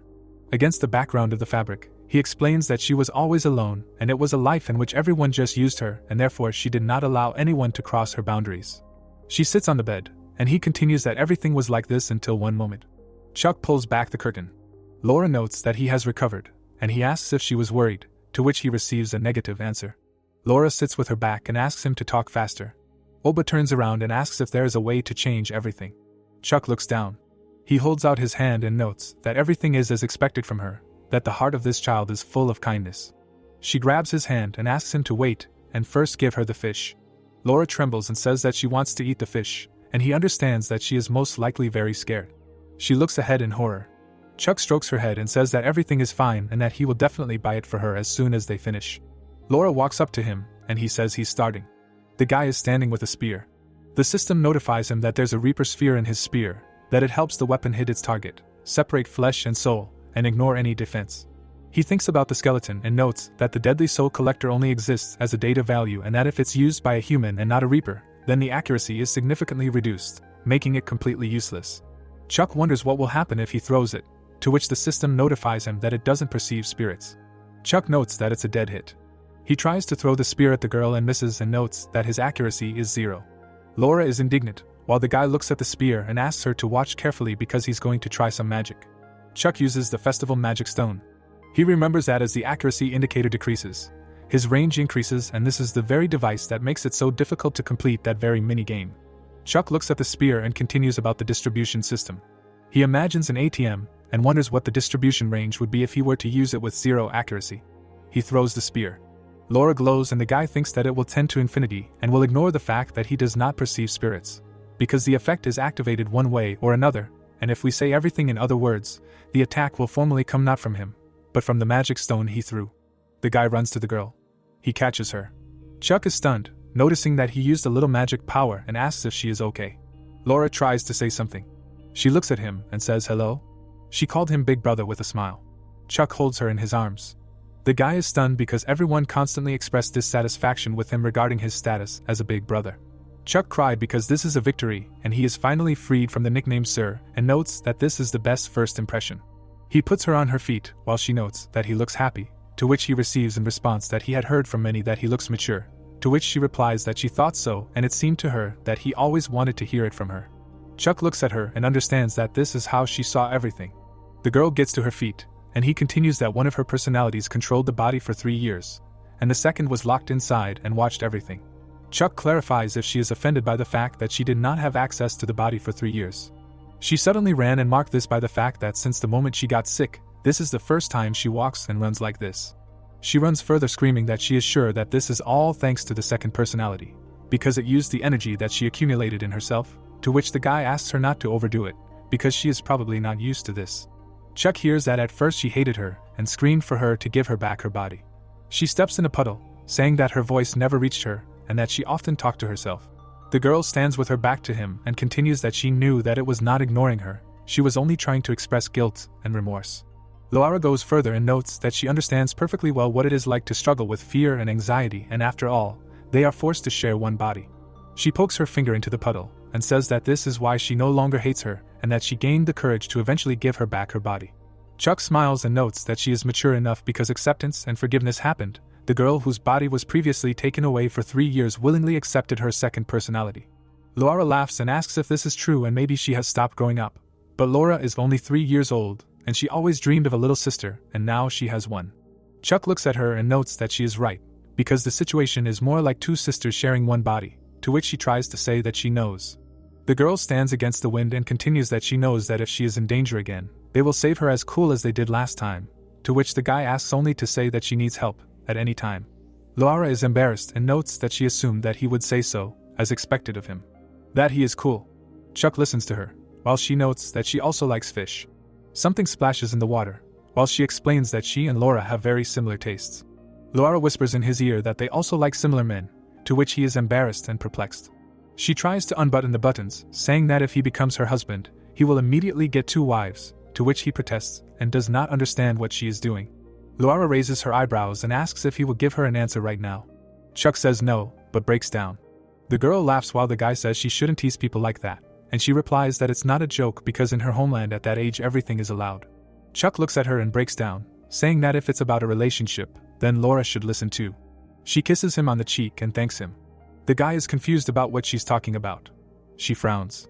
The girl furiously asks him not to misunderstand her, because this is just nonsense, to which he asks again if this is true and wonders himself if they swapped so easily. Chuck assumes that Laura and Laura are talking to each other, while first she asks herself who she called sister, and the second asks her to sit quietly, and then the first shuts her up, saying that this is a simple misunderstanding. She turns to him and asks if he will go and clarifies that they need to go to their place for dinner by 7, to which he agrees. The guy smiles and thinks that this is how Laura wants to apologize, and in the end she is still a child. The guy is embarrassed by her statement about tastes in guys and wonders if she is really still a child. The man in the metal glove lies down, while the voice comments that the funds that were invested by the old church in the festival are simply enormous, and that he was sure that they would be able to get rid of the Protestant princess. He lies and notes that in fact, as a result, a complete failure. The man looks at Chuck's spear and asks himself who he is and how he managed to uncover all their plans. He remembers that on the orders of the Lord, he gathered a squad of 100 people, and they even arranged everything in these multi-year tunnels to lure Laura, and they took huge risks. He remembers how Chuck smiled and said that 100 people from the Crusaders is nonsense, because they should have sent paladins if they had such serious intentions. The man gets up displeased and yells at him and asks why he even thought that he would get away with it, and asks if he thinks he can handle it. Something flies into his forehead. Eva watches as he throws something at him, and notes that she herself would have handled it. Chuck replies with a smile that everything is fine and he just needed to test the technique, to which she clarifies whether it is about the throw with which he knocked them all down. The guy points at her while she notes that he's overworked himself anyway and thanks him for his efforts, and they'll take care of arresting these people themselves, to which he says that they should get a poison capsule from their right molar just in case. Eva stands silently while Chuck thinks that Eva has a lot of questions that she wants to ask, like how he knew about the perennial tunnels and why he asked her to look after the old church in the first place. Against the sky, he continues that she was just tying up unconscious knights now and was glad he became her ally. The plot moves on to the next day.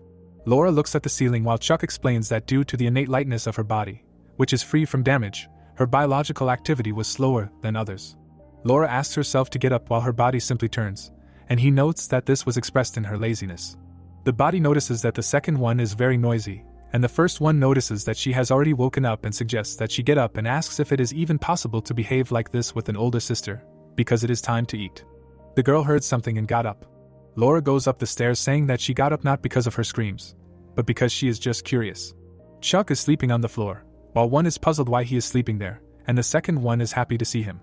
She looks at him, while one suggests waking him up, and the second one asks why she would do that, and she retorts that he will freeze to sleep like that and urges her to do it faster. Laura achieved that the body pokes him in the cheek and asks if she likes him, to which she replies that she does not know that, because he does everything and does not ask anything, but does what she did not ask, but at the same time is always so sincere and she simply does not understand him. They look at him, while one tries to extract an answer, and the second does not answer. The second one whispers in her ear. The same girl smiles. She sits next to him and declares that she hates him. Maria smiles and notes that she woke up so early today, to which she receives in response that she woke up because it was noisy. Maria asks Archie to return the guy to bed, saying that they cannot allow Laura to not get enough sleep because of him. The blue-haired girl leaves and says that if she is sleepy, then she can just lie back down, to which she mentions the couch. Laura turns and asks if it would not be better to just leave him on the couch, to which the second one does not understand her. The red-eyed one listens discontentedly to the fact that there is no extra blanket for him, and he can freeze because of the cold weather, to which she notes that she is right and it is even difficult to argue. Maria smiles and says that there are steamed potatoes in the cafeteria, and she can eat them. The girl continues that later she will eat with Chuck so everything is fine, so she can eat all the potatoes. Laura looks after her. She asks with displeasure when he became their Chuck. The teacher stands at the podium and reads that in such situations they should use ingredients found nearby in an emergency, while the guy talks about the fact that the festival is not over yet, but the class is still going on. But he has already heard this particular lecture and therefore was now focused on something else. The guy looks at his card in the system that his aura rank is high and his mana is average, as well as his skills.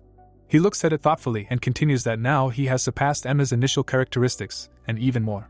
The guy reads the last line in the card saying that he received the third core and unlocked the ability to release magic, and now his aura rank has increased. Chuck imagines himself and thinks that ordinary knights only get their first core, and he has one extracted from a mandrake and another demonic one, and when the others get only one, he has 3 of them. Chuck looks ahead and notices that the girl told him that she also got hers. He recalls her in battle with the words that 10 steps inside the territory, and it seems thanks to such a trick she has grown quite a lot, and her aura rank should be at least like his. And initially it was average upper, and continues that in 6 months she has grown more than it was in the original, so he has high hopes for her. His system notifies about the release of energy, which accumulates internal energy under high pressure and can accumulate and release up to 20% of aura and mana, and he himself notes that this is an incredibly good ability. He imagines himself and thinks that his current aura rank has exceeded 8,000 points, so at one time he can release a little more than 1,500 units, and in terms of explosive power this is simply absurd, because the whole problem is that he tried everything thoroughly on the hunting grounds, but still did not figure it out. Chuck closes his eyes and continues that he thinks that thanks to this he will be able to do something like what Jackson did with her demonic sword, and he wonders if he will be able to cut the sky or slay a dragon with a spear strike. And the teacher declares that 5 minutes before the end of the class he will check all their notes. The brunette frowns. He looks at her and does not understand why so suddenly. The teacher smiles while he reasons that she is probably just angry that the students just fall asleep in her classes and notes that he is doing badly. Because judging by what he learned about the professor over the past 4 years, she will assign him some kind of punishment like cleaning the classroom. He imagines the old alchemy room where he will have to clean and notes that the dirt after conducting experiments there is no joke. The guys in front of him are arguing and one asks for his notes and receives in response that he has not even finished it yet, and Chuck understands that he just wanted to enjoy the festival in his free time after class. He reaches out to someone's hand, while he thinks that it is worth at least writing something down. The hand touches him. He looks at her, puzzled. Laura watches as he pulls his hand away. The guy reaches out to himself.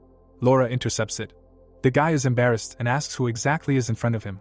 The blue-eyed girl holds his hand and notes that he already understood everything. She asks with a smile if he wants to look at hers. Chuck asks if they are talking about notes, to which she smiles and suggests that he just scroll from the right page. Laura turns to him and asks if he wants to have lunch with her, to which he agrees, saying that his older brother will buy her something tasty and treat her, while one of them wonders what is happening to him, and the other asks if he has always been so close to her. Archie overhears how they discuss how usually only Chuck communicates with the nun and do not understand what happened to them.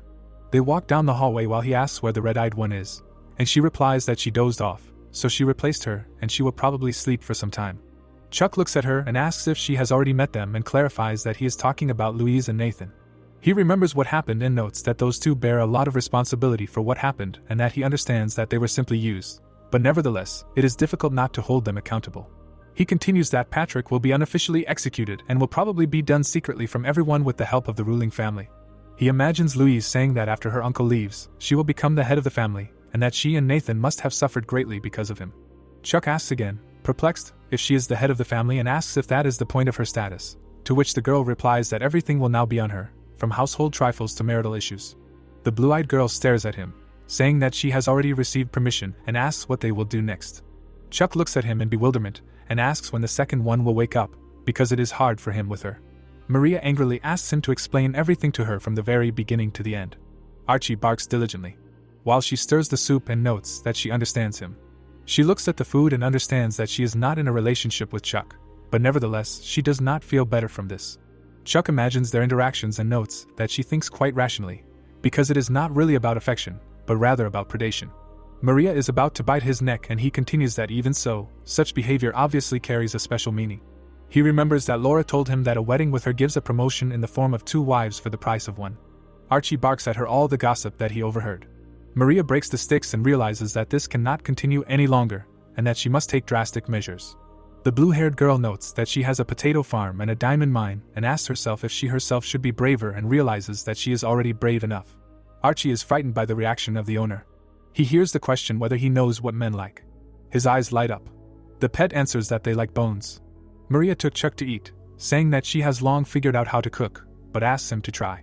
Chuck sees a notification that it is a special blood soup, while she says that their workers made it and notes that she thought that he might like it. Chuck happily notes that he loves it very much and asks how she found out about it, while he thinks that the blood soup in this world is very good. Maria embarrassedly continues that it is made with the addition of solidified blood and therefore she is not sure that he will like it, to which he replies that it is impossible to get enough of it, the soft pieces are the most delicious, to which she is happy that he liked it. The brunette smiles and says that it is very fresh and tasty. Chuck is perplexed why a notification appeared, where it is written that he consumed a first-class blood elixir. The elixir contains special ingredients, therefore he receives superpowers. The brunette stunnedly turns to her. She happily asks again, to which he replies that he thought that neither grain nor cow's blood was used for preparation, but there is one thing. The guy also gets a notification that his strength temporarily increases by 200%. He reaches out to the girl, saying that he loves her, and she understands that Archie told him everything correctly and that it was a good idea. The plot moves to another room, where someone is talking about the story of his girlfriend. Eva is perplexed while the man continues, why his soul is so light and easy when she is with someone. Laura awkwardly says that this is true, because she seems to be floating on clouds. When she is hugged, her heart bubbles and she responds to it, and because of the pain in her chest, it seems to her that she is drowning in a swamp, to which the professor replies that he understands her, that she is asking for relationship advice. Eva adjusts her glasses and thinks that she is also a young girl who is experiencing her first love, and the object of sympathy. She recalls recent events and assumes that she likes Chuck and understands that this guy with a spear is somehow very lucky with girls and her student from men communicates only with him. She remembers Elizabeth saying that even the sophomores were talking about this diligent and mature new student and calling him a cheat and a born playboy. Eva looks at her thinking that for a girl like Laura, a guy with such a wealth of experience would be a difficult test, and she herself asks who her friend's lover is, to which she retorts that she did not call him her lover. Laura looks down while she asks if there are many girls around this guy and asks her to listen carefully. The woman in the hat looks at her saying that opportunities are rare because a man who is surrounded by women will not take the initiative himself, because he does not need it. They come to him anyway, and she thinks that about 100 years ago such a novel was popular among, after all, about 101 ways to get this man. Laura listens attentively that in order to win his love, you need to act boldly, passionately and directly, and she herself understands what the saddest thing is for this teenage girl. Eva confidently says that she should get rid of everyone who stands in her way and thinks that the worst thing is that her advisor has no experience and relies only on a 100-year-old novel. The professor clarifies whether she needs to be taken home, to which she agrees and understands that since both of her personalities lacked experience, they took her advice at face value. Eva uses magic and says that it is time for her to go. She crossed her arms over her chest and notes that she will be back for dinner and hopes that she can handle it, to which the nun agrees. She saw something in front of her. Archie is warming his paws near the fire. Someone is standing outside the window. Laura sees something in horror. Maria is preparing to drink blood. She touches his shoulders with her fingers. The girl opens her mouth.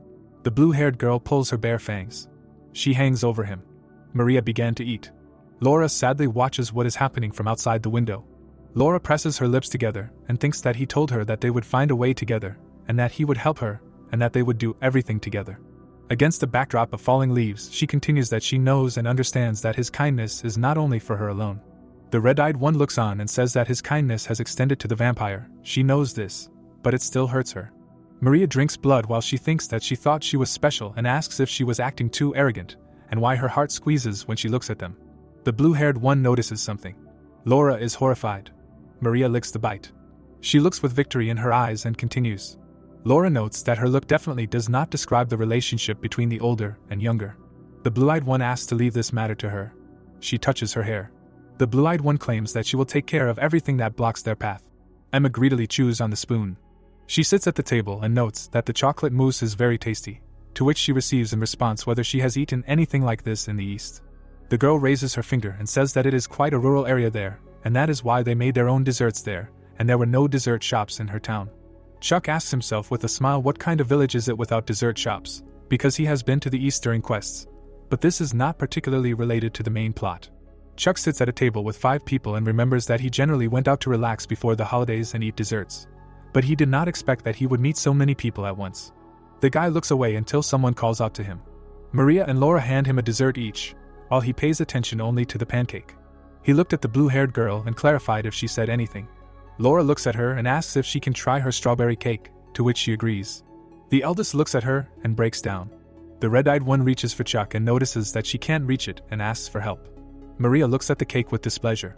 Chuck sees that she has her mouth open and asks if she wants him to feed her and notes that she is acting like a child. Maria hits her in the face with the cake. The blue-haired one asks with a smile if she didn't like the cake because this place is famous for its treats, to which she replies that it really was delicious.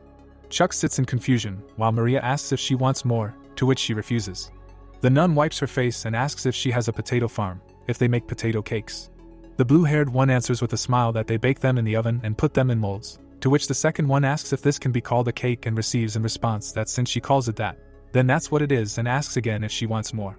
Edward looks at Chuck nervously and asks what's wrong with the atmosphere and where he screwed up. Chuck nervously notes that he himself has no idea, but it scares him. The guy gets up and says that he'll be gone for a while, and 2 more people follow him. He leaves and the people ask if the 2 are fighting for him, while the guy notes that he generally thinks he's a pretty bad option. Maria asks with a smile about the countryside and notes that she lived in the fresh air, which they do not have, while Laura replies that clean water and beautiful forests are better than the stench of animals, and Emma eats and understands that the atmosphere is very heavy and that they smile, but in fact do not smile. Maria notes with a smile that Chuck will go with her to the south in the winter because he needs to wash away his fatigue and she just happens to have hotels with hot springs.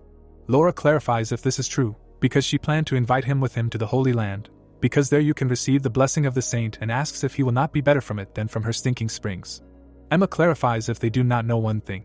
In the background of Chuck at the urinal, she says that Chuck will go to her house. The guy turns around, because he felt the thirst for murder. The girl's hands are shaking and she explains that Chuck told her that he had business in the east, so they formed a group and were going to watch the eclipse.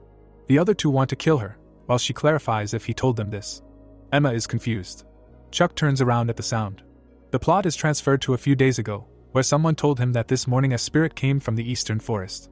Against the background of Kate, he notes that druids, who are very fond of spirits, can accompany them without any kinship, but to come from so far is rare. Kate hears the question of whether this can be so, to which she gives a positive answer, because she found what he mentioned and names these two places. About the first place, she says that this is a secret place where one of the 4 treasures is hidden. This is Salas of the Sun Cloud and the druid who protects this place. Chuck remembers that in the game, the 4 great treasures existed only in the lore, and all these items according to the plot were taken by Balthazar and his subordinates. While the guy is lying on the ground, the voice continues that in the end, no one managed to cope with the final, until a notification came that the player is dead and the test was failed, and that it will be good if Chuck becomes stronger, but it will not hurt him to weaken the enemies either. He asks himself how it will get to the king's subordinate, because under normal circumstances it is impossible to get the time and place of receipt, but with the reward that will be received for defeating a certain creature called the Krata of the 4 great treasures. He continues that the information immediately goes to his memory, and is not stored in the inventory. A solar eclipse, and at the moment when the sun's power weakens, he will be able to get the Salas of the solar cloud. Against the background of the eclipse, he says that in 3 game years, an eclipse has only happened once. It will be on February 8th next year during the holidays. He asks if they are in the east, to which he replies that it is true, but more precisely beyond the border of the kingdom in the territory of the Beast King, while he himself reasons that Fildias is the territory of the druids and it is a hidden place. But he thought that some druid will manage to find it. Chuck smiles because everything is going according to plan. He clenches his fist thinking that during the holidays he will go west in search of the territory of the druids and get one of the treasures before everyone else. Chuck looks ahead and continues that by doing so he will ruin the plans of Balthazar and his subordinates and simply trample them. Someone asks Chuck if they are going there together. Chuck replies that they are, but he still does not fully understand the technique he needs and he wants advice from an old sword-crazy man from the east. Maria glares at him while he replies that he will go there and does not understand what kind of stern look she has. He closed one eye while she asks if he can do it right after tomorrow's end-of-term ceremony, to which he answers yes. She hands him the item and asks him to take it. Chuck looks at him dumbfounded while she explains that after all he is from a ducal family, and this thing will help him in cooperation with most places, to which he notes that this thing is very valuable, and is she sure that she can give it to anyone? Maria looks down sadly and notes that everything is wrong. She looks away and notes that he is not anyone to her. The blue-haired girl shouts that she will be there soon and asks him to wait, to which he agrees saying that he was counting on her, and it seems to him that it can be dangerous there, and therefore her help will be needed, and she is glad that she will definitely come and help him.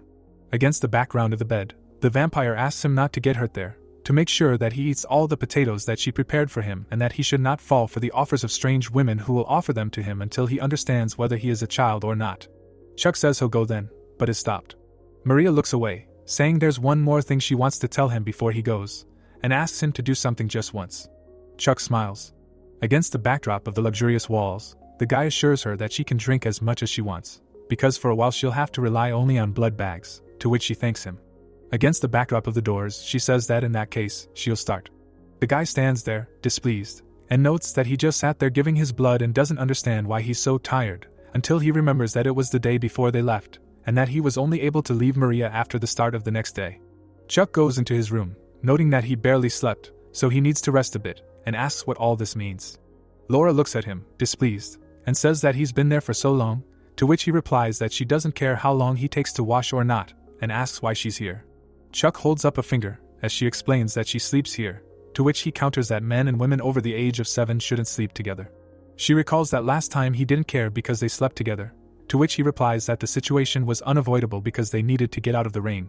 She sits and looks at him while Chuck thinks that he is tired and doesn't want to waste his remaining energy arguing, and notes that everything will be fine until Professor Eve catches them and asks what he can do if she wants to sleep with him, and he thinks that the rain situation has brought them closer. Chuck takes off his robe with a smile. Laura throws a pillow at him. She asks why he is undressing, to which he notes that he prefers to sleep naked.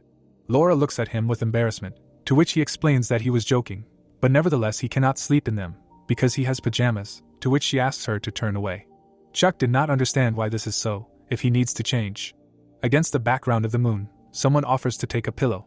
The man replies that he can sleep without it, to which the second agrees. Chuck puts his hand under her head, to which she complains that it is hard for her, to which he retorts that she cannot sleep like that if she does not want to. The brunette asks him not to get hurt while he is in the east, to which he clarifies if she is worried about him. The red-eyed one looks at the ceiling and says that when he is in pain, it hurts her. She remembers him beaten and asks if he will continue to fight anyway. She looks into his eyes and says that she will protect him and therefore he will suffer less. Chuck asks her what she's talking about with a smile, because she doesn't mean that he can get hurt at all, to which she suggests that he understand everything the way he wants it. Against the background of the window, she asks him to wait, because she will be coming to the east later, to which he agrees, because it makes him feel better and he understands that her words have given him strength. The plot moves on to the next day, where someone calls out to Emma. The girl is taken aback by an article in the newspaper about the Emperor of the Sword, who passed on the 5th Pavilion of Swordsmen to his granddaughter, and that the race for the place of successor is gaining momentum. Emma awkwardly notes that she knows nothing about this, to which he assumes that it was obvious, because it seems to him that she will no longer be treated as a loser.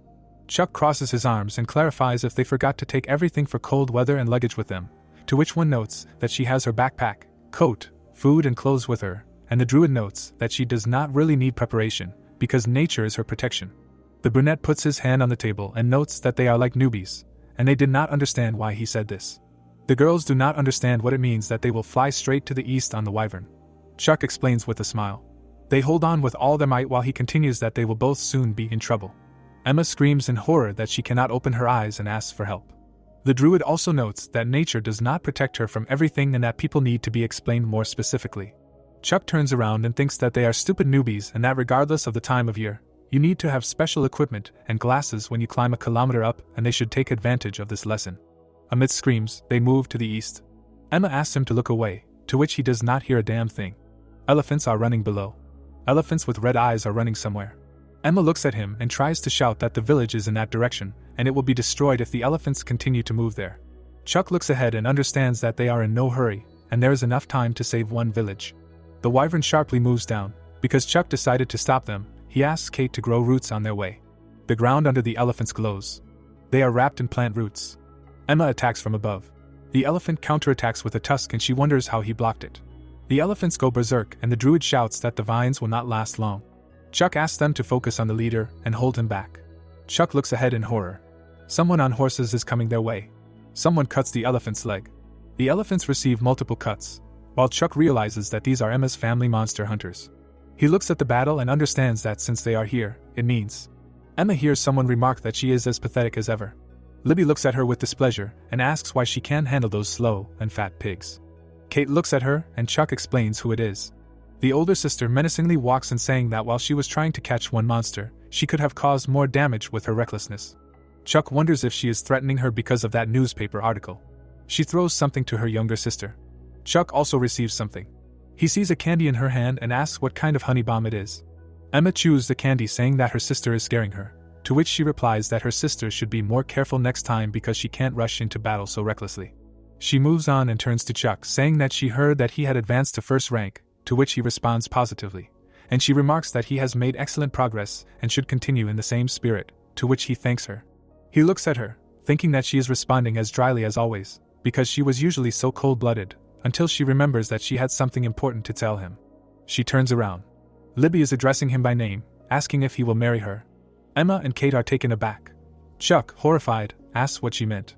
Chuck looks around and notes that the Dunaref are a prominent family from the south, who paved the sea trade routes and created fertile lands, while the east, in turn, borders the lands of the heretics and is in harsh natural conditions, and these barren lands are constantly teeming with monsters. But even so, the east maintains its solid reputation, which is undoubtedly due to the famous family of swordsmen. With Libby in the background, he says that they are protecting this region. The brunette looks at them and congratulates the guests on their arrival and also says that her younger sister and her friends have arrived, so they should quickly prepare a guest house for them, to which they accepted the order. Libby asks her sister to follow her. Someone is playing Pi Show. Kate looks at the board and asks why he is so good at this game, despite the fact that it is quite difficult, to which he says that she would understand if she knew how much he played it, to which she clarifies whether he has played before at all. The green-haired one whispered whether everything will be okay with Emma, because the atmosphere here is quite tense, to which he replies that nothing serious will happen, because they are sisters. Kate, horrified, reasons that there should be no punishment for her for the fact that they failed to cope with the elephants, to which Chuck notes that this will not happen, because Libby is not one of those. Someone enters and addresses Chuck. Libby is standing somewhere alone, while a servant notices that she is looking for her. Chuck asks if she is looking for him, to which she turns around. Libby looks at him and tells him that he should sit down because they have something to discuss, to which he asks if she is talking about punishment, to which she does not understand what he is talking about. She pours him tea and asks if he will soon be 18, to which he answers positively, because they are the same age. A brunette sits opposite and asks if she can find out if he is married, to which he replies that he is single. The brunette looks at him seriously and asks if he has found a partner for himself and asks what he thinks of her, to which he is puzzled, and he adds that she does not seem like a person who would just sit and make jokes. Libby frowns and remarks that he is perfect marriage material and that she is not only talking about his martial arts talent but also his general attitude, and that his face is more or less to his taste, to which the guy replies that he didn't think she cared about such things at all. Chuck looks at her while she explains that she is a woman and that therefore she should be satisfied with the face and body of the man who will hold her at night, to which he asks her to tell him the real reason why she suddenly proposed marriage to him. Libby looks at him and says that it is all because of him. She remembers how Emma defeated her and explains that when it happened, the Sword Emperor immediately appeared with an announcement. She remembers that he announced that Emma would become the master of the Swordsman Pavilion. Libby sits across from her and continues that after this, her supporters were furious and he, as the person who devised the plan to support Emma, should understand this. The brunette drinks tea saying that her position has been shaken, so now she is offered to restore it by various swordsmen, to which Chuck replies that he understood her, that it is a marriage of convenience, which is a good move from a political point of view. Against the background of water lilies, she retorts that she does not like this approach, because she believes that she is too good to be a product on the marriage market, to which he suggests what she wants. Chuck sullenly believes that it is a fictitious marriage. Libby replies with a smile that he is right. The guy reasons against the background of gifts that Emma is an illegitimate daughter of this family, and yet they have prepared a bunch of gifts for her return, and all simply because she is appointed as a possible heir.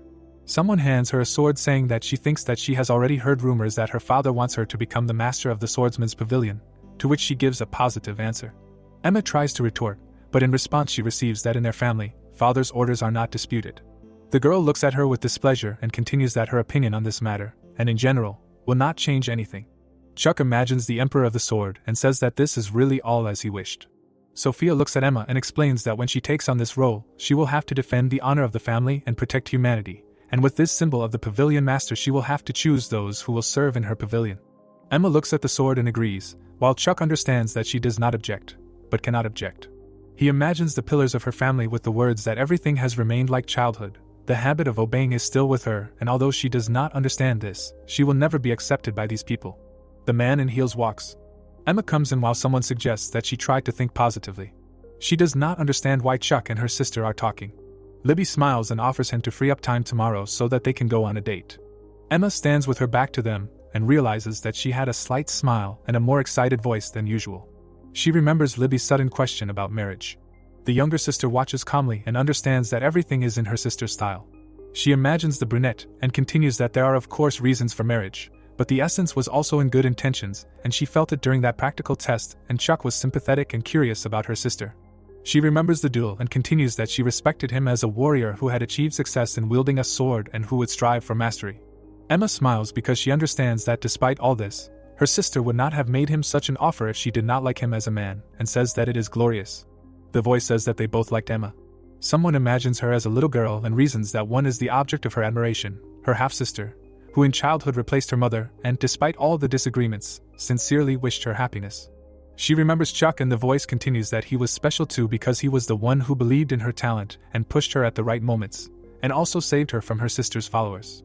Emma sat down and the voice says that these people are suitable for each other, and the younger one likes both of them because she respects them. The girl hugs her knees and notes that it is good that they will be together. It is snowing. Someone is going to smoke. Libby reads and asks her mother what it is, to which she replies that they are the legitimate heirs of noble families and glorious swordsmen of the East. She stands next to her mother and thinks that most of the family she receives comes from her family's subordinates, so she simply cannot ignore them. Libby remembers Chuck and notes that she proposed to him without much thought, but he is quite good-looking and an objectively good person. The brunette also cannot help but mention that his passion for martial arts impresses her. Against the backdrop of the Sword Emperor, she notes that he will choose the next head of the family in any case, and that all disagreements will be suppressed because Chuck has enough talent to reach the heights of mastery. Libby noticed something. Emma stares at the guy and she wonders how deep her feelings for him can be, because she most likely feels only admiration or even something more. The girl pours out the tobacco and continues that all this lies on her sister's heart. The tobacco falls on the snow and she says that what belongs to her sister belongs to her, and she has every right to it and nothing else bothers her. Someone approaches the brunette and asks if she is secretly meeting Chuck, to which she notes that it sounds unpleasant. The girl frowns, while Libby retorts that this is direct courtship on his part and asks what is wrong with her, to which she notes that he is not fit to hold a candle to the men that her mother chose for her. She recalls what happened before their duel, because he is the main reason for their defeat, and besides, at such a young age, he has already set foot on territory. The brunette turns around contentedly, while she notes that he is more than suitable for her, to which she says that she is right and that she has an eye for such things. Jenny looks at her and clarifies if she is going to go on a date with him, to which the latter clarifies what is wrong with that. Jenny frowns at her. Against the background of Chinese-style buildings, Chuck is looking for the place where he was asked to come. The guy raises his hand and calls out to the girl, to which she does not understand why he is reacting like that. Libby has changed her clothes and asks if she has something on her face, to which he gives a negative answer.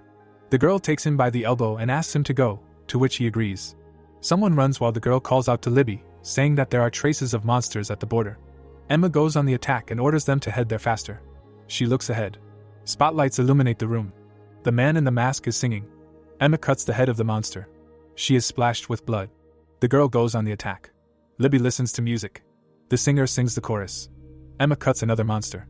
Chuck and the girl clap their hands. Emma bares her teeth. The brunettes are having a good time together. Emma shakes off her hands.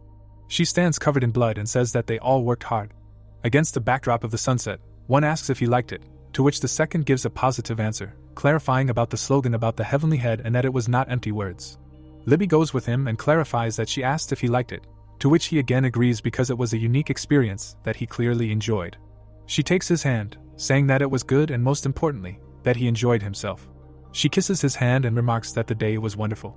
Emma looks sadly as the guy clarifies that this is what a man should do, to which she says that she automatically behaves this way because she is used to communicating with young ladies and that next time she will leave it to him.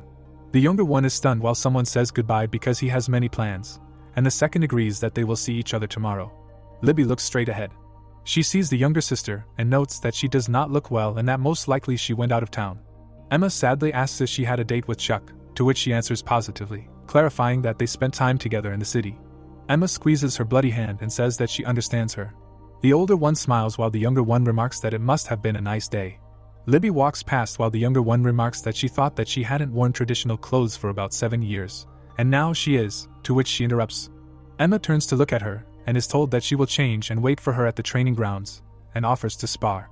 Emma clarifies about sparring, and the voice remarks that normally the girl would brush it off, but she was not sure what the reason for such an offer was. Emma grimly agrees while the voice confirms that she could not refuse the offer. The half-moon illuminated the wooden roof of the tall building. Libby noted that this was unusual, since Emma always avoided sparring with her. The black-haired girl, pointing the wooden katana downwards, said that now her sister so willingly accepted the offer. The blue-eyed girl tiredly holds the wooden weapon in both hands. The scene of the tip of the katana appeared. Libby noted that there were no prying eyes here. The woman with the unbuttoned shirt tightly gripped the katana, advised her sister not to hold back. Libby, looking tensely, said her name and said that she was the first student of the Sword of the Arden family. Emma, frowning, said her name and announced that she was a first-class swordswoman of the Arden family sword school. The black-haired girl, pointing the katana at her sister, said that now they can begin. From the strong blow of the wooden sword, the stone tile cracked. Libby, swinging the weapon, sent large stones at her sister. Emma, opening her mouth, was very surprised. The blue-eyed girl began to swing the katana, knocked away the stones. The girl in the black shirt, pointing her hand forward, said fierce tiger, golden rooster stance, second form.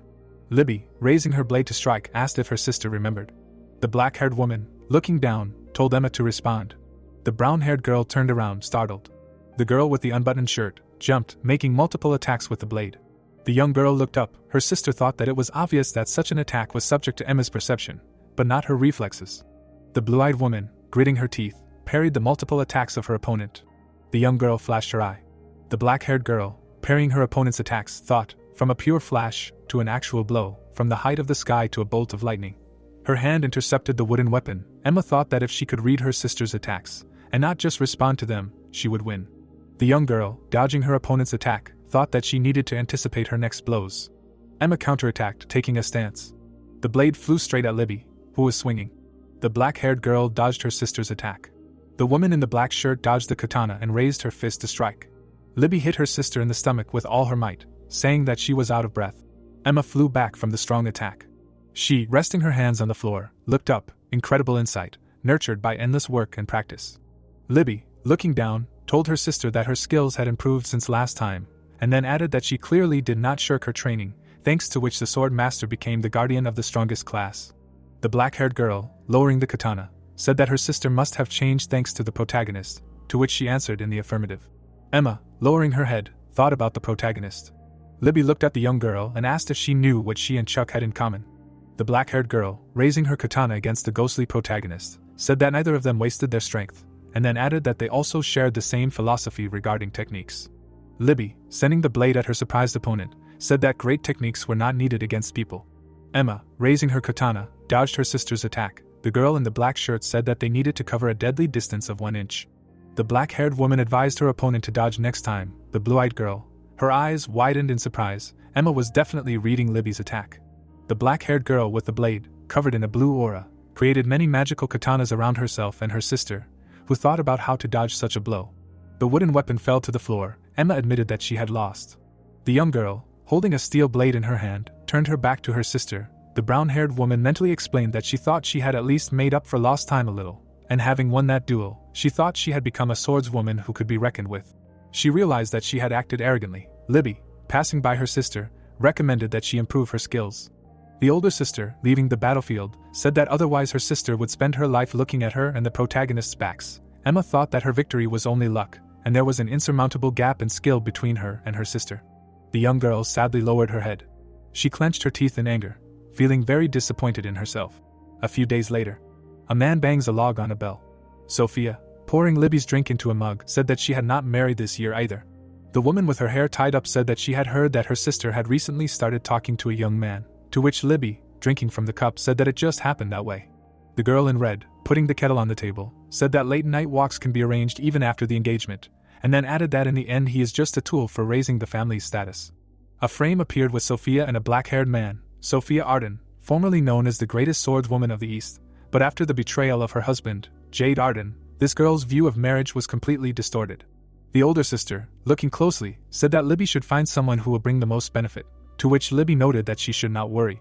The long-haired woman, with her hands on her knees, stated that she was sure that the protagonist's value was much higher than the empty ones listed on their list, to which Sophia asked if he was that impressive.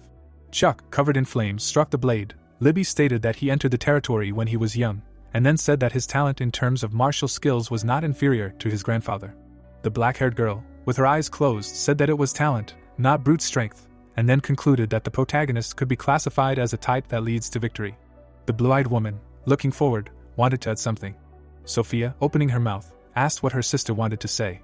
Libby concluded that Chuck was cute, to which the girl with her hair tied up opened her mouth in surprise. The long-haired girl bared her teeth and said that the protagonist's face was to her taste, and then added that she would also be pleased to take what belonged to her little sister. The girl in the red suit was covered in sweat and was quite surprised. The full moon illuminated the roof of a multi-story building. Sophia said that she did not think it was right from a moral point of view. She began to rethink her view of marriage for the first time. The busy city street was illuminated by the rays of the sun. On the 9th day after arriving at Arden's house, the New Year's celebration ceremony began. Emma, raising her hand with food, called out to Chuck. Everything definitely looked very Korean. Kate, turning to the protagonist, said that they had found him. The festival was already coming to an end. The young man lowered his eyes. From the very beginning, the purpose of their arrival in the east was to find Findias, the place where one of the greatest treasures was kept. Creatures with wings fly past huge rocks, a hidden place belonging to the Druids, filled with monsters and divided by mountain ranges. The eastern border. A small town against a backdrop of rocks and forest illuminated by the rays of the sun, it lies beyond the border of the Arden family's rule. Kate, stretching out her hand with a cookie, thanked the spirit for showing her the way and offered him a treat. Chuck, throwing a spear over his shoulder, asked if it was a spirit. Libby noted that it was very convenient with a druid, and even in such a forest you can't get lost. Chuck, turning back, said that it was all thanks to the black-haired girl, and then thanked her for going with them so that they could cross the border. The older sister, winking, said that there was no need for thanks, and then said that she did not know what the hero was looking for here, but she, as his bride, must protect them. Libby placed her hand on her katana. The protagonist mentally said that in the mountainous area teeming with monsters, mediocre guards would only be a burden, and Laura and Maria were not around right now, so Libby's presence was a huge advantage. Emma, lowering her head, told her sister that it was better not to say such words as a bride, because people could misunderstand her, to which she replied that she did not care about other people's opinions. The young girl, touching her finger to her finger, explained to her sister that she was not responsible for Chuck, and then added that she did not think that limiting his potential engagement was a good idea. Libby, grinning, asked the girl if she really thought so. Kate, creating a magic circle, said that if they went here, they would soon be there. The heroes, bathed in a green glow, looked ahead, very surprised. A scene of broken fragments appeared, on which the characters were reflected. Chuck, making a serious face, said that they were caught.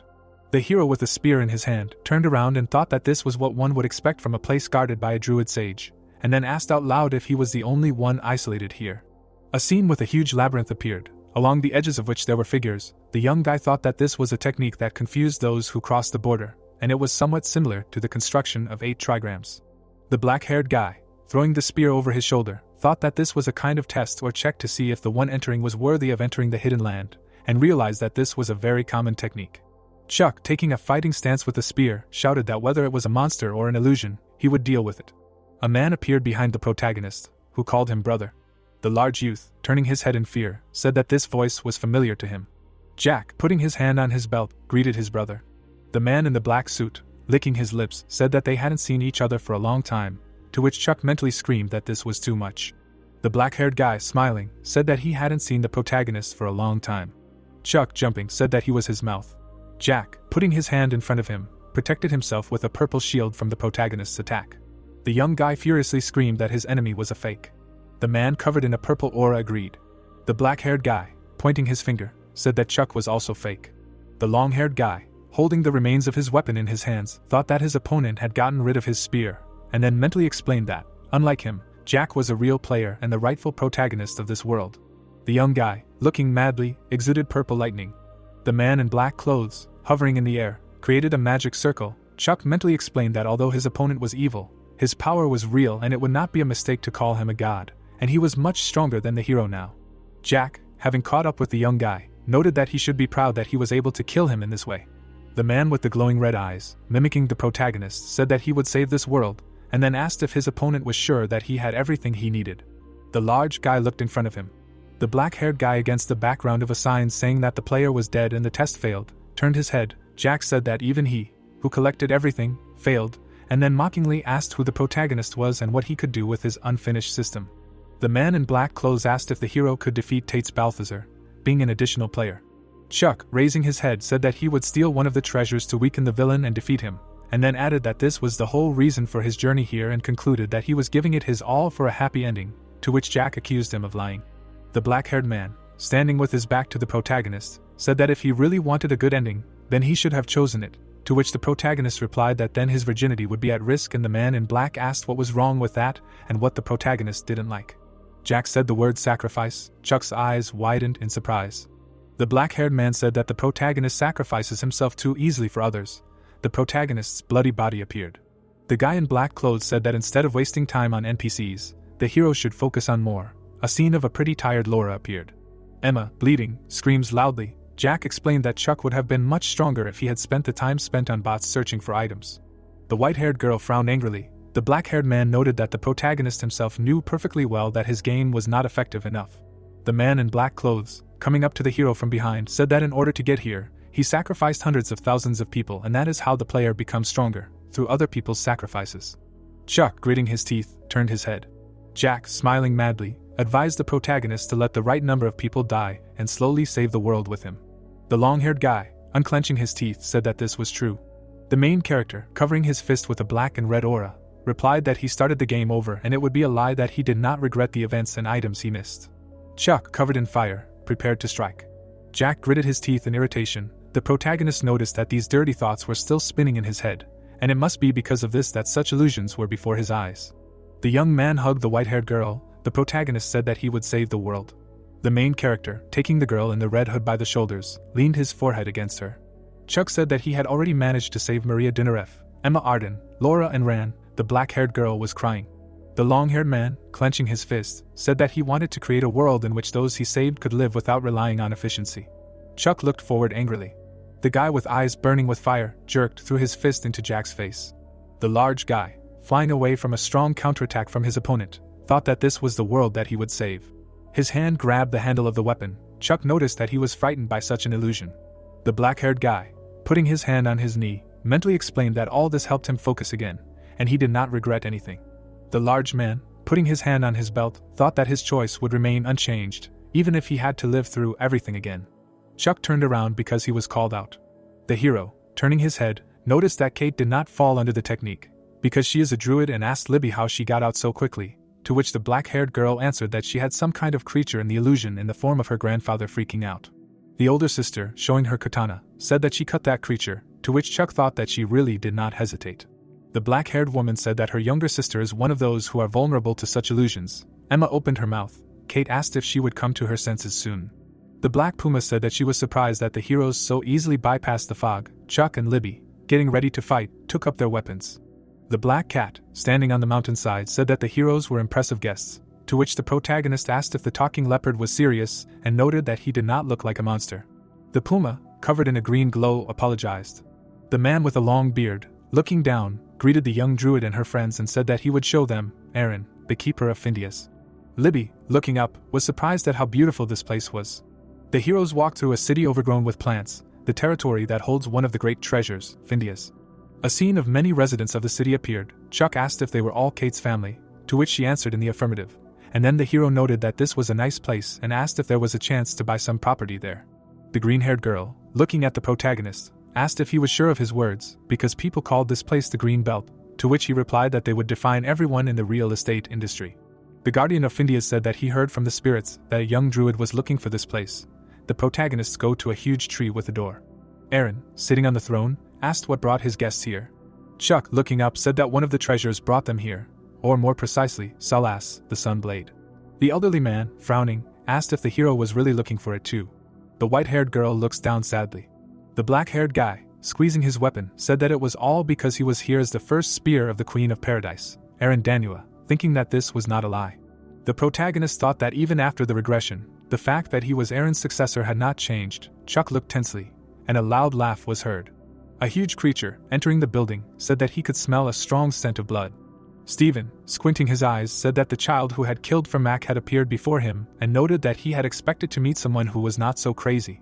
A huge creature in a button cloak, bowing his head, asked if the hero, the monster from Urias, the King of Shadows, the King of Creatures, Stephen knew him.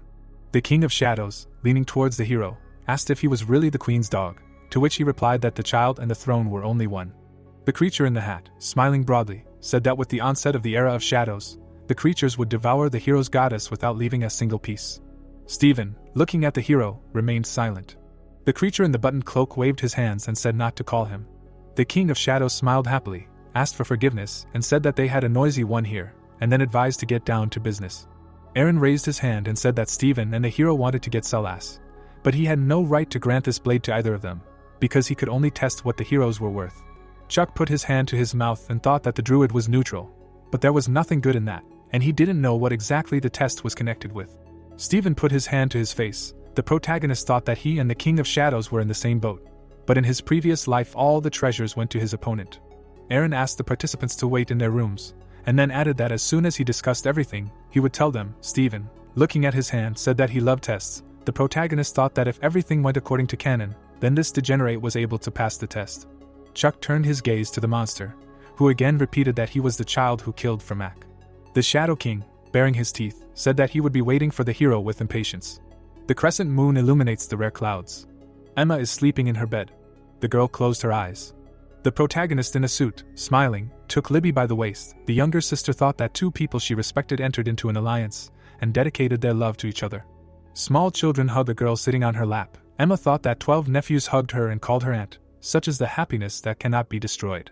The blue-eyed woman shifted her gaze. The girl thought about her faithful sister and Chuck, who would not let his wife down, because that is what a happy ending for everyone looks like. The black-haired guy hugged Libby, holding her stomach. Emma mentally wonders why she is so upset. The girl, putting her hand under her head, is sleeping. The protagonist asks if she is awake, and then thinks that she probably has a difficult illusion. The long-haired guy, putting his hand on his head, said that everyone counts here and asked his girlfriend to wake up at least until tomorrow. The girl's hand grabbed the hero's clothes, who thought that she had already come to her senses. The pillow and blanket flew up in the night. Chuck, looking in surprise at Emma climbing on him, said her name. The girl, putting her finger to the mouth of the protagonist, who did not understand anything, hissed. The woman, half opening her eyes, called the hero Hyunbu. The blue-eyed girl took Chuck by the finger, and he mentally exclaimed what she was doing. The protagonist, looking down, was very surprised. The brown-haired girl, opening her mouth, approached the young guy's ear. Emma, looking at the black-haired guy, said his name. The blue-eyed girl, smiling, said that her sister was not at home today. Lowering her head, the girl turned. Grinning, she said that her sister was not at home today. The hero opened his eyes wide and asked again. The girl closed her eyes. The protagonist froze in place and thought what the hell was going on. The blue sky appeared, it was heard that, and now he would announce the second task. Emma began to ask what the second, isn't this the first? Standing in front of the hero, the man said that they had all already completed it. The first building was to test his willpower. The guy's eyes lit up. The man held out his hand and said that it was some kind of test to check the steadfastness of his judgment. They all proved themselves well. Emma put her hand to her face and asked again. The girl lowered her head and said that her sister was not home today. She said with wide eyes that she did not think she could, and the protagonist said that she should not judge herself too much. Let her be more confident. She stood up for her beliefs. Libby looked away and said that no matter what their actions and justice were, let them follow their hearts to the end, for from it comes human strength. To which the girl replied that she really did not think she could. Kate, sitting on the ground, said that she should rest if she was tired, to which Emma replied that everything was fine. What right did she have? The girl looked in confusion when she heard that the druids would help him in the second task. Looking straight ahead, Aaron said that they needed to find an oak tree with mistletoe and make a staff out of it. They would start now. The task must be completed before sunrise tomorrow. The hero looked to the side and thought that the oath had been created before the task was announced. Such a procedure is usually not carried out, but he asked him about it. It would be problematic if he interfered during the task. A glow appeared around the staff. The protagonist turned his head. The thought arose that he, unlike the neutral druids, supported Rick. The girl took a step forward. Kate closed her eyes. The thought arose that she had become much stronger, but his powers were at the level of a sage. Even without attacks, the difference was very noticeable.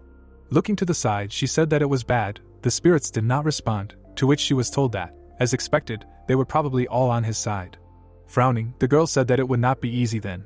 A plant grew on the branch. It was heard that she had found mistletoe, to which the hero replied that it was a cranberry tree.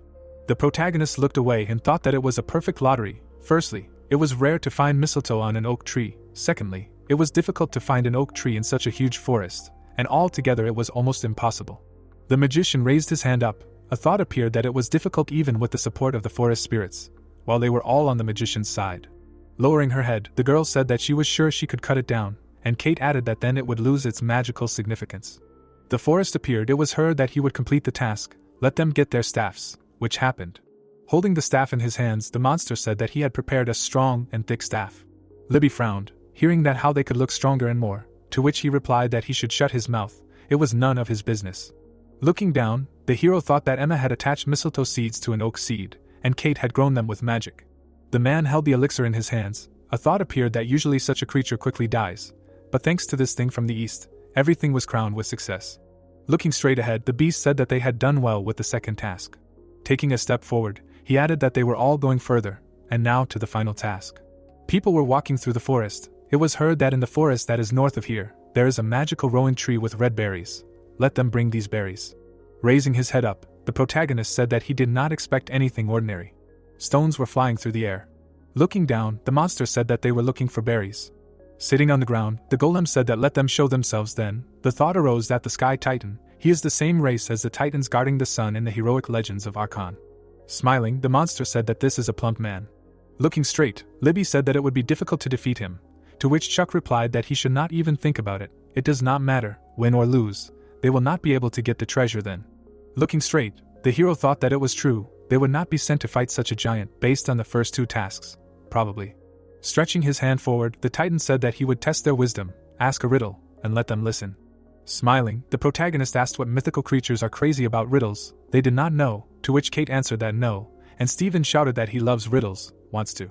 The Titan looked down. It was said that the Sky Titans loved rare treasures and riddles. They said that they abstained from other entertainments because the world was too easy to destroy, and Chuck said that they agreed. Looking down, the monster said okay, he would explain the rules. The first side to answer correctly 5 times wins. To be fair, only 2 people from each side would participate. The girl raised her hands up. It was heard that except for the druids, because they often played with him. Smiling, Steven said that he liked riddles. it was said that whoever volunteered, it would be better than their team. Raising her eyebrows, Libby asked that she looked like a person who solved riddles, and Emma added that she used to solve things in magazines. There was an idea that Emma and him would be enough. Looking at them, the Titan said that they would begin. Raising his finger up, he said that in the morning it increases, at noon it decreases again, in the afternoon it grows again, at night it disappears. Putting his hand to his face, the hero thought that it grows in the morning and shrinks at noon, while growing during the day and disappearing at night. The protagonist frowned and added that if he thought about it a little, he could figure it out. The monster raised his hand up. Looking straight ahead, he said that it was a shadow. Stephen gritted his teeth, hearing that it was true. Emma looked at him in bewilderment and asked if it was a coincidence. The thought appeared that his appearance was stunning, so that he almost forgot. The hero's gaze froze and he thought that it was a feature of Stephen's nature. The monster closed his eyes, hearing that what exists, but is invisible, not subject to anyone, comes inevitably, and passes forever, to which he replied that time, the answer is time. Stephen's eyes lit up when he heard that sometimes joy, sometimes comedy, sometimes tragedy, in it every creature plays a major role, to which he shouted that life is a comedy, but also a tragedy, to be or not to be, that is the question. The thought arose that this was not a coincidence, it felt like they were facing thousands of people at the same time. The monster smiled and shouted that he was good at solving riddles, easy. Frowning, the hero said that he should try to do something. She had read a bunch of strange magazines, to which Emma asked what strange magazines. She only subscribed to those that all teenage girls read. Lowering his head, the golem said that the fourth riddle, for him it was great, but others might not understand. For some it was a reprisal, and for others a way out. Closing his eyes, the protagonist thought that this one was also difficult. Was his imagination really that limited? Raising her hand, the girl asked if she could say something, to which Chuck exclaimed. Looking straight ahead, the Titan said let him speak. Emma timidly mumbled. The hero smiled. A thought arose that for him it was fine, but others might not understand. For some it was violence, and for others it was a way out.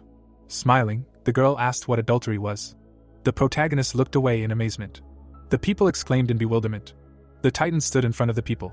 Standing in front of the golem, the girl asked that well, that's right, to which he replied that interestingly, her answer was also correct. With her eyes wide open, the girl screamed that no, she was asking to say that he was unfaithful, she was mistaken, it was not, to which Chuck asked what she usually thought about, and she added that no, everything was wrong, really, what's more important, let them not turn away, give her a chance to explain. The hero looked away. A thought occurred to him that although it had disrupted the course of events, it might have been just beginner's luck. They had lost because Stephen had answered the next two riddles correctly. Smiling, the monster said that the berries were beautiful, he had tried hard, right? To which they replied that they congratulated him. Closing her eyes, Emma asked what to do. They had lost like that. Kate turned her head and said that the task would not be completed so easily. She thought they were missing something, to which the girl replied that it was good if so, and she added that druids do not give up after one failure, perhaps. Kate frowned. Looking away, Libby asked what the enemy was, to which Kate replied that it was not. Closing her eyes, she said that there were no spirits around. The protagonist looked away, hearing that if he thought about it, she had not noticed any monsters here, although they had met them on the way, to which he thought that there were no spirits and monsters. This place was known as the Ridge of Demonic Beasts. People walked through the forest. The thought arose that there were only two reasons for the absence of various species here. Either someone had killed everyone, or they had all fled. Looking straight ahead, the monster grinned. Smiling, he asked if he had gone too far. The man looked down and cast a spell. He hit the ground with his staff. A bright glow appeared around them. The fortress rose sharply upward. Bright red rays appeared. Frowning, the hero shouted for them to run. The beam rushed forward. It pierced the ground through and through. Kate looked at him in fear. The protagonist clenched his teeth tightly. Chuck looked away. The monster jumped up. Turning around, the hero said that he should stay behind, to which the girl thanked him. The snake suddenly flew forward. A swing of a weapon was seen in the air. The monster began to swing a sword. Frowning, Libby said what it was, and then thought that the one who would one day be famous throughout the world. The creature held a weapon in his hands. It was said that the strongest swordsman of heroic legends, the Emperor of the Sword.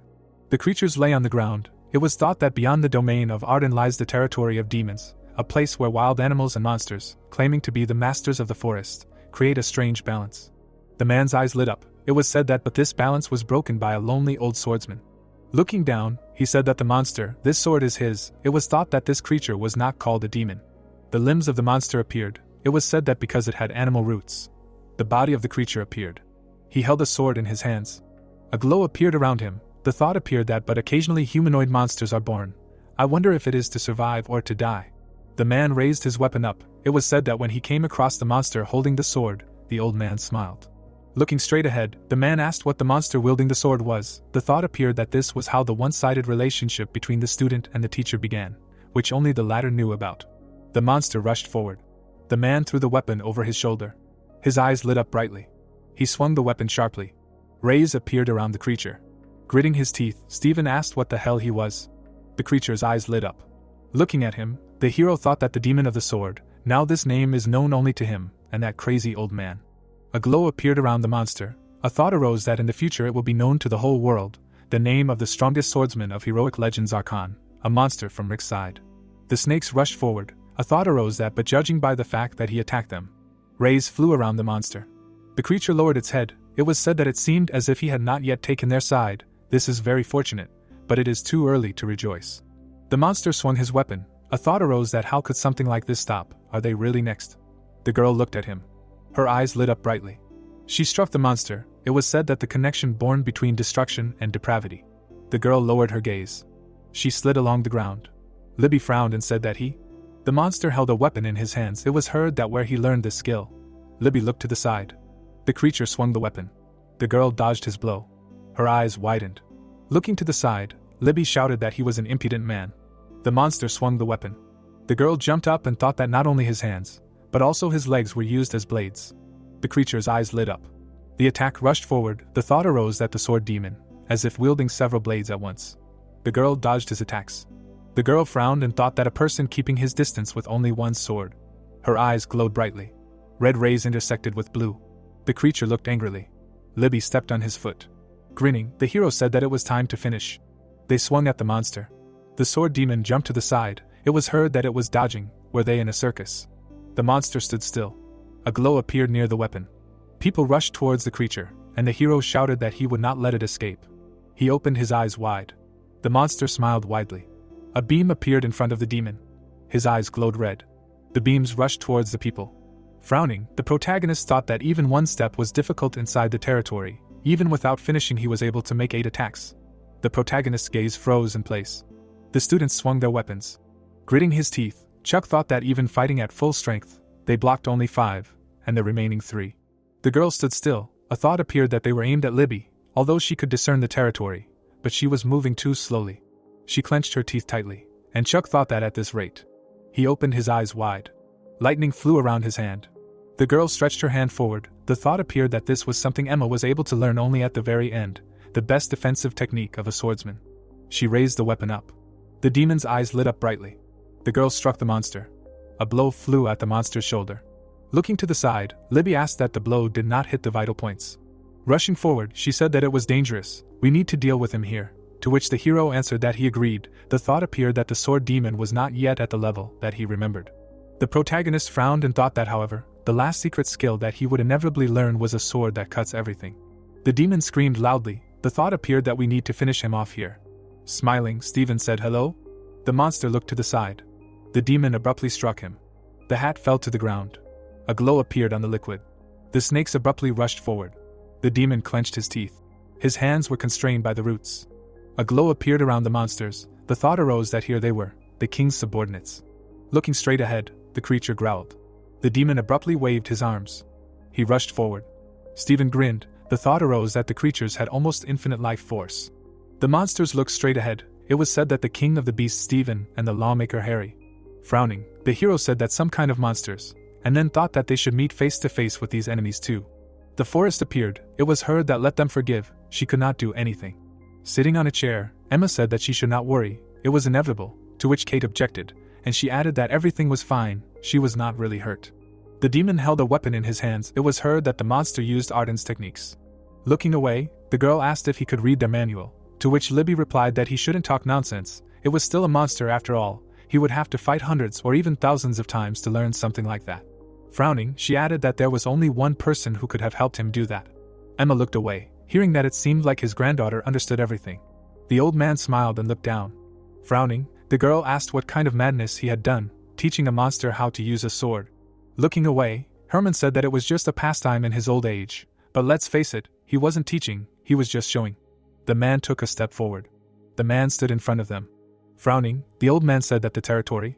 Libby gritted her teeth when she heard that he was not using a human sword, but was calmly moving inside the territory with a demonic one. Isn't that amazing? To which she replied that he was a crazy old man.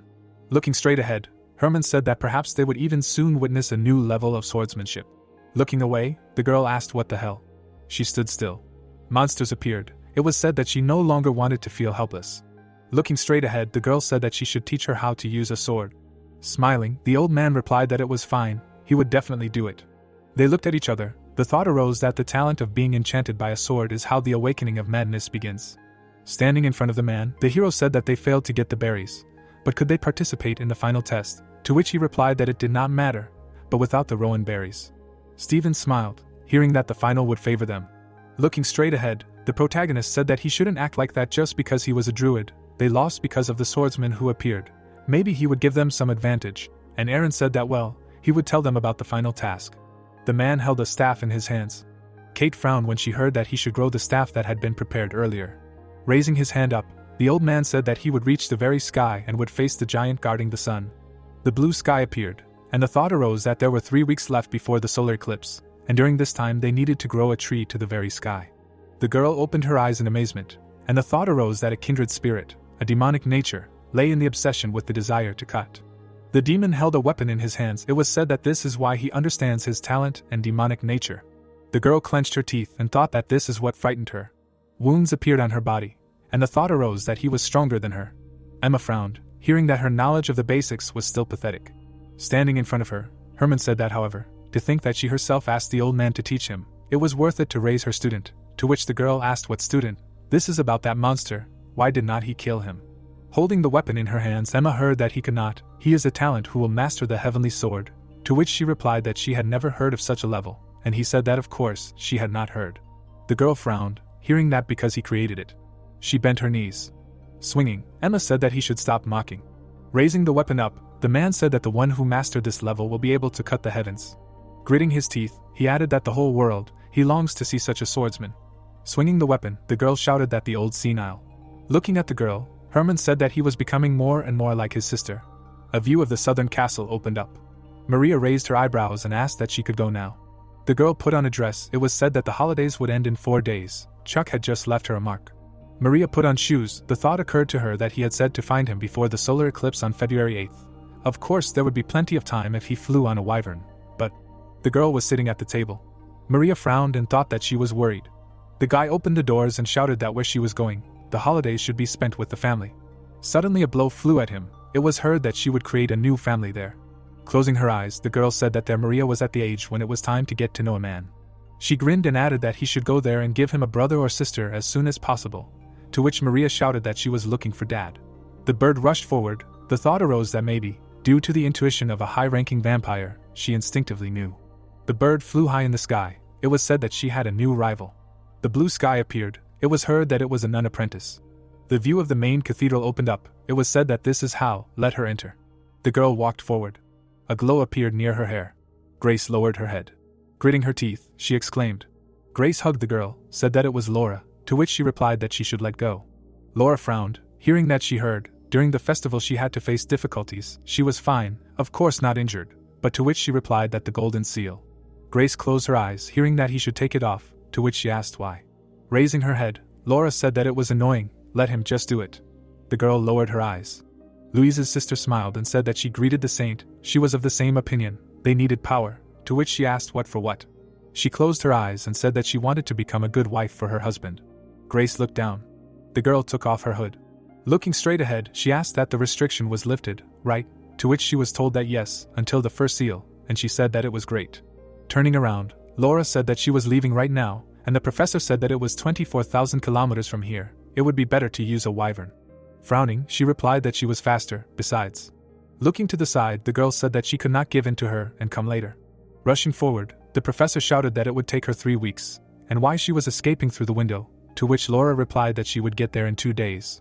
Grace grinned and asked, which was interesting, right?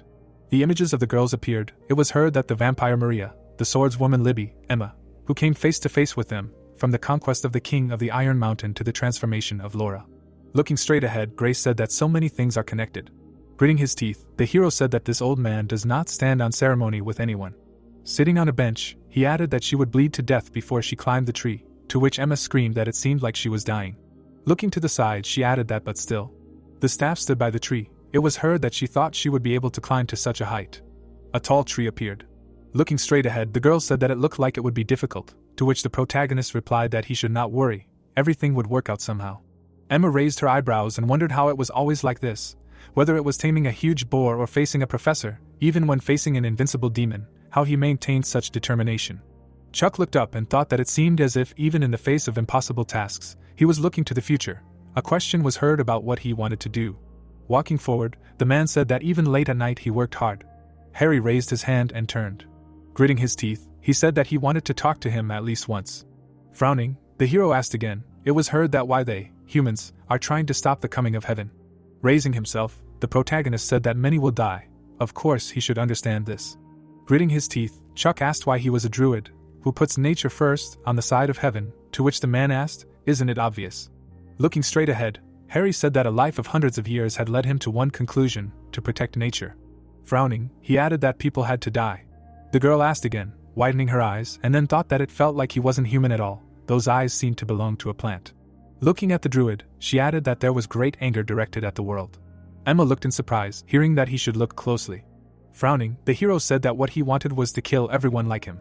Smiling, the druid said that he had come all this way to stop them. He saw that he was serious. But now he would fail. Let him look there. A tree appeared. He heard himself thinking. He saw this difference in height. He had lived hundreds of years with nature, and he could say that no spell would shorten such a gap. It was the law of nature. Looking straight ahead, the druid said that providence, logic, laws, efficiency, that's their problem. They think they know more than anyone else. The hero walked forward and thought that after he told that he threw the golden mandrake into the lake, many believed that it was the way out, and used the mandrake to increase their characteristics. Holding the plant in his hands, the protagonist thought that, however, for people like him, who were already bored with the usual gameplay, it was time to experiment with such hard-to-get items.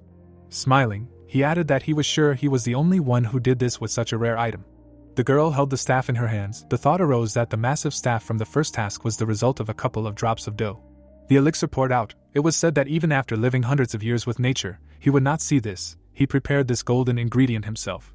Pouring out the elixir, Chuck thought that the hidden fragment was one of a kind, a fertilizer made from golden mandrake.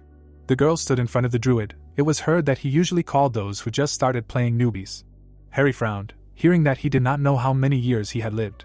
Smiling, the hero said that but after a few lives he would understand that there is always something new. Let him look closely. Crossing his arms, the protagonist said that from now on he would show him some magic. Emma exclaimed in amazement. A glow appeared near the tree. The glow disappeared. It was heard that he did not expect it to happen. Chuck grinned, saying that it was great. It sped them up 3 times, to which he was told that he did not know what method he used, but it turned out great. Standing in front of him, the druid said that his last advice to them, who will have to go to the sky to get Solace, should not miss the moment when the power of the sun weakens. Taking the hero by the hands, Harry said that as one of the creatures living on this earth, he wanted to say goodbye to him. Lowering his head, he added that now it was up to them how to deal with them. The protagonist smiled, hearing that the young hero. Looking to the side, Emma said that she would call her sister. He immediately sets off, to which Chuck replied that no. The tree grew upward. It was heard that the ascent would not take a day or 2. He needed to prepare. He would collect food and clothes, and leave in a week, as soon as the preparations were completed. Looking to the side, the hero thought that the last battlefield that must be overcome in order to get the greatest treasure is the sky. Harry clenched his teeth. A thought appeared that everything would happen in a week. He better prepare well. The protagonist ran forward rapidly. Maria frowned. The girl's eyes lit up. It was said that the strongest allies that can. A glow appeared near the staff. It was heard that in the end no one came. Lowering his head, Chuck asked what seriously, what are they doing at all? Standing on the tree, he added that no one at all. The entrance to the tree appeared. It was heard that this is how they met them near the barrier. The girl closed her eyes, and someone said that everything was different when they were just brought here. Maria frowned. It was heard what kind of crazy energy. The level of mana and aura is simply incredible. What a vision in their illusion. Lowering his gaze, the man said that they were in this state for several days. At this rate it could become a threat. He personally will enter the illusion and lead them out, to which he was asked that their help would be needed. Closing his eyes, he added that no, he would pull both out, dividing his consciousness. Suddenly the man looked in amazement. A view of the building opened up. It was heard that they had a child before graduating from the academy. Maria looked away, hearing that they were in a hurry. How could the kids be so similar to their father? Closing her eyes, she thought that it was a wedding. The girl opened her eyes wide, hearing that the groom had arrived. The hero walked forward. It was heard that well, what does he think, such a gallant guy? The protagonist grinned slightly. Looking at him, Maria thought that yes, he is so nice, so energetic. She looked away in amazement, hearing that the bride had arrived, to which the girl thought that the bride, it can't be. The girl froze, listening to that such a beauty, what grace. Raising her eyebrows, she turned. The hero hugged her. Maria fell to the floor and thought that it was a lie. She opened her eyes wide and added that a year had passed. The protagonist closed his eyes. The thought arose that this boy was just a copy of Chuck. The child stretched his arms forward. It was said that he should have belonged to her. Chuck looked down. He was especially attentively preparing for the wedding anniversary. He was still in his wedding suit. Standing behind the hero, Maria thought that she could give him more, anything. He could live in chocolate all his life. The girl looked straight ahead and thought that all she needed was for him to greet her at home with a smile. For that alone she would give him everything. She added, wide-eyed, that but later, of course. The hero smiled, and the thought arose that she had not resigned herself. No, she would never resign herself. The protagonist closed his eyes. It was said that he would soon grow old. His kind was not long-lived, so he was destined for 100 years at best. The girl extended her hand to him, and the thought arose that she was enjoying eternal life. Looking at him, Maria thought that she would turn Chuck into an ancient vampire and bind him to herself. Tears flowed from her eyes, and she added that whether it was a bond between parent and child or master and servant, it did not matter, Chuck would be hers. The girl sat on the floor, and the thought arose that she could give him these 100 years, and then take Chuck for herself. Memories appeared. It was said that until all traces of this woman are erased and disappear. The hero opened his eyes. Maria, looking at him, thought that she would make him happy. The protagonist held her hand. The thought arose that she had lost. The girls looked at them in amazement. The man held food with chopsticks, and the girl thought that she had given her heart and touched the man's hand. Chuck, looking at the girl, grinned. Sitting on a branch, the girl heard what she was doing, to which she replied that she was watching. Looking down, Laura heard what she wanted to do, to which she replied that she did not know. A broken heart was not in her plans. Maria closed her eyes. It was heard that all the names she could call him. She wanted to love normally, go on dates, have a child. Closing her eyes, the girl asked what was stopping her. She would help her. Looking straight ahead, she added that with everything she wanted. Sitting on the bed, the protagonist said that they hadn't seen each other for a long time. He was doing well. The girl took his hand. Laura pounced on him, saying that he should try to escape. Chuck gritted his teeth and asked why her, to which the girl replied that it was his fault. Frowning, Laura said that after all, he had turned his gaze from her to another. Looking straight ahead, she added that all of this. The hero closed his eyes and wheezed. The girl opened her mouth wide. Looking at him, she said that it was his fault. The protagonist looked in amazement, hearing that just as she had given him her first, his was also hers. Bright light was shining from the windows. The lovers were sleeping together. The girl tightly intertwined her fingers. A bird was flying through the air. She closed her eyes. The thought occurred to her that, of course, the stork would bring them a child. Laura smiled and thought that she had one. She closed her eyes. Maria suddenly looked at him in amazement. The girls were lying on the bed. It was heard that they woke up. Standing in front of them, the man said that he was the guardian Aaron. If they came to see Chuck, then they were a little late. His group had already begun their ascent to the heavens. The girls looked at him in surprise, hearing that 3 days ago, to be exact, the thought arose that they were late. The man froze, hearing that, and how did he know that they were looking for Chuck? Turning around, he said that he was a wise druid, all that, and knew a lot, and then thought that he knew that this moment would come. He swore to bury the dark secrets of these 3 girls forever. People were standing on the tree. It was heard that it was empty. Frowning, the hero said that he should just be patient. They were almost there, and then thought that according to the canon, Rick's followers would take possession of all 4 treasures. The fortresses appeared. It was said that following the path of Rick's subordinates in the original scenario, you can visit Gorias and Nereus. Of course, the treasures will already be taken. A text file that he missed in the game comes to mind. In reality, he was in a pit full of writhing snakes. The man raised his hand up. A thought appeared that so the words spoken by the druid can be interpreted metaphorically. Frowning, the hero said that they should look, and Kate shouted that the clouds were approaching. They were about to cover them. Climbing a tree, he added that no, this oak tree was still growing. The protagonist climbed higher and higher. He opened his eyes wide and exclaimed. A view of the castle opened up before him. Standing at the gate, Chuck said that the walls were 50 meters high, and in good condition. Frowning, Libby said that it was too small, to which Emma asked again, and she replied that it was not the size of a celestial titan's fortress, maybe just a regular one. Looking straight ahead, Kate said that he had said that a titan guarding the sun lived here. Whoever he was, they would not be able to get through the main gate. The monster smiled, and it was heard that the rowan berries were also a pass to enter. The hero raised his eyebrows and said that they would knock and see what would happen. The protagonist suddenly exclaimed. Raising his hands, he shouted that there was someone home. People were standing in front of the gate. The gate opened slightly. Gritting her teeth, Emma turned, to which the protagonist said that from now on it was just improvisation. She opened her eyes in amazement, hearing who they were. The monster opened the gate and turned. The golems were looking straight ahead. It was heard that they were people. The girl's eyes widened as she shouted that they seemed to be all semi-first rank, to which Libby asked that he wasn't planning on fighting, was he? Looking straight ahead, the monster said let him talk. Leaning towards the hero, he asked if he had a key. Frowning, Chuck said no. Looking down, the golem said no key if so. Swinging his arm, he shouted to prepare to become human stew. Stretching his hand forward, the hero said let him wait. Standing before the monster, he said they were the vanguard, sent by a great hero, whom the druid had recognized. Frowning, the protagonist said that soon their master, who had organized everything, would arrive with the rowan berries, to which he was told that what was the name of the one who had sent them? Smiling, Chuck said their master, the great hero. He added, his eyes wide, that his name was Stephen, and then thought that if he didn't have the fruit, he should pretend to have it. Frowning, the hero said that soon the great hero and his master would come with the rowan berries. Smiling, he added that it was Mr. Stephen, who had received the recognition of the sky giant and the sage. Looking to the side, the protagonist said that they also brought a druid with them, who was here instead of the great sage, to which Kate asked what the druid, her. Lowering his head, the monster said that their recognition.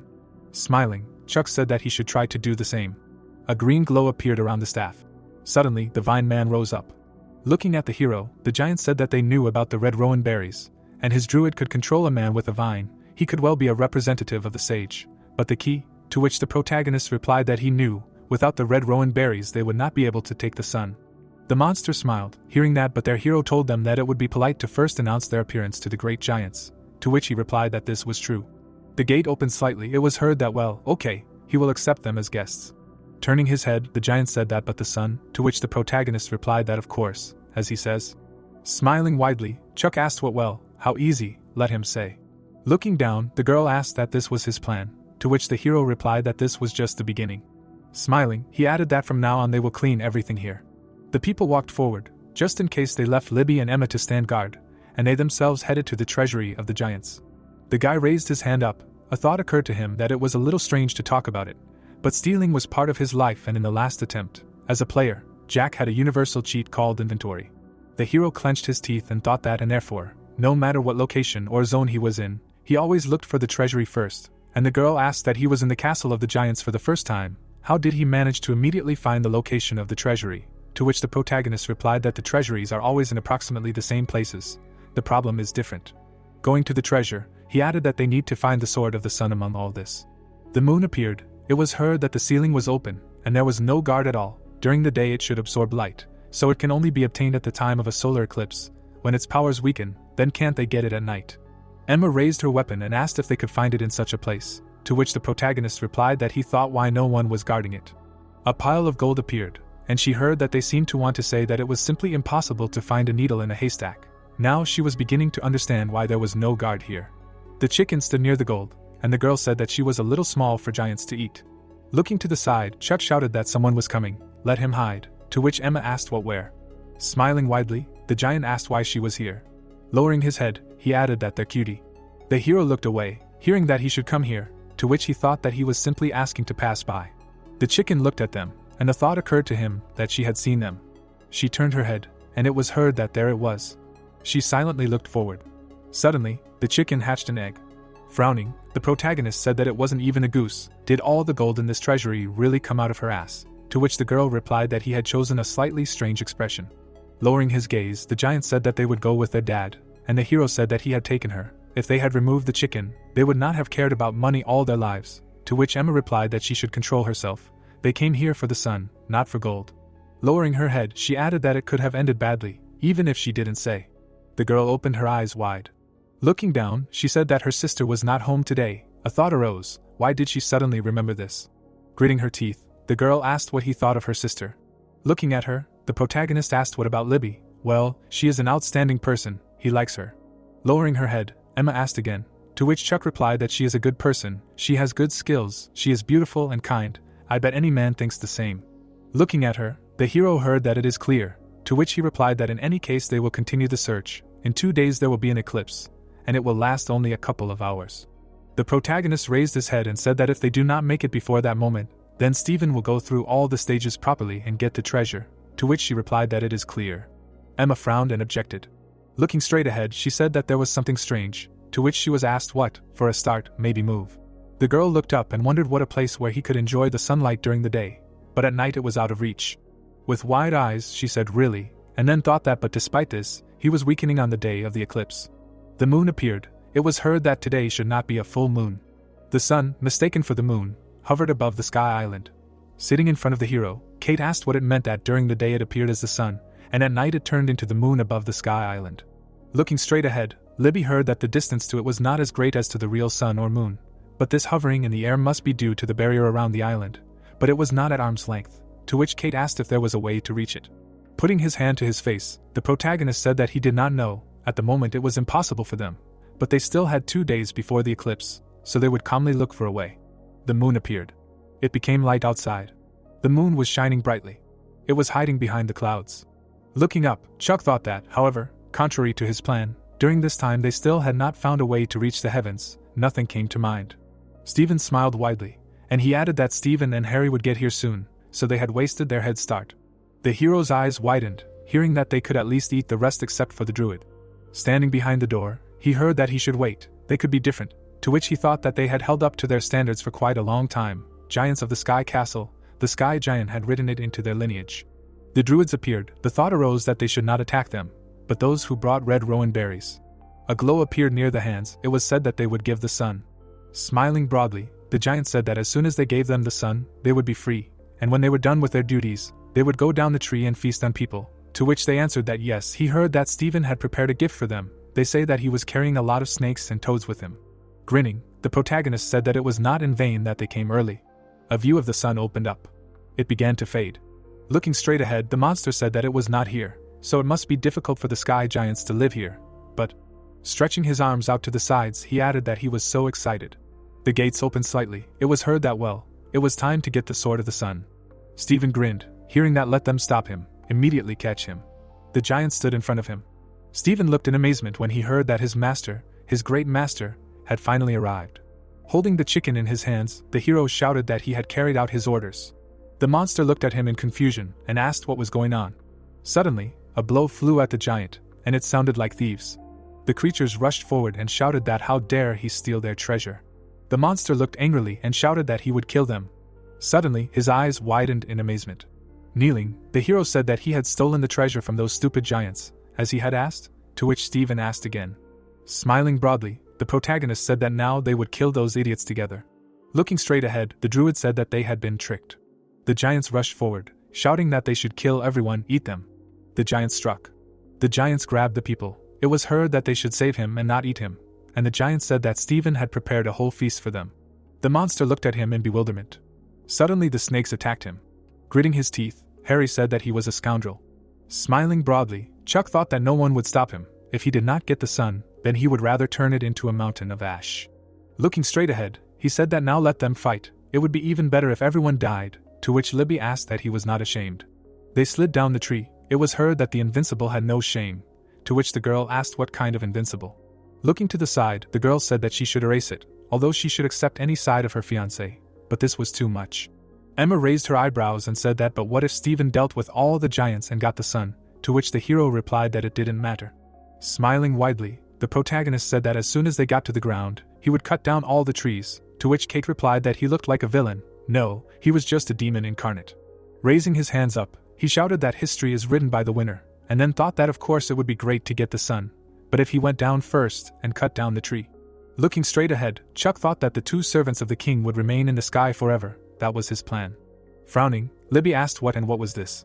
The hero froze in confusion and wondered what really. The monster was holding a weapon in his hands. The protagonist stood in front of him. A glow appeared around the demon. His eyes lit up brightly.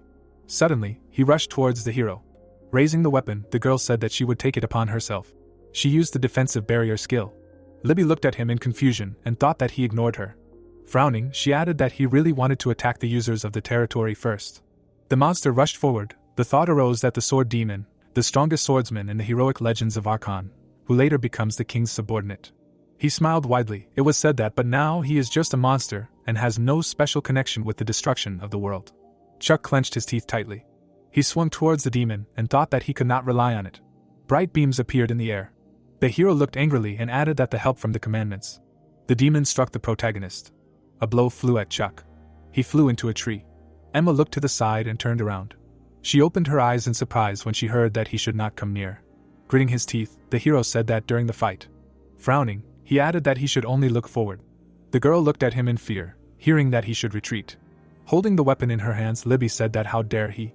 Swinging, she added that ignoring her, the thought arose that immediately after the end of the territory, Libby follows, half a step ahead, using the ardent sword style, a false division of the territory. The demon rushed forward. It was said that outside the territory, Libby's abilities surpassed those of Chuck and Emma combined. Even the sword demon would have a hard time with her. The monster's eyes lit up brightly. The girl ran towards the demon. She gritted her teeth and thought that she was losing strength in front of the truth.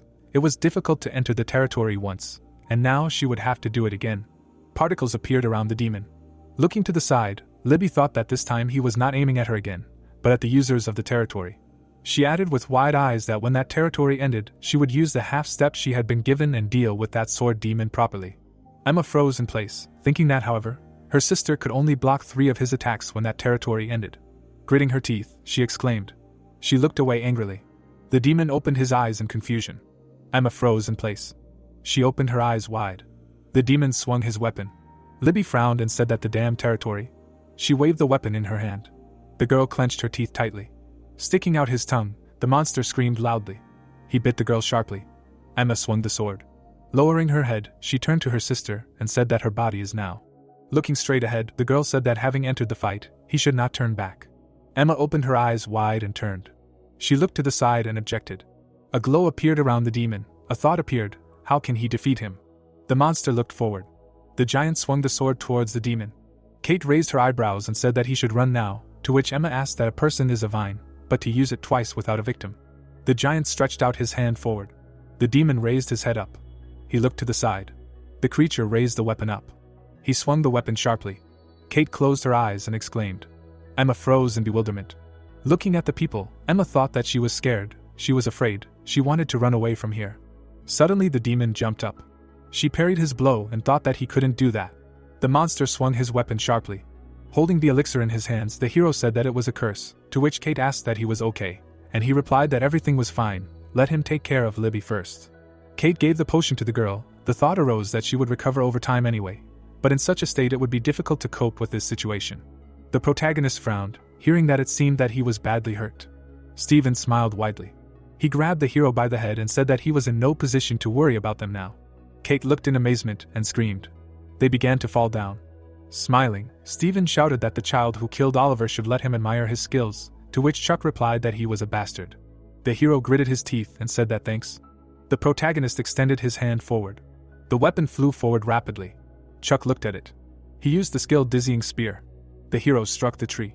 The protagonist closed his eyes and sighed, to which he was asked what he was, a circus performer. Looking at the monster, Chuck said that he thought they were not allowed to attack each other, according to the agreement, to which Steven replied that he was right, therefore. Smiling, he added that if this rule was broken, his head would explode and he would die.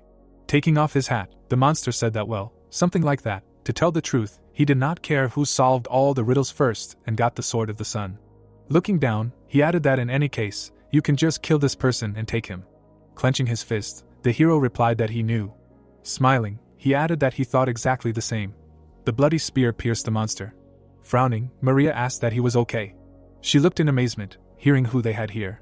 Stretching his arms out to the sides, Steven shouted at his friends, to which they replied that they were an abomination. The protagonist suddenly appeared in front of him. Looking to the side, he shouted for them not to worry about him and to go upstairs, quickly. Looking at him, Steven asked that he wanted to save his girlfriends, but he was curious about something. Chuck looked to the side, hearing that he was the Queen's spear. Right, his master would gladly give him divine power. Why is he opposing them? They all have the wrong approach. What is the point of becoming a god in a broken world? The reason why he wants to smash them to pieces is very simple. 3 commandments appeared. A bright glow appeared. A bright light hit the monster. The monster smiled, hearing the appeal. Swinging his weapon, the hero said that he must witness his own victory. The monster held swords in his hands. It was heard that the man was standing on a rock. Smiling, he said that this is his sword. The moon appeared. A thought arose. Damn old man, what was he thinking? The demon jumped up and thought why he trained him. His eyes lit up brightly. Emma collided with him. Looking straight ahead, the monster thought that he understood that he inherited more than just his swordsmanship. The demon narrowed his eyes. A thought arose that his feelings from the battle, skills, body, disappointment and boredom from realizing his superiority. The monster raised his weapon. It was said that this is why he understands even with such power. Herman smiled widely. The thought appeared that he cannot reach this monster. The monster's eyes lit up. It was said that he is unreachable. Suddenly he rushed forward. The girl froze in fear. A bright glow appeared. The demon swung his weapon. The thought appeared. Why did he climb up the tree for days and nights? Why was he here? The girl stood in the smoke. Grinning, she asked what she thought. She will not destroy him. The monster rushed forward sharply and exclaimed. Emma raised her weapon. A blow flew at her. The girl struck the monster. The thought appeared that her opponent is a victim. Her death is a matter of course. A beam flew over the girl's head. It was said, why so? Emma swung her weapon. The thought appeared that she does not break. Why is she still alive? Why is she still? The girl's eyes lit up. A glow appeared around the sword.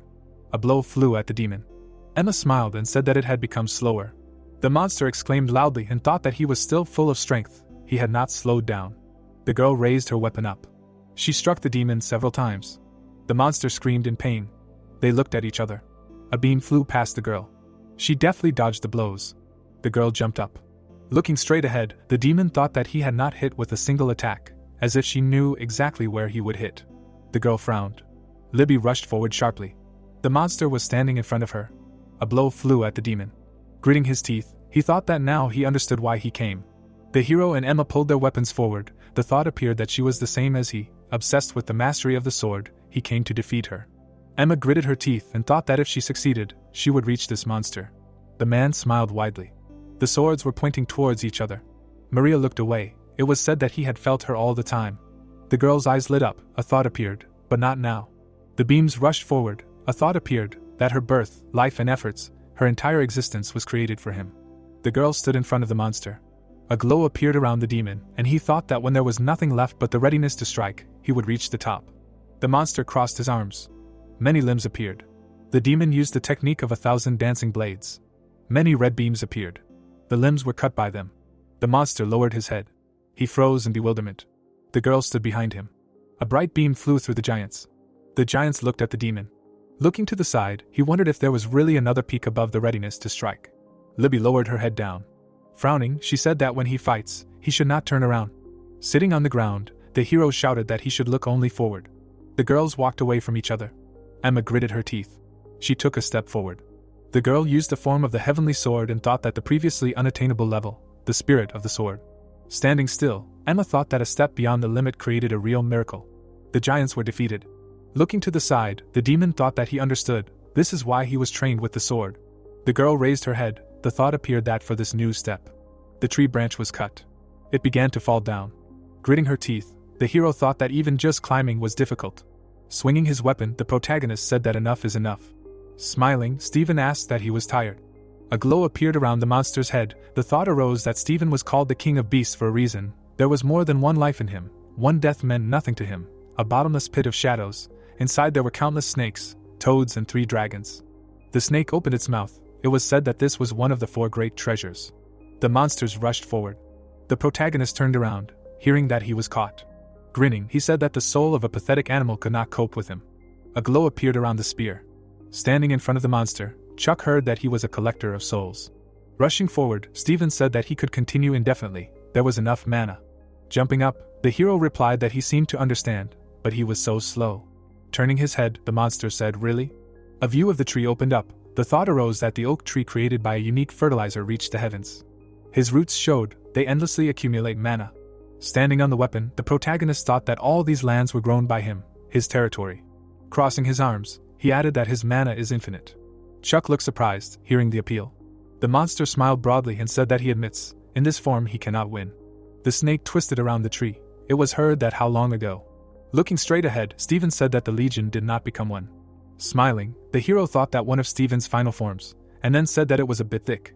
The snake looked at the protagonist. Looking straight, Chuck thought that this was one of his final forms. He couldn't breathe. The monster's eyes lit up and he said that the queen had cast him into the shadows, sealed him in a small cauldron. The girl was sitting on the throne. It was heard that but now she was banished, and the throne was empty, like a wolf eating defenseless sheep. Opening his mouth, Stephen said that he would devour everyone she tried to protect. Gritting his teeth, The protagonist asked how much longer he could talk. Jumping up, he added that he had already said that they were on his territory. The monster coiled around the tree. The snake looked surprised, hearing that he had to watch where it was curling up, to which he asked again. Looking to the side, Chuck thought that since he started climbing the tree, he had carved every rune, and now when there was enough mana, they would activate. A glow from the runes appeared. The monster screamed in pain. The hero rushed forward, hearing that he thought he could escape. Looking to the side, the protagonist asked that he wanted to fight, but he did not. The snake rushed forward and asked what went where. A glow appeared around the tree. The sun was eclipsed. A thought arose that one of the legendary treasures, only available during the eclipse, the Sword of the Sun, the one who gets it first, will win. Holding the weapon in his hands, Chuck heard that the loser will fall to his death, what he thinks. Smiling, he said that it was time for him to fly. Looking at him, Steven screamed that he was a scumbag. The monster was completely surrounded by flames. The beast rushed upward. The hero lowered his head, hearing the appeal. The protagonist jumped from branch to branch. They jumped up abruptly. Maria stretched out her hand forward and said that finally. She looked at him in confusion and turned. Chuck smiled when he heard that he was holding up well for a pathetic person, to which he replied that it was time to finish. Looking at the monster, the hero thought that Steven's second last form, a legend of folklore, a dragon.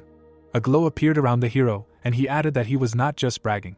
The man held a sword in his hands. The thought arose that he had inherited the power of having defeated many dragons, and with this power, gritting his teeth, the protagonist thought that today he would kill the legend.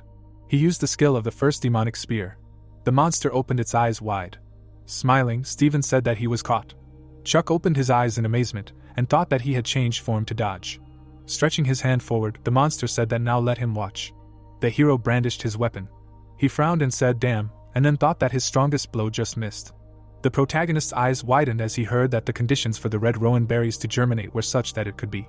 The monster held the berries in his hands. The thought that the darkness appeared, they absorbed the negative energy from the darkness. A black spot eclipsed the sun.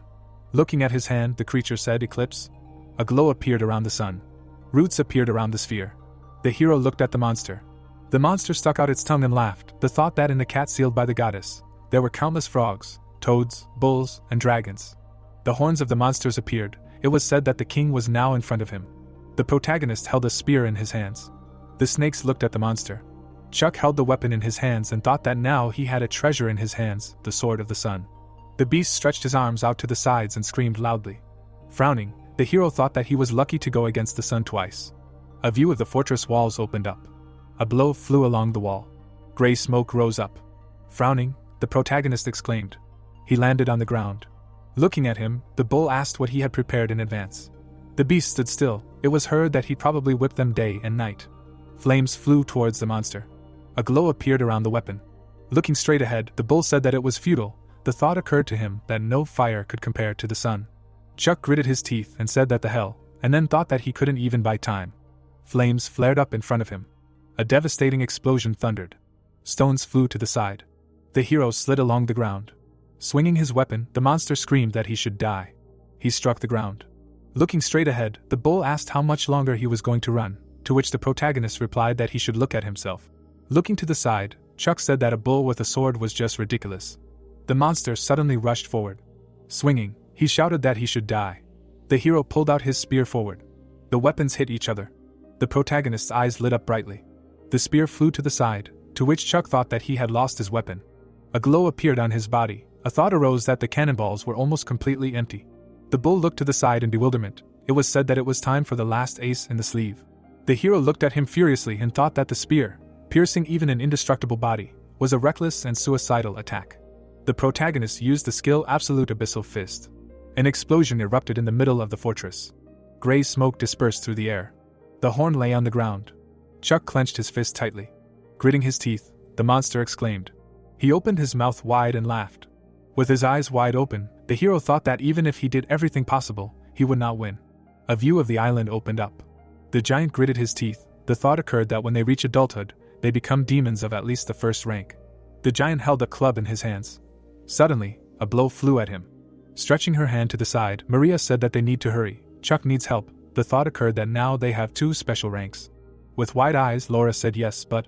The giant looked straight ahead. Looking at him, the girl said that everything is not so simple. The girl looked in confusion. Standing still, Maria thought that there were as many as 50 giants in the fortress. The girl's eyes lit up. It was said that Emma was able to kill almost half with one incredible blow, but these were only those who obeyed Stephen. The giant looked straight ahead. The thought appeared, that means all high-ranking giants are alive now. A glow appeared around the monster. It was said that everyone is still in the fortress. He looked straight ahead. The thought appeared, that it was almost impossible to get out of here. The girls looked ahead, thinking that the chances of survival are close to zero. A gray sky appeared. The monster clenched his teeth. It was said that there was no point in waiting. The creature walked forward. The hero lay on the ground. Looking straight ahead, he thought that the regeneration of the steadfast warrior had already reached its limit. It would not be able to heal him. The aura cores were completely empty. The protagonist struck. The thought appeared, that the body was not responding. The eyelids were getting heavy. This was the end. Standing in front of him, the monster said that he would die. Grinning, the guy said, but he said, "You can't become strong without killing anyone."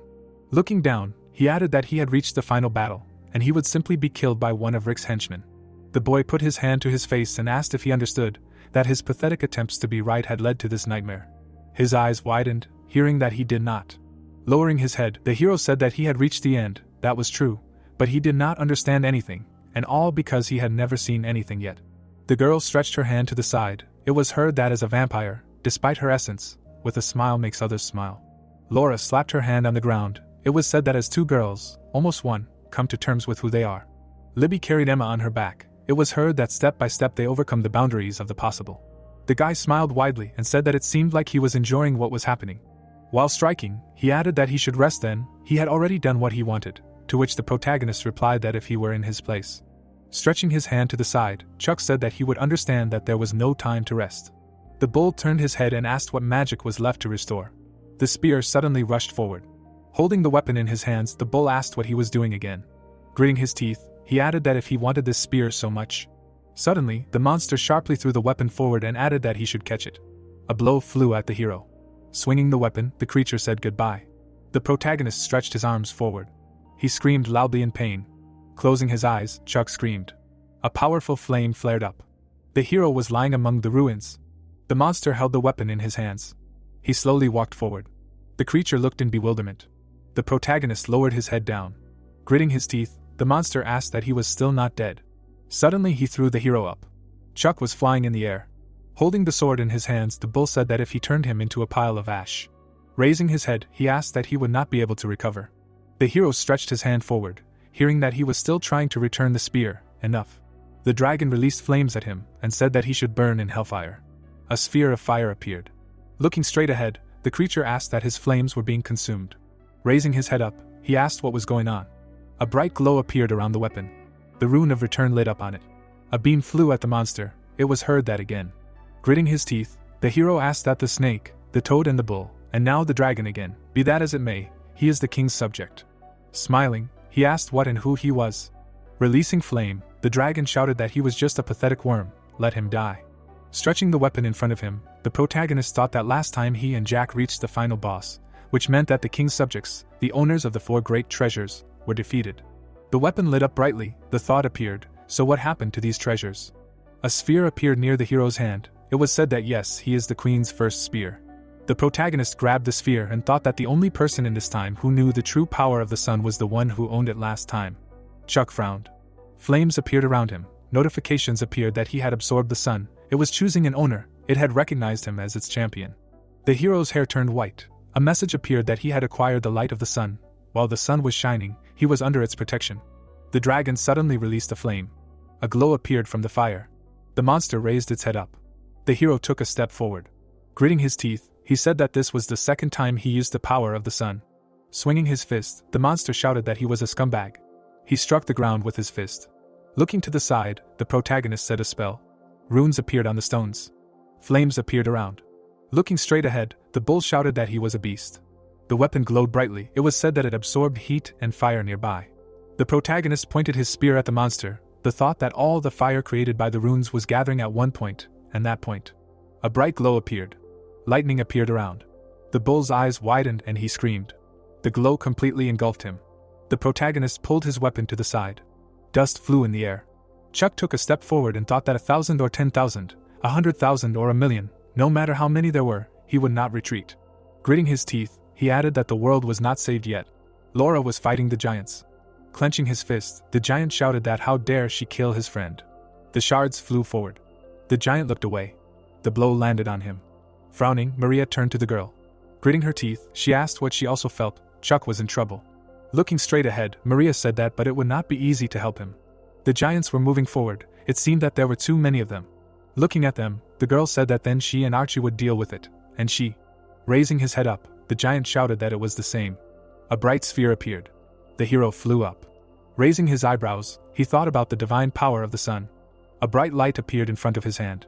The monster fell to his knees. The thought arose that they could not disobey. The giant stood in front of the protagonist. It was said that the power that locked them here, the power of the sun. Laura's eyes widened, she mumbled. Maria hugged the hero. She closed her eyes, hearing that even for an ancient vampire, being so close to the sun was hardly pleasant. She was fine. To which Maria asked what difference it made where all these wounds came from. Horror. Lowering her head, the girl said that he was wounded. Putting his hand on her head, Chuck answered approvingly. Smiling, the hero said that, but it was all over. The giants were kneeling. The hero's hair turned black. Suddenly the giants opened their eyes wide. Closing his eyes, the protagonist said that or still ahead. Raising his hands up, he shouted that kill them, now or never, run. Looking straight ahead, Chuck said that it was already getting dark, and Laura said that they had. Rushing forward, Laura said that a wide gate. Swinging his fist, the giant said that he would kill them. Stretching his hand forward, he added that he would go down and eat all the people on the surface. Gritting his teeth, the hero said that they would be caught like that. Suddenly the giant's hand was cut off. He looked away in amazement. Smiling, the protagonist asked that he was not late, to which he was told that old bones were not as strong as before. Walking forward, the man said that climbing the tree was hard. The girl fought the demon. It was heard that he felt the resonance. Their fight was beautiful. The man's eyes lit up and he said that let him go, he would deal with them. Turning around, Chuck said that well, then good luck. Smiling, Herman said that yes, he was still inexperienced, but he was killed, he missed such a sight. The giant's eyes lit up. It was heard that a swordsman equal to him had finally appeared. A view of the island opened up. It was said that this happened in a place above Mount Tai. Swinging his weapon, Herman asked that wasn't it wonderful. The thought appeared that at the most opportune moment, a sword master had appeared. Flying down, the hero asked that he could ask him for something, to which he was asked what it was. The swordsman's eyes lit up. The thought arose that if it weren't for him, they would hardly have escaped. It was time to return the favor. Laura looked in bewilderment, hearing that a tree would be cut down.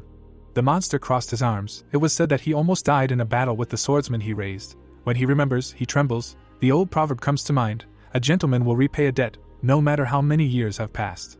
Smiling broadly, the hero said that it was not that he was bringing benefit to the world. Let him think about his behavior on the heavenly island. Frowning, Maria said that if he thought so, she agreed. Looking straight ahead, Laura answered approvingly. The girl dodged the blow. The tree suddenly collapsed. Herman looked to the side in amazement. He turned his head. The tree suddenly fell down. A view of the doors opened up. The girl opened her eyes and sighed. Emma walked forward, hearing that she woke up. The girl froze in front of the tree. Grinning, the protagonist asked how she felt. Sitting next to him, Emma answered that her muscles ached, but she could move. Her head, however, was a mess. The woman held the clothes in her hands. It was heard that when she entered the academy, she thought that she would enjoy an ordinary youth, would not sleep at night, would sleep during lessons, would argue about what was the most delicious in the cafeteria. Clenching her fist, the girl said that but she is not ordinary, she likes the sword. She smiled widely. It was heard that she likes to cut others with it. Emma looked away, hearing that is it so bad, to which she asked again. Grinning, the protagonist said that the main thing is her beliefs and decisions. Even if the sword beckons her, she will not take it out of the sheath just like that. Images of a demon and a druid appeared. It was heard that the world is full of strange people. These people make the same strange decisions, but she, even with power, wants to live an ordinary life. Looking away, Chuck said that he should be proud of himself, to which the girl replied that he should promise her. She grinned and added that she was strange. Let him promise to lead her. They walked forward. It was heard that she could lose her way. Let him help her be ordinary. Go to the city for goodies, to the theater, to shop, go to a restaurant, or just take a walk. The hero closed his eyes, hearing that ordinary things. Sitting on a tree, the protagonist responded approvingly, to which the girl said that she was glad. The thought arose that this was the end of the story about the Sky Island. The blue sky appeared. It was said that of course, nothing ends on such a wonderful note. A view of the building opened up. It was heard that for sure, forgot to say. Closing his eyes, Chuck said that he was soon engaged. The girls looked at him in surprise. Sitting in front of him, Maria asked what he said, with whom? The protagonist froze, hearing that was someone equal to himself. Libby smirked and said that the engagement ceremony would take place in a week. Maria widened her eyes and said that equal, training, and Laura added that if the eldest daughter of the family and a nun of the Zion Cathedral agreed to be bridesmaids, the Arden family would be glad to see them. The girls froze. The thought appeared that they were surprised. He would tease them for another 5 minutes, and say that it was all a prank, let them wave at the hidden camera. Chuck smiled and said that he fell in love with Libby then, and she said that since childhood, his stubbornness had amazed her. Putting his hand to his face, the hero asked that on the night of the full moon, they finally confessed their feelings, that, where is she, to which Maria replied that she was leaving. Maria touched him. Widening her eyes, she said that 100 years. Looking around, the protagonist asked again. Wiping her eyes, the girl said that she congratulated him, she hoped he was happy. Frowning, Chuck said that he was just kidding. His sister rushed forward and screamed. Looking away, the hero asked what he should do now, to which Libby replied that she was so sinful. Closing her eyes, she added that as well as her fiancé. A view of the dark sky opened up. It was heard that, and where they had gone, he would have to apologize as soon as he saw. Closing his eyes, the hero asked what if they ran away again. With her strength, he would never catch up with her. The hero froze in bewilderment. Looking away, he said what he wanted to say. Looking straight ahead, the protagonist added that he did not want to talk to him. The girl took a step forward. Chuck shuddered and asked again. Sitting on the floor, he exclaimed. Stretching her hand forward, the girl said that she was sleeping here today. The girl stretches her hand to him, because she is sleeping here today. The protagonist opens his mouth and says that she was bragging. Holding her hand, he calls her a child. There was a moon in the sky. After a while, morning came and the sun rose. Holding his neck, he says that she got up early. Laura opens her mouth and says that he is not coming. Frowning, she says that these are creatures and why is that? Her eyes widened and she is told that the storks do not live here and they are closer to the north. We see the building where they talked about the fake engagement. There is a bruise on his face because he wanted to joke. There is a fish on the table. The girl holds rice and fish with a spoon, asking to eat. Straightening her arm, she asks him to promise that when this happens, he will come with her. Chuck looks at the spoon. Closing his eyes, he thanks her. The monster looks up and barks. He folds his arms when dogs are near him and asks for love. He holds a piece of paper, because it costs 2,056 gold. We are near the annex of one of the estates where they asked for forgiveness. Chuck scratches his head when the blanket moves. Blue hair is visible from it. She holds onto the blanket and says that she believes everything the guy says, without a moment's doubt, and if he said he could create gold from lead, she would believe him. Maria has tears in her eyes and asks him not to lie. Her eyes were yellow, because he is her 100 years old. He waves his hand to the girl, because many people like him and they found out that his engagement is fake. Sophia puts her hand to her chin, because their date was a cover to deceive the others. The girl holds a book and peeks. She frowned and didn't understand why she was there. We remember the guy holding her by the shoulder, because there was a strange atmosphere from the very beginning of the semester. Then he raises his hand, because it's all since the sword broke. His face is covered in blood, maybe it was all after the killer from the foggy city. Emma is sitting next to him, because he said he would stay with her. Her eyes widen sharply, because she is thinking about relationships. Sophia touches his faces. Smiling, she says that they are being watched, and it is better to show how much they love each other. Chuck holds her hand and says that her hands are calloused. After that, he fidgets with her fingers. A blush appeared on her face, and she decides to end it there. The girl looks at the table and says that the main spectator has left and can go. Smiling, she thinks about everything.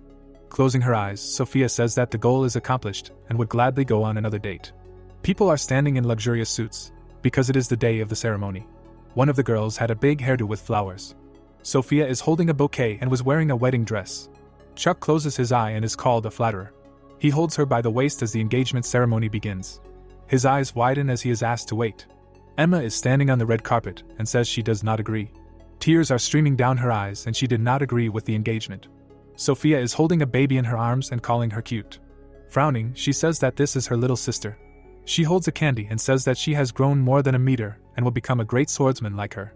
The girl looks down and says that tomorrow she is leaving for the academy as she has lived her whole life with her eyes downcast. Smiling, she realizes that the girl is still clumsy and inept, but has grown up. Chuck runs after her and is asked to follow. The guys point and laugh. Sophia holds her head as she was at a loss. After that, a girl comes up to her. An eagle flies to them. Laura holds onto the rope and stretches out her hand. Emma turns around and is silent. Sophia hugs the girl. She bites her lip. After that, her hand is taken. The eagle flies away with them, and they say goodbye. Clutching her head, she says that she has lost faith in men. Smiling, she says that a small engagement ended with the kidnapping of the groom. There was a bunker in the eagle. Chuck holds onto his jacket and asks what is going on. Taking the note in his hands, he sees that they will come for him later. Emma comes to him and asks if his sister expected this. Everyone smiles, because he has gathered reliable allies. He takes off his bow tie. Smiling, the main character says that they have a lot to do. Then the eagle flies across the fields, because they went to the east and finished their vacation. We see a clock tower.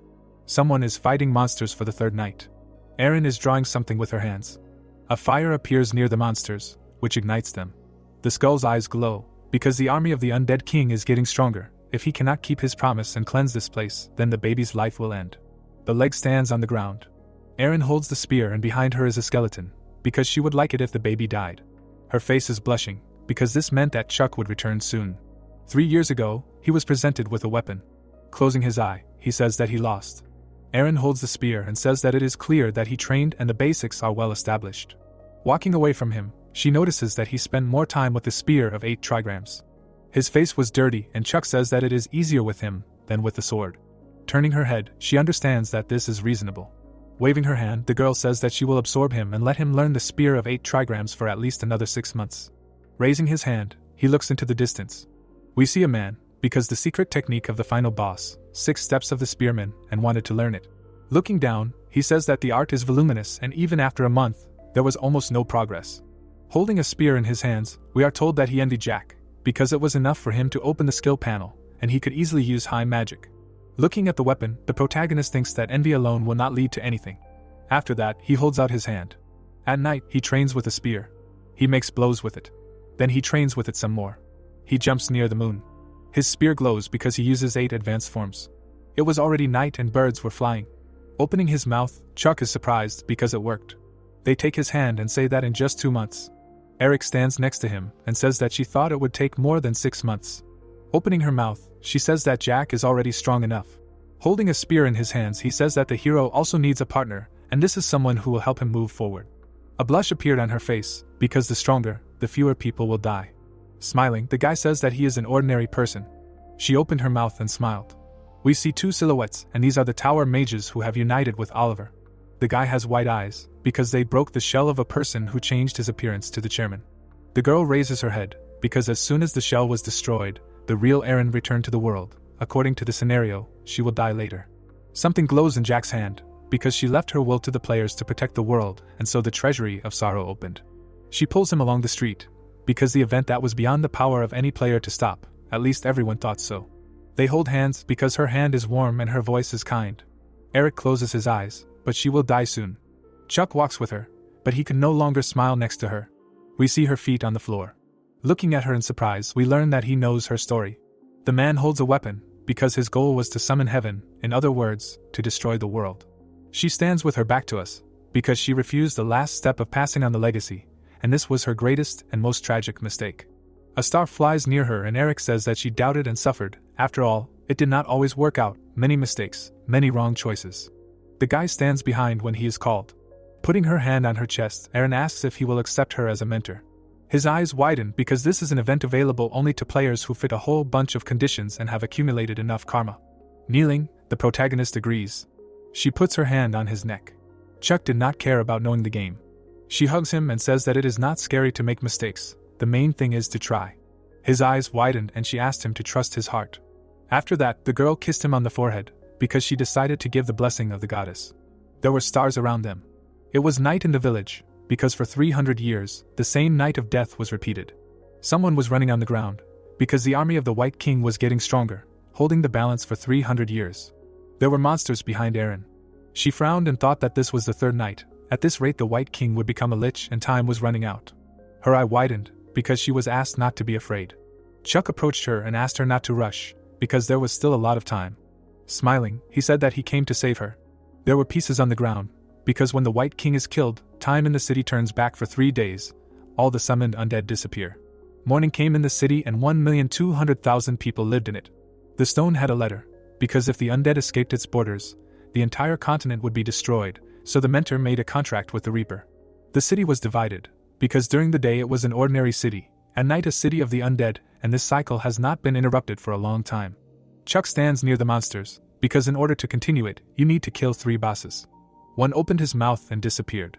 Eren stands near the broken mirror to help do this. The mentor divided the soul into 2 parts. The soul here repeated this 3-day cycle, forgotten even by its other half for 300 years. The man sits at the table, because he noticed the cycle and now its end is near. The guy stands near the scales, because he made a contract with the Reaper. They walk along the road, because 3 more cycles have passed, and at night they fight the undead. Aaron looks at the butterfly, because they went on dates during the day. Chuck hugs her, and also read books. They sit on chairs in the theater, and also in the circus. The guys are standing next to each other in the evening, and we learn that the girl did this for the first time. Smiling, Chuck is glad that she liked it, and it was a pity that they did not go to the restaurant. Turning his head, he understands what will happen today. Taking her cheek, she asks if they will cleanse Nazrii from the endless cycle. Chuck takes her cheek and says that it is possible and that she should not be afraid. Smiling, he says that he is simply returning a debt, but the desire is on her. Looking at him, Aaron asks him again. She holds his hand. The man opens his mouth and understands that these are runes. We see a stone with a letter, and he decides to place the runes in order. 2 more symbols appear on the stone, because he wants to desecrate them. There was a red moon at night, because the Nazrii cycle is over, and the curse is strengthened many times over. His eye glows and he laughs, because it worked. After that, he begins to glow even more. We see a skeleton, and this is the king of the undead. His eyes are red and he wants to kill the witch, and this time he will tear her flesh apart, destroy her body and desecrate her soul. Carl runs up and looks down because he doesn't understand what's happening. He sees the undead on the ground because they started to gather in one place, although this has never happened before. Felix raises his hands because he has summoned all the undead in the city, and an endless wave begins, the March of the Dead. Chuck holds the stone and they think if everything is okay. Looking into the distance, Aaron says that sometimes unusual things happened, but this is the first time, and it's better to hide. An explosion occurs near them. Opening his mouth, he screams that this is not the end. The liquid was on the ground because it is decay, infection. Announcement, the land of the dead. Grinning his teeth, Chuck thinks that arrows are falling from the sky, and the earth is sent.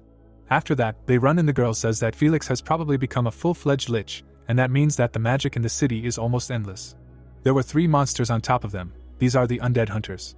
A circle appears on the ground, because someone jumped, using the 6th wave. The guy makes attacks with his spear. Opening her mouth, Aaron screams to stay on the ground, because it will not work in the air. A symbol appears near his hand, like a hardening rune. Near his leg, there is also a symbol of the wind rune. The guy jumps in the air. Aaron runs after him and looks up. Smiling, the girl realizes that he is strong. Felix opens his mouth and asks them to stop running. He makes an attack and wishes them death, and also uses the arrow of doom of 10 strikes. His eye glows and he laughs. Suddenly, his pupil dilates. The guy stands with a spear and glows, because he wants the enemy to see the sunlight. Opening his mouth, Felix is in complete shock. We see white hair, because it is possible. We learn that this is Chuck with white hair, and he did the convergence of the sun, because he is. Felix opens his mouth and asks if he's kidding, and how he can create such power out of nothing. After that, he attacks. His eyes sometimes look in different directions and laughs, because the enemy has no chance. The dead were walking somewhere, as the king told them. When suddenly, a light appears near them. His eyes widened and did not understand. We see rune symbols on the ground. The whole earth near the houses is glowing. There was a light near his hand. Aaron tries to touch the butterfly, and the last 10 days with the mentor were the only days in their lives when he could finally act like a student. She stands near the creature, because it's all thanks to her. She creates a rune of the planet, because traces of countless battles dot the walls of the city. We see how the monster splits into parts. After that, it glows brightly. Then someone writes the rune of the sun. The whole earth is still glowing, because in these countless battles, the mentor drew runes all over the city. Chuck raises his hand and creates a convergence of the sun, and he was sad, but this night will be the last. Smiling, he asks the king of the dead to disappear. The dead take their heads because they are burning. There is a large explosion from the sun. Felix opens his mouth and screams that this is impossible, especially for a pathetic person. The light becomes even greater, because the sun has swallowed them. The sun has come to the city. The skeleton stands next to him and says that who would have thought that he would use the treasure for such a thing. His eyes were blue and he says that the contact was performed flawlessly. Aaron stands next to them and the creature decides to fulfill its part of the deal. Turning her head, the girl wanted to say about the consequences, but he knew. His hand is on the fence, because in the future he already faced this. Looking down, Chuck says that he cried a lot. We remember how she hugs him and asks him to stay. She also kissed him on the forehead and called him a hero. Aaron puts her hand on his cheek and decides to give the goddess's blessing. His pupils dilate from this information. She kisses him on the lips, because he is dear to her. She also holds him with her other hand. Tears flow from her eyes and Aaron hopes that he will find his happiness. The guy stands alone and rain falls on him, because the girl has disappeared, as if she had never existed. Someone is sitting on the chair, because except for her past student, raised since childhood, no one has come to the royal palace. Rick holds a weapon in his hand because after she was betrayed by the student she considered her successor. She leaned on her arm, because she was sealed for 80 years. Her eyes are closed, because from a long lonely and quiet sleep, a flurry of memories awakened her. Erin stands near the Reaper and asks for a deal. Frowning, she remembers that it was 3,784th time. The monster with purple eyes runs, because it is an endless battle with a dark wizard, also tied to the city. Chuck holds out his hand and asks the Reaper to make a contract. Erin meets him, because he wanted to save her. Smiling, he says that he will save her. Her face turned red and she asks to stop.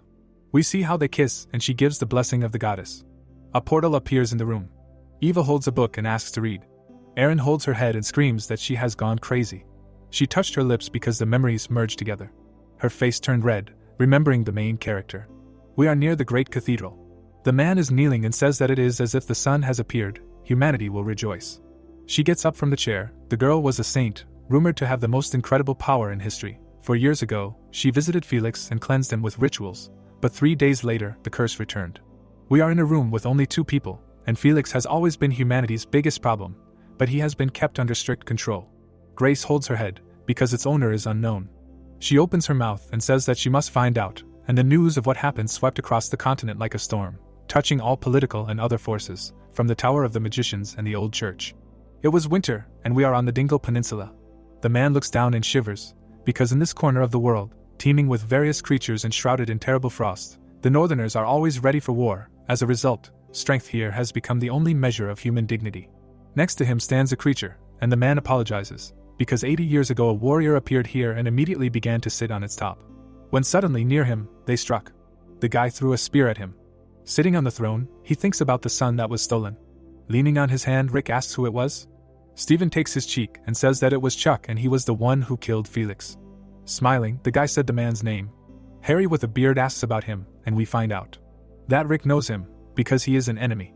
He squeezes his hand, because not even a year has passed since he appeared. Holding the spear, he remembers the power. Opening his mouth, he says that his favorite mentor, the one who hates and loves. His eye lit up and he thought of Irina, because she calls herself the first spear. Smiling, Rick decides to see for himself. Chuck is standing near the palace. Putting his hands on his hips, he realizes that he is already a second year. We see the roof, because this is a dormitory, and they created a place to deal with special creatures. Eva holds on to her glasses and asks what it is, because she was responsible for the tenant, because there are few of them. We see a fish, it's a bluefin tuna. Laura holds it, and says that its eyes are good for intelligence. The girl sees that the guys are cooking it. Maria helps the guys and commands. Chuck closes his eyes and says that he is her assistant. The girl raises her hand and asks to carry the sofa carefully, because many guests will come. Laura holds the fish, because they bought it at the market. Emma cuts meat in the Arden style. The main character raises his finger and asks to sit down, because there will be a discount for her, and they tell him to cancel everything and start cleaning, because they need to assign rooms to the first years. Chuck raises his hand and says that he can handle it, and the 2 twins will live together. Looking the other way, Eva says that she will also help, because they need 2 rooms there. He puts the fish on the rice and is told that they start school tomorrow and need to show the campus. Biting into his food, he asks to do something in return. We remember Marina raising her hand, because mentoring of first years is shifted to the shoulders of the best second years, but the girl is already in her 3rd year. The train is moving along the rails and they say that on the left they have the Hall of Creation. Chuck straightens his hand and says that students from the magic faculties gather here to study magic. The boys raise their hands and praise his suit. The guy puts his hands on his hips and wishes everyone luck. Laura waves her hand and says that she is leaving, because they are late and it is annoying when someone is sent for her. After that, she jumps. Chuck smiles and he understands that the second year is starting. After that, he turns his head, because he was called. The twins are standing next to him and say that he will figure it out, and in general, they stood out more than anyone else. His eye glows and he hears how the guys are asked to be careful.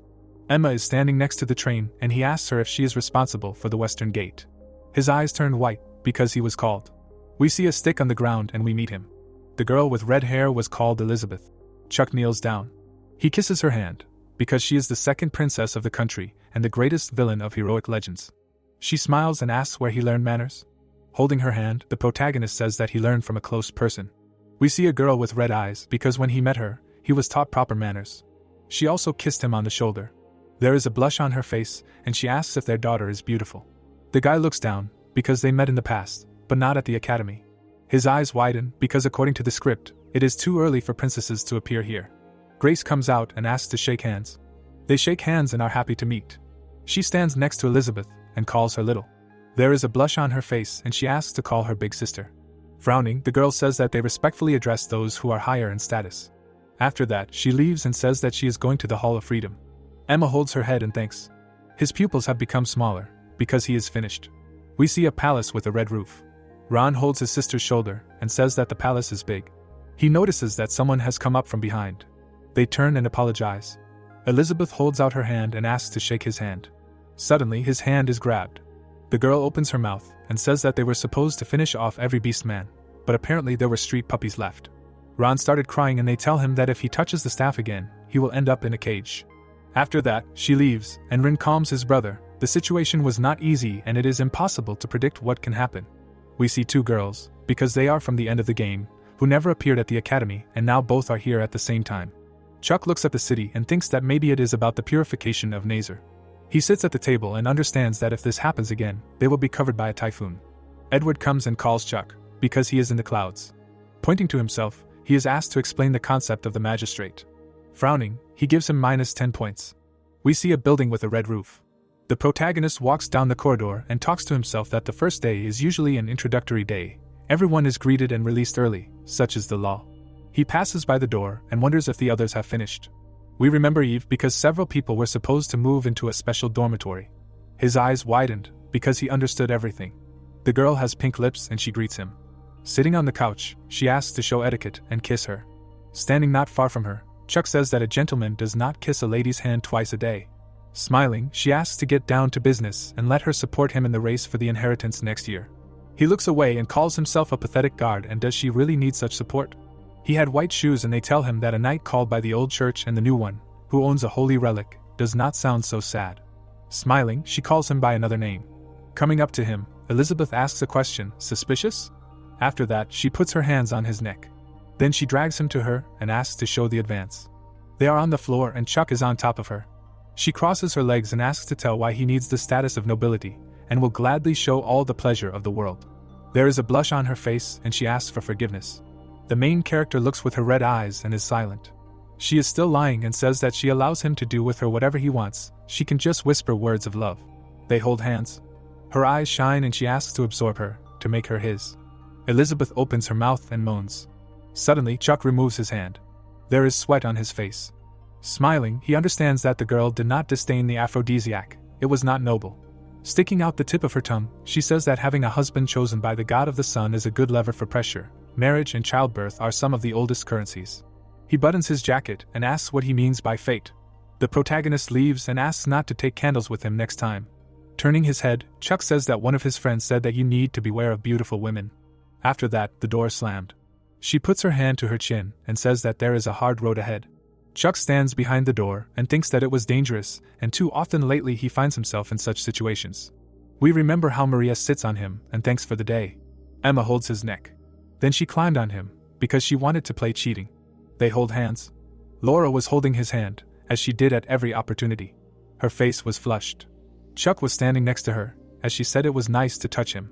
She put her hand to her face and asked him to stand like that for a little while longer. We see a banner with coffee. The guys are sitting in a cafe and Luis asks if his problem is that girls are sticking to him. After drinking from a cup, he wants to tell him straight, because he is a friend. He shows him the middle finger and asks him to kill himself. Edward grabs him by the clothes and shouts to choose one. After that, they stopped, because the guy was called. Elizabeth appears behind him, smiling. She looks at him and says that she will soon go to the city center and needs someone to give it to her. The guys are sitting at the table and understand that they cannot interfere. He will soon be torn into 5 pieces. Luz points and says that he is sure that his body emits pheromones, and their immune system for some reason blocks the effect. Kevin approaches Chuck and greets him. Edward gapes in surprise, because he even attracts men. A man stands behind the podium and says that every year the first years of the academy conduct a practical test in the hunting grounds. Raising his hand, he says that in the forest, instead of monsters, there will be some of the best second years, and they need to win by any means and take the insignia. Smiling, Kevin orders them to begin. We see Leaves and the guys talk about the second rank. They stand near the guy and ask to temporarily team up. Turning, Neil agrees because it is a good idea. He has a smile on his face, but he could not win against the princess. He has the second rank and thinks that if it were not for his sacred mission, he would have already expelled.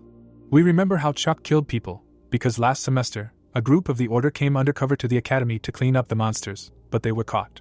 Neil runs and understands that he was sent to save them and from now on hides the fact that he is a member of the Order and simply plays the role of a model student. The guys show them the way, because they were there. People are standing and understand that there are 400 of them. Turning his head, Neil thinks that he wants to take advantage of the guys and pretend to be a friend, and when the moment comes, he will send them to attack.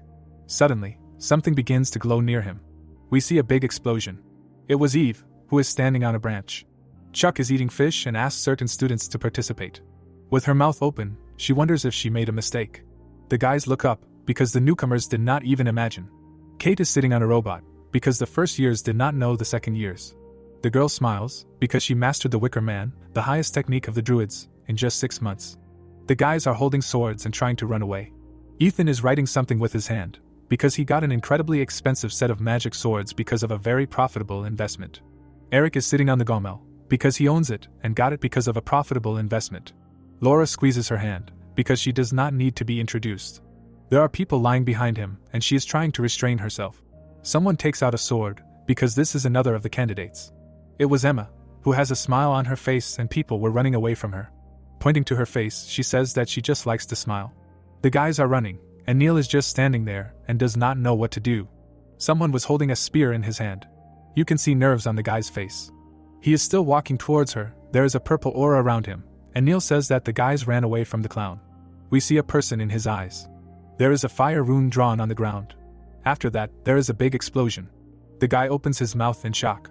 The girl's pupils became smaller, because they did not know anything about this man. He attacks people. After that, he makes a blow near the neck. In his hands was a red bandage. Holding a spear, he asks why the man is so serious. Neil lies on the ground and trembles.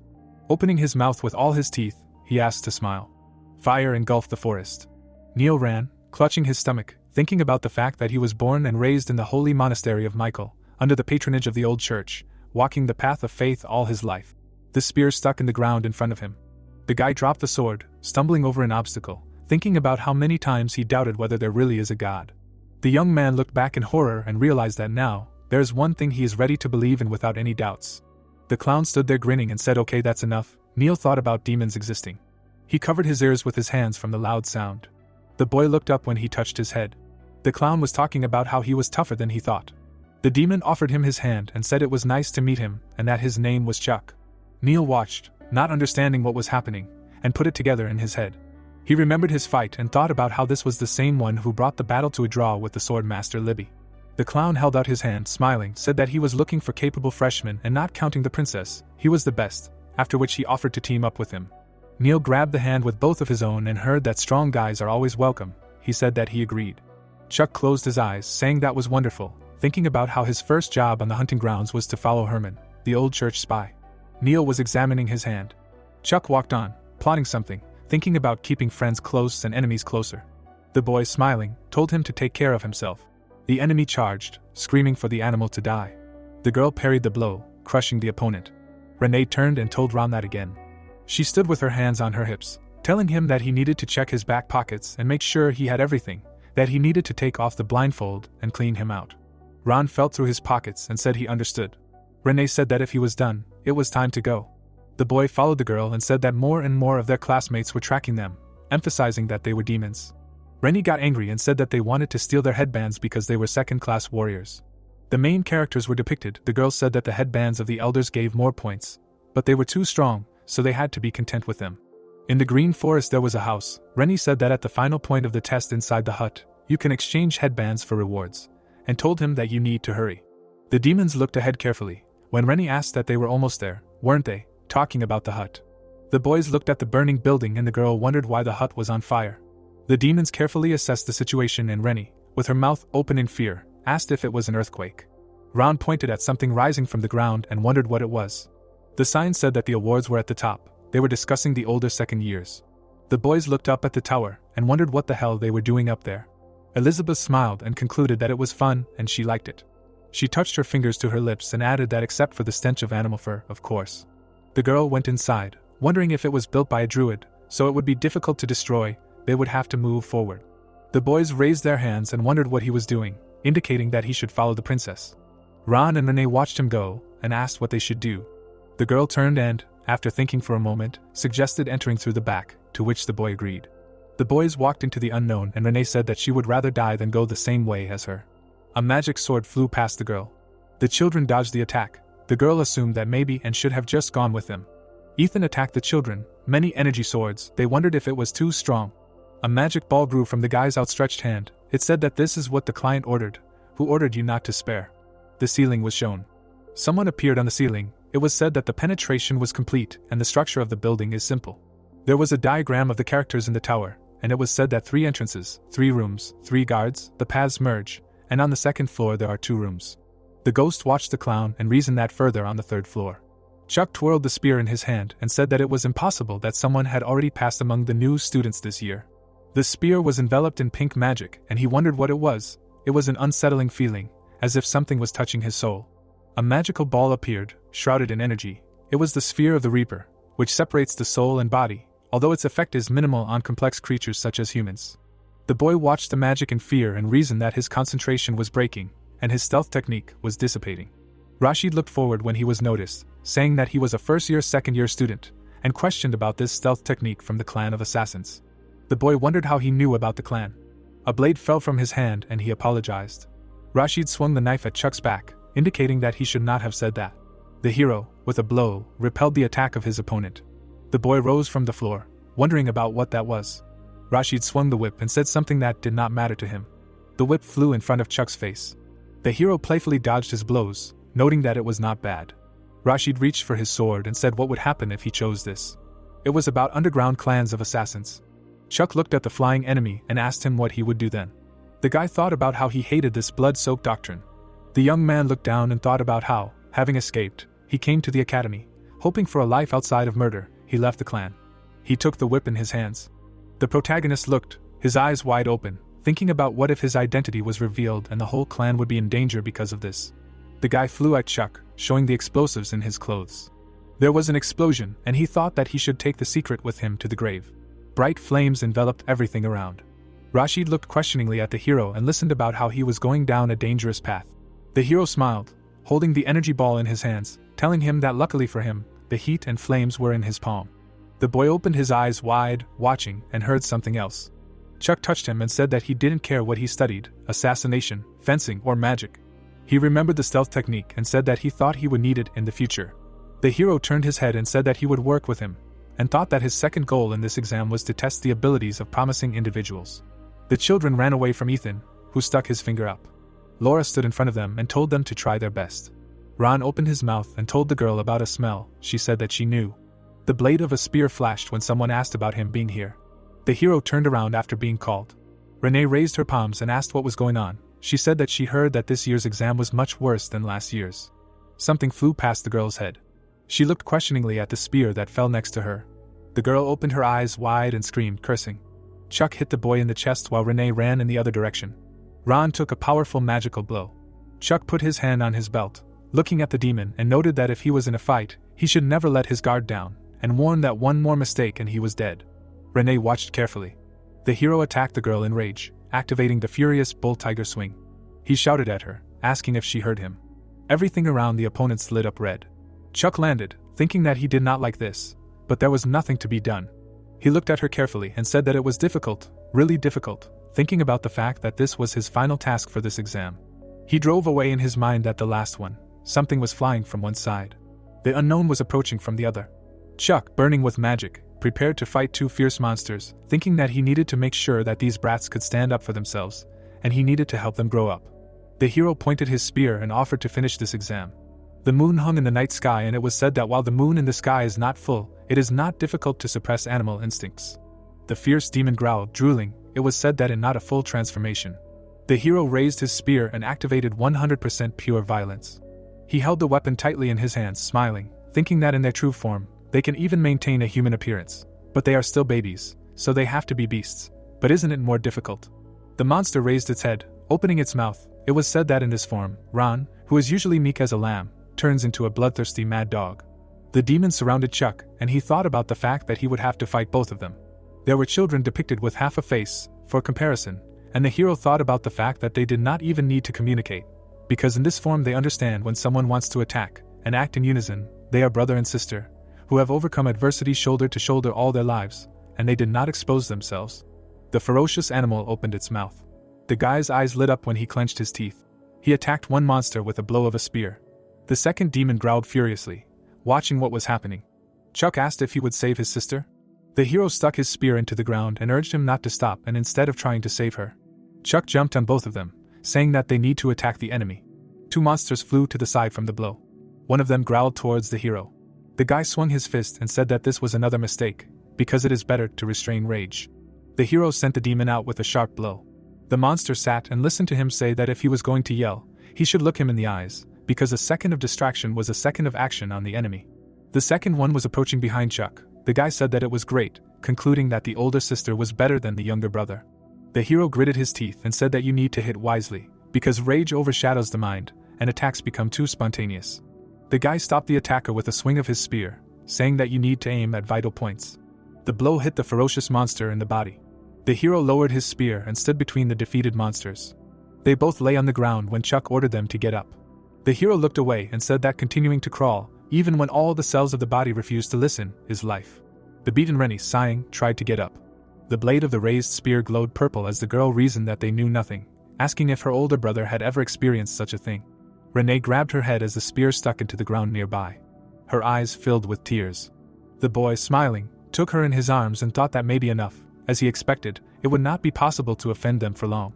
The hero thought about how he had not managed to teach them the final form the first time, and still, they understood what a real battle was and learned the lesson more than enough. Chuck laughed, looking at her, asking if it was scary, and if her brother had rushed, apologizing. Rene clenched her teeth, crying. She tried to break free from his hands and screamed about how her brother was, saying that he was too cruel. The girl asked him to stop treating them like children. The boy looked at them and said that of course he was too cruel, but their adaptation was good and their physical abilities were top-notch, and they did not win, but they deserved to go up. The children looked up at him and cried bitterly. The hero thought that it was relief and resentment. Although they felt relief from the wide hugs, they swore that they would not allow a situation where they would have to feel it again. Chuck stood with a spear in his hands. He turned around when he heard applause. The girl clapped her hands, wondering why they had gone up a long time ago, and he was still standing here. Elizabeth looked at the boy and said that the puppies really did well with their physical abilities, and even so, during the fight it did not seem like he was trying at all, saying that it was incredible. The boy looked at her attentively and replied that he was the examiner now, and if she wanted to pass the test, then please let her fight her, but he couldn't play with the princess the same way he did with them. The girl smiled when he said that if she took out what she was hiding in her dress, he wouldn't be able to hold back anymore. Elizabeth turned around and walked away, saying that she had taken off her dress last time too, but he didn't care. The item she had thrown away was lying on the floor. She turned around, saying that Elizabeth would fall here. There was a magical red snake under the girl's feet. The hero had told her that a snake familiar was hidden under her dress, and even when she heard about it, she showed no surprise.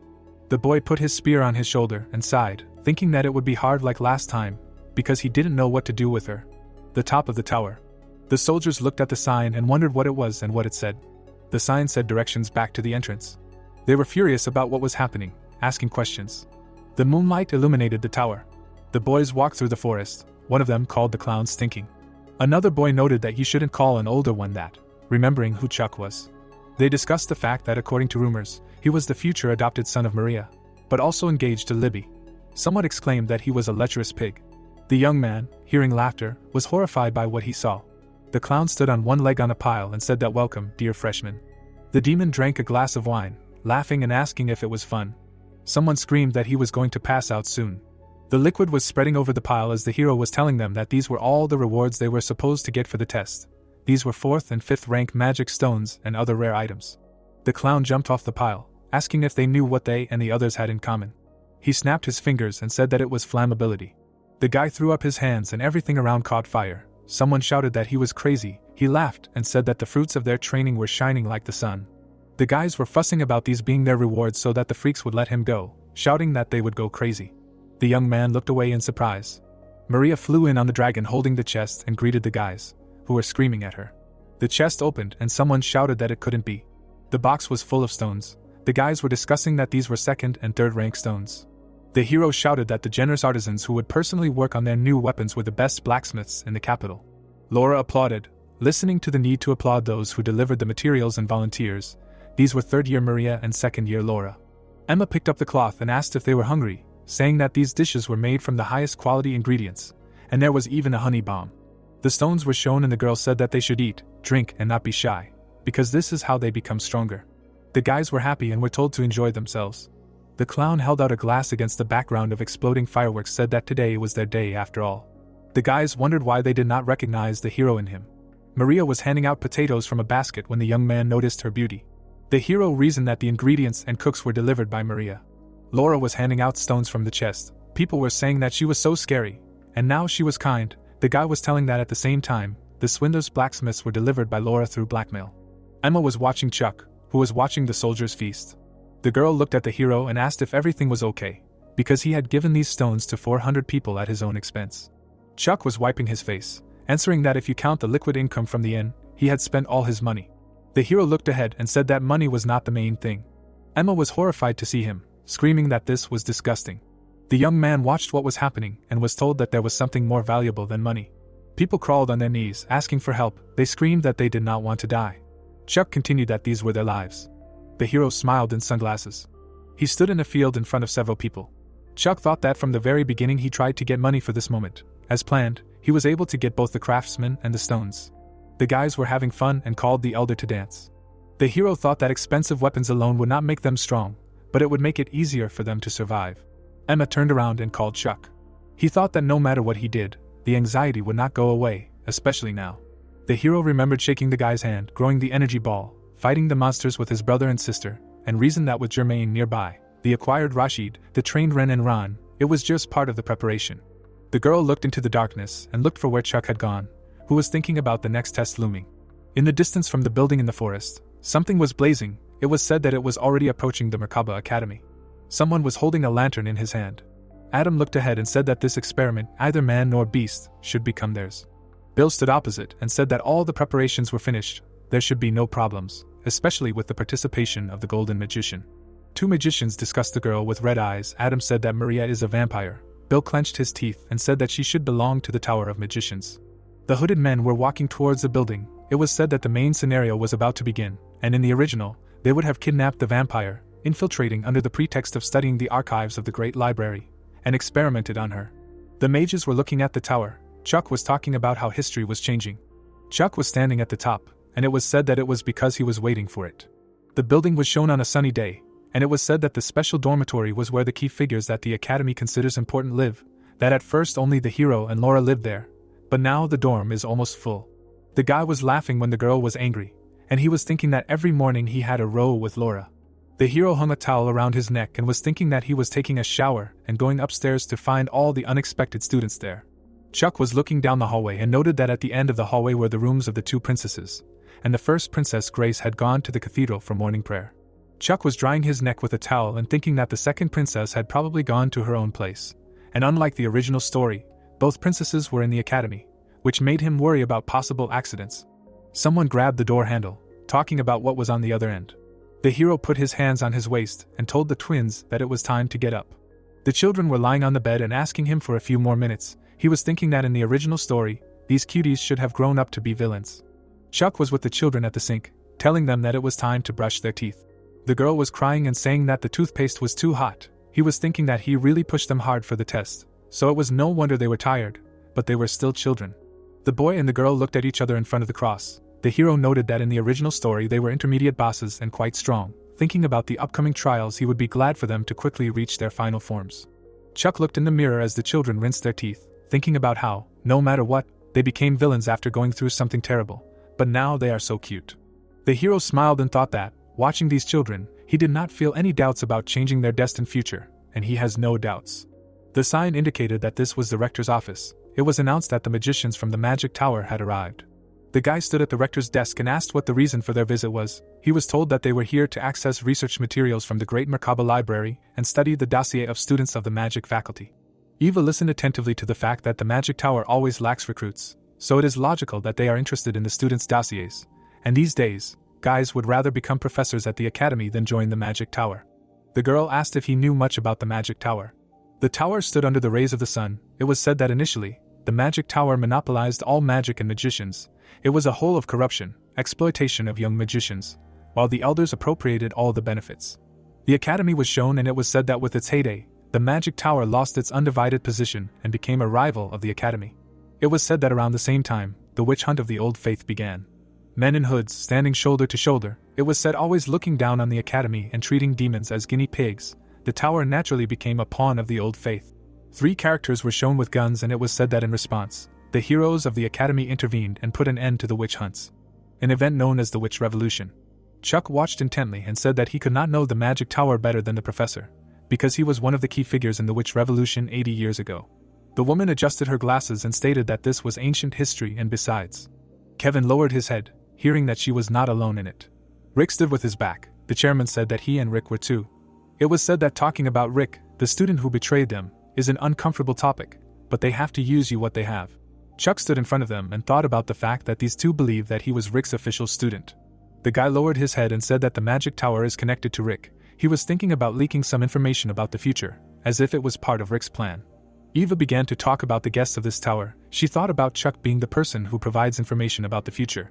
The hero put his hands behind his back and noted that in addition to using the library and studying the students' files, there was another true purpose. The sunny cloudy sky. It was heard that this visit from the magic tower was most likely because of her, Maria. The girl sat on the bench with the hero and asked again if it was because of her and why.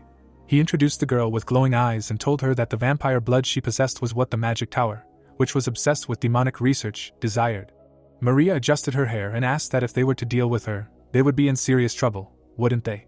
The guy thought that the Dunelev family, known as the Potato Empire, which is responsible for the food supply of the entire continent, is a powerful family in the south. The hero leaned on his knees and said that it was unwise to get involved with such a family because of a trivial experiment, and the magic tower does not care about such things. Chuck noted that they were following Tate's Rick. The girl looked at him in surprise, asking again.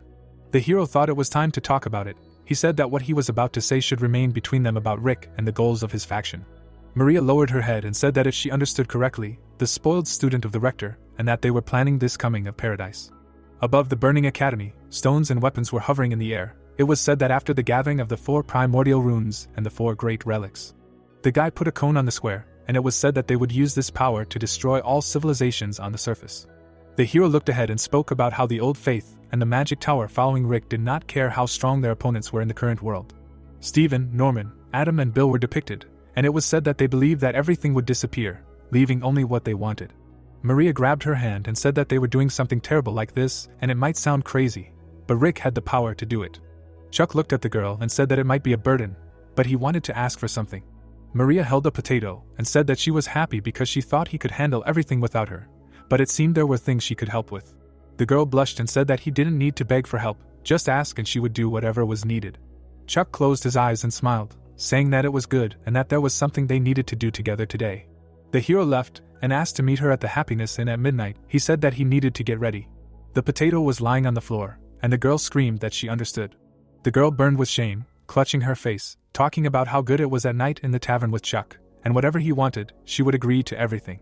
The hooded mages came in with suitcases. He talked about the academy during the day, living in a city hotel at night, these freaks from the magic tower. The hero looked through binoculars and thought about the fact that there were 50 mages from the tower here, but among them, only 3 deserved to be mentioned. The guy was talking about Elder Adam, from the Red faction. He pointed his finger at another, and shouted that he told him to bring document 13-7, and immediately sent for it. Adam is the head of the fire mages. He is a grumpy, hot-tempered old man. Then Elder Bill from the Dark faction. Bill looked at the book and asked to get it for research, and we need to stop wasting his time. The man held a stone in his hand. It was the last golden mage Sean. He is Rick's ally and the final boss of the upcoming arc with the turmoil in the magic tower. Chuck looked through the binoculars and thought that catching this guy was the most important task, but the problem was that he did not know which of these 50 he was. Lewis ran with the bags and the mage told him that this low-ranking newbie dragged this junk here, and if he dropped it, they would pull out the mana heart from him. The boy tensed from the weight of these bags, reasoned that Lewis chose the magic tower as his path of development, and would eventually end up as a lackey. He should change his career direction. The unknown man in the hood followed the other 2. He ran into the alley. Chuck smiled, thinking that the magic tower would soon collapse. At night, screams and sounds were heard from the house, that someone lost again. They were playing cards. The guy had a lot of coins. The opponent asked if he was robbing him too harshly. Manloji stared at the cards and reasoned that he was not attracted to drinking, but in every city and under every bar, there is an underground gambling. The eye was watching from somewhere. It reasoned that this guy had two pairs, and the other one had a straight. The magician crossed his arms, watching the other players, so lightly that at this rate, someone should show up soon. A hand fell on Manloji's shoulder, and asked if he minded if they joined him. The magician laughed when the girl held his shoulder. He turned and told her, calling, thinking that this is exactly what he needed. At night, sounds came from the house. The girl lay and asked if this was really enough to pay off her debts. The man thought that playing with a penniless person, like a toy, is a real pleasure. He bared his teeth and told her to just relax. A stranger appeared behind the man with a smile. The mage, enveloped in energy, turned around asking who he was. It was said about a low-rank curse. The man grabbed his head and said that such a level of curse was nothing to him. Chuck grabbed the man by the forehead, knocking him down. The clown told him to freeze. He held an eye in his hand and claims that if he is caught in a lie, then for such a thing, then usually a hand is cut off. But trying to commit such a dirty deed with a girl. Chuck held his cheeks and explained that he deserves an even worse card. The mage screamed that he did nothing and this girl pestered him first. The girl put on a blouse and Chuck said that this lady Miss Lenya, the owner of this establishment. The girl asked about the boss. The man looked in horror in front of him and was told that the girl's name is Maria. The hero came face to face with the magician and said that the purpose of his magic tower is to kidnap a high-level demon Maria, and that he is trying to kidnap her. The clown told him about what the old church means and the magic tower does not consider demons to be people, and that is why he prepared himself. A girl came up to him from behind, and he asked again if she was the elder. The magician begged the hero. Maria looked at him and said that there is someone helpless.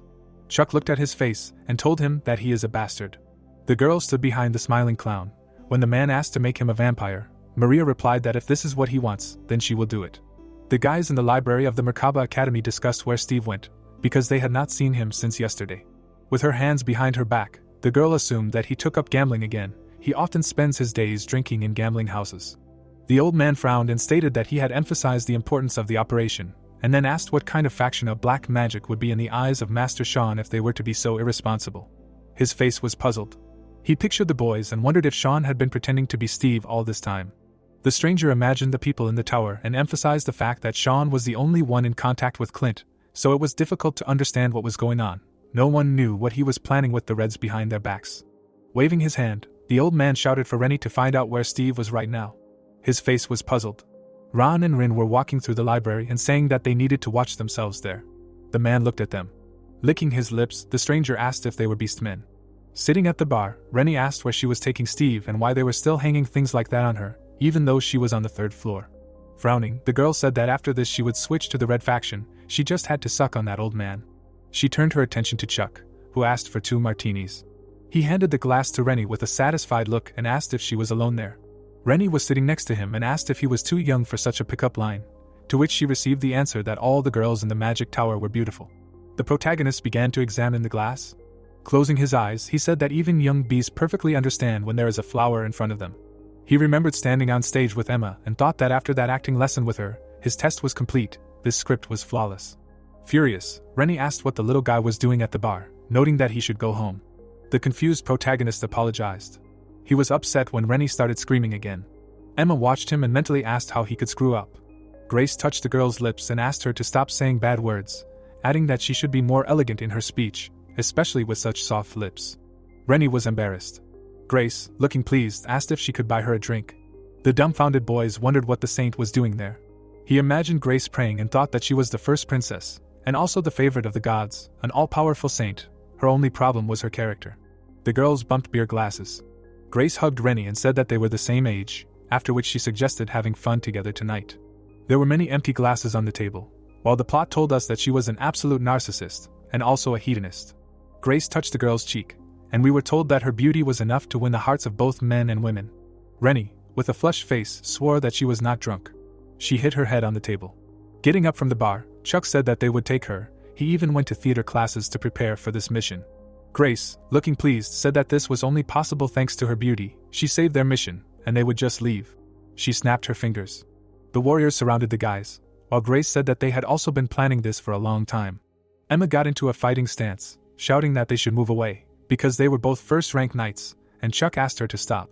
The protagonist, looking serious, said that these people were a secret detachment of the church, pursuing those who harmed demi-humans. Grace stood near her subordinates, and said that it was dangerous to show such knowledge. Smiling, the protagonist suggested that they were wrong, because he was not in danger at all. Shrouded in yellow mana, Chuck said that he could deal with everyone without Emma's help. Grace stopped Mike by raising her hand. The girl thought with a serious expression that, as she thought, the protagonist had indeed gotten the son. The guy, looking pleased, offered to make a deal, noting that he had 2 conditions. Grace crossed her arms and clarified what Chuck would give them in return if he got Rennie. The protagonist introduced Bill and said that if they wanted to arrest those who harmed the half-humans, then he should be their main target. Standing opposite, the protagonist added that he would also provide evidence of the illegal experiments he was conducting. Surprised, Grace listened to him say that in the northeast in the village of Antec, behind the mountain, there was a private plot of land, there was a small hut, it was close to the magic tower, and then asked if he was giving so much information without even voicing all the conditions. Chuck lowered his head. He said with a mad look that his first condition was to arrest every mage from the magic tower on this mission. At the moment the magic tower is a den of corruption, every member of it is rotten, from the top to the bottom. Mike, dumbfounded, cried out that it was impossible to arrest so many people. With his hands in his pockets, the protagonist noted that they could only take Bill, they would deal with the rest. Closing her eyes, Grace replied that she was passing Rennie on to him, she was interested in his offer, since she was in a better position. Frowning, the girl asked what his second condition was. Chuck approached her and offered to work together from now on. If the issues were not political, then he would help her, and in return she would pray for him. Holding her chin, Grace asked if he knew about her powers. She extended her hand and replied that she agreed to pray for him as long as she had holy power. It should not be too difficult, since they lived in the same place, and the plot told us that prayer to the saint is a powerful boost that can only be obtained after the end of the game. The protagonist shook her hand and heard her request to call her sister. Grace cried out with a satisfied expression that she wanted him to call her sister. The warriors watched them with furious expressions. Grace winked at him and asked if the protagonist thought they would have to work together for a long time now. Someone slammed the door. The man was sitting at the table and asked if they had lost contact with Rennie. He said with a tearful expression that he had barely regained his will to live thanks to her. He even had this slave collar prepared for her so that he could enjoy her endlessly when she joined the Red faction. Someone behind the door shouted about a special delivery, and the guy asked to leave it outside the door. Going out into the corridor, the man came across a stone. Examining it, he wondered if it was a video stone. He saw a projection where a girl was being held hostage. The man was shocked by what he saw. Stunned, Rennie began to scream. She opened her mouth wide and asked for help. The man ran out into the hallway. Chuck thought with satisfaction that his target was not these fools, but the head of the tower, Sean from the Gold faction. He remembered watching the people from the tree and noted that the problem was that he had no idea who exactly, out of the 50 magicians who arrived at the academy, was Sean, but he could exclude people. The guy ran to the country house. Having burst into the room, he ran into Rennie, and the protagonist told us that there was a side quest in the game about the old magician Joe, who fell in love with a young sorceress from the Black faction. The exhausted girl looked at him. Chuck rushed at him from behind, after which he said that if such a quest was in the original script, and Rennie and Joe were its main characters, it can be said with certainty that neither of them is a gold magician. Joe lost consciousness from a blow to the face. The protagonist remembered how he grabbed Steve earlier. The man opened his eyes while the protagonist was arguing that anyone tied to a side quest was not a gold mage. A dumbfounded Steve asked where he was and if they knew who he was. Chuck grabbed Joe's face, who was screaming that you can't just start torturing people without even asking questions. He covered the man's mouth and said that he would catch him, as well as the rest of the characters from the quest, one by one. The protagonist, looking crazy, began to pour bloody stew into his mouth. There were many empty bowls on the table. Chuck wiped the sweat from his forehead. Examining the monster, the protagonist clarified whether it was another ghoul, and the plot told us that ghouls are servants of vampires, only virgins become vampires, and everyone else is ghouls. Holding his head, the protagonist said that the same story happened to Steve. He does not understand why they call themselves magicians, and Maria said that she held hands only with her dad. A smile appeared on her face. She said with shining eyes that this meant that Chuck could become a real vampire. Joe was horrified. Chuck put makeup on his face. His look was crazy. He grabbed the man by the face and ordered him to tell everything he knew. The tied-up man said his name, after which he was asked why they came to this city. After introducing the people, Joe said that they came to kidnap Maria and kill Chairman Kevin. Joe gritted his teeth. An image of Sean appeared in his imagination, after which he said that only Sean knew why they were doing this. They were just following his orders. Chuck remembered watching the people while the man screamed that Sean said that this was an important mission and even he himself would take part in it. He did not know whether he came with the Red or Black faction, but he pretended to be one of them. A smile appeared on the protagonist's face. Holding the camera in front of Joe, the protagonist said that he got all the information he needed and they would move on to the next step. Touching Joe's face, Chuck stated that he had kidnapped his precious professor, as well as a couple of other useless mages that Sean hadn't even noticed were missing, and if he wanted to save their lives, he had a week to prepare a whole boat full of gold for him. The camera began to shake. The protagonist began to film himself and say that if he didn't, he would chop off one of their fingers every night. The mages stood in front of the projection. Frowning, the old man stated that if Joe hadn't been his best student, he would have abandoned him, and the plot introduced us to the head of the Red faction, Elder Adam. He noticed the mages starting to whisper and yelled at them to shut up. Bill, looking serious, said that the factions couldn't act alone now. He introduced Eve and added that considering that the space which was there, even if they tried to kidnap the vampire and the chairman, she would be able to move to them with her magic, which is why they needed to create a stir at the academy exams and force her to use magic to save the students. Looking at the screen, Bill emphasized the fact that this clown had now revealed their plans. The old men looked at each other and discussed how no one was going to pay Chuck and he needed to be caught.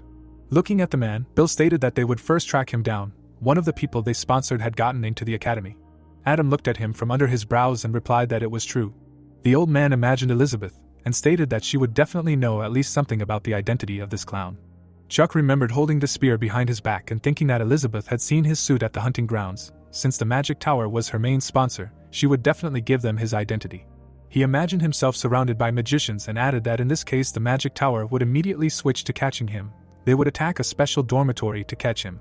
In the imagination of the protagonist, a picture appeared, how his comrades surrounded the magicians and said that this would actually help him surround and catch them. This was Plan A. The girl approached the old men. She looked at the projection in surprise, and Bill asked if she knew him. Holding her hand in front of her face, Elizabeth answered, she sees the clown kidnapper for the first time. Morning came. Sitting at the table, Chuck clarified if the princess had said a word about him. The guy sipped his drink and said that he had no idea why she did this, but his name was not mentioned. Looking down, the protagonist came to the conclusion that Elizabeth took his side, but this disrupted his plans. Getting up from the table, Chuck thanked him, and the guy noted that he could do with a rest. The protagonist smiled and said that everything was fine. As he left, the protagonist said that he had a plan B. He frowned and thought that he had to consider every possibility. He wasn't planning on giving up that easily this time. Grace stood in front of Bill and his mages and said that he was under arrest for illegal human experiments, murder, kidnapping, and imprisonment. The old man looked at her and asked if she wanted to trick the Magic Tower. The girl's face was pleased. The guy put the box on the ground while she said that she respected their prestige, but they had already received the report. The evidence was obvious. The furious old man asked what his reports were doing there. Watching Bill being taken away, Grace thought that she wanted to ask that too. Bill's lab moved quite often. None of their squads were able to track it. She remembered Chuck smirking and stressing that she didn't think he was capable of lying, but she also didn't expect him to get all this evidence so quickly. Looking at the box with the scrolls, the girl added that besides, the records he gave him were completely new. If the academy had made a move, Bill would have moved again.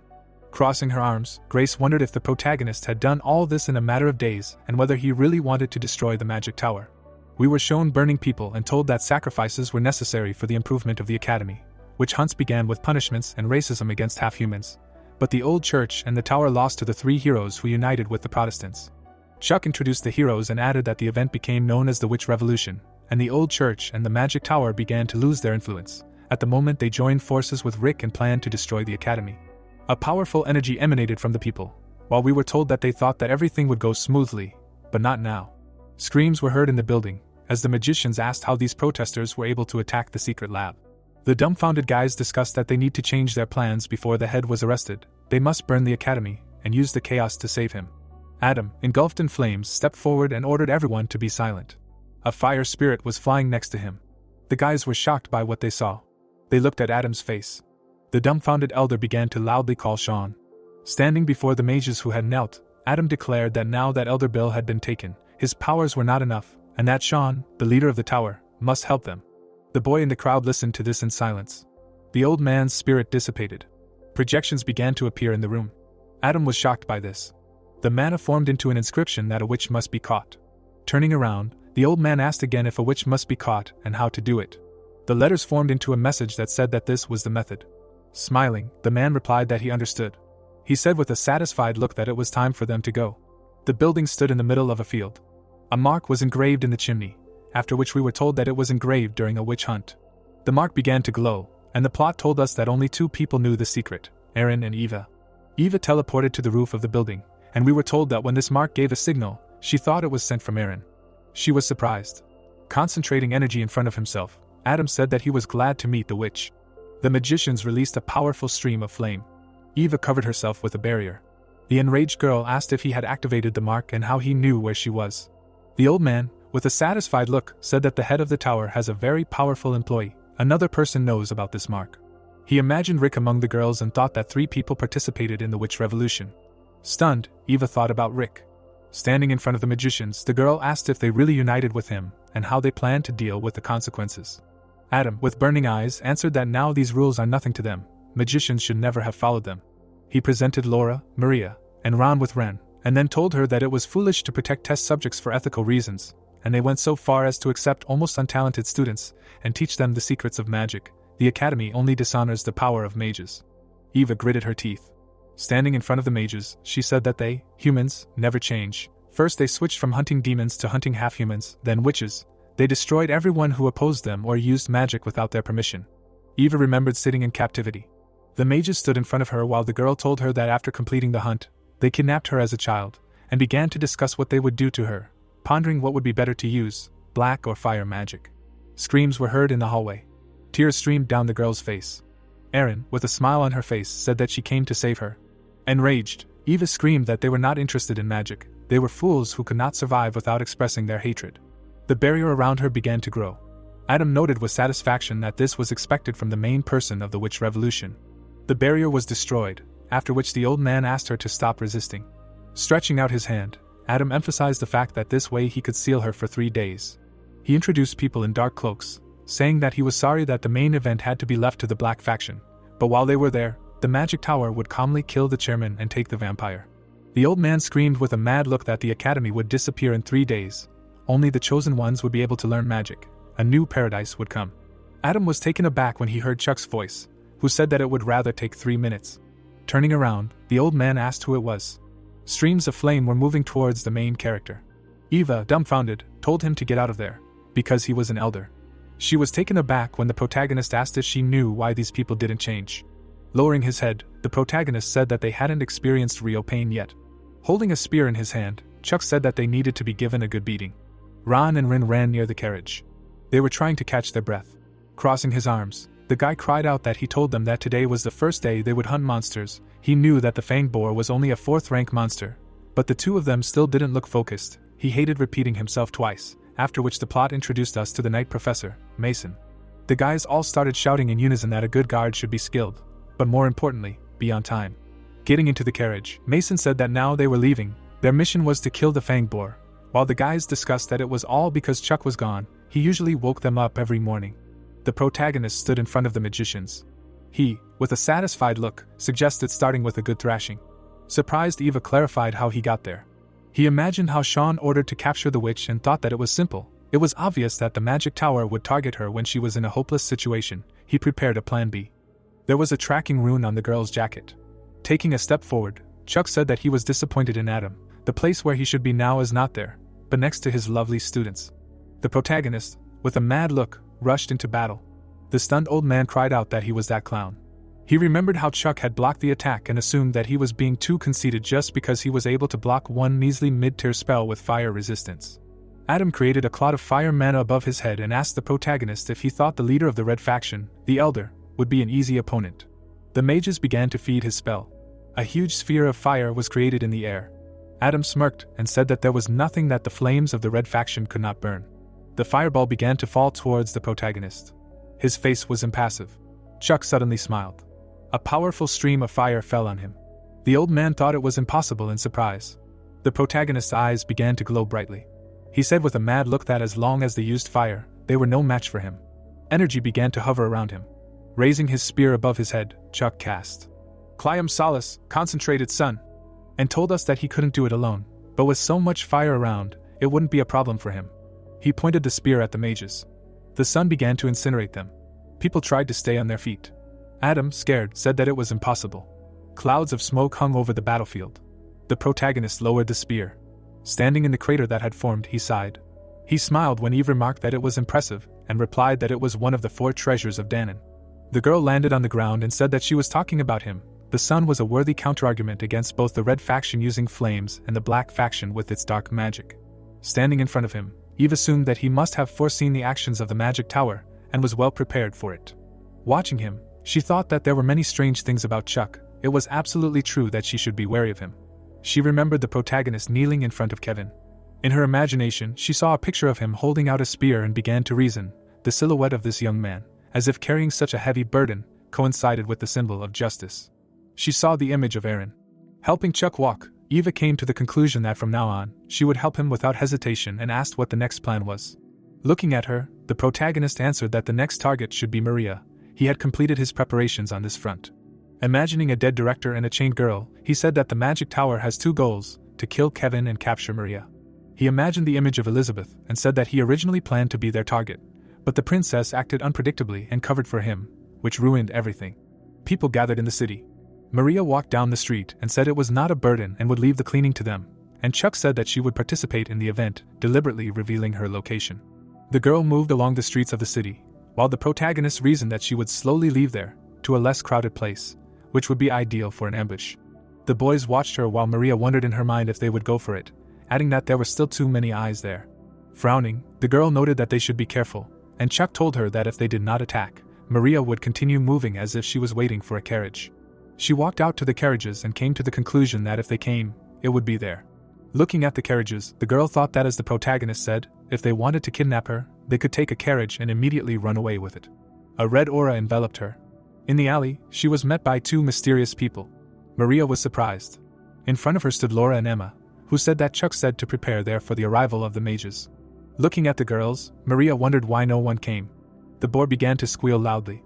Ron stepped on it and cried out that he had caught a huge boar, to which Rune replied that she had even more, but something was wrong.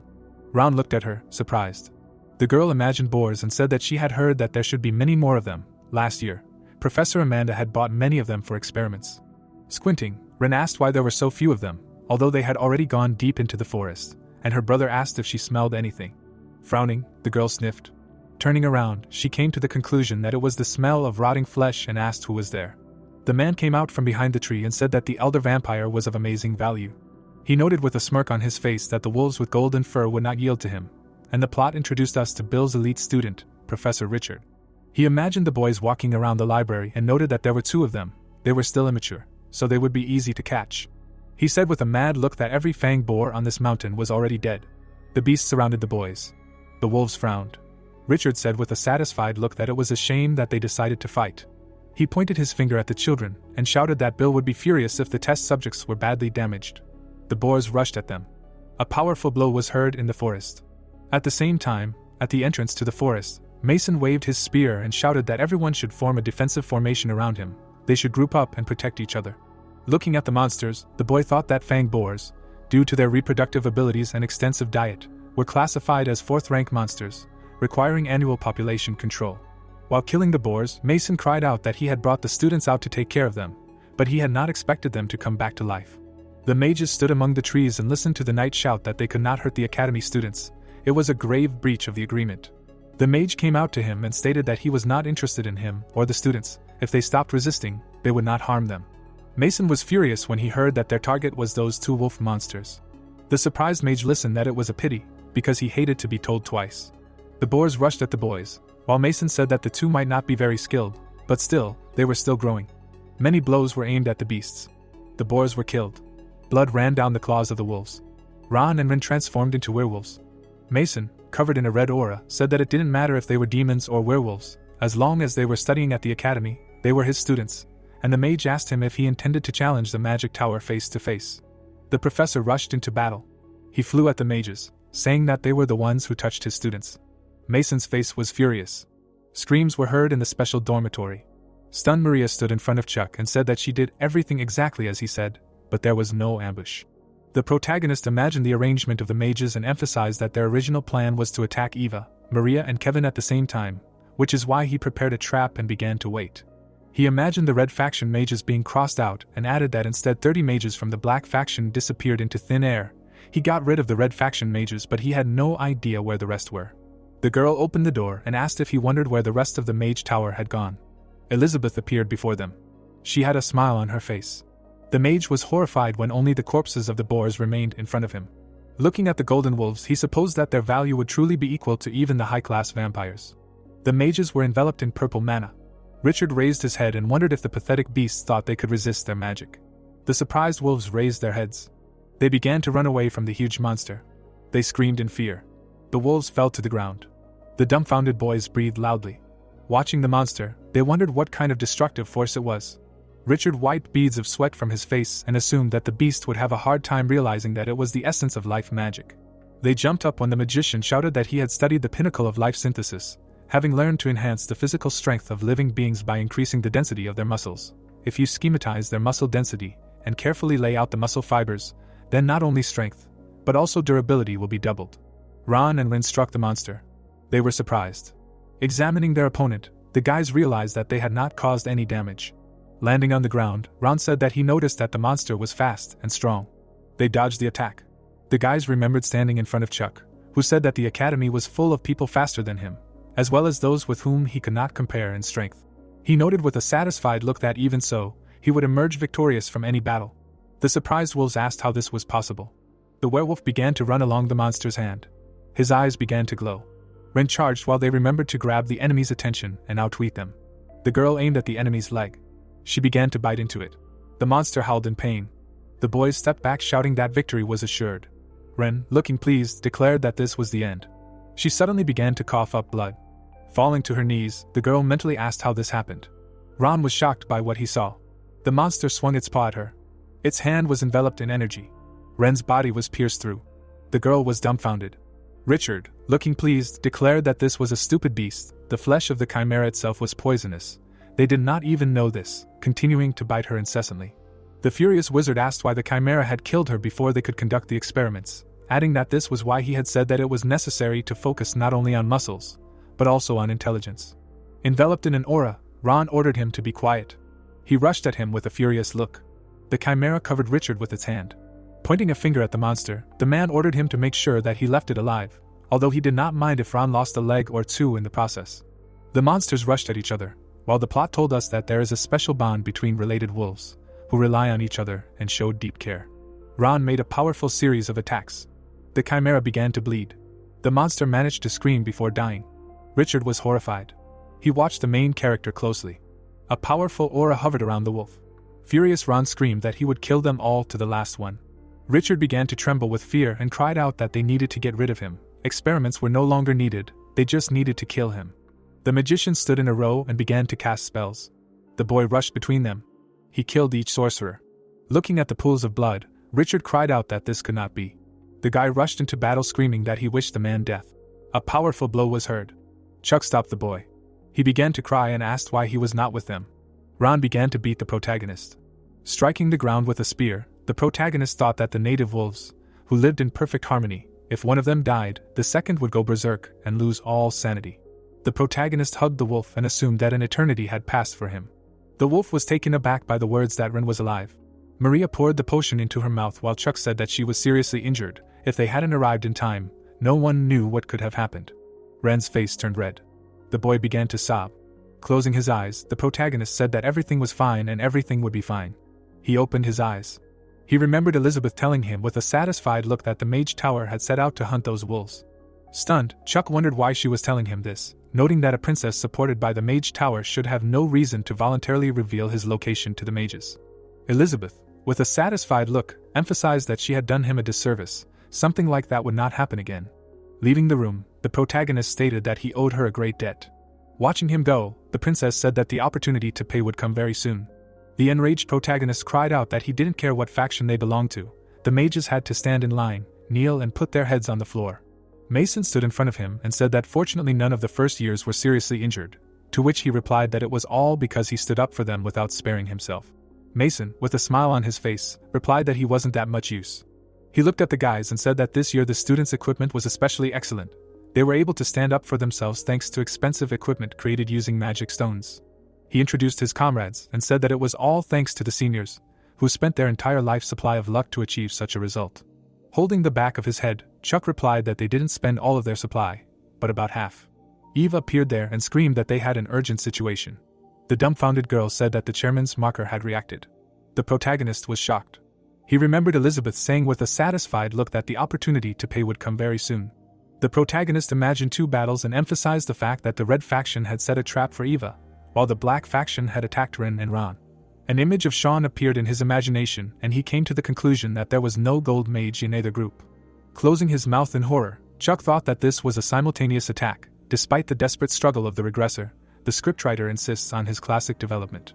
Eva opened a portal saying that they must go now, they must be on guard. In the battle against the red and black factions, the protagonist had an advantage in compatibility, but now everything will be different. He answered with a serious look that he knew this, and they were moving out. The girls stood nearby and shouted that they would go too. Walking towards the portal, Chuck thought that a special rank half-breed vampire, a swordswoman of the Great Arden clan, an unkillable living Jianshi, and he, who had received 3 aura cores and was holding the sun in his hand, even the gold magician Sean would have to reckon with such power. They left the portal. A dumbfounded Eva turned to the chairman. Kevin was lying on the floor, and the plot told us that the chairman's body was still not completely destroyed. However, if the enemy could bring the chairman to such a state, he was incredibly dangerous. The main character was horrified. Looking at the mysterious outlines of people, the protagonist wondered if it was Sean. Notifications popped up that the 4 greatest treasures of Luanda de Danan had gathered in one place. Dune and Dominatrix greeted each other.